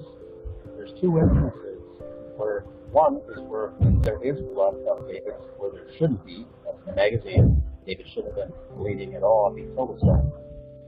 And there's no blood where there should have been blood. The bullet that killed him, not a single drop of blood, not a microscopic piece of blood was on that bullet thread. And so that's all I think that folks need to know to put 2 and 2 together on this case. 2 things that are almost physically impossible, that are, for the most part, physically impossible. That's all that the elementary user following a case like this needs to know. Then you get into the rest, and Greg has done a great job putting all this together. The 16 chapters of the book is outlining all of the various dozens of inconsistencies. And so what we have here is a very troubling case when it's all said and done. Yep. Agreed. So the only other thing on the magazine is that there was 1 round found in the chamber of the gun, and there were 2 unspent rounds found in the magazine. Latent prints were not found on these 3. So that was the other question. I guess, whoever loaded this gun, wouldn't there be something? Wouldn't there be DNA? Okay, maybe not latent prints, but wouldn't there be David's DNA on these unspent rounds? Yeah, there should be prints, and smudged, they would be smeared, but there would be prints, and there would be DNA, there would be something on those, because you have to pick them up, put them in there, and then shove them in. Pick them up, put them in, and shove them in. So they should have found something. If it was David, because David wouldn't go around going, okay, I'm going to clean this and put it in with a hanky or something. You just pick those things up and shove them in. Yeah, and I would have to go back to see if they looked for the latent prints and didn't find them, or if they just didn't even bother to look for it. I guess I wasn't clear on that. Yeah. Based on what they did. Only other thing, maybe. Well, no, there's a few more things here, but with the gun and the magazine, it's also stated that there were hairs and fibers found, and so that was another weird thing. Made me wonder, well, okay, how do hair and fibers get there, and could the blunt force trauma be associated with the gun hitting someone's head? Maybe it's not that deep, but obviously the hairs and the fibers got there on the gun and the magazine somehow. Yeah, I did talk to my coroner friend about that, and they stated that the impressions on the skull piece on the floor do not match that of the butt of a gun. So they said they do not believe that that was used to beat at least David. We don't know about Kamel. So and then yeah, it's like the hair and the fibers. I mean, obviously, again, whoever picked it up had blood and had that person's hair, and then they transferred it to the hand. You know, the hand. I'm sorry, I can't think. I'm just so tired. But okay, where the hand part.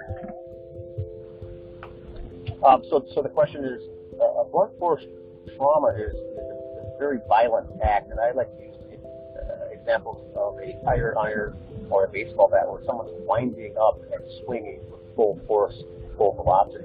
Now, Rick, do you mean with the evidence on that gun, like as if someone was, for instance, pistol whipped or something like that? That's not tied.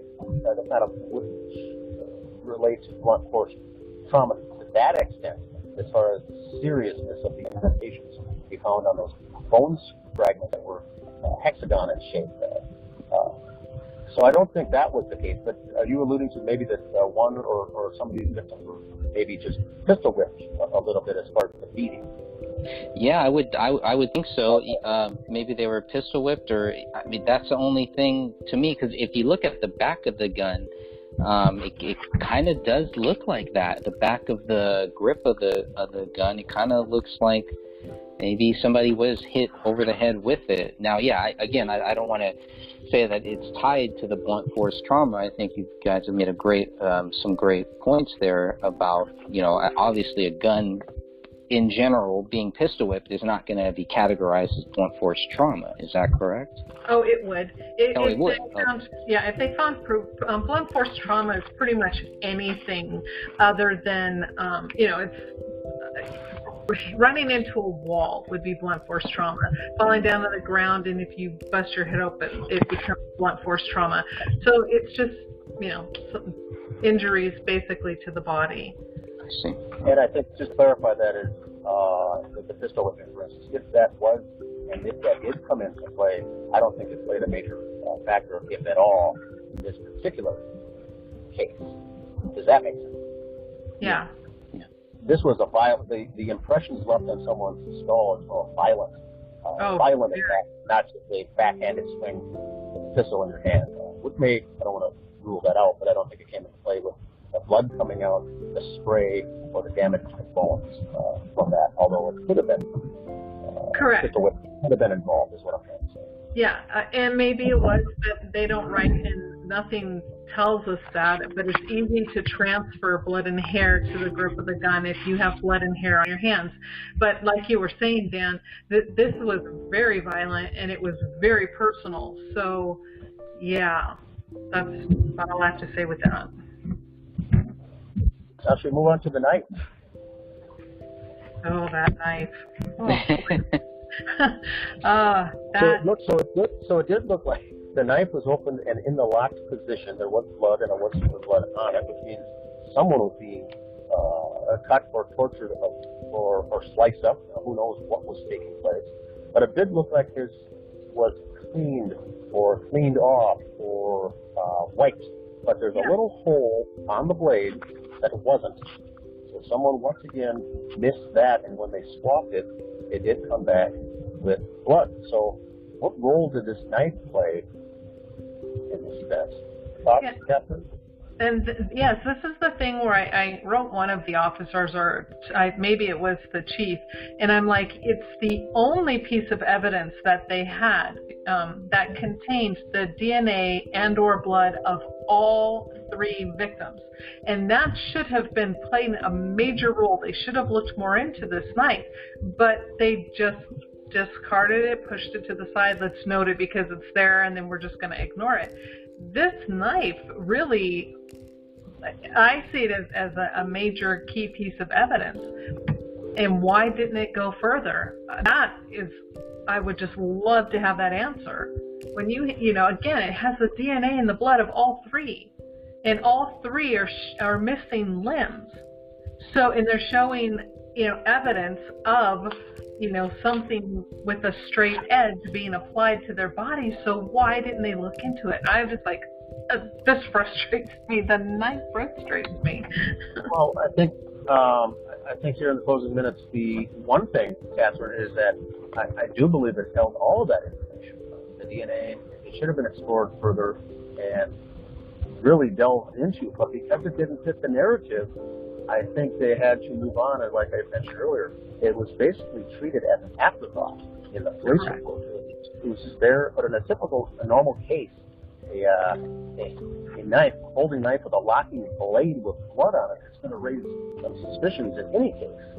And here it was just mentioned in a paragraph or two, and it was moved on.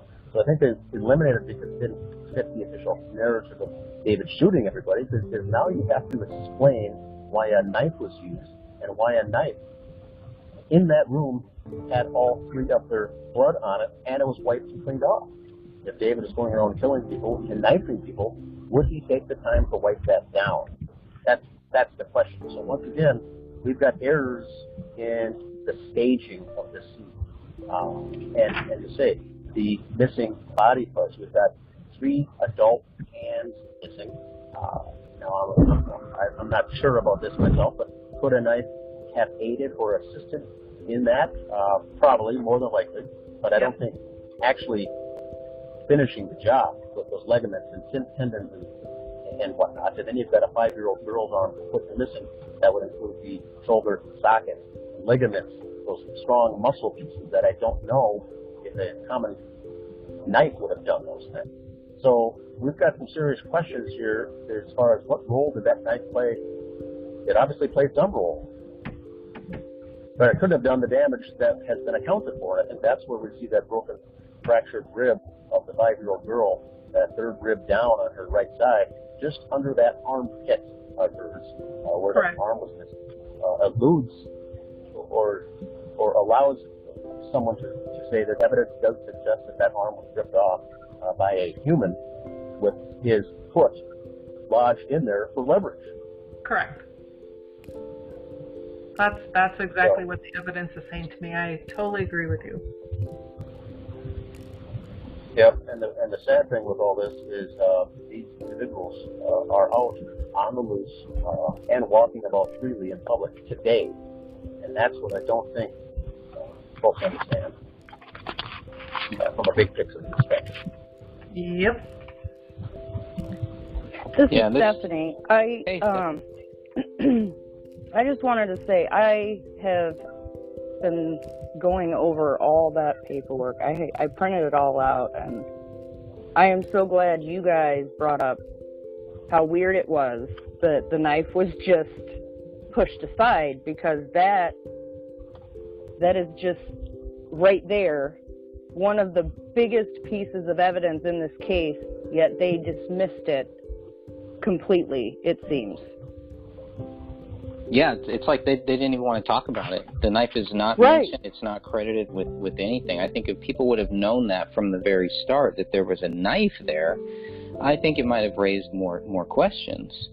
Yes. Definitely.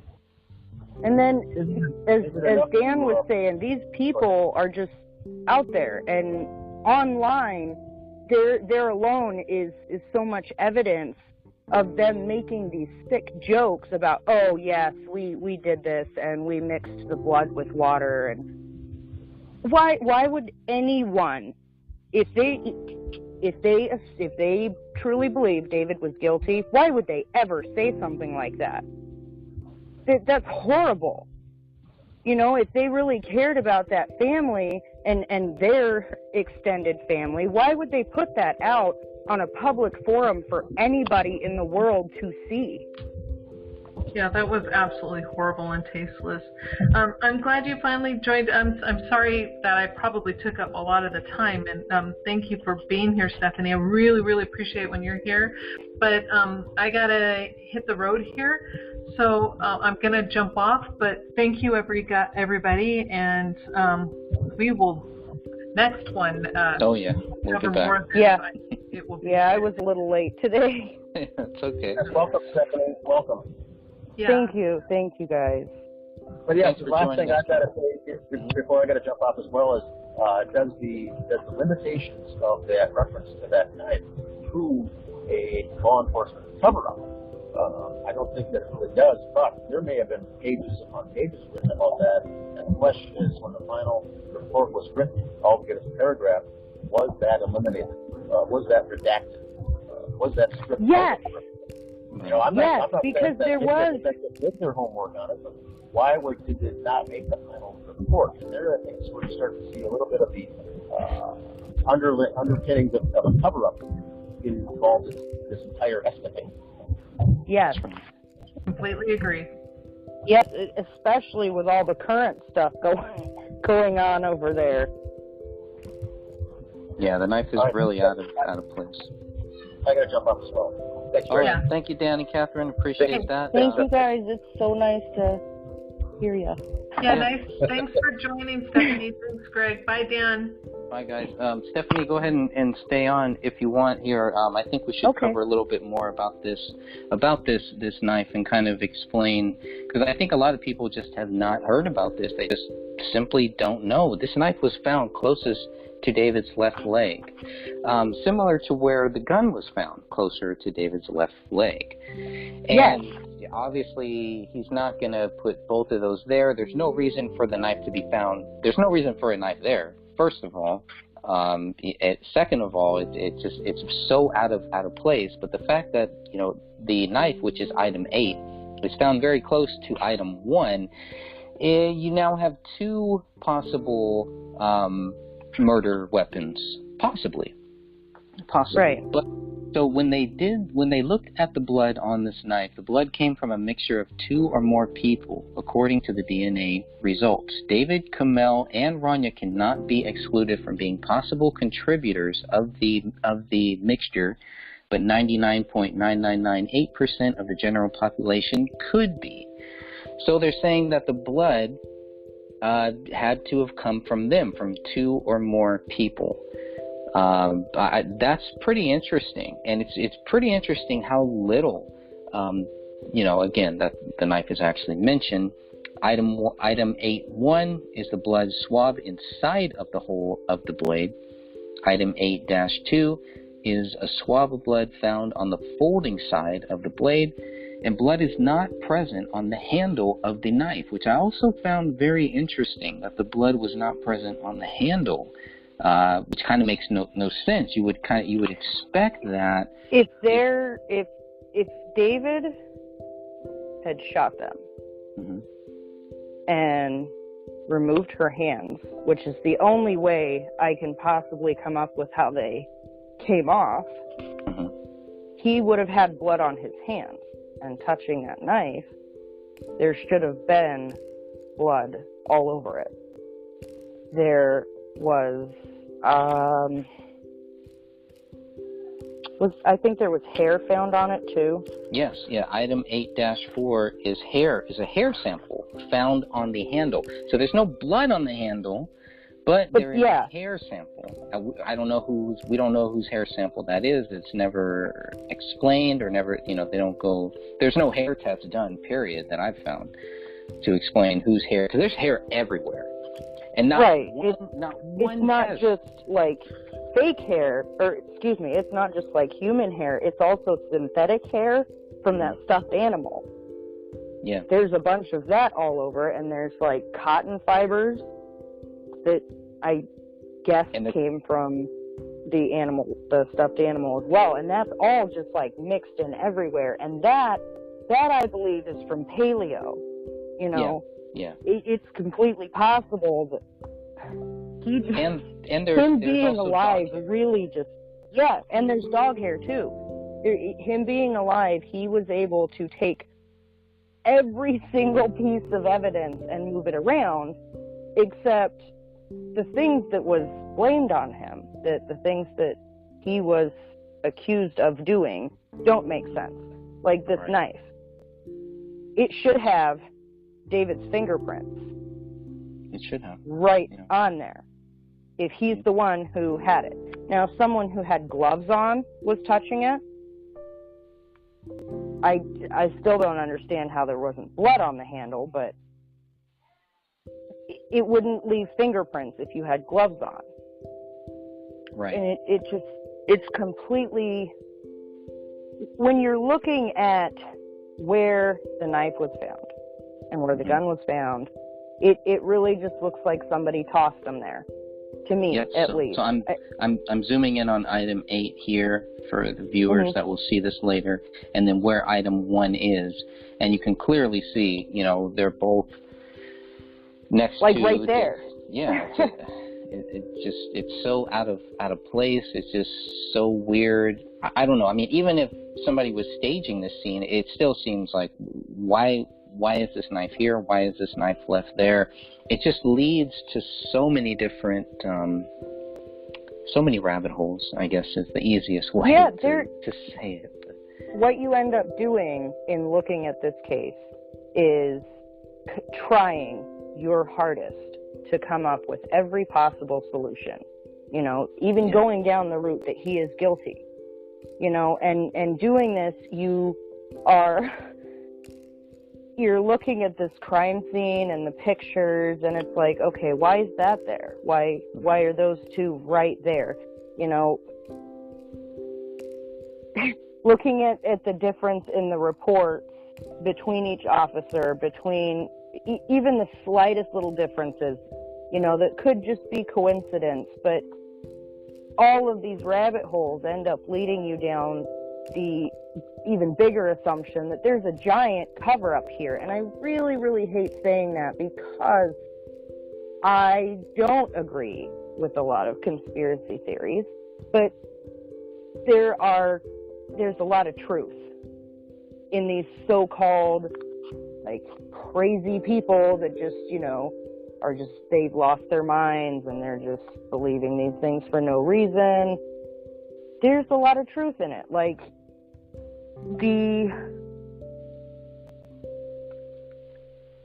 Philip Marshall, that case, there's quite a few holes there.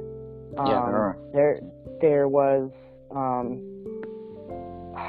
the name escapes me right now. I just started looking into this woman who, in Minnesota, oddly enough, not by Apple Valley, but around, I don't even remember the county, but it's in Minnesota. She supposedly killed herself and her son, and the ex-husband is nowhere to be found, and there's just a lot of holes in it. It doesn't make sense, but it's been looked at as a suicide. And I mean, yeah, it's possible, but there are things like with this case where there's things there that shouldn't be there. You know, if David used his hands to write in Kamel's blood on the wall, there should be his fingerprints on that wall, all over the place. I mean, Kamel, and Ranny were the only ones in that house. Everyone can attest to that. Everybody in the family, the friends, can attest to, oh yeah, they secluded themselves. They stayed secluded, which means there shouldn't be any other DNA samples, hair samples, fingerprints, nothing in that house. Right. You can tell that they cleaned because, I mean, even with one dog and two adults and a child, if they didn't clean, that place would be a wreck. So you know they cleaned.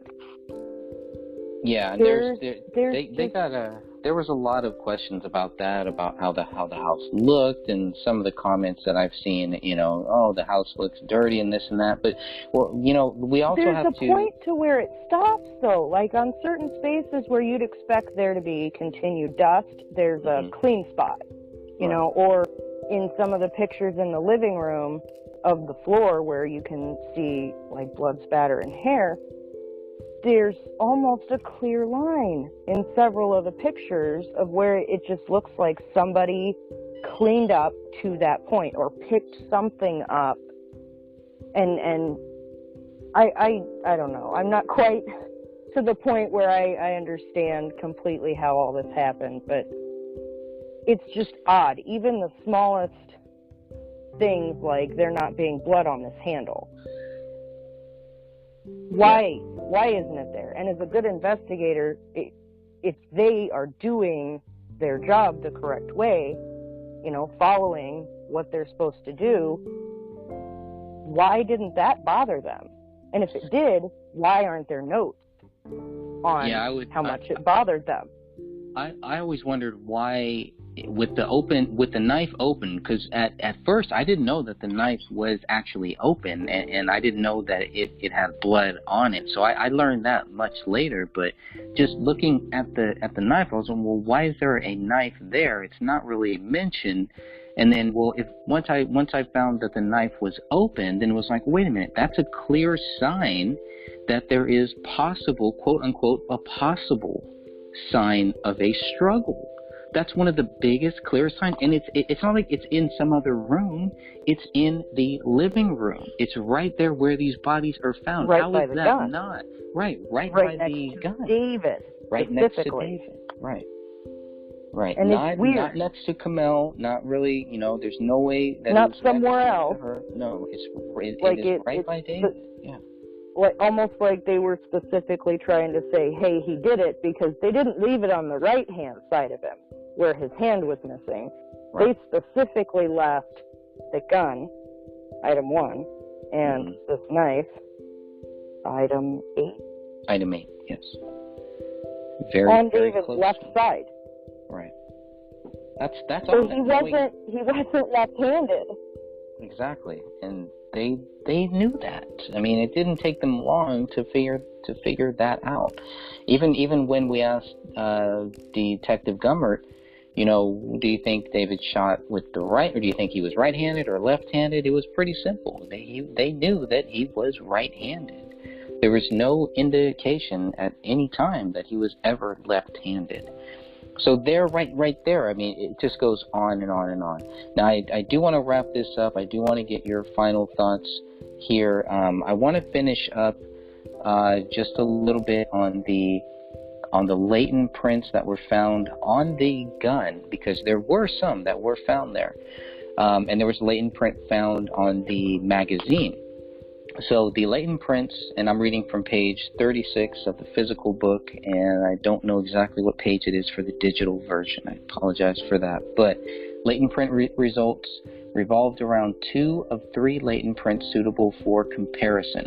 1 found on the gun and 1 found on the magazine.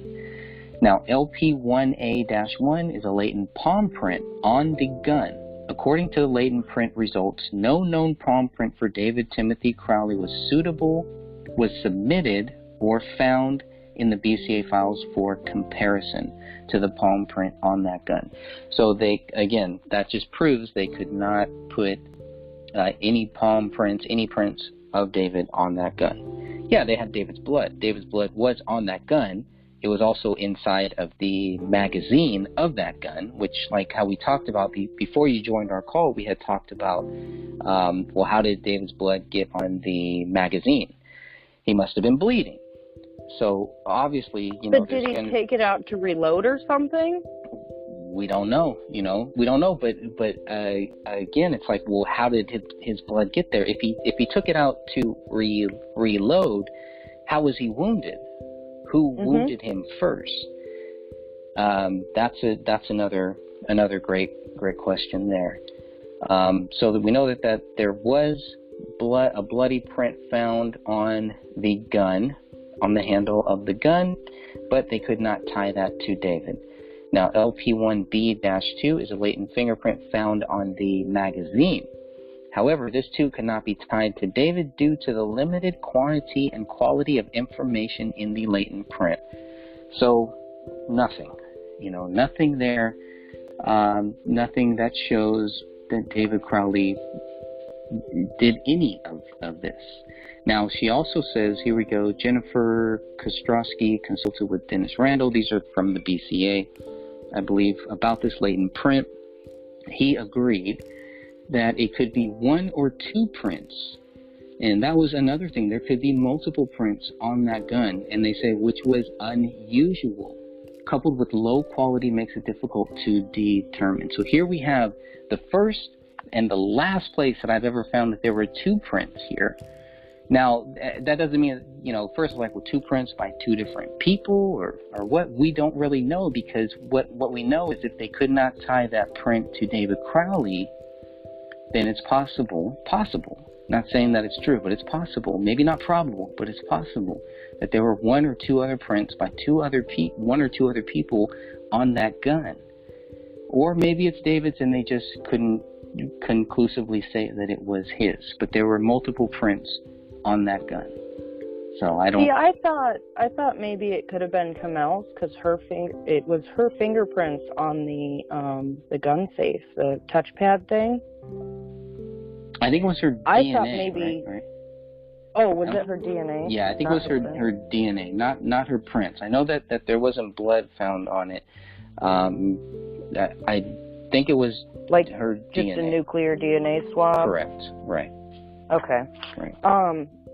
But so I thought maybe it could have been hers, but if you go through the reports and look up with the item number and everything, it doesn't say whose it, like they just couldn't figure out whose it was. Yeah. And basically. that I don't. And somehow this is all supposed to show, well, it's nobody. We couldn't find anybody else. It all goes back to their theory. They couldn't find anybody else, so it must be David. But yet here we have all this proof that it wasn't David. It wasn't him. Yes. It's somebody else. If this was just like the process of elimination, well, okay, it was just these 3 in the house. The gun's here, knife's here. He must have done it. Right. Without any of it. Yeah. That's something that a normal person who doesn't have any detective, police, forensic, medical, anything like that, someone who just, is, I don't know even what type of person that is nowadays, but even somebody who's interested in watching the CSI or NCIS or, just true crime shows would look at that and go, okay, well, if it's him, then his prints are going to be here, here, and here. Right. So then you go to that, but his fingerprints aren't there. You've got unknown DNA samples that didn't belong to Kamel, David, or Rania. Mm-hmm. So why didn't they follow that? Why didn't they find out whose it was? They had enough to sample to find out it wasn't those 3. So was the whole sample destroyed in doing that, so they couldn't run it in any of their systems? Right. I'm really confused by this, because especially in this day and age, we are able to literally track people because they're carrying a GPS device on their person. Mm-hmm. Cell phone. But we still have cases like this that the police closed and said it was. They are confident that David was the perpetrator of this crime. So why are there unanswered questions? There shouldn't be. If you close a case, there should never be any unanswered questions, because those detectives aren't supposed to close a case until they run down every little rabbit hole. When they open up a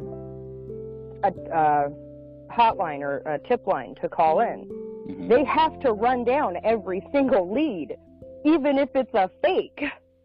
So why didn't they do that here? Right. Why was this case closed if there are so many unanswered questions? And why aren't the detectives willing to talk about it? Why aren't the detectives willing to explain their thinking in this, That's right. And I want to get your final thoughts here. I want to shut this one down. We're going to come back. This was podcast number 6. We're going to come back for number 7, and we're going to talk about the bullet casings and the bullets, and we're going to see if they line up, if they all match, right? They find these many casings, and they should find these many bullets on the same day, not days later, not months later. But let me get any final thoughts here before we close out this episode. I'm wondering if given the current stuff going on in Minnesota, if maybe this case is going to get some investigation by someone, I don't know who at this point would, but someone needs to look into this case, because if you've got a few thousand people who don't have any detective or police background finding all these inconsistencies, why weren't the police able to do it? Correct. It's a great question. They said he just snapped. He had PTSD and he just snapped. These things on the wall, everything at the crime scene, that was just his parting shot to his wife. Yet she was his world. Kamel and Randy was his whole world. Like, if you look back through his, well, I don't know how much you can look up now, but if you just search through and find David, like the stuff actually written by David or the videos done by him, you can see how much he loved them. And it doesn't make sense how he could have just snapped and out of nowhere done this very heinous, hurtful thing. Because if someone does snap, there is a history of it. Right. Whether or not anybody wants to believe that, if David had some kind of PTSD stuff, Kamel would have written it. Kamel would have written about it. Everything I've seen and read about her, she seems like a very, very intelligent woman. I don't see how she didn't write something somewhere, you know, but that could also, maybe that's something else that's not been shown to the public. Yeah, I think that's a great point, and we touch a little bit on that in the book later on when we talk about the guy named Mitch Heil, who served with David Crowley, who was his friend, that has made it very, very clear that David did not have PTSD. So yeah, I'm going to go with that, and I'm going to, take that. I'm going to weigh what Mitch Heil says compared to what everybody else is saying. Nobody was saying David had PTSD while they were working with him, while they were making money with him, while they were making, while they were riding the coattails of David Crowley. Nobody had any problem with David having PTSD. But as soon as he dies, it becomes a convenient excuse, which I don't like, because there are real people, real soldiers out there who do have that. And not just soldiers, but we're just talking about soldiers here. Well, especially in the military, it is looked down upon for them to go and get counseling. Oh, yeah. Just like if you were in a mental hospital, you wouldn't go to your job interview and go, oh, by the way, I was in a mental hospital, just so you know. Good point. That's not something you would ever disclose unless you absolutely had to, like in a personal relationship or, doctor to doctor, something like that. Good point. David, with Mitch Heil knowing David as long as he had, you would think that he would have been the first person, him or Danny or Dan Sr. One of them. That's true. Would have said, or even Allison. One of them would have said, no, we know he did this because he struggled with this for a long time. None of them had any inkling of that. None of them said a word about it. With this whole Gray State movie, while it was, stars and dollar signs in everybody's eyes, David was a great guy and everybody believed in him and everybody was behind him. And then after this happens,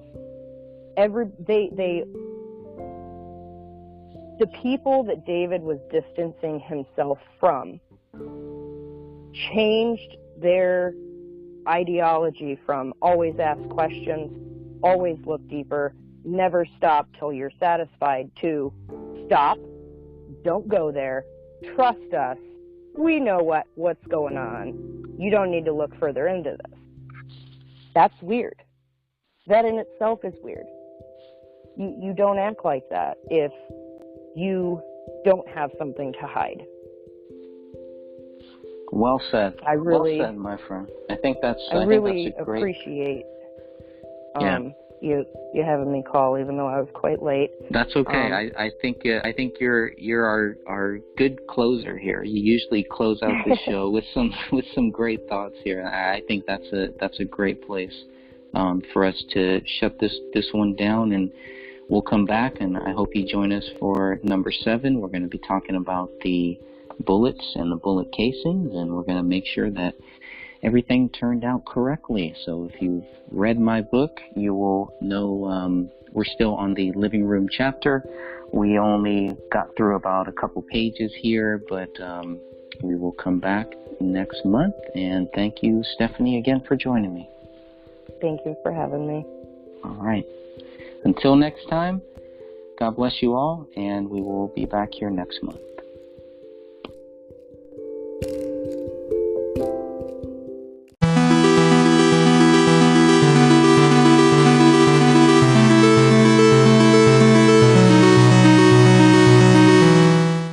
My name is Dan Hennon. I live 30 minutes away from the Crowley family crime scene in Minnesota. I am the creator of the Facebook group called Justice for David Crowley and Family. I created this group on January 19th, 2015, a day I'll never forget.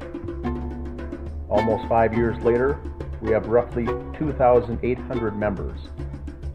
And my closest ally in the search for the truth is Greg Fernandez Jr. Although Greg lives in California, and like me, has no connection to this case, he has been drawn to the bizarre nature of this case. On a personal trip to California in 2016 to conduct interviews relating to the Philip Marshall family murder case in Calaveras County, I was able to meet Greg personally, as we are researchers in that case as well. I was struck by the similarities of these two horrible cases. As Greg and I are both Christians, I'm grateful that our paths crossed. We conduct faith-based research on several unsolved crimes. I consider Greg a brother and feel honored that he asked me to write the foreword to this book. As an accountant by trade, my focus is on banking transactions and anomalies that come into play relating to means, motive, and opportunity of a crime. Who benefits? Why was the crime committed? My attention to detail is something I take pride in. I'm continually amazed with Greg's tenacity to dig deeper and find the real deep details. He asks the hard questions and is persistent. Greg's attention to detail is something he's been blessed with, and is a very important skill that makes this book stand out, in my opinion. The chapters Suspicious Activity, Chapter 9, and 21 Questions for Detective Gummert, Chapter 11, are very interesting. The chapter Suspicious Activity is extremely significant, and to this day is the #1 area where the law enforcement investigation fell short. The lack of follow-up on essential details was stunning. The fact that friends were in the Crowley home prior to the professional cleaning being completed is nothing short of astounding. Once the investigation ended, Greg summarized the remaining questions regarding the case that weren't answered in the police report. Greg's relationship with the lead investigator, Detective James Gummert, allowed these questions to be forwarded to the Apple Valley Police Department to be answered personally by Mr. Gummert. He took the time to answer the 21 questions, and that was appreciated by both of us. Regardless if we agree or disagree with the findings/conclusions. We were able to have a cordial, respectful dialogue with the AVPD. The Gray Stage book is a well-written, extremely well-researched book that doesn't answer the questions, but instead forces the reader to use critical thinking and challenges the reader to jump into this case with both feet. This book is more of a research tool and guide for those following the case, and leaves the conclusion up to the reader as to what may or may not have happened in the Crowley home in Apple Valley, Minnesota. Greg's straightforward approach and writing style make this a quick read and one that could be accessed again and again during the reader's research. This is not a whodunit mystery book, but instead, it meticulously details the errors, missteps, and peculiar actions by family, friends, neighbors, law enforcement agencies, and various media outlets. Greg is careful not to point fingers, but accurately provides evidence why certain concerns are valid in a polite, respectful way. Greg has written many articles about this case, but he makes sure not to make this book a compilation of those articles. After poring over lab reports, ballistic reports, DNA analysis, and investigators' handwritten notes, Greg can pull tiny nuggets of useful information into the broader picture. Greg has appeared in numerous internet podcasts and radio shows relating to this case, and he and I are both interviewed and appear in the Netflix documentary A Gray State, produced by Eric Nelson. This book is a one-stop shop for all questions surrounding the case. The reason this case stands out is simple. It isn't a case that took place in the past, but a case that took place in real time on social media that evolved during and after the actual investigation was completed. This group uncovered Facebook posts on David Crowley's personal page that were hidden or removed after the bodies were found.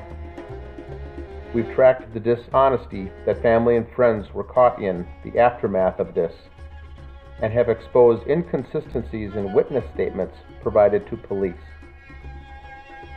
Our ongoing investigation continues to this day that involves dozens of talented citizen investigators on various media platforms that could lead one day to the actual solving of this crime. Much has been done to get this story into the hands and minds of the general public, but to date, there hasn't been traction on a case that we feel is exceedingly important. Getting a book like this published is crucial to raising the awareness of this case. Greg wants the readers to share this material and the book itself with others. This book is not intended to collect dust on your bookshelf, but instead be a resource that can be utilized, marked up, and sections highlighted to use along your journey to find justice for David, Comel, and Rania Crowley.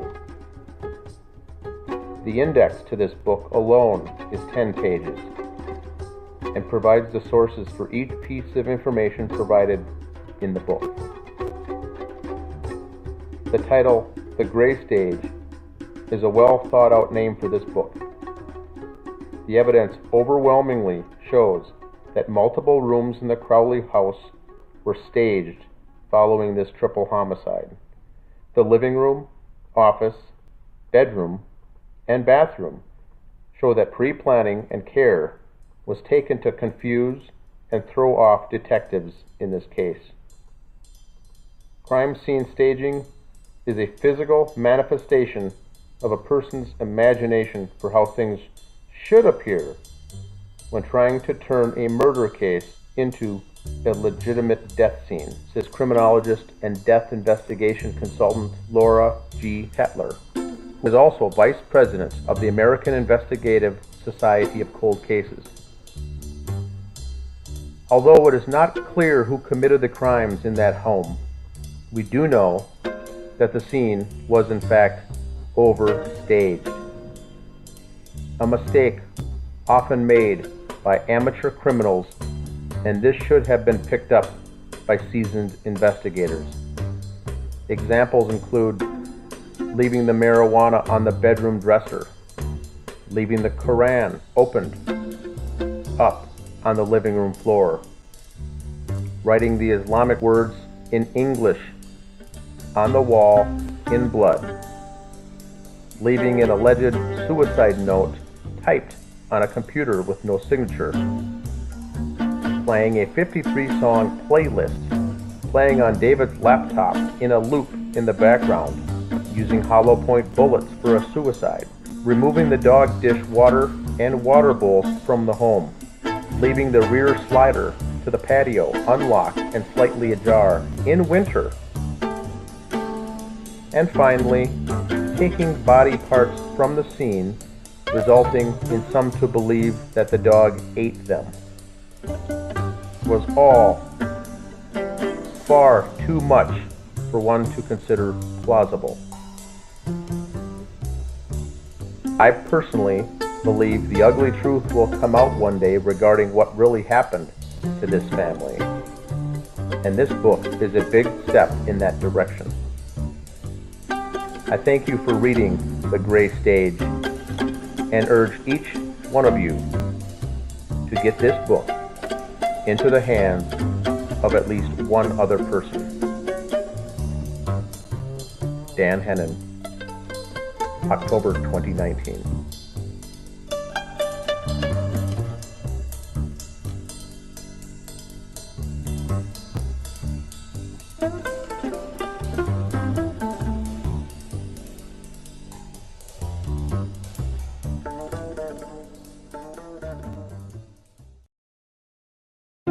Now more than ever, people want to know if there's anything they can do to help. And the answer is yes at BioLife Plasma Services. Donating plasma at BioLife is something you can do right now, something that really matters. Plasma is desperately needed to create medicines to help treat people with rare diseases, diseases that only plasma can treat. So please, become a donor at BioLife Plasma. Tap now or visit biolifeplasma.com to schedule an appointment. The Labor Day event's begun at Gap Factory and GapFactory.com. Get 50 to 70% off almost everything, plus new doorbusters from $5.99, including deals on jeans, tees, and more. Gap Factory or GapFactory.com through September 9th.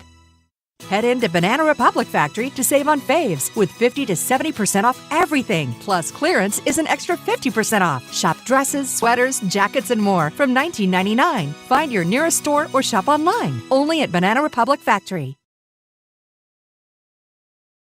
And it doesn't look like I have the weight of item 31, but you can tell it's definitely tiny, and I don't think that they put the weight in their documentation, but I'm going to make a note of that to go and check the weight of item 31 just to get a better idea.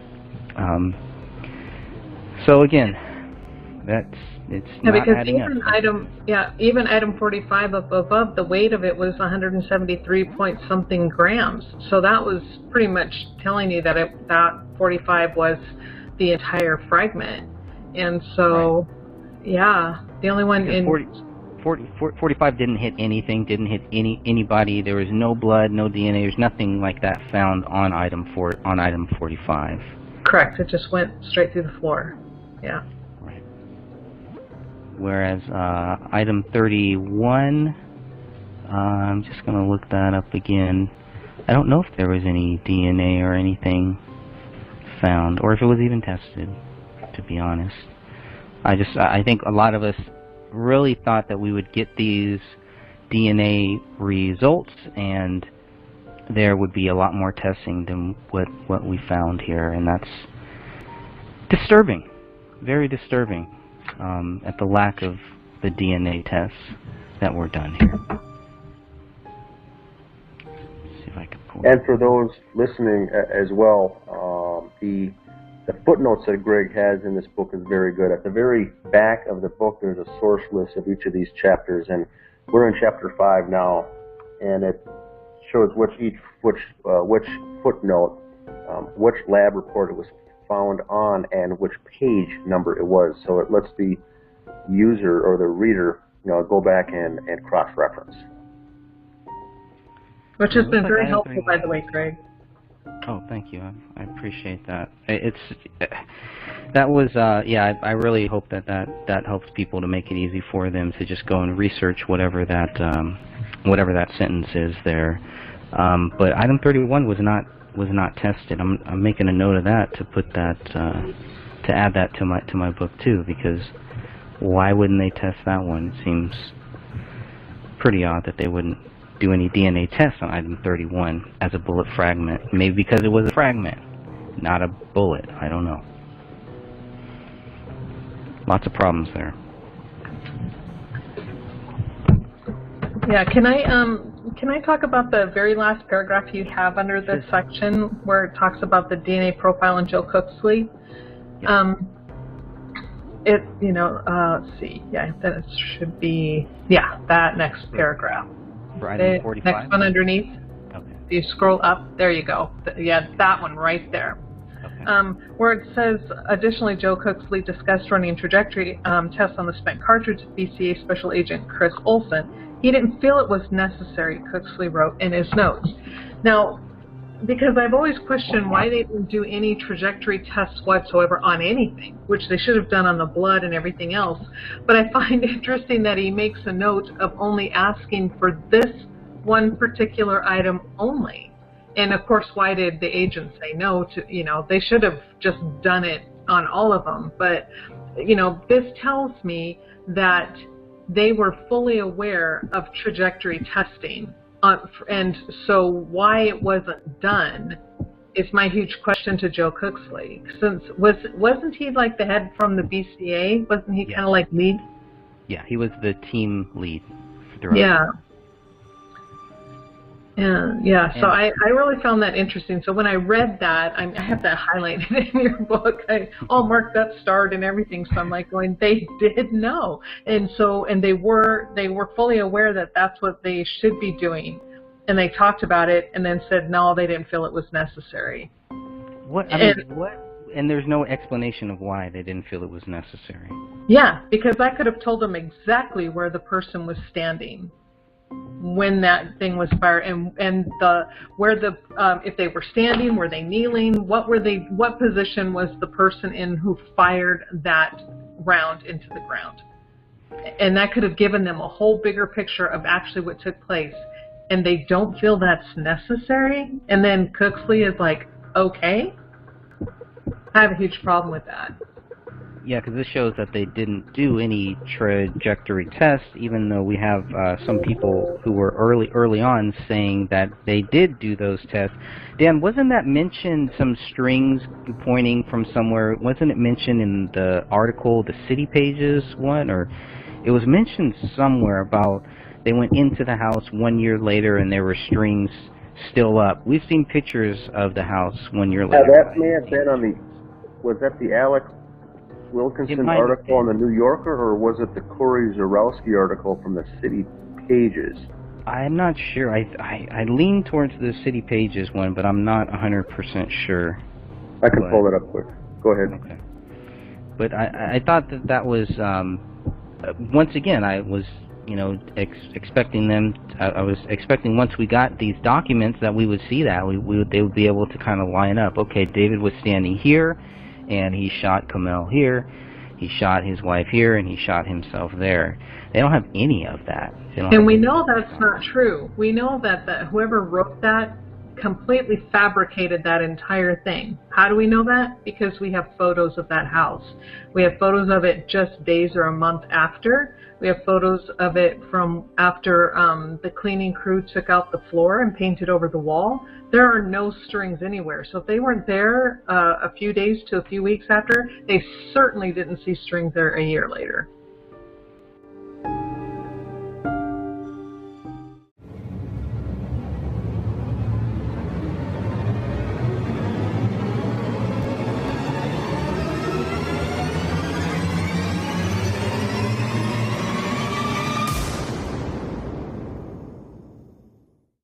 Hey everyone, you are listening to the Gray Stage Podcast. I really appreciate all of your support and your help. I wanted to remind you that if you haven't heard of Anchor.fm, it's a great, easy way to make a podcast.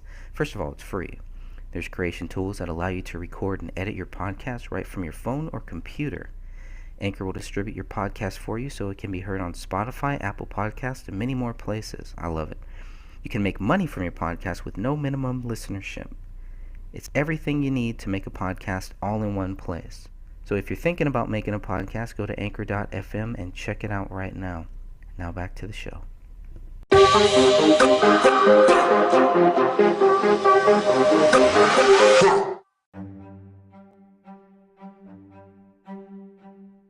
Very interesting. Yeah, that was just one more frustrating thing there. That they just didn't feel that anything was actually necessary. And what did they think was something necessary that they should do? There's not that much. They felt it was absolutely necessary to blame David for everything, but aside from that, it's hard to find anything else. Yes, exactly. All of the evidence, as soon as they walk in, the evidence is pretty much screaming triple homicide. These people, all three of them were murdered.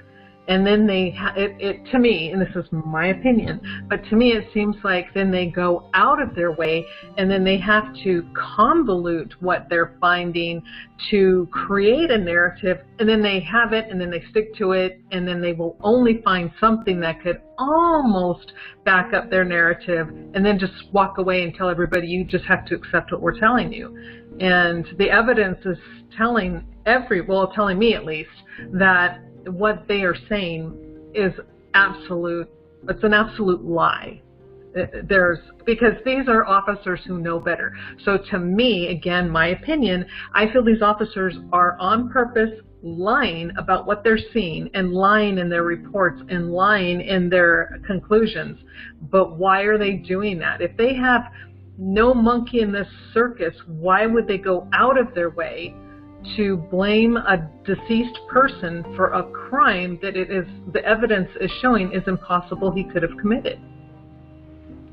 And do we have Stephanie? Does Stephanie have a chance to join us yet? I don't know if she's here or not yet. But Stephanie, if you are there, go ahead and just let us know that, or else we'll keep moving along here. But so they leave the house with 6 casings, like we've talked about, 4 bullets here. So we've talked about item 42, 43, and 44, all tied to Kamel, to nobody else. There's a single source DNA on them. I mean, it just, that's baffling. Yeah, the fragments they left, 3 with Kamel and 1 with Ranya's DNA, and nothing of David. They didn't leave with anything from David, and they've never found anything that connects David to a bullet. Now, keep in mind that the test results were not back yet. So when they left that first day, they had 3 bullet fragments, right, or 3 or 4. Correct. 3 or 4, and they assumed that it was 1 for each person, and they were happy with that, and they left. Then they get the results back and say, well, 3 relates to Kamel, 1 relates to Rania, and we don't have any for David. Well, now we're at red alert level 3, third time that things don't make sense, and now we don't have the actual magic bullet of the mastermind, the killer, which is in my mind that's the most important bullet to have, and they never had it. Well, they got it a month later. But at the time that they left, just to point out, they did not know at that time whose bullets related to who, and they just know that they had 3 in possession that were 3 or 4 that were bloody.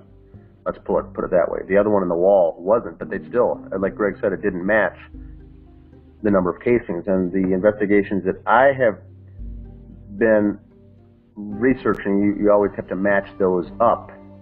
And so now, if you're out in the woods shooting, or out in the countryside, you're of course not going to match them up. But inside of a house setting like this, a residential area, you should be able to account for all of them. Correct. Unless they're, they should all be there. typically a single gunshot, you'll find a single casing, you know, 2 gunshots, 2 casings, 2 bullets. In this case, they had 6 who walked out of there with 4, or even one could argue 5, but the answer needed to be 6, right? Correct, exactly. So that's what the first level of frustration is for us citizen investigators, is just how come that wasn't addressed on day 1? Then when they get the lab results back, they realize they're still missing the 1. And so the questions on that I have, and I'm certainly no detective, but are those questions then raised by the detectives up to their boss or their Sergeant Gummert? And does he say, oh, let it go? Or does he push back and say, you know what, I want you guys to look into that further because it needs to tie. There needs to be the equal amount. You know, that's the kind of conversations that I'm really interested in. Or do they go up to the police chief or the captain? Or does any of this even get up above Gummert at all? Or at this point, are they either in on it and they don't care, or do they have their answer and they don't care? So that's my kind of questions as far as what level of conversation took place around that in their detective meetings, you know, when they got together to meet, put all this together. Did any of these questions even come up is my question. Yeah, and you know, you bring up such good points, and you know, it could very easily be argued that once, because I know it's only one article, but this is what happens when you allow someone to quote you and then don't correct it. But when the chief stated that he knew within 2 hours, okay, that David was guilty. And he hadn't even, I don't even know if he, according to the login sheets, I don't think he was there. However, you know, they didn't write in their notes, there was no note mentioned where, okay, we're missing a fragment. We have this, they just list, okay, what was found. There's actually nothing tying it together, so they're not doing that police work, that investigative work. So when they walk in, they have their narrative, and so the argument can be made that once they found out their narrative it just ran down the drain, but they're going to stick with it because they've already, by this point, put their foot in their mouth and blamed David to the public. They're not going to go back on that now, regardless of what the evidence is saying. Again, my opinion, and I'm saying this is an argument that could be made. So they are then just going to stick to their guns and just say, you know, nope, he's guilty. Don't tell me, don't show me any proof that he's innocent because I said he's guilty. And whereas I would argue that may be the case, but with these detectives like this, with the training that you go through, and in the city of Apple Valley, there is an average of, you know, basically 0 or 1 homicide per year.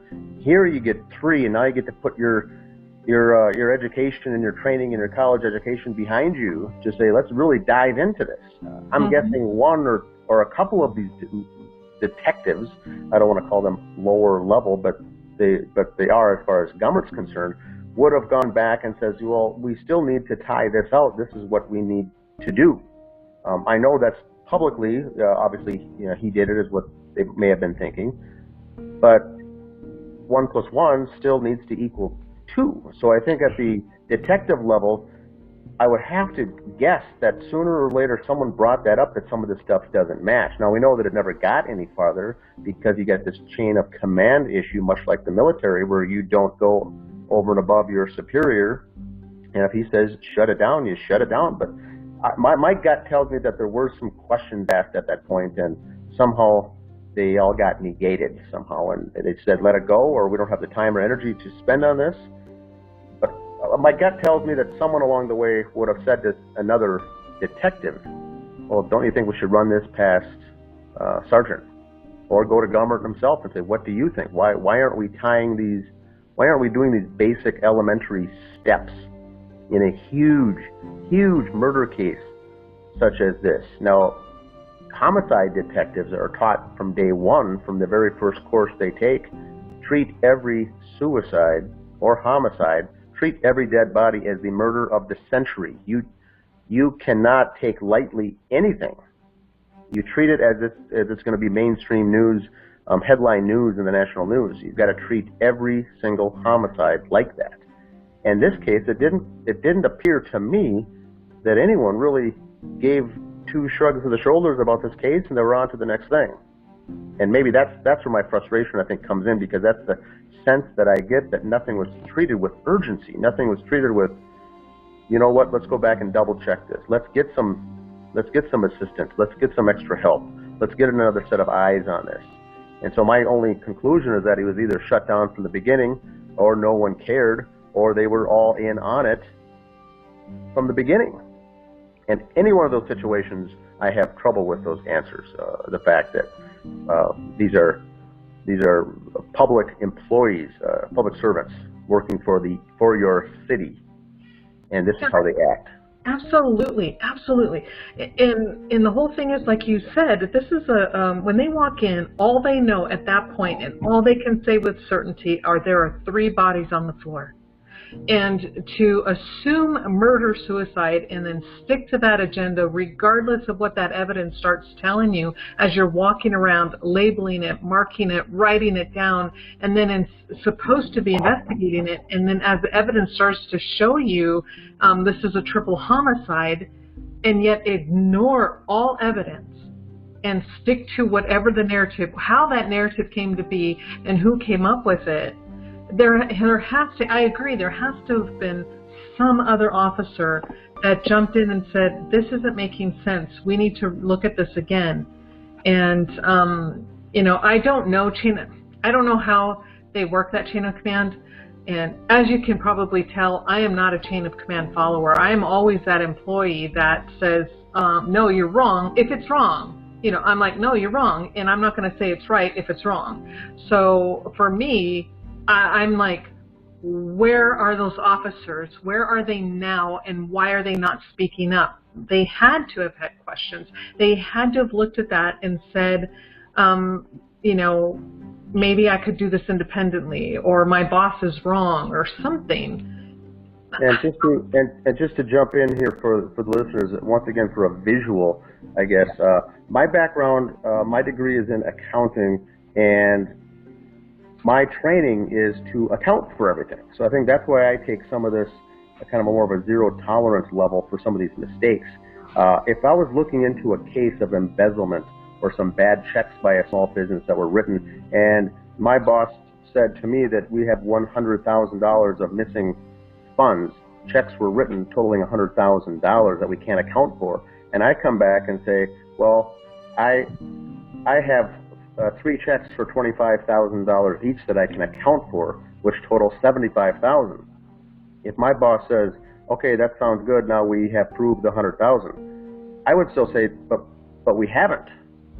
There's still one other check out there for $25,000 that we need to account for, that must have been written, must have went somewhere, must have been cashed and cleared the bank somewhere. You need to track that down. We have to account for every check that's missing. You can't, and so that's where I get stuck from my background, because it's, for instance, my boss saying, well, we know that $100,000 of bad checks we've got 3 checks, there's probably one missing, but that's good enough, let's move forward. And that's where I say, but you don't. You never ever go forward with that, for instance, in an embezzlement case. You would never do that. In this case, you're dealing with bullets and fragments. That number needs to tie out. And it doesn't. So my question is, if this is their background as detectives, who raised that question? Or was it, sadly, was it even raised? And my worst question yet, which has really let me down, is if the detectives did ask their boss, that's James Gummert's responsibility as their sergeant to say, you're right, go back, find the missing. We need to prove the case. That's his job. That's what he is paid for. That's his responsibility and his accountability. What I think happened was he says, we're close enough, let it go, let's move on to something else. And that's where my anger level rises, when I assume something like that took place at a city public servant. Exactly. Oh, I feel it. And, you know, it's part of my background too, the last job I had, because I'm not working anymore, was a document control manager. I tracked documents. I created documents. I created a database to track the documents. I did all of that. I had to keep track of massive amount of information for a lot of different government contracting facilities that do defense work. Now, if one of our larger clients, which I'm tracking it on a particular program we're working on. Now, if I had just told them, well, here's line, and they'd say, hey, where's line item such and such? I don't know. It just kind of, we lost track of it. People in R&D don't know, so blah, blah, blah, blah, blah. Would that customer be okay with that? Not at all. You have to, like you were saying, same thing with accounting. You have to keep track of everything, explain how it got there, why is it part of this, and it better fit in with the rest of what is going on. And when I'm looking at all of this data, I'm looking at all of these reports, and they do not line up. Nothing lines, okay, not nothing, never use definitives, but the majority of it does not line up. And so these are huge red flags for me, and that's why I'm questioning every little thing I'm looking at, because by trying to make it, how it seems like they're trying to make it fit, it's almost like the opposite ends of a magnet. The more you try to push it together, the more it's trying to force itself apart, if that analogy makes any sense. Yes, it does. So, what we keep getting left with here is it coincidental that there were just some random mistakes made along the way? And I think the answer more and more is no. There is no way, because this was done so poorly. Correct. That you can't come to that conclusion. We can only be left with it was either done on purpose or it was covered up, because what was the word? I've used this word before. I'm not going to say the Keystone Cops, but the inadequacy of this entire thing was so bad, these guys could not have been this stupid. Exactly.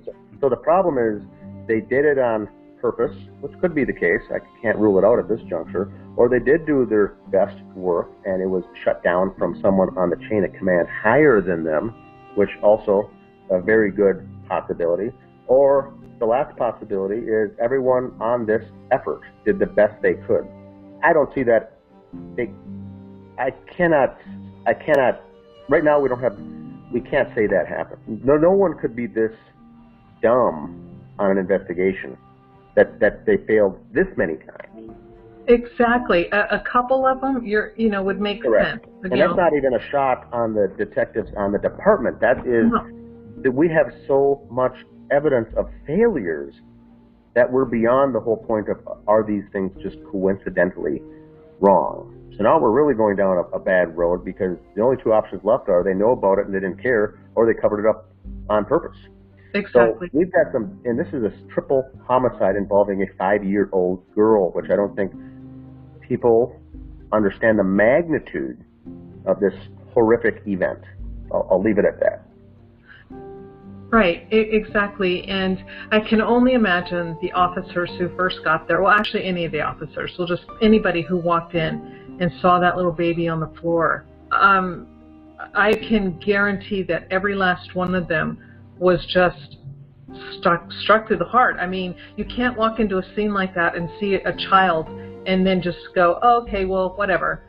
So how did they go from seeing that innocent on the floor to being okay with not following up with all of the evidence?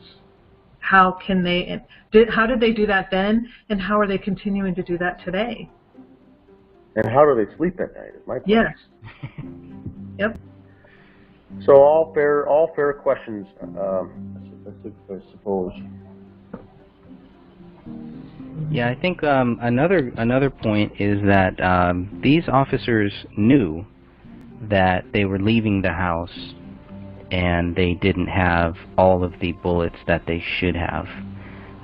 Obviously, that's not SOP, right? That's not standard. So that goes back again to what you're saying. It's just like they can't be that dumb. Why would they leave the house? First of all, if they know that they leave the house, which Detective Sean McKnight actually recognizes that they knew that they could not account for several bullets that may have been fired from that gun. If they knew this, why... First of all, okay, so where does that lead them? Did that lead them to start looking at missing bullets, missing this, missing that, because it doesn't sound like it, because they had no intention of coming back into that house. From everything that we're seeing here, it looks like they had no intention of coming back into that house once the crime scene was done. Once the cleaners were inside, they were pretty much done. Yeah. And yet we know that they will have to come back to that house twice. But I don't understand that. If they know that these numbers are not adding up, unless they're doing some Common Core math or something like that, these numbers are just simply not adding up. How do they justify leaving the house without the same number of bullets matched to these casings? And Greg, the only thing I can say there, and Catherine, you can chime in. I had done a couple of interviews with a retired detective that's no longer working, but he reiterated to me several times that the general public has got to remember that this is just a job for these detectives. They still want to go home. They want to get to bed. It's been a long day. They've been at this crime scene the whole time. They've got a wife and kids to go home to, spouse. They're not going to stop everything just to solve a flippin' crime. They have a life to live, and they're getting a paycheck. So they want to get home, get into bed, and maybe they'll get up the next morning and look at it, but it's a Sunday morning.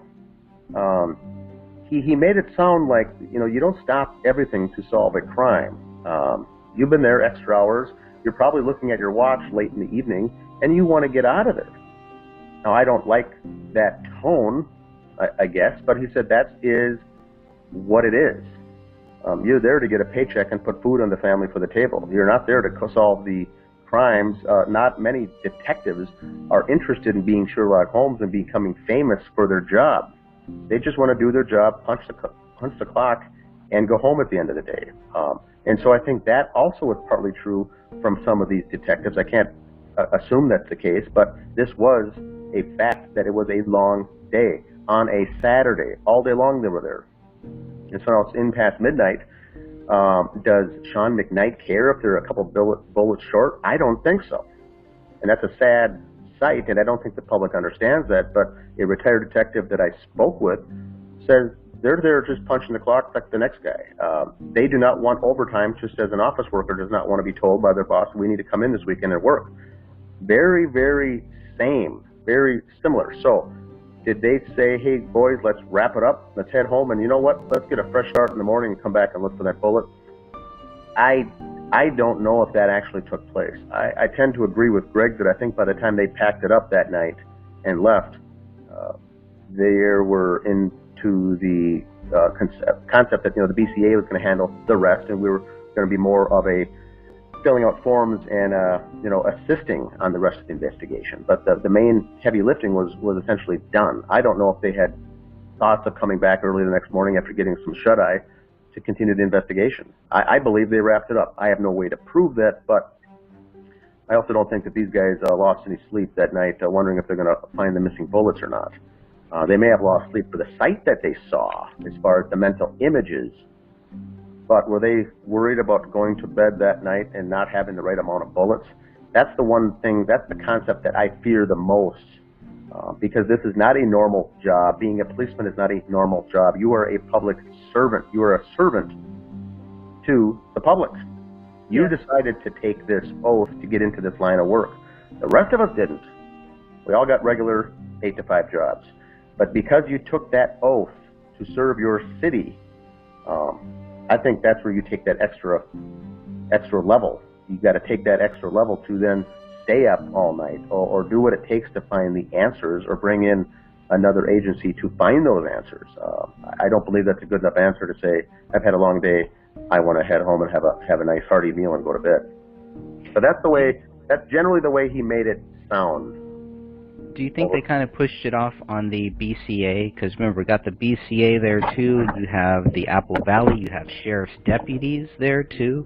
So you got all these different people there. Are they kind of just hoping the other one would kind of solve it? Because the BCA is pretty much done. Once they leave, they don't come back. No, I take that back. They do come back days later, 1 month later, but they're pretty much done.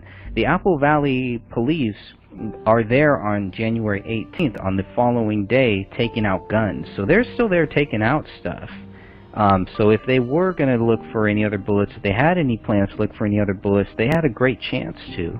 The fact that they know that they leave the house on January 17th knowing that they can't count for all of these bullets, and they're back there the following day, to me it seems like they have no intention of looking for any other bullets, which is a big problem. That does not make sense at all. It's one more reason to reopen the case. Yeah, I agree with you on that. Just as an example, one of the ride-alongs that I did with my friend who is the deputy coroner, and it was a single person. I think I've mentioned this case before. It was a single person gunshot. They were shot multiple times, and when it was a similar situation where, you know, they had been looking for hours for a spent bullet. They, you know, same thing. Cartridges, but not enough bullet fragments to go along, and they spent hours and they just couldn't do it, right? They couldn't find it, so they finally go back out to the van, and then they're looking at their photos, and then they see a part on the body where they hadn't noticed that this person had been shot. So then they're like, oh, that's probably where it is. So what they did at that point is then they contacted the coroner and the police department and said, hey, I think we found it, and I think it's still in the body, and blah, blah, blah, blah, blah. So as they're doing the autopsy, you know, they do find the extra fragment that was quote-unquote missing from the scene. But this person was noting that it was missing, was noting that, you know, we have X amount of casings, we have X amount of fragments, and they're not matching, we're still looking. And I don't see any of that in any of these reports. Not one officer wrote that down. Sean McKnight actually mentions it 1 month later. Oh, a month later, yeah. 1 month later. But yeah, and that's only because it's kind of like now they're covering up. Maybe not covering up. Maybe that's not the right word. But now they're kind of doing some backtracking. They don't mention it before, but now that they know, now that somebody has shown them that there is a bullet that they missed, they start covering up their tracks instead of saying, you know what, we were totally wrong, blah, blah, blah, let's do something. I don't know what you would do at that point. You can't start over. Of course, at this point, they still hadn't done any other tests. You know, the tests weren't done. There was still a lot that had not happened. A lot of the testing, all that stuff, even talking to family, all that stuff doesn't start till at least 1 or 2 months later. So by that time, it's kind of like, well, let's just hope that nobody figures out that we forgot a bullet that rolled out of the carpet, for one thing, which is another ridiculous thing. And let's forget that we forgot a bullet that was in the attic. You know, there's some huge problems there. Now, if one scenario that may come into play, if there was, in this case, all gunshots to the head, I could see the detective saying, you know what, the remaining ones are maybe lodged inside of the head or inside the body somewhere. Now, there was no damage to the body parts, and in this case, there was no noticeable heads even left, except for Ranny. So I can't see that even coming into play either by saying, you know, maybe during the autopsy we'll find the missing fragment. You know, you see that kind of a situation like that. But this case, it really wasn't, the heads weren't there, and there was no gunshot wounds to any of those 3 bodies from the neck down. So there was little to nothing to speculate on at that point. But yes, Greg, that month later when they came back and found that they were off by that bullet in the attic, then I think fully they were in a cover-up mode at that point. Covering themselves up, sorry. CYA. Yes, they were in CYA mode at that point because then the math didn't tie out. And so they had to keep pushing and dragging their feet and kicking the can down the road until it just went away. Yep. They weren't counting on us, and apparently they really weren't. You little troublemakers. Well, I wasn't counting on us either, to be honest. You know, I didn't think we would have to take it this far, but apparently we do, and that's just the way that things are. My only last point on item 31 is it's still okay if it's a bullet fragment. Let's say that this is a bullet. The cases don't match because they come back 2 separate times and find 2 extra bullets.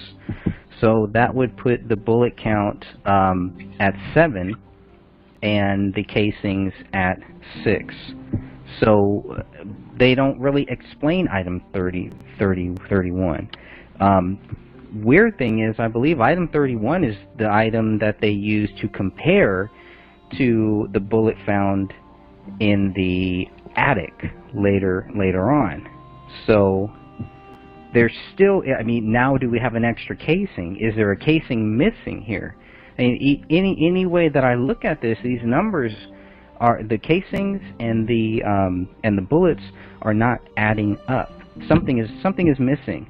Unless they can show that item 31 was part of one of these other bullets. But if that's true, then why did they compare item 57, the bullet found 1 month later, to item 31? And I'm guessing by this time they're just thinking people have moved on to other things, move on to other cases, and they won't ask these simple questions.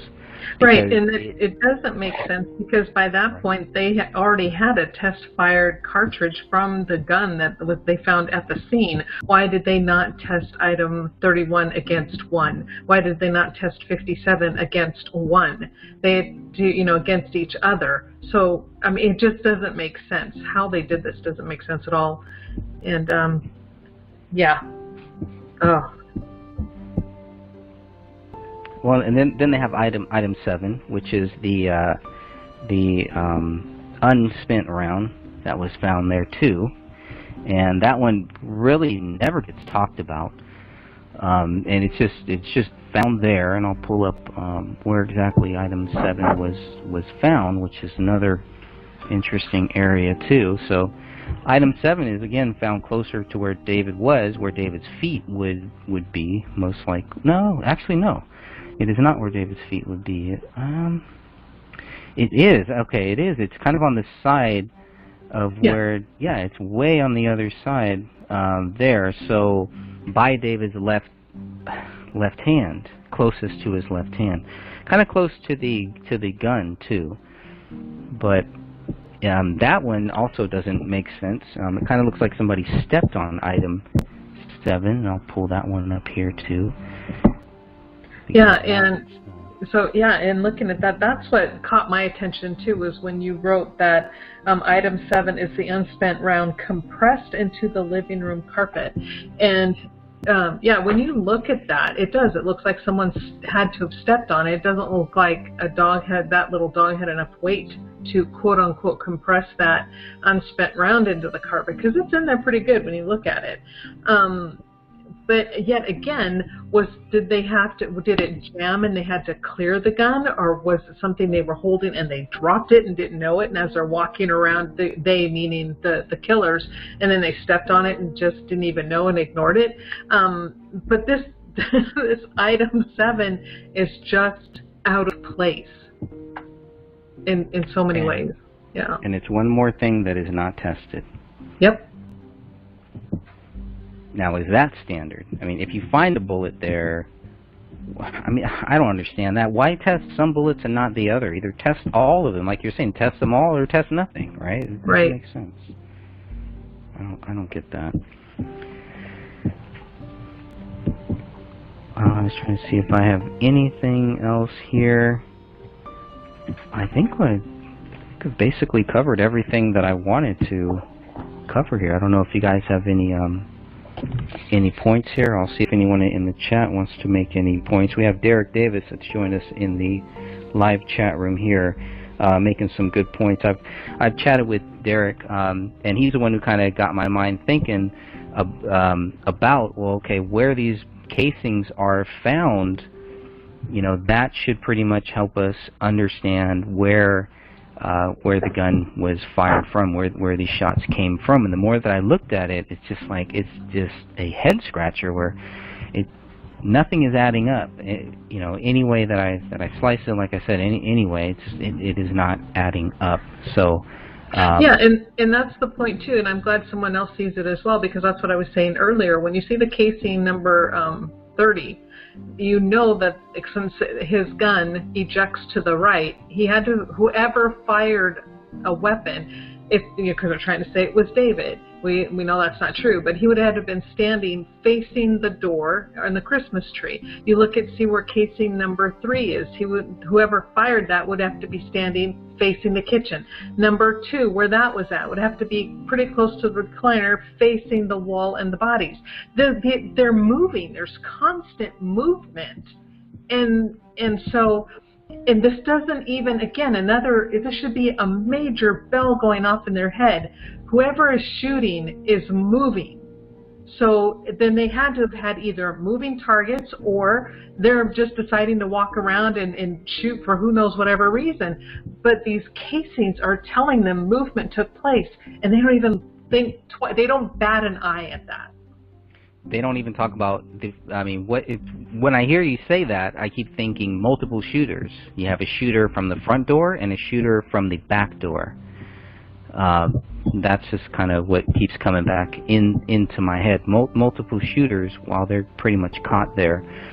You have a lot of problems with that because the neighbors who heard shots and the dates that they heard shots are very different, but we're talking about at least 6 or 7 shots here. Nobody's hearing that many shots. Nope. The 2 neighbors who talk about, hearing the rapid fire shots. Well, rapid fire shots to me also show this could be several shooters, or possibly David shooting back too, which again shows more proof of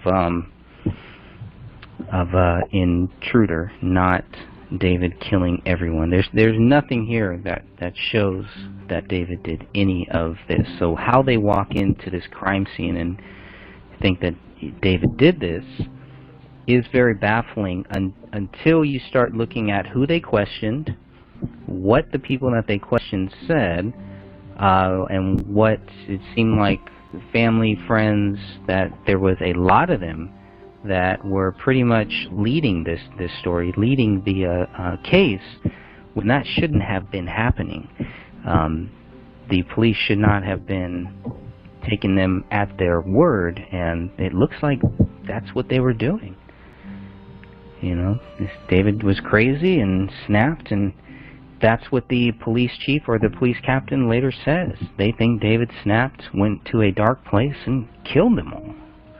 Yeah, and and that to me just screams someone who is either trying to be a writer or has been watching far too many quote-unquote crime scene movies or whatever, because people, they don't just snap.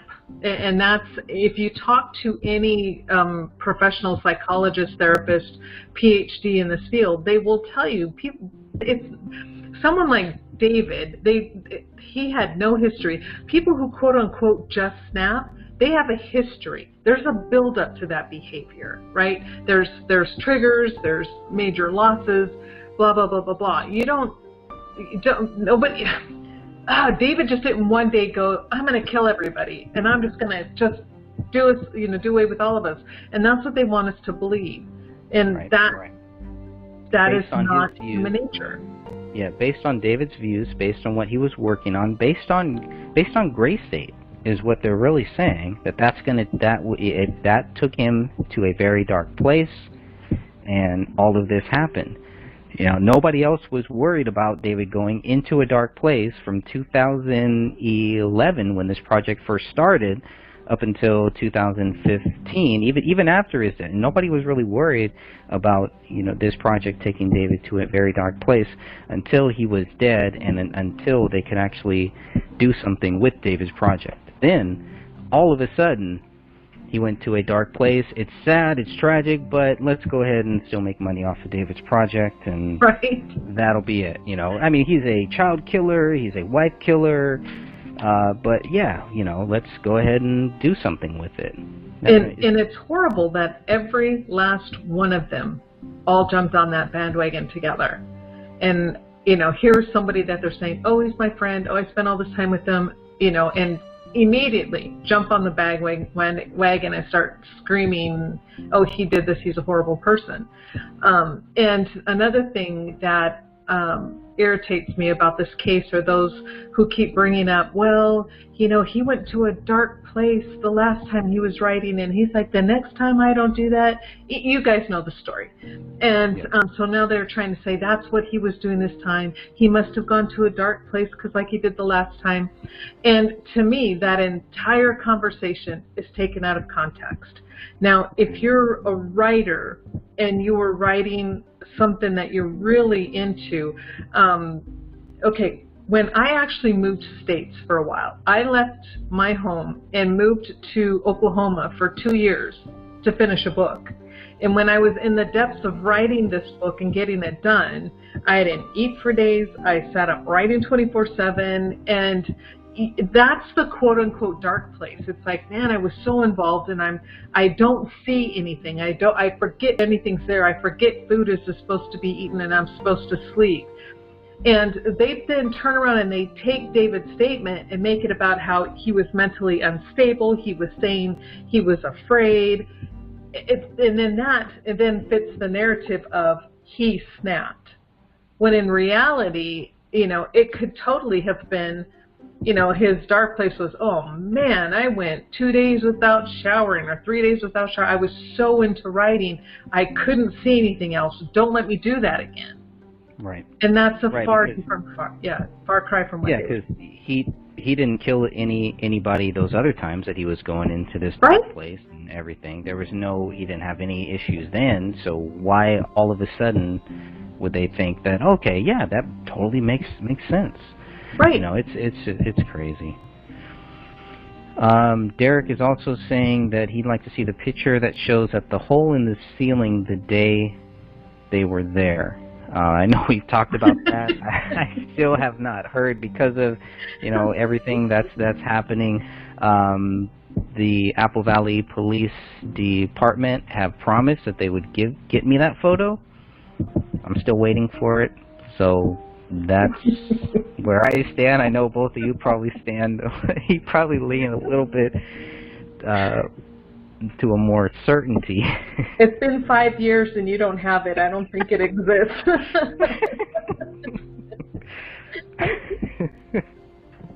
They could Photoshop it at this point and just make it. You know, yeah, at this stage of the game, they probably should.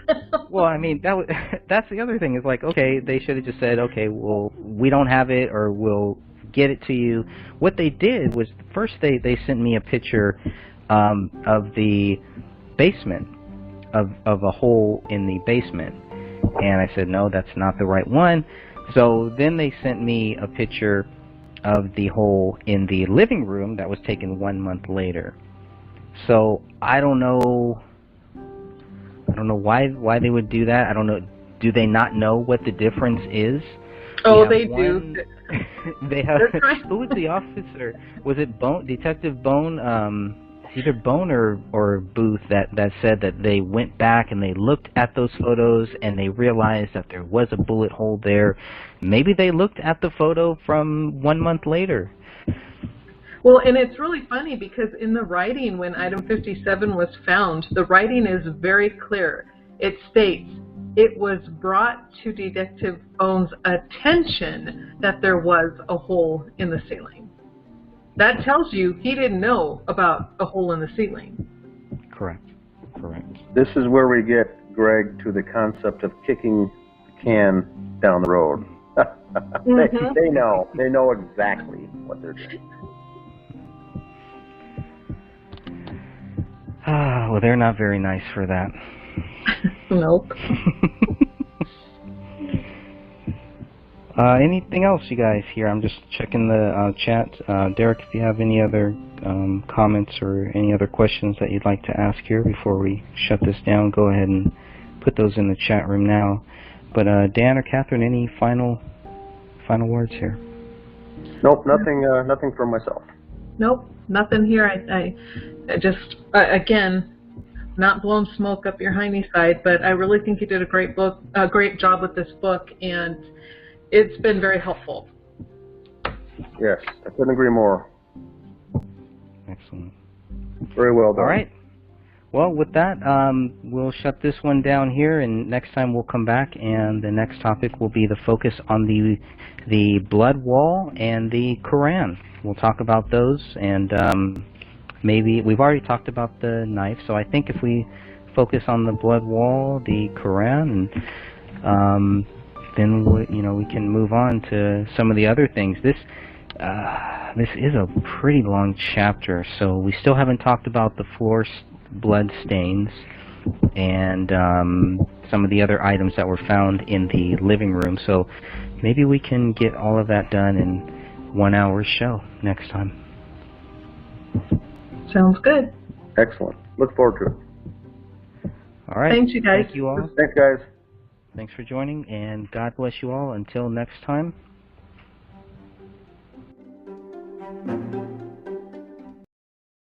The Labor Day event's begun at Gap Factory and GapFactory.com. Get 50 to 70% off almost everything, plus new doorbusters from $5.99, including deals on jeans, tees, and more. Gap Factory or GapFactory.com through September 9th. Head into Banana Republic Factory to save on faves with 50 to 70% off everything. Plus, clearance is an extra 50% off. Shop dresses, sweaters, jackets, and more from $19.99. Find your nearest store or shop online. Only at Banana Republic Factory. Hi, I'm Michelle Obama, and this is the Michelle Obama Podcast. I talk with the people I love about the relationships that comfort us and challenge us and make us who we are. The Michelle Obama Podcast is a Spotify original podcast. Join us. You can listen to the series for free only on Spotify. Presented by Dawn Platinum Dish Soap.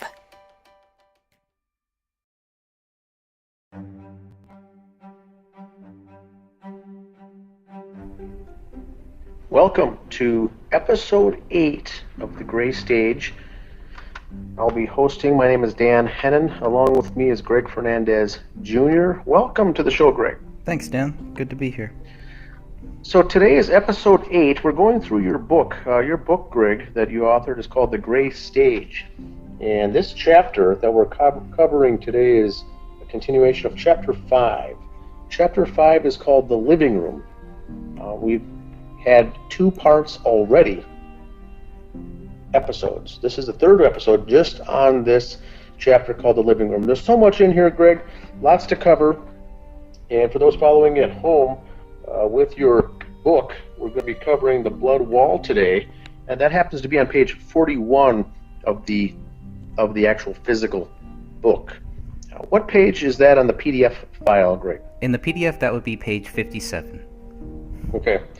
And so once again, the living room, all of essentially 95% of the crime scene is in the living room. So this is a lot to cover. Today we're going to be covering the blood wall, and what that means is there was blood writing on the wall. The word Allahu Akbar was written on the wall in blood, which really makes this case stand out, and that's what we're going to be discussing today. And just a reminder too for those interested, we're getting a lot of members on the Facebook group called Justice for David Crowley and Family.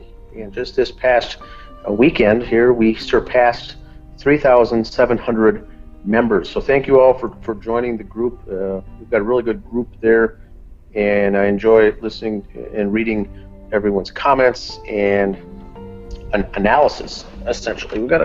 It's a good group, Greg. 3,700 members. We were happy when we crossed 1,000 threshold. Now we're at 3,700, so it is gaining momentum. And what I'm seeing is more and more out of our country members, non-United States members joining. And so this case once again has drawn considerable attention in Pakistan, in the Middle East, and in London, the UK, Europe, Central America.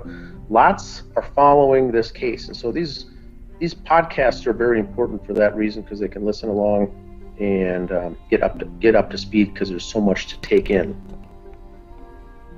So, on the blood wall, here's what's written on starting on page 41, if you're following along in the book written by Greg Fernandez Jr.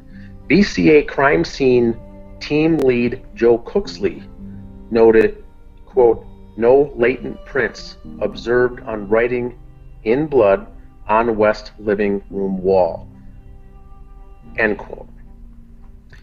And so, boy, that's a huge quote right there to begin with.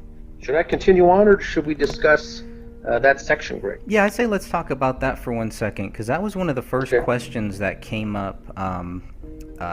Was, well, were these fingerprints, or there were? I mean, we also have Jim Gummert also in one of the 21 questions for Jim Gummert.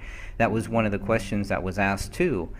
Were there any latent fingerprints found? And he also said no. So, but here you have Cooksley, who probably said this that day, maybe walking in there, seeing it, maybe a couple of days after, which is strange. So, if there aren't any latent prints found, does that mean, or there's no latent prints observed? So, if there's no latent prints, does that mean, that there weren't fingerprints used, or does that mean that there was so much blood possibly on these fingers that they just couldn't find any? I think either way, I think this is one more thing that shows that David Crowley did not do this. How do they just go and they walk in here and they say David Crowley wrote this, looking at this, knowing that there's no latent fingerprints? Why would they just blame David Crowley? It's one thing I've never understood throughout this whole case. Well, number one, it's the easy way out is to blame him, because all the evidence, all the circumstantial evidence, I should correct myself to say, appears to point to him. Right. The wife and child are dead. Now, there's multiple gunshots to the head of his wife. A child is laying there with a gunshot, killed execution style, and her arm is missing. And David is there with, assuming a single gunshot, made it look like that he did this. And so, very strange. His wife was at one time Muslim, and so if that had something to do with this or not, I think this was, staged, of course, to make it look that way. But when investigators look at the blood writing on the wall, it's written Allahu Akbar, block case lettering, not cursive, block, and regardless if there was too much or too little blood, one could argue that there would have to be fingerprints in there somewhere, either where the fingers are dipped in the blood and initially starting to do the writing, or at the end of each letter, at the beginning of each letter, or the end, or in those block letters where the letters, capital letter A, for instance.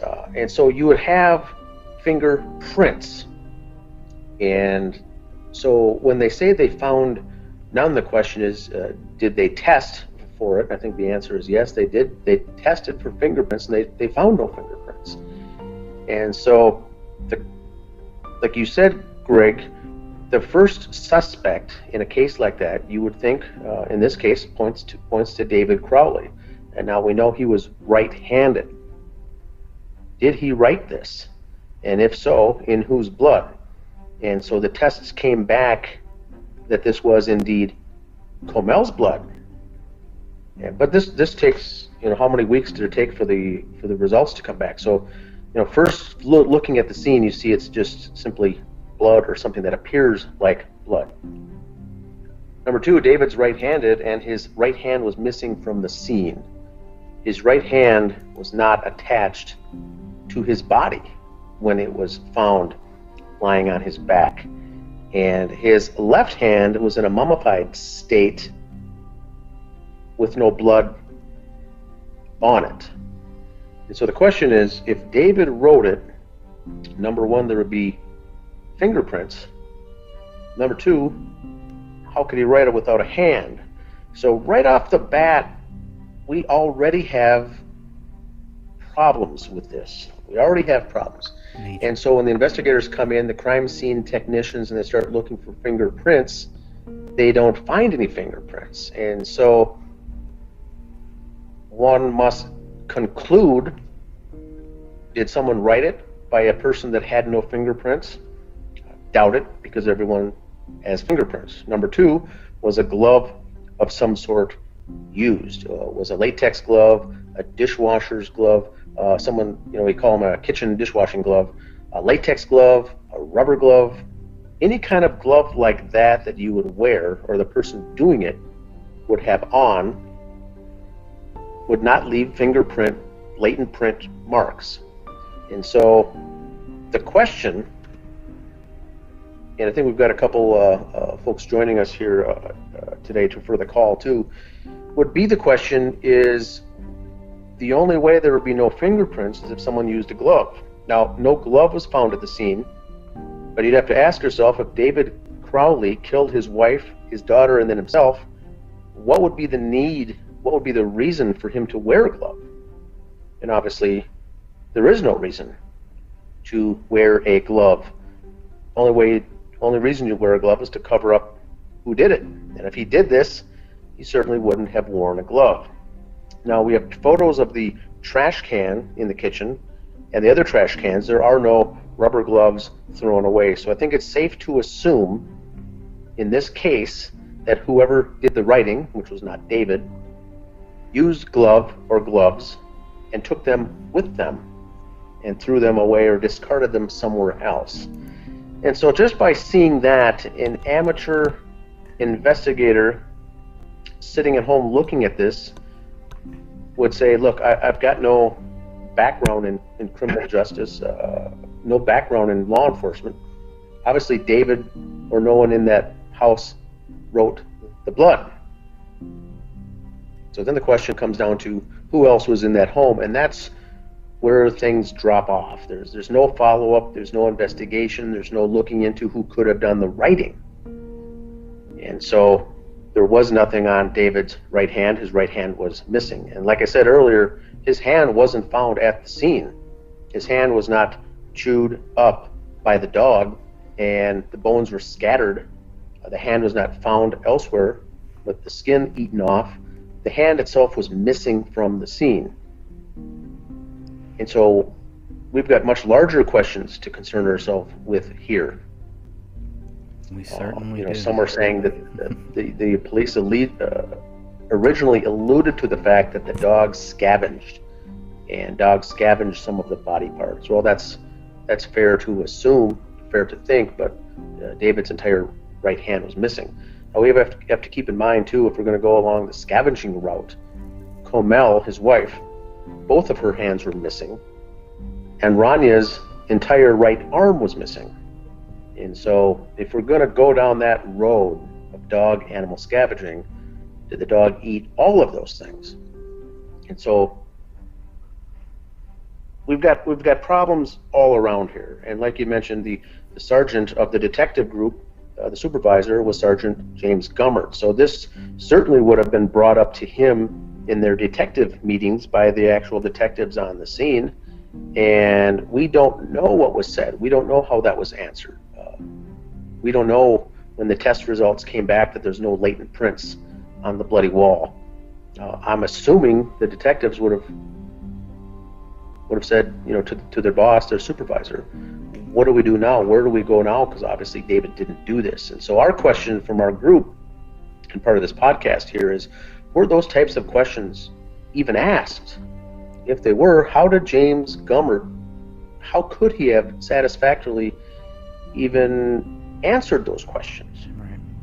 Because we're stuck there. There would be no glove if someone did this. So obviously someone else did it. Now, the other way to go, and we've already done this, Greg, is analyze the handwriting to see who would have written it. Well, we've done a preliminary review of the handprints, and it does look in some areas that a left hand wrote some of the letters, and in some other areas it looks as if a right-handed person wrote the letters. So it could be left or right. It could be both. It could be both. And some have suggested that perhaps David Crowley's hand was cut off and used to write this blood writing on the wall, so he would be blamed for it. But we have a problem with that too, if someone cut off his hand and dipped it in blood to do the writing on this, his fingerprints would be all over that wall. Right.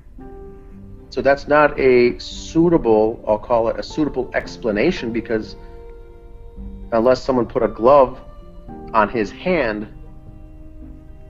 So a lot of these things lead to dead ends, but what we like to focus on here, Greg, with the group is the facts. We don't want to go into the various theories.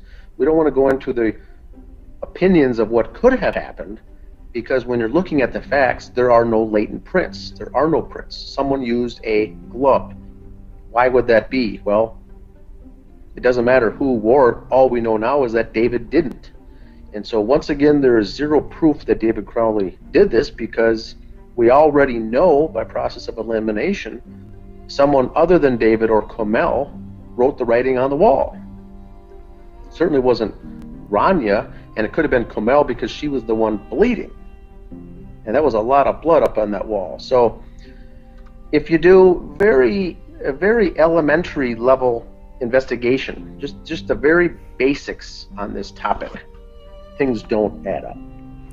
Now, just while it's still fresh, you know, we've always talked about how this could relate to David's wife, to the religion, all that stuff. What about the possibility that this could be tied to David's military service too? Any thoughts about that? Well, it could be. Folks have suspected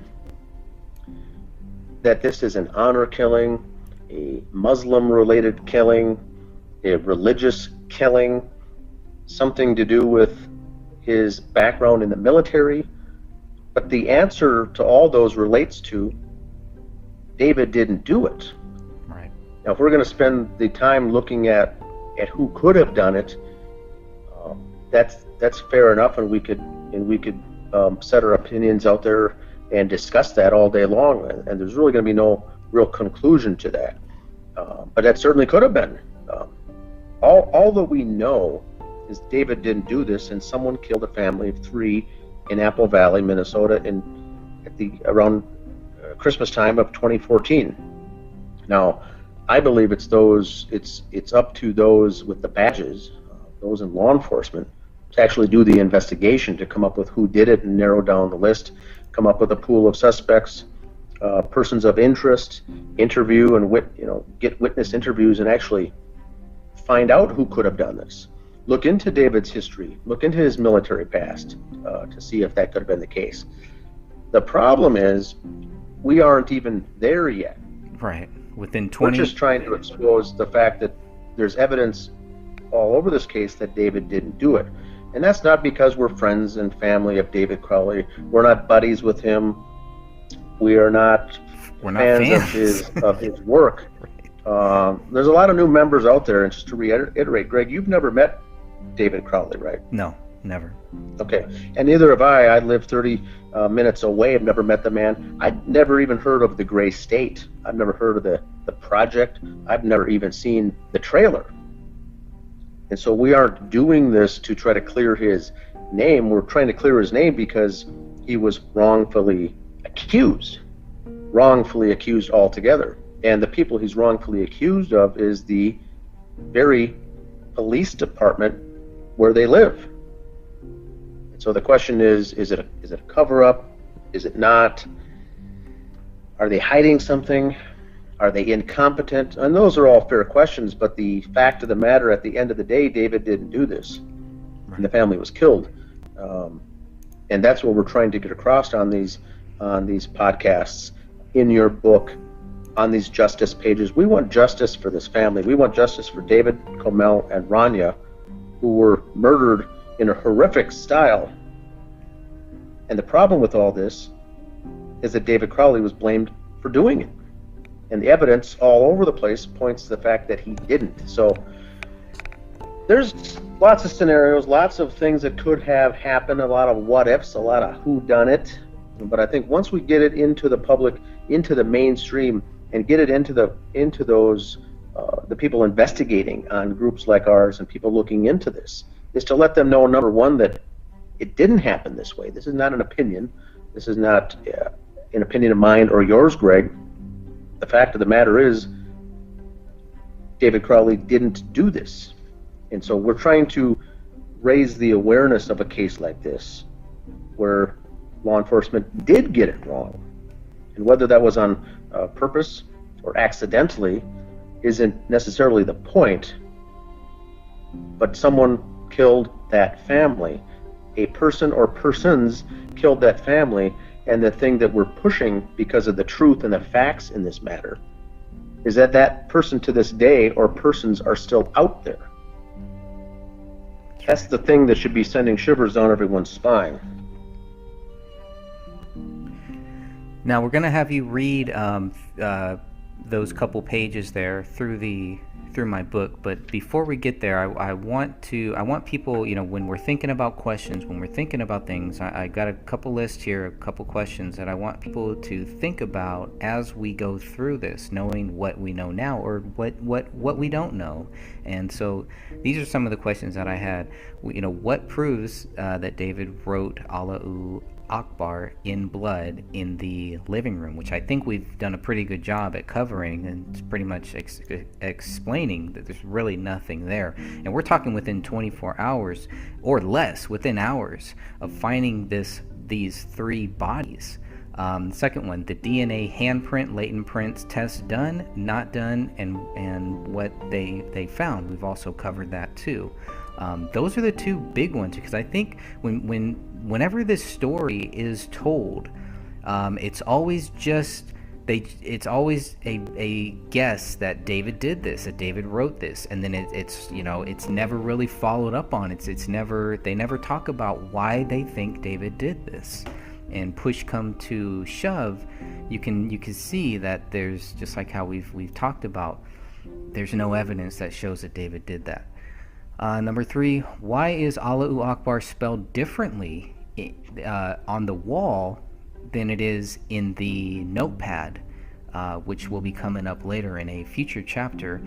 But that's another interesting point too. If David did this, does that show that there are two people that wrote two different things in two rooms here in the same house? It's very odd that it would be written differently in one room and in the other room, with no indication of who did what. Number 4, were the fingerprints or gloves used? I think we've done a good job covering that too. You know, it makes sense that it should have been fingerprints. If it was David, it would have been fingerprints. If it's gloves, where are those gloves? And if it's gloves, that probably shows that it was not somebody who lived in that house. Also think about this, everyone that's listening. When and why was that wall painted white? That wall was painted white very early on. I mean, we're talking about by January 19th, maybe January 20th, that wall was painted white. Also, number 6, why was that hidden from the public? That's another big thing. We were never supposed to know that there was anything written on that wall. I think that's a big problem too. Think about how much blood was actually used to write that on that wall. Think about how many fingers per hand and which hand.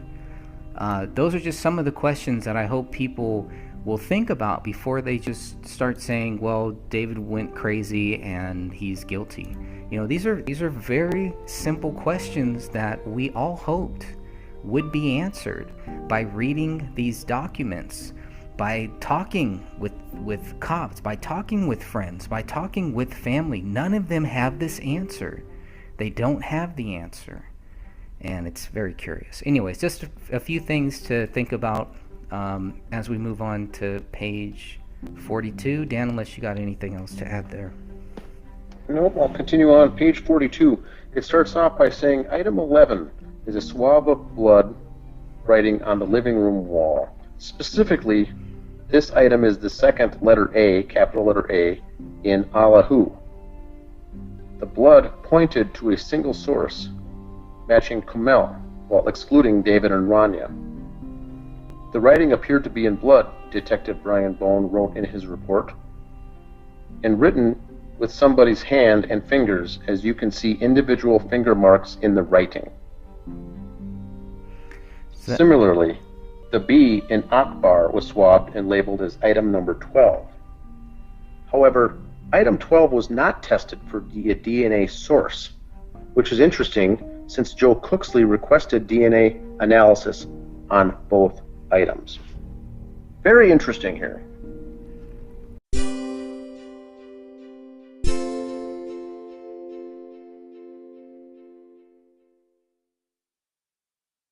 Hey everyone, you are listening to the Gray Stage Podcast. I really appreciate all of your support and your help. I wanted to remind you that if you haven't heard of Anchor.fm, it's a great, easy way to make a podcast. First of all, it's free. There's creation tools that allow you to record and edit your podcast right from your phone or computer. Anchor will distribute your podcast for you so it can be heard on Spotify, Apple Podcasts, and many more places. I love it. You can make money from your podcast with no minimum listenership. It's everything you need to make a podcast all in one place.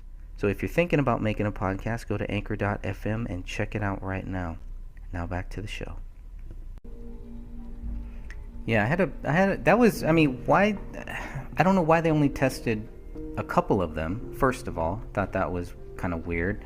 But, I mean, this shows that it is Kamel's blood, like we've talked about. But that's really it. I mean, that is supposed to prove that David Crowley did it? It doesn't make sense. I do know that in one of the notes, I think it was maybe in Joe Cooksley's notes somewhere, that they do talk about David's left hand, and that they did find some blood in between his hand, somewhere, some blood stains or something like that. But it wasn't on the actual, fingers. But it's just things like that where at least I was expecting more. I expected a lot more to be done here. If you're going to test the A, why not test B? And why not do some fingerprinting? I mean, we know that when it came to handwriting, they didn't do any of those handwriting tests to show, well, look, this is what David would have written, etc., etc. But it's just, when you actually read these documents, you can clearly see that there's something missing here. Either they're glossing over a lot of different things, or there's something else happening here. And I think it's important to note that just what you had said, Greg, is very important.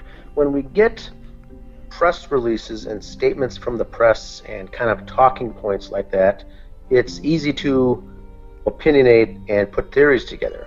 But once we submit the FOIA, the FOIA requests, and get those back, we're looking at the actual statements and reports. Right. And that, I agree 100%, it gets to be very shocking when you see some of these things. There was a reference to, I think, some handwriting analysis and some email correspondence back and forth between the technicians and the detectives. And the technicians gave the answer to something, and then they said, would you like us to continue on and do any further analysis? And the detective from Apple Valley Police Department says, no, that's all we need for right now, that's fine.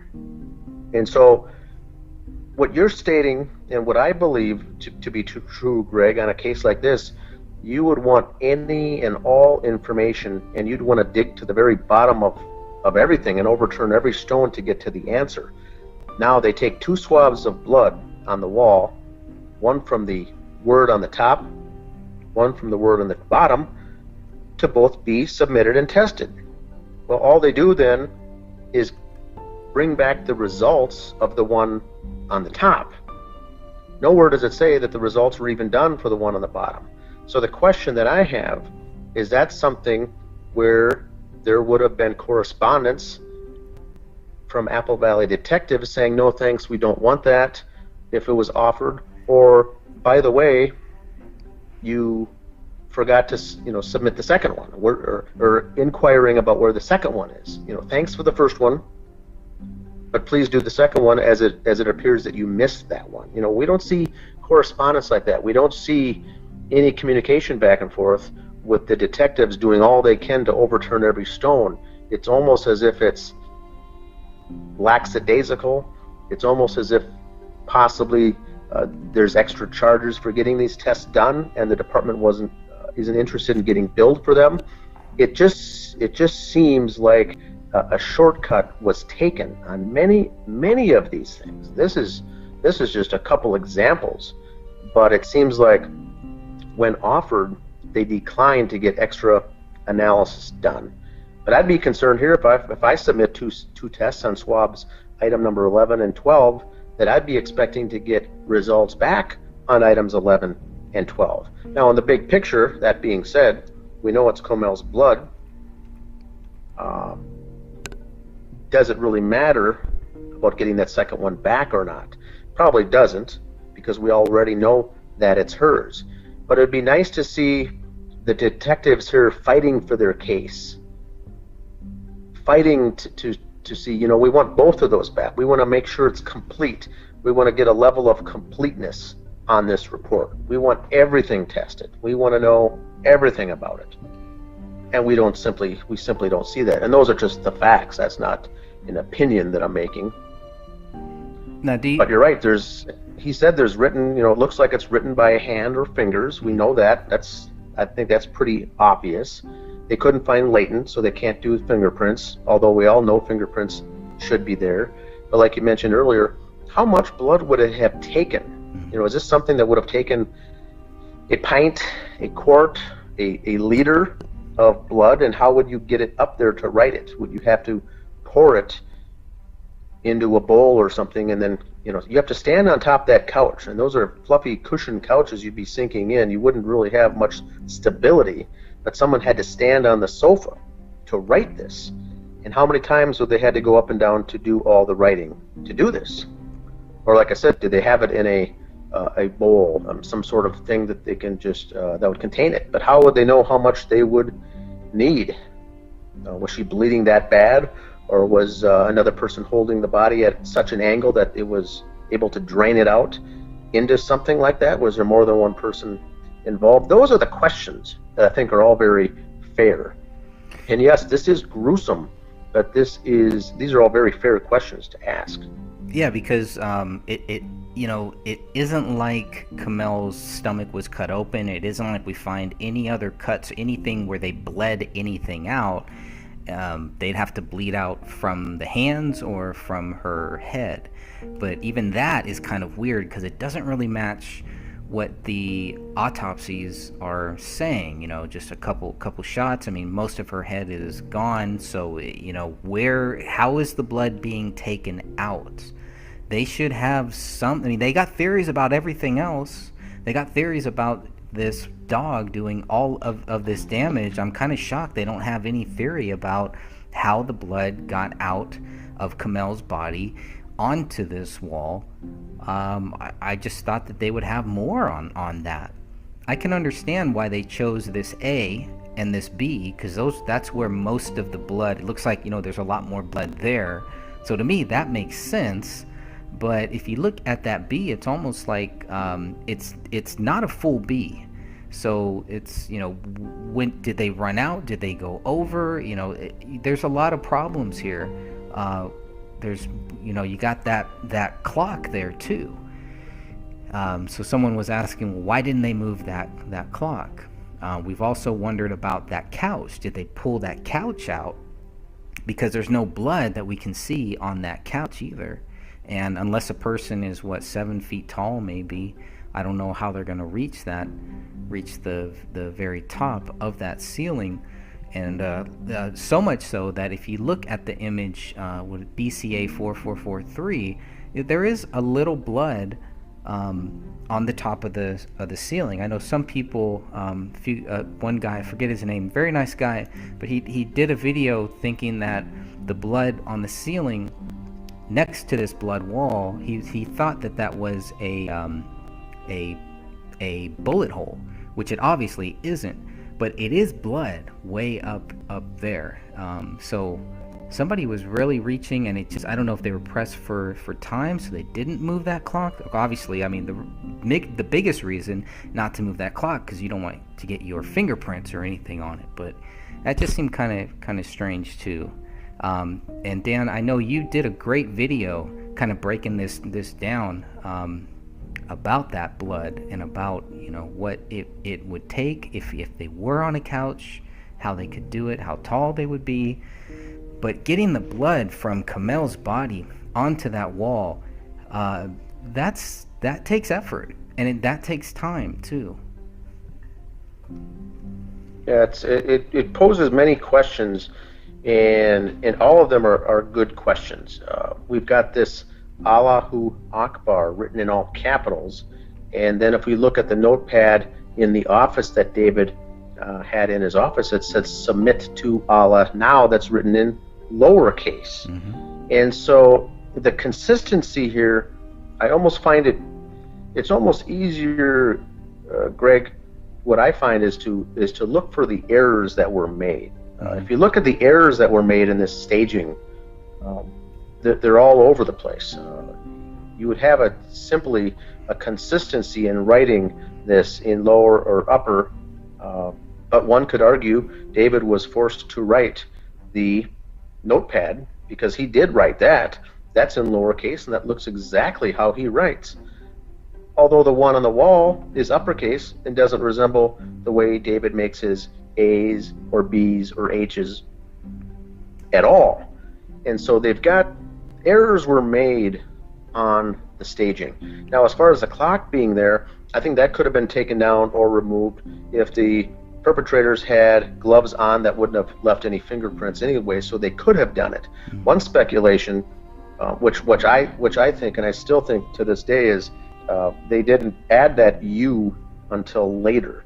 A normal, and I want to say, and I don't want to get this wrong, but a normal U.S. or American would think it's just Allah Akbar, you know, A-L-L-A-H, Allah Akbar.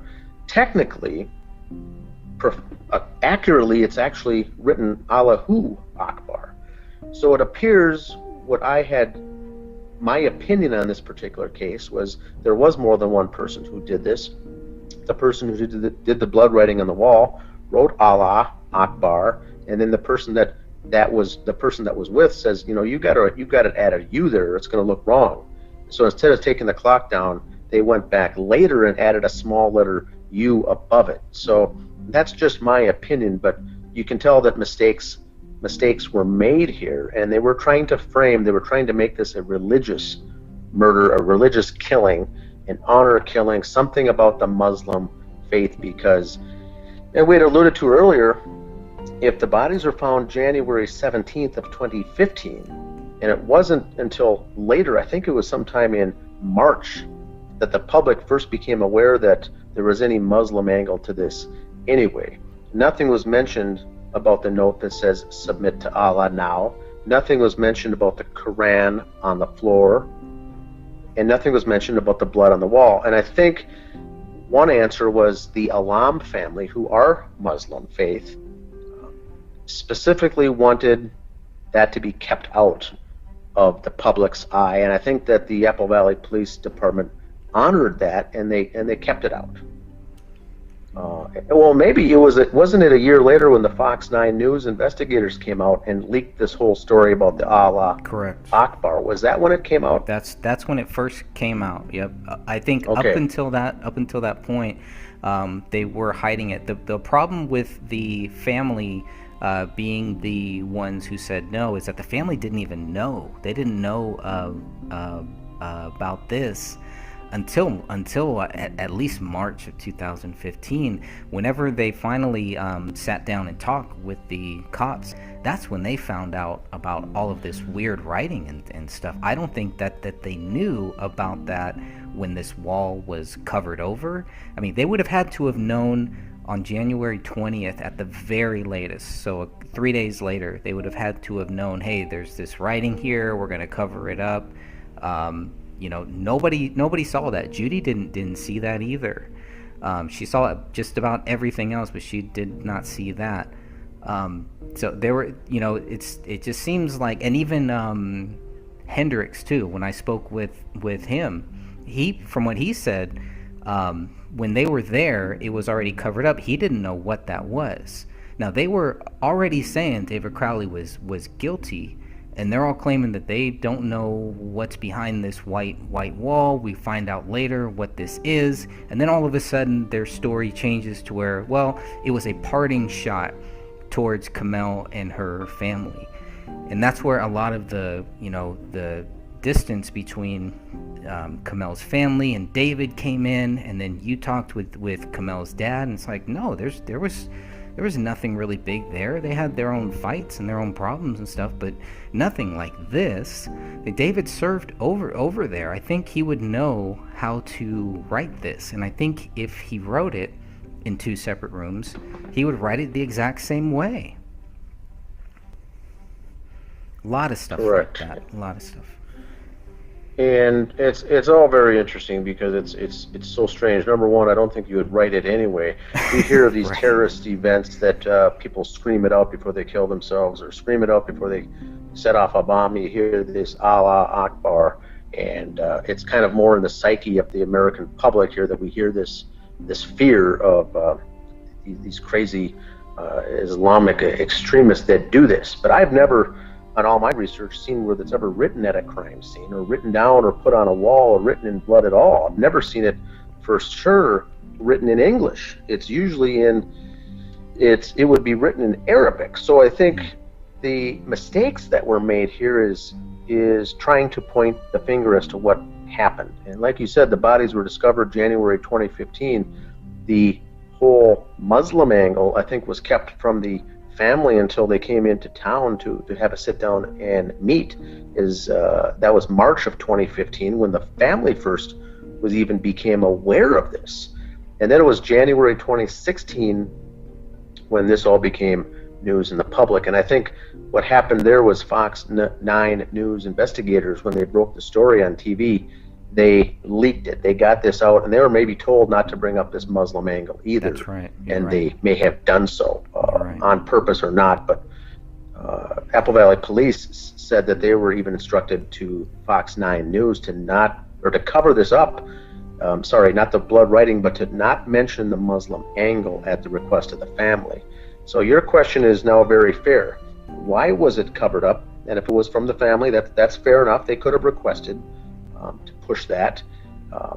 But why was it covered up for 2 months at the very beginning? Yeah. So we got a lot of coverage. We got a lot of strange things. And then when the crime scene was closed and the house was opened back up, the cleaners came in that next day, and like you had said, it was painted. I don't know if it was 1 or 2 or 3 coats of what appeared to be white paint over this writing. And I don't know if any attempts were made to clean the blood off first, or they just painted over it, but it was what appeared to be a square or a big square of just white. And so that's when Mason Hendricks and some of those friends came over into the house, and they didn't know what was behind it, but they knew that the wall was painted. And so I'm assuming they may have thought too, or assumed that it was blood spatter, but I've never seen where blood spatter would have been painted over. I don't even know if professional cleaners coming into a house would even carry a gallon of white paint with them. Is that something that they normally do? Is that their job to paint, or is their job to clean? And so how did that all come about? Who got the paint? Where did the paint come from? Who bought the brushes? A professional cleaning company is there to clean the carpets and the scrub and the tiling and the floor and things like that, to clean and get the smell out of the house. I don't believe it's their job to paint, but I could be wrong. We can always use comments in the comments section of this video. Definitely. As far as background on that, but it's very strange nonetheless. Yeah, and why white? And maybe it's not that big of a deal why they painted it white, but it just seems like, if I want to cover it up, I'm painting it black, or I'm painting it a darker color, because especially over green, it's gonna seep through, I would think. Well, I agree. The white would have taken probably 3 coats on that square to cover it up enough that people wouldn't put 2 and 2 together. Whereas a simple coat of, or two of black paint would have done the job. Who knows? And that gets back to the question too: was there any black paint available, or maybe the only thing they had was white? True, very, very. Someone true. got tasked. Someone got tasked with painting the wall from, we assume, the cleaning company. Yeah, I don't think it would have been the detectives. Could have been them too. Yeah. But my question is, I'd like to know who did the painting and who ordered or who instructed someone, some John Doe, to do the painting in that house. Yeah, we did reach out to the company, to the cleaning company, but I have never heard back from them just to find that out. I think it's very important to find out when that wall was painted over. I think that would probably help. I think that would help a lot. Well, I think it would have been painted on the 18th or the 19th of January would be the only 2 days. But yeah, it'd be nice to know the exact date and the time when that was done, because it still would have had taken some time to dry and put another coat on. But it's very strange. Now, Greg, a point you brought up earlier was how much blood was there, and now we know that it's Comel's. But for those that are new here in the group, her body was there in front of the sofa, laying on her belly, on her stomach, laying face down. But there really wasn't a lot of blood there on that living room rug. And this amount of blood means there would have been a big, large stain somewhere, and there wasn't. So there is speculation that the body's removed. There's speculation that the blood was drained out in a different location or a different spot, perhaps. We found that strange rubber plastic tubing, I guess, in the downstairs basement bathtub, and some have, thought maybe the bloodletting was done down there. That's, I guess, a fair question as well. But it does seem, without any injuries from the neck down to Comel, where would this blood come from? Now, her hands were missing, which does allude to the fact that for this much blood to come out, you'd have to be living, correct? So was she tortured? Was her hands cut off? Was she gone through and her wrists slit and drained into this as she slowly died, and then they shot her after the fact? So there's all this other conjecture as far as different location, a secondary crime scene. Was this family tortured and then just finally killed later? There's no blood spatter really too much on the walls or the ceiling here in this house at all to assume that 3 people were shot to death with 5 pistol from a handgun shot of a .40 caliber hollow point bullet. There would be blood spray and spatter all over this living room. So were they killed at another location? All those questions, I think, are safe. Yeah, and here's the whole thing. There's a reason why. The reason why we're asking all these questions. We're not just asking these questions to ask them. We're asking them because there's no answers. There's no answer to show why David Crowley is guilty, why we should not be asking these questions. We're not asking them just because we want to be right, because we want to show that David Crowley didn't do this. We're asking what proves David Crowley did this, and because of the lack of any facts that show that David did any of this stuff, we have to ask these questions. It's normal to ask these questions. We don't just have to let this whole case die, to let these things die, because if David didn't do it, somebody did, and they could do it a second time. This doesn't mean that this is over, and it's very important that people also understand why we are asking these questions, why you created this group, why we are doing what we are doing. There's a big reason for it, and it's not, it's not because we want to put ourselves in this spotlight. It's because there's still a killer out there, maybe multiple killers. Something like this that can happen, that can be covered up so quickly, could happen to anybody, and that's not right. It's not right when children get killed. They deserve better. So even if you think David's the worst person, PTSD, Comel went crazy, all of that, even if you think all of that, it's very important to understand, to look at, well, what proves that David did any of this? And generally, when you start talking with people who are gung-ho, they are set that David Crowley is guilty, they can't answer any of those questions because they don't know either. And they just want to move on. But it's like, okay, well, fine, but you can do that. But why just guess? Why just think, well, you know what, I'm just going to think that David Crowley's guilty and that's it, you know? I mean, don't you care about truth? Are we not here to, you know, find justice in these simple cases like this? It really baffles me. We're over 5 years now, and I think that's why there are 3,700 people in this group, and why it continues to grow. I literally blinked. We were at 3,600 something. I literally blinked a couple times, and we're over 3,700 now. You know? Yeah, it's when I get up in the morning, when I go to the site, the first thing I have to do is to approve the new members, and lately there's 5 or 6 every day. Every single day, and most of them come after watching that documentary called A Gray State, done by Eric Nelson, and they watch it and they have an uneasy feeling that it doesn't make sense, and so they start doing searches. They come up on our page and they join. The other thing too is that, once again, we're sticking to the facts, and if David Crowley killed himself, there would be a bullet fragment in that house with his blood on it.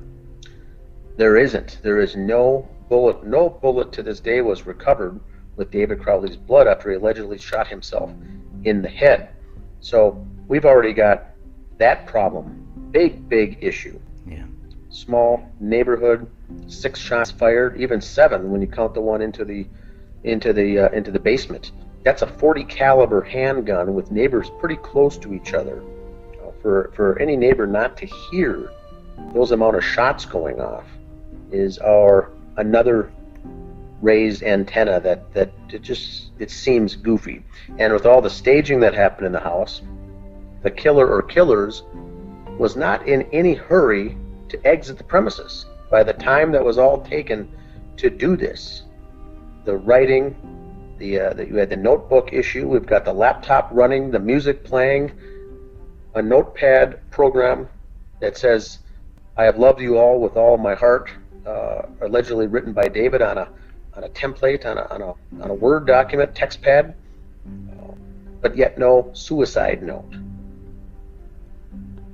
And all of the shenanigans that are in this house, the overstaging, I call it, was not something that could have been done in a quick manner for the killers or the perpetrators to quickly exit and leave the house. They were in there for a while, and they had time to do all of this.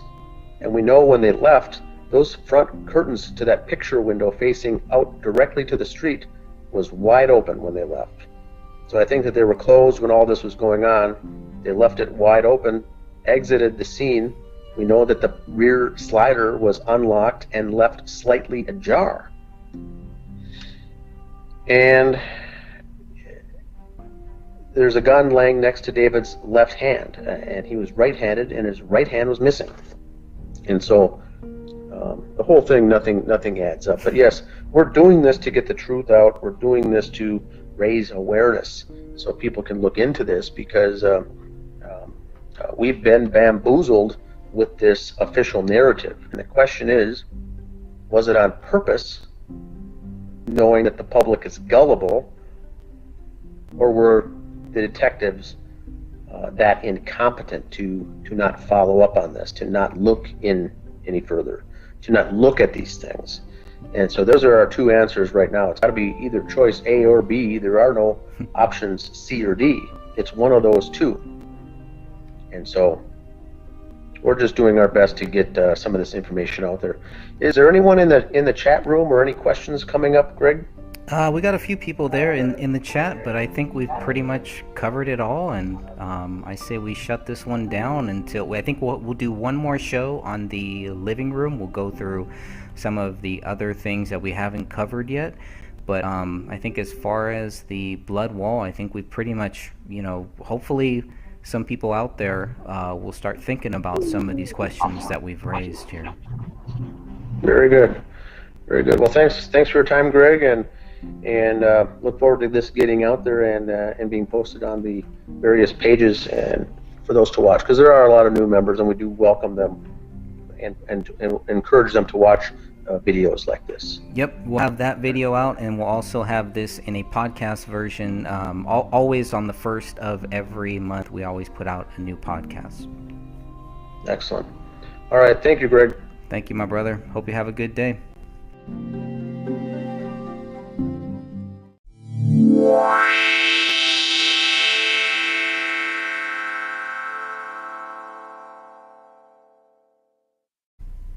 Now we're also going to look at a few of the comments here.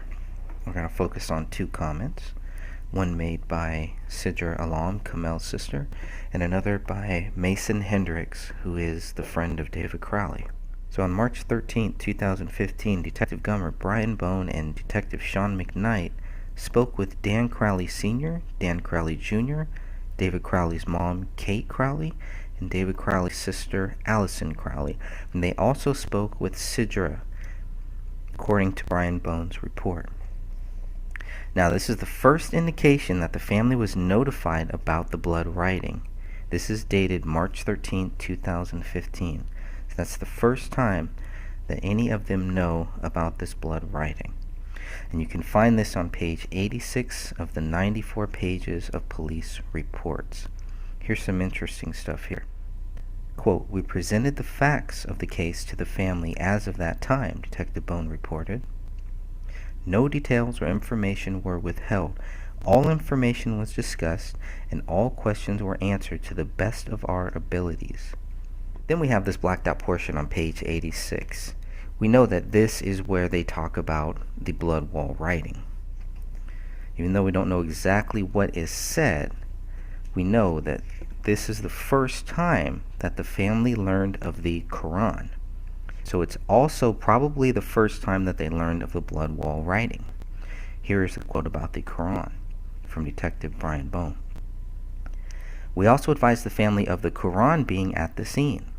I showed them a picture of the Quran in the state it was found in. I advised it is unknown if that was the page it was left open to at the time of their deaths, because of the presence of the dog in the house. Sidra read the passage and said that it was open to the quote-unquote forgiveness prayer, which people in the Muslim religion say over their dead." Now remember, this is all before authorities had the information from their Dropbox accounts. This is before the authorities had the autopsy reports, and this is before the authorities had the BCA lab findings. Very important stuff right there, as noted by Detective Brian Bone. Still on page 86. You can check that out for yourself. So who knew of the blood writing and the Quran, and why wasn't this related to the family earlier? It's always been an interesting question. But who knew it? Did anybody know about this blood writing before March 13th, 2015? Remember, the bodies are found on January 17th, 2015.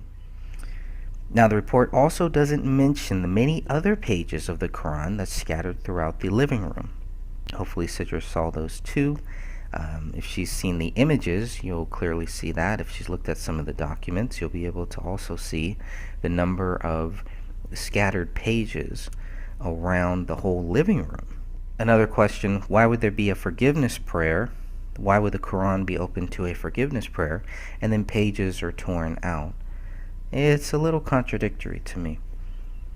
So in the same room, all next to the bodies, including David's, that's the other thing. If you look at a map of the items found, you will see that the torn out pages go all the way from where David was to the other side of Kamel.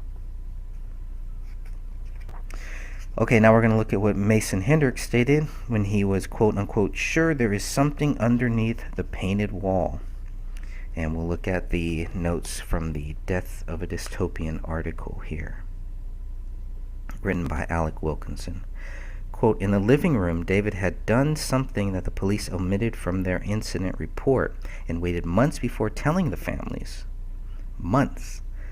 With his hands covered in his wife's blood, he stood on the couch and wrote on the wall, quote, Allahu Akbar, which means God is great. On the floor by Kamel, he had placed a Quran open to a prayer of forgiveness." This is all from Alec Wilkinson's Death of a Dystopian article. "A few days after the bodies were discovered, David's father and sister went into the house. The police had told them that they should have it cleaned first, and the cleaners had cut out the floorboards where the blood had warped them, so it was clear where the bodies were laying. On the wall behind the couch was a rectangle of white paint. Otherwise, the house was as it had been. A friend of David's, Mason Hendricks, went into the house several times on the family's behalf to sort through David and Camel's possessions and see what was worth keeping. When he saw the white paint on the wall, we're talking about Mason Hendricks, when he saw the white paint on the wall, he felt certain that something had been written beneath it, because he and David had talked about berserkers and Norsemen and the practice of writing in blood to leave a message before dying. Last spring, I believe this article was written in 2016, maybe 2017. Alec Wilkinson goes on. Last spring, I went to the house with Hendricks. It had been repossessed. The neighbors hope that whoever buys it will tear it down and build a new one. But Hendricks knew the code on the finance company's lockbox. It had been more than a year since the killings. Clothes hung in the closets where David and Camille had left them. The Christmas tree was still there, and there was a small shrine of candles and dried flowers where the floorboards had been cut out. The white paint on the wall was still there, and I wondered if the cleaners had washed the wall or had simply painted over the letters, and they were still there. Okay, and then Mason Hendricks also posted a weird message about a song about some blood writing that quote unquote said now we die, which was very odd. I think he took it down afterwards, but when I asked him about it, he said it was just a coincidence. But that was pretty odd to have written something, to have posted something about a song about now we die, knowing that David had written something in blood. It's just pretty odd stuff.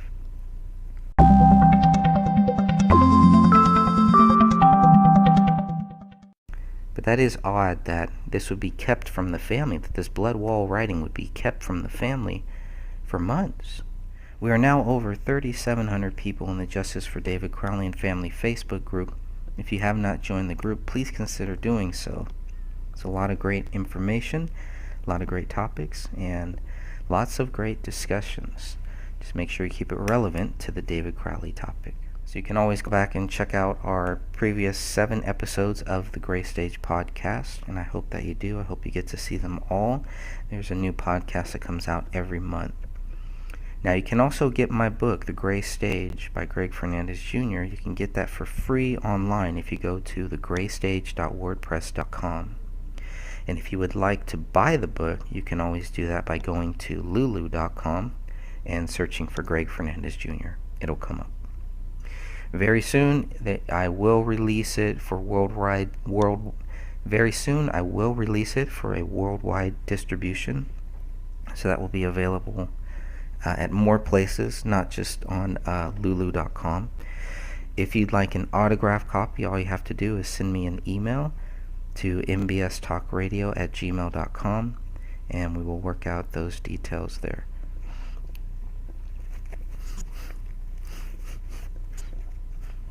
Anyone who buys that usually gets a couple other little goodies too as well. And in the future there will be an updated version, so I am working on a revised version. I want to thank everybody who has helped me with the grammar, with the spelling, with the punctuation errors that they've found.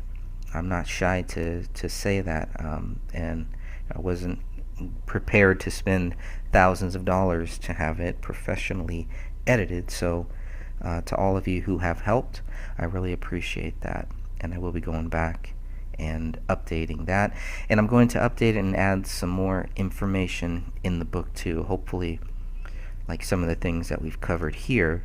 So at the time I couldn't find certain things to flow, so I'm going to include some of those extras, and I'll also be including some other little tidbits of information. Alright, I want to thank you all, and we will come back here to episode 9, and we're going to be covering, this will be the last part 4.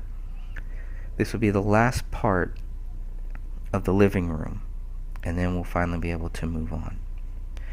This was a very tough chapter. A lot was happening here, and most of the crime scene is right here in this living room. And again, what we know for sure, no proof David Crowley is guilty. We're going to keep reading on, looking for that, and you will see for yourself. It's not there. Nada. Missing.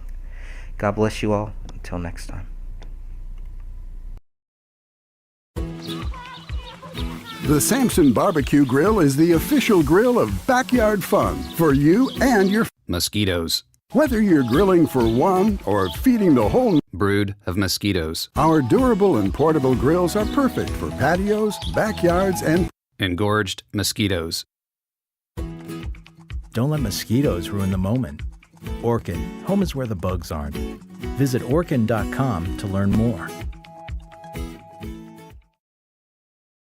Hi, I'm Michelle Obama, and this is the Michelle Obama Podcast. I talk with the people I love about the relationships that comfort us and challenge us and make us who we are. The Michelle Obama Podcast is a Spotify original podcast. Join us. You can listen to the series for free only on Spotify. Presented by Dawn Platinum Dish Soap. Good morning, good afternoon, and good evening. Thank you all for listening to the Gray Stage Podcast. This is a special archived episode with Walter Bradley and Catherine Michelle. So far, we have released 3 episodes of the Gray Stage Podcast. There will be a new episode at the first of every month. Episode number 1 was Hello Neighbor. In this episode, Dan Hennon, Sophia, Stephanie, and myself discussed the first section of the first chapter of my book, The Gray Stage, and it's called Hello Neighbor. In that episode, we discussed the last time neighbors saw David, Kamel, and Rania Crowley alive. Episode number 2 was titled Finding the Bodies, and in that one, Dan Hennon, Sophia, Stephanie, and our good friend Anne all joined me to discuss pages 4 of 9 of my book, The Gray Stage. That show focused on the neighbors who discovered the bodies of David, Kamel, and Rania Crowley on January 17, 2015. We also talked about the gifts left on the front door stoop by Dan Crowley Jr. on December 28, 2014. Included in those gifts was a $14,000 check to David from his father. That check is more evidence that David and Kamel were not struggling financially. And most recently, episode number 3 came out on April 1st, and it was called First Responders. And in that one, I was again joined by Dan Hennon, Sophia, Stephanie, and Anne, and we discussed pages 13 to 15 of my book. Now, Apple Valley Police Sergeant Greg Dahlstrom arrived first at 1:04 p.m. and spoke with Colin Prochnow. Officer Tara Becker arrived shortly after, followed by Officer John Broden. AVPD Sergeant Adam Keeler and CSO Brian Booth arrived next. This section of my book is based on the Apple Valley Police Department police reports released to the public after case 15000-303 was ruled exceptionally cleared. That document and many others can be found at thegraystage.wordpress.com. Included at the end of that episode is the audio of Sergeant Dahlstrom and Adam Keeler clearing the crime scene, room by room. So my book, The Gray Stage by Greg Fernandez Jr., and a lot of documents, all the public documents that we have, can all be downloaded for free at thegraystage.wordpress.com. If you want to purchase my book, you can purchase that book through lulu.com, lulu.com. Please consider joining the Justice for David Crowley and Family Facebook group. We have over 3,000 members. Read David Crowley's script, The Gray Stage, from May 12, 2014, and see how it relates to the crazy events of today. Never fear. Lean on Jesus Christ. Work on your relationship with Him right now and read your Bible. This is an archived episode of Heart Talk with Walter Bradley with our special guest, Catherine Michelle, and she gives her views on the case as of January 18, 2019. With Catherine Michelle. Here we go. I first heard about this case through another YouTuber. His name was Richie from Boston, and it was in December of 2017. I just heard him mention the case, and I thought it was interesting, and at first I'm like, okay, maybe they just don't understand the the medical terminology in the autopsy reports. So I figure, and then from there I found the Facebook page, and so I went on there and I looked at the autopsy reports, and I said, okay, I'll just, do some videos and explain to these people what the autopsies mean, because maybe they're confused. I really was not expecting what I found. And then as soon as I started reading the autopsy report, nothing was adding up to the official storyline. It just didn't add up. And from there it went from, this is not a murder-suicide, this is a triple homicide, and that was evident from day one. And from there I just started delving in deeper, and I haven't looked back. Well, that's very good. And just the preliminary information, Catherine, that I had looked at, I said, that doesn't appear to be a murder-suicide. Now, I'm not an investigator, but I do investigate, and I have a mind that looks at cause and effect, and I was not impressed with the conclusion of the police department, and as I understand it, and you may know, they came to this conclusion rather quickly. Yes, in fact, it is quoted in one of the online newspaper articles where the police chief determined within 2 hours, it states. Whether or not that's a typo, they didn't have it retracted and it was never changed. It said that they decided within 2 hours it was murder-suicide, and to me, that was beyond crazy. That seems suspicious in my opinion. Yes. Not that I accuse the chief or anybody else, but that seems to be almost like a foregone conclusion that everything is obvious, this is a murder-suicide. And that closes the case. Right. Which I don't think that's the need. I think there is need for, I hate to say it the way I'm going to, no offense to anybody in the police department, but a real investigation to look at the real evidence and see where it leads. Yes, and I agree, and I've talked with Detective Sergeant Gummert a couple of times, and, he really is a nice guy. He was always very professional.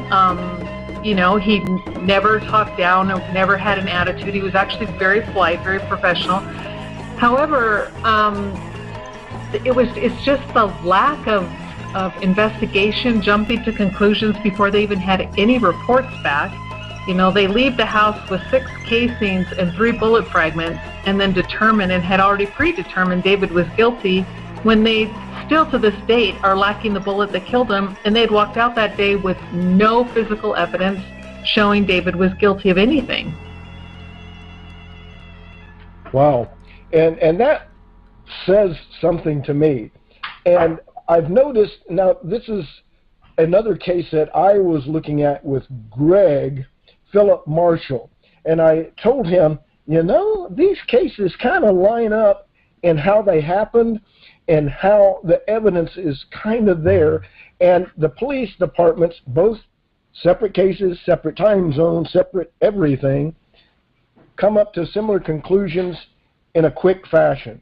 I find that disturbing. And I find it disturbing in this case because it does no justice to the victims here, which I consider them murder victims, all 3 of them. And I think each of these points that you brought up, how they were shot, and the evidence on site, and the lack of investigation is troubling, and especially with the evidence as it is based on what we see. And I'm wondering how or why they came to such a conclusion. Did you get any information from the detective that indicated that, this is definitely it, and why? Or what was his offerings on this case? He just said that they came to a decision and it's going to stay there. He said they believe they came to the right conclusion. They see no reason to look at anything else. They never saw a reason to look at anyone else. And they're content with their findings, and that's that. They're done. And I was appalled by his response. That's scary. Yes. And as professional as he is, and when you're trying to cover something up, you try to appear normal, you try to appear authoritative, and you try to allay fear that it's something else. Correct. It seems like he didn't do anything to do that. He didn't offer evidence. He just stated their conclusion. Yes, he wasn't going to do anything. He wouldn't budge. He wouldn't even answer the question. I had sent the police chief. I have sent the Dakota County attorney, the Dakota sheriff, the Dakota County sheriff, and then the Minnesota State Attorney General. I've sent all of them, as well as Detective Sergeant Gummert, proof that we have found recently that shows beyond a shadow of a doubt that David was murdered. There's blunt force trauma on his head.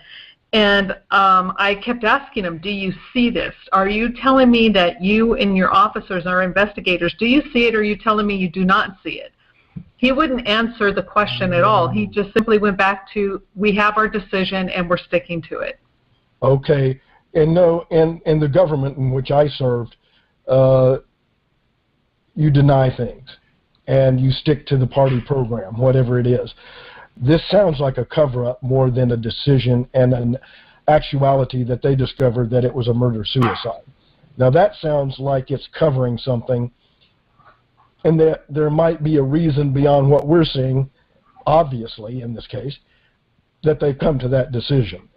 And that stands out as a big red flag to me. It really does. And I don't know why, when we go above to the attorney generals and so forth with these items and they do not respond, and I bet that that's a deference to the local department, and they communicate and they stick with this decision.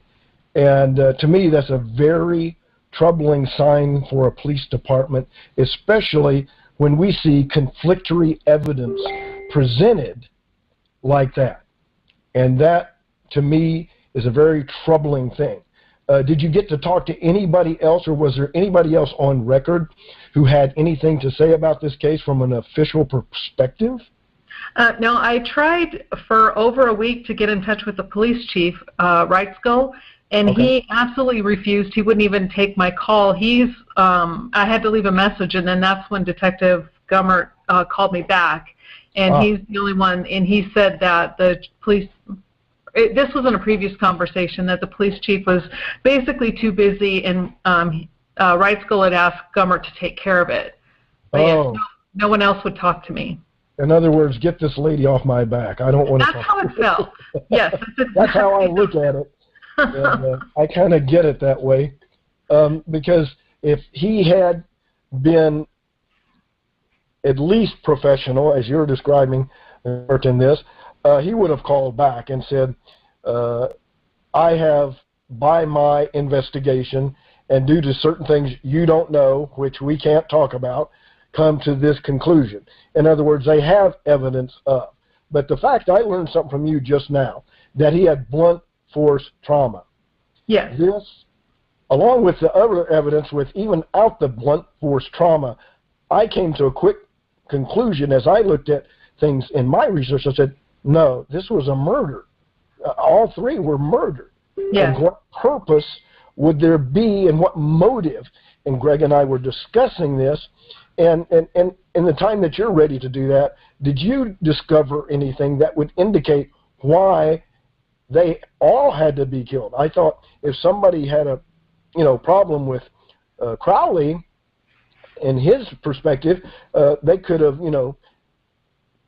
X'd him out, killed him, whatever they were going to do, and leave the wife and the daughter. But it's interesting that the whole family was killed, and it would seem to me that somebody was taking him out and the wife walked in on it.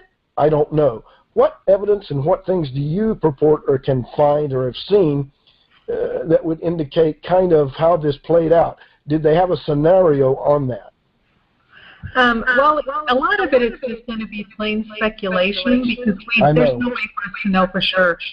But what I've gathered from what I've found is my belief is, and I could be 100% wrong, but my belief system is that Kamel and Rania were used as pawns against David. They wanted something from David. David wouldn't give it up, so they used the wife and the child. And then ultimately, we don't know who died. We have a pretty good guess, according to the autopsies, who died first. And you're looking at the stomach contents. David was completely empty. He had no food in his stomach at all. Kamel did have a brown liquid. Rania had a brown liquid, or tan. They call it a tan liquid for both of them. But she also had undigested food particles. So if you're going by rate of stomach contents, I would guess, my best guess is that Rania died first, and then Kamel, and then David last. And it was very... I'm sorry, what? Died first, yeah. I'm sorry, what? Excuse me for interrupting, but I was just elucidating here. It was the daughter that died first? That would be my guess, because she had not only the same tan liquid that the mother had, but she had undigested food particles as well. So and digestion stops on death. Right, and what was the daughter's name again? I say Rania. I could be saying it wrong. Greg, how do you pronounce her name? Yeah, that's right. You're saying it right. Okay. Rania. Good. And so the mother Kamel died. Those two died first then, before he did. Yes. Okay, that would make sense if somebody was saying, give me information or give me something, whatever they were searching for, and he said, I don't have anything. And then they kill them and then take him out. And the evidence of the gun is one of the things that really made me base it that it was a homicide, because they said it was found behind his left hand or next to his left hand. Is that correct? Well, one of the police reports states it was found a couple inches from his left hand, and another report by Detective Bones states it was found 1 foot south of his left hand. But yes, it was on the left side of his body. Now, was he right-handed? Yes.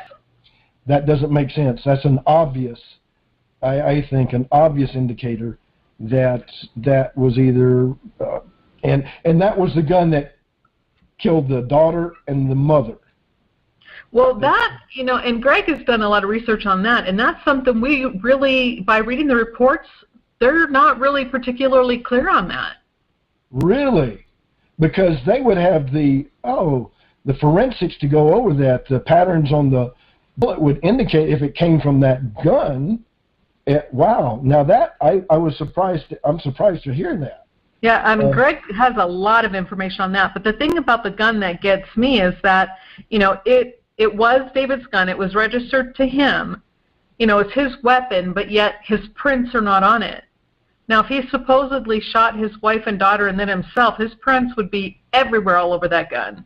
And there are his prints nowhere to be found. Yeah, and the only print that they found was a latent fingerprint left in blood on the magazine, but that print did not belong to David. Another indicator that this was a murder. Correct. And for the police to ignore these things, let's just say this wouldn't pass muster on Law and Order. Oh, exactly, yeah. not to put out a show on that, but this seems totally aberrant and totally outside of police investigation. And I watch a show by Homicide Hunter with Lieutenant Kenda. I bet you look at this and go, no, this is not the answer. Yeah. And obviously, even to a layman, this has obviously holes running all through their story. And I've learned these other things from you tonight about blunt force trauma. And even without that, I knew this was murder and not a, he was more stable a person based on some information I had gotten than to be someone to break and kill his daughter and wife, when I understand he was a believer in the Most High and acted in that accord. And every family has disagreements and problems, but none of those were indicators of him reacting this way. Did you have information that supports that? Absolutely. There's another news article, and I believe they had interviewed Mitch Heil, which is his grade school buddy. He'd known him for quite some time. And talking about David's career in the military, when he went in there for the last time, he'd been sent to war a few times, and the last time he said he's done. He says he couldn't take another human life. He couldn't do it anymore. And so they put him into some menial little job because he absolutely refused to shoot another human.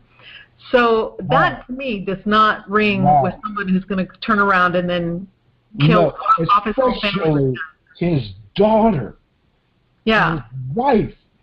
You know, if he was flipping out and had a PTSD-type breakdown, I would see maybe killing his wife if there was something, maybe, due to some idea in his own head, but not his daughter.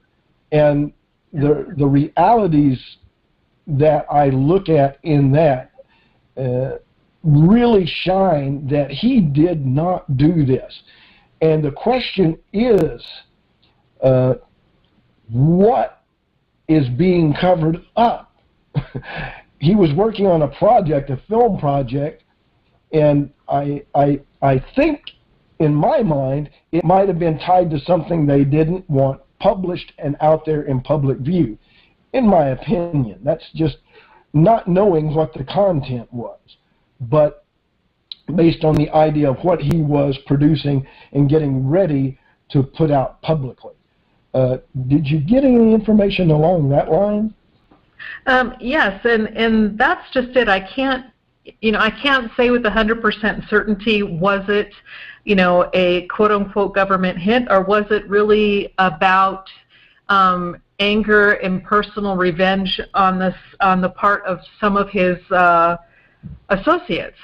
Because, as we all know, Danny August Mason he felt he was entitled to quite a bit of more substantial stake in the Gray State Project than what David felt he was entitled to, and he would not sign over a release.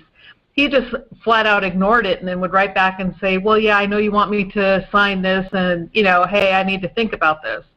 And that all started like once David received, or maybe it was before, David had received the $30 million offer to just do The Rise. Now that was only The Rise. There was still a whole lot more money to come from the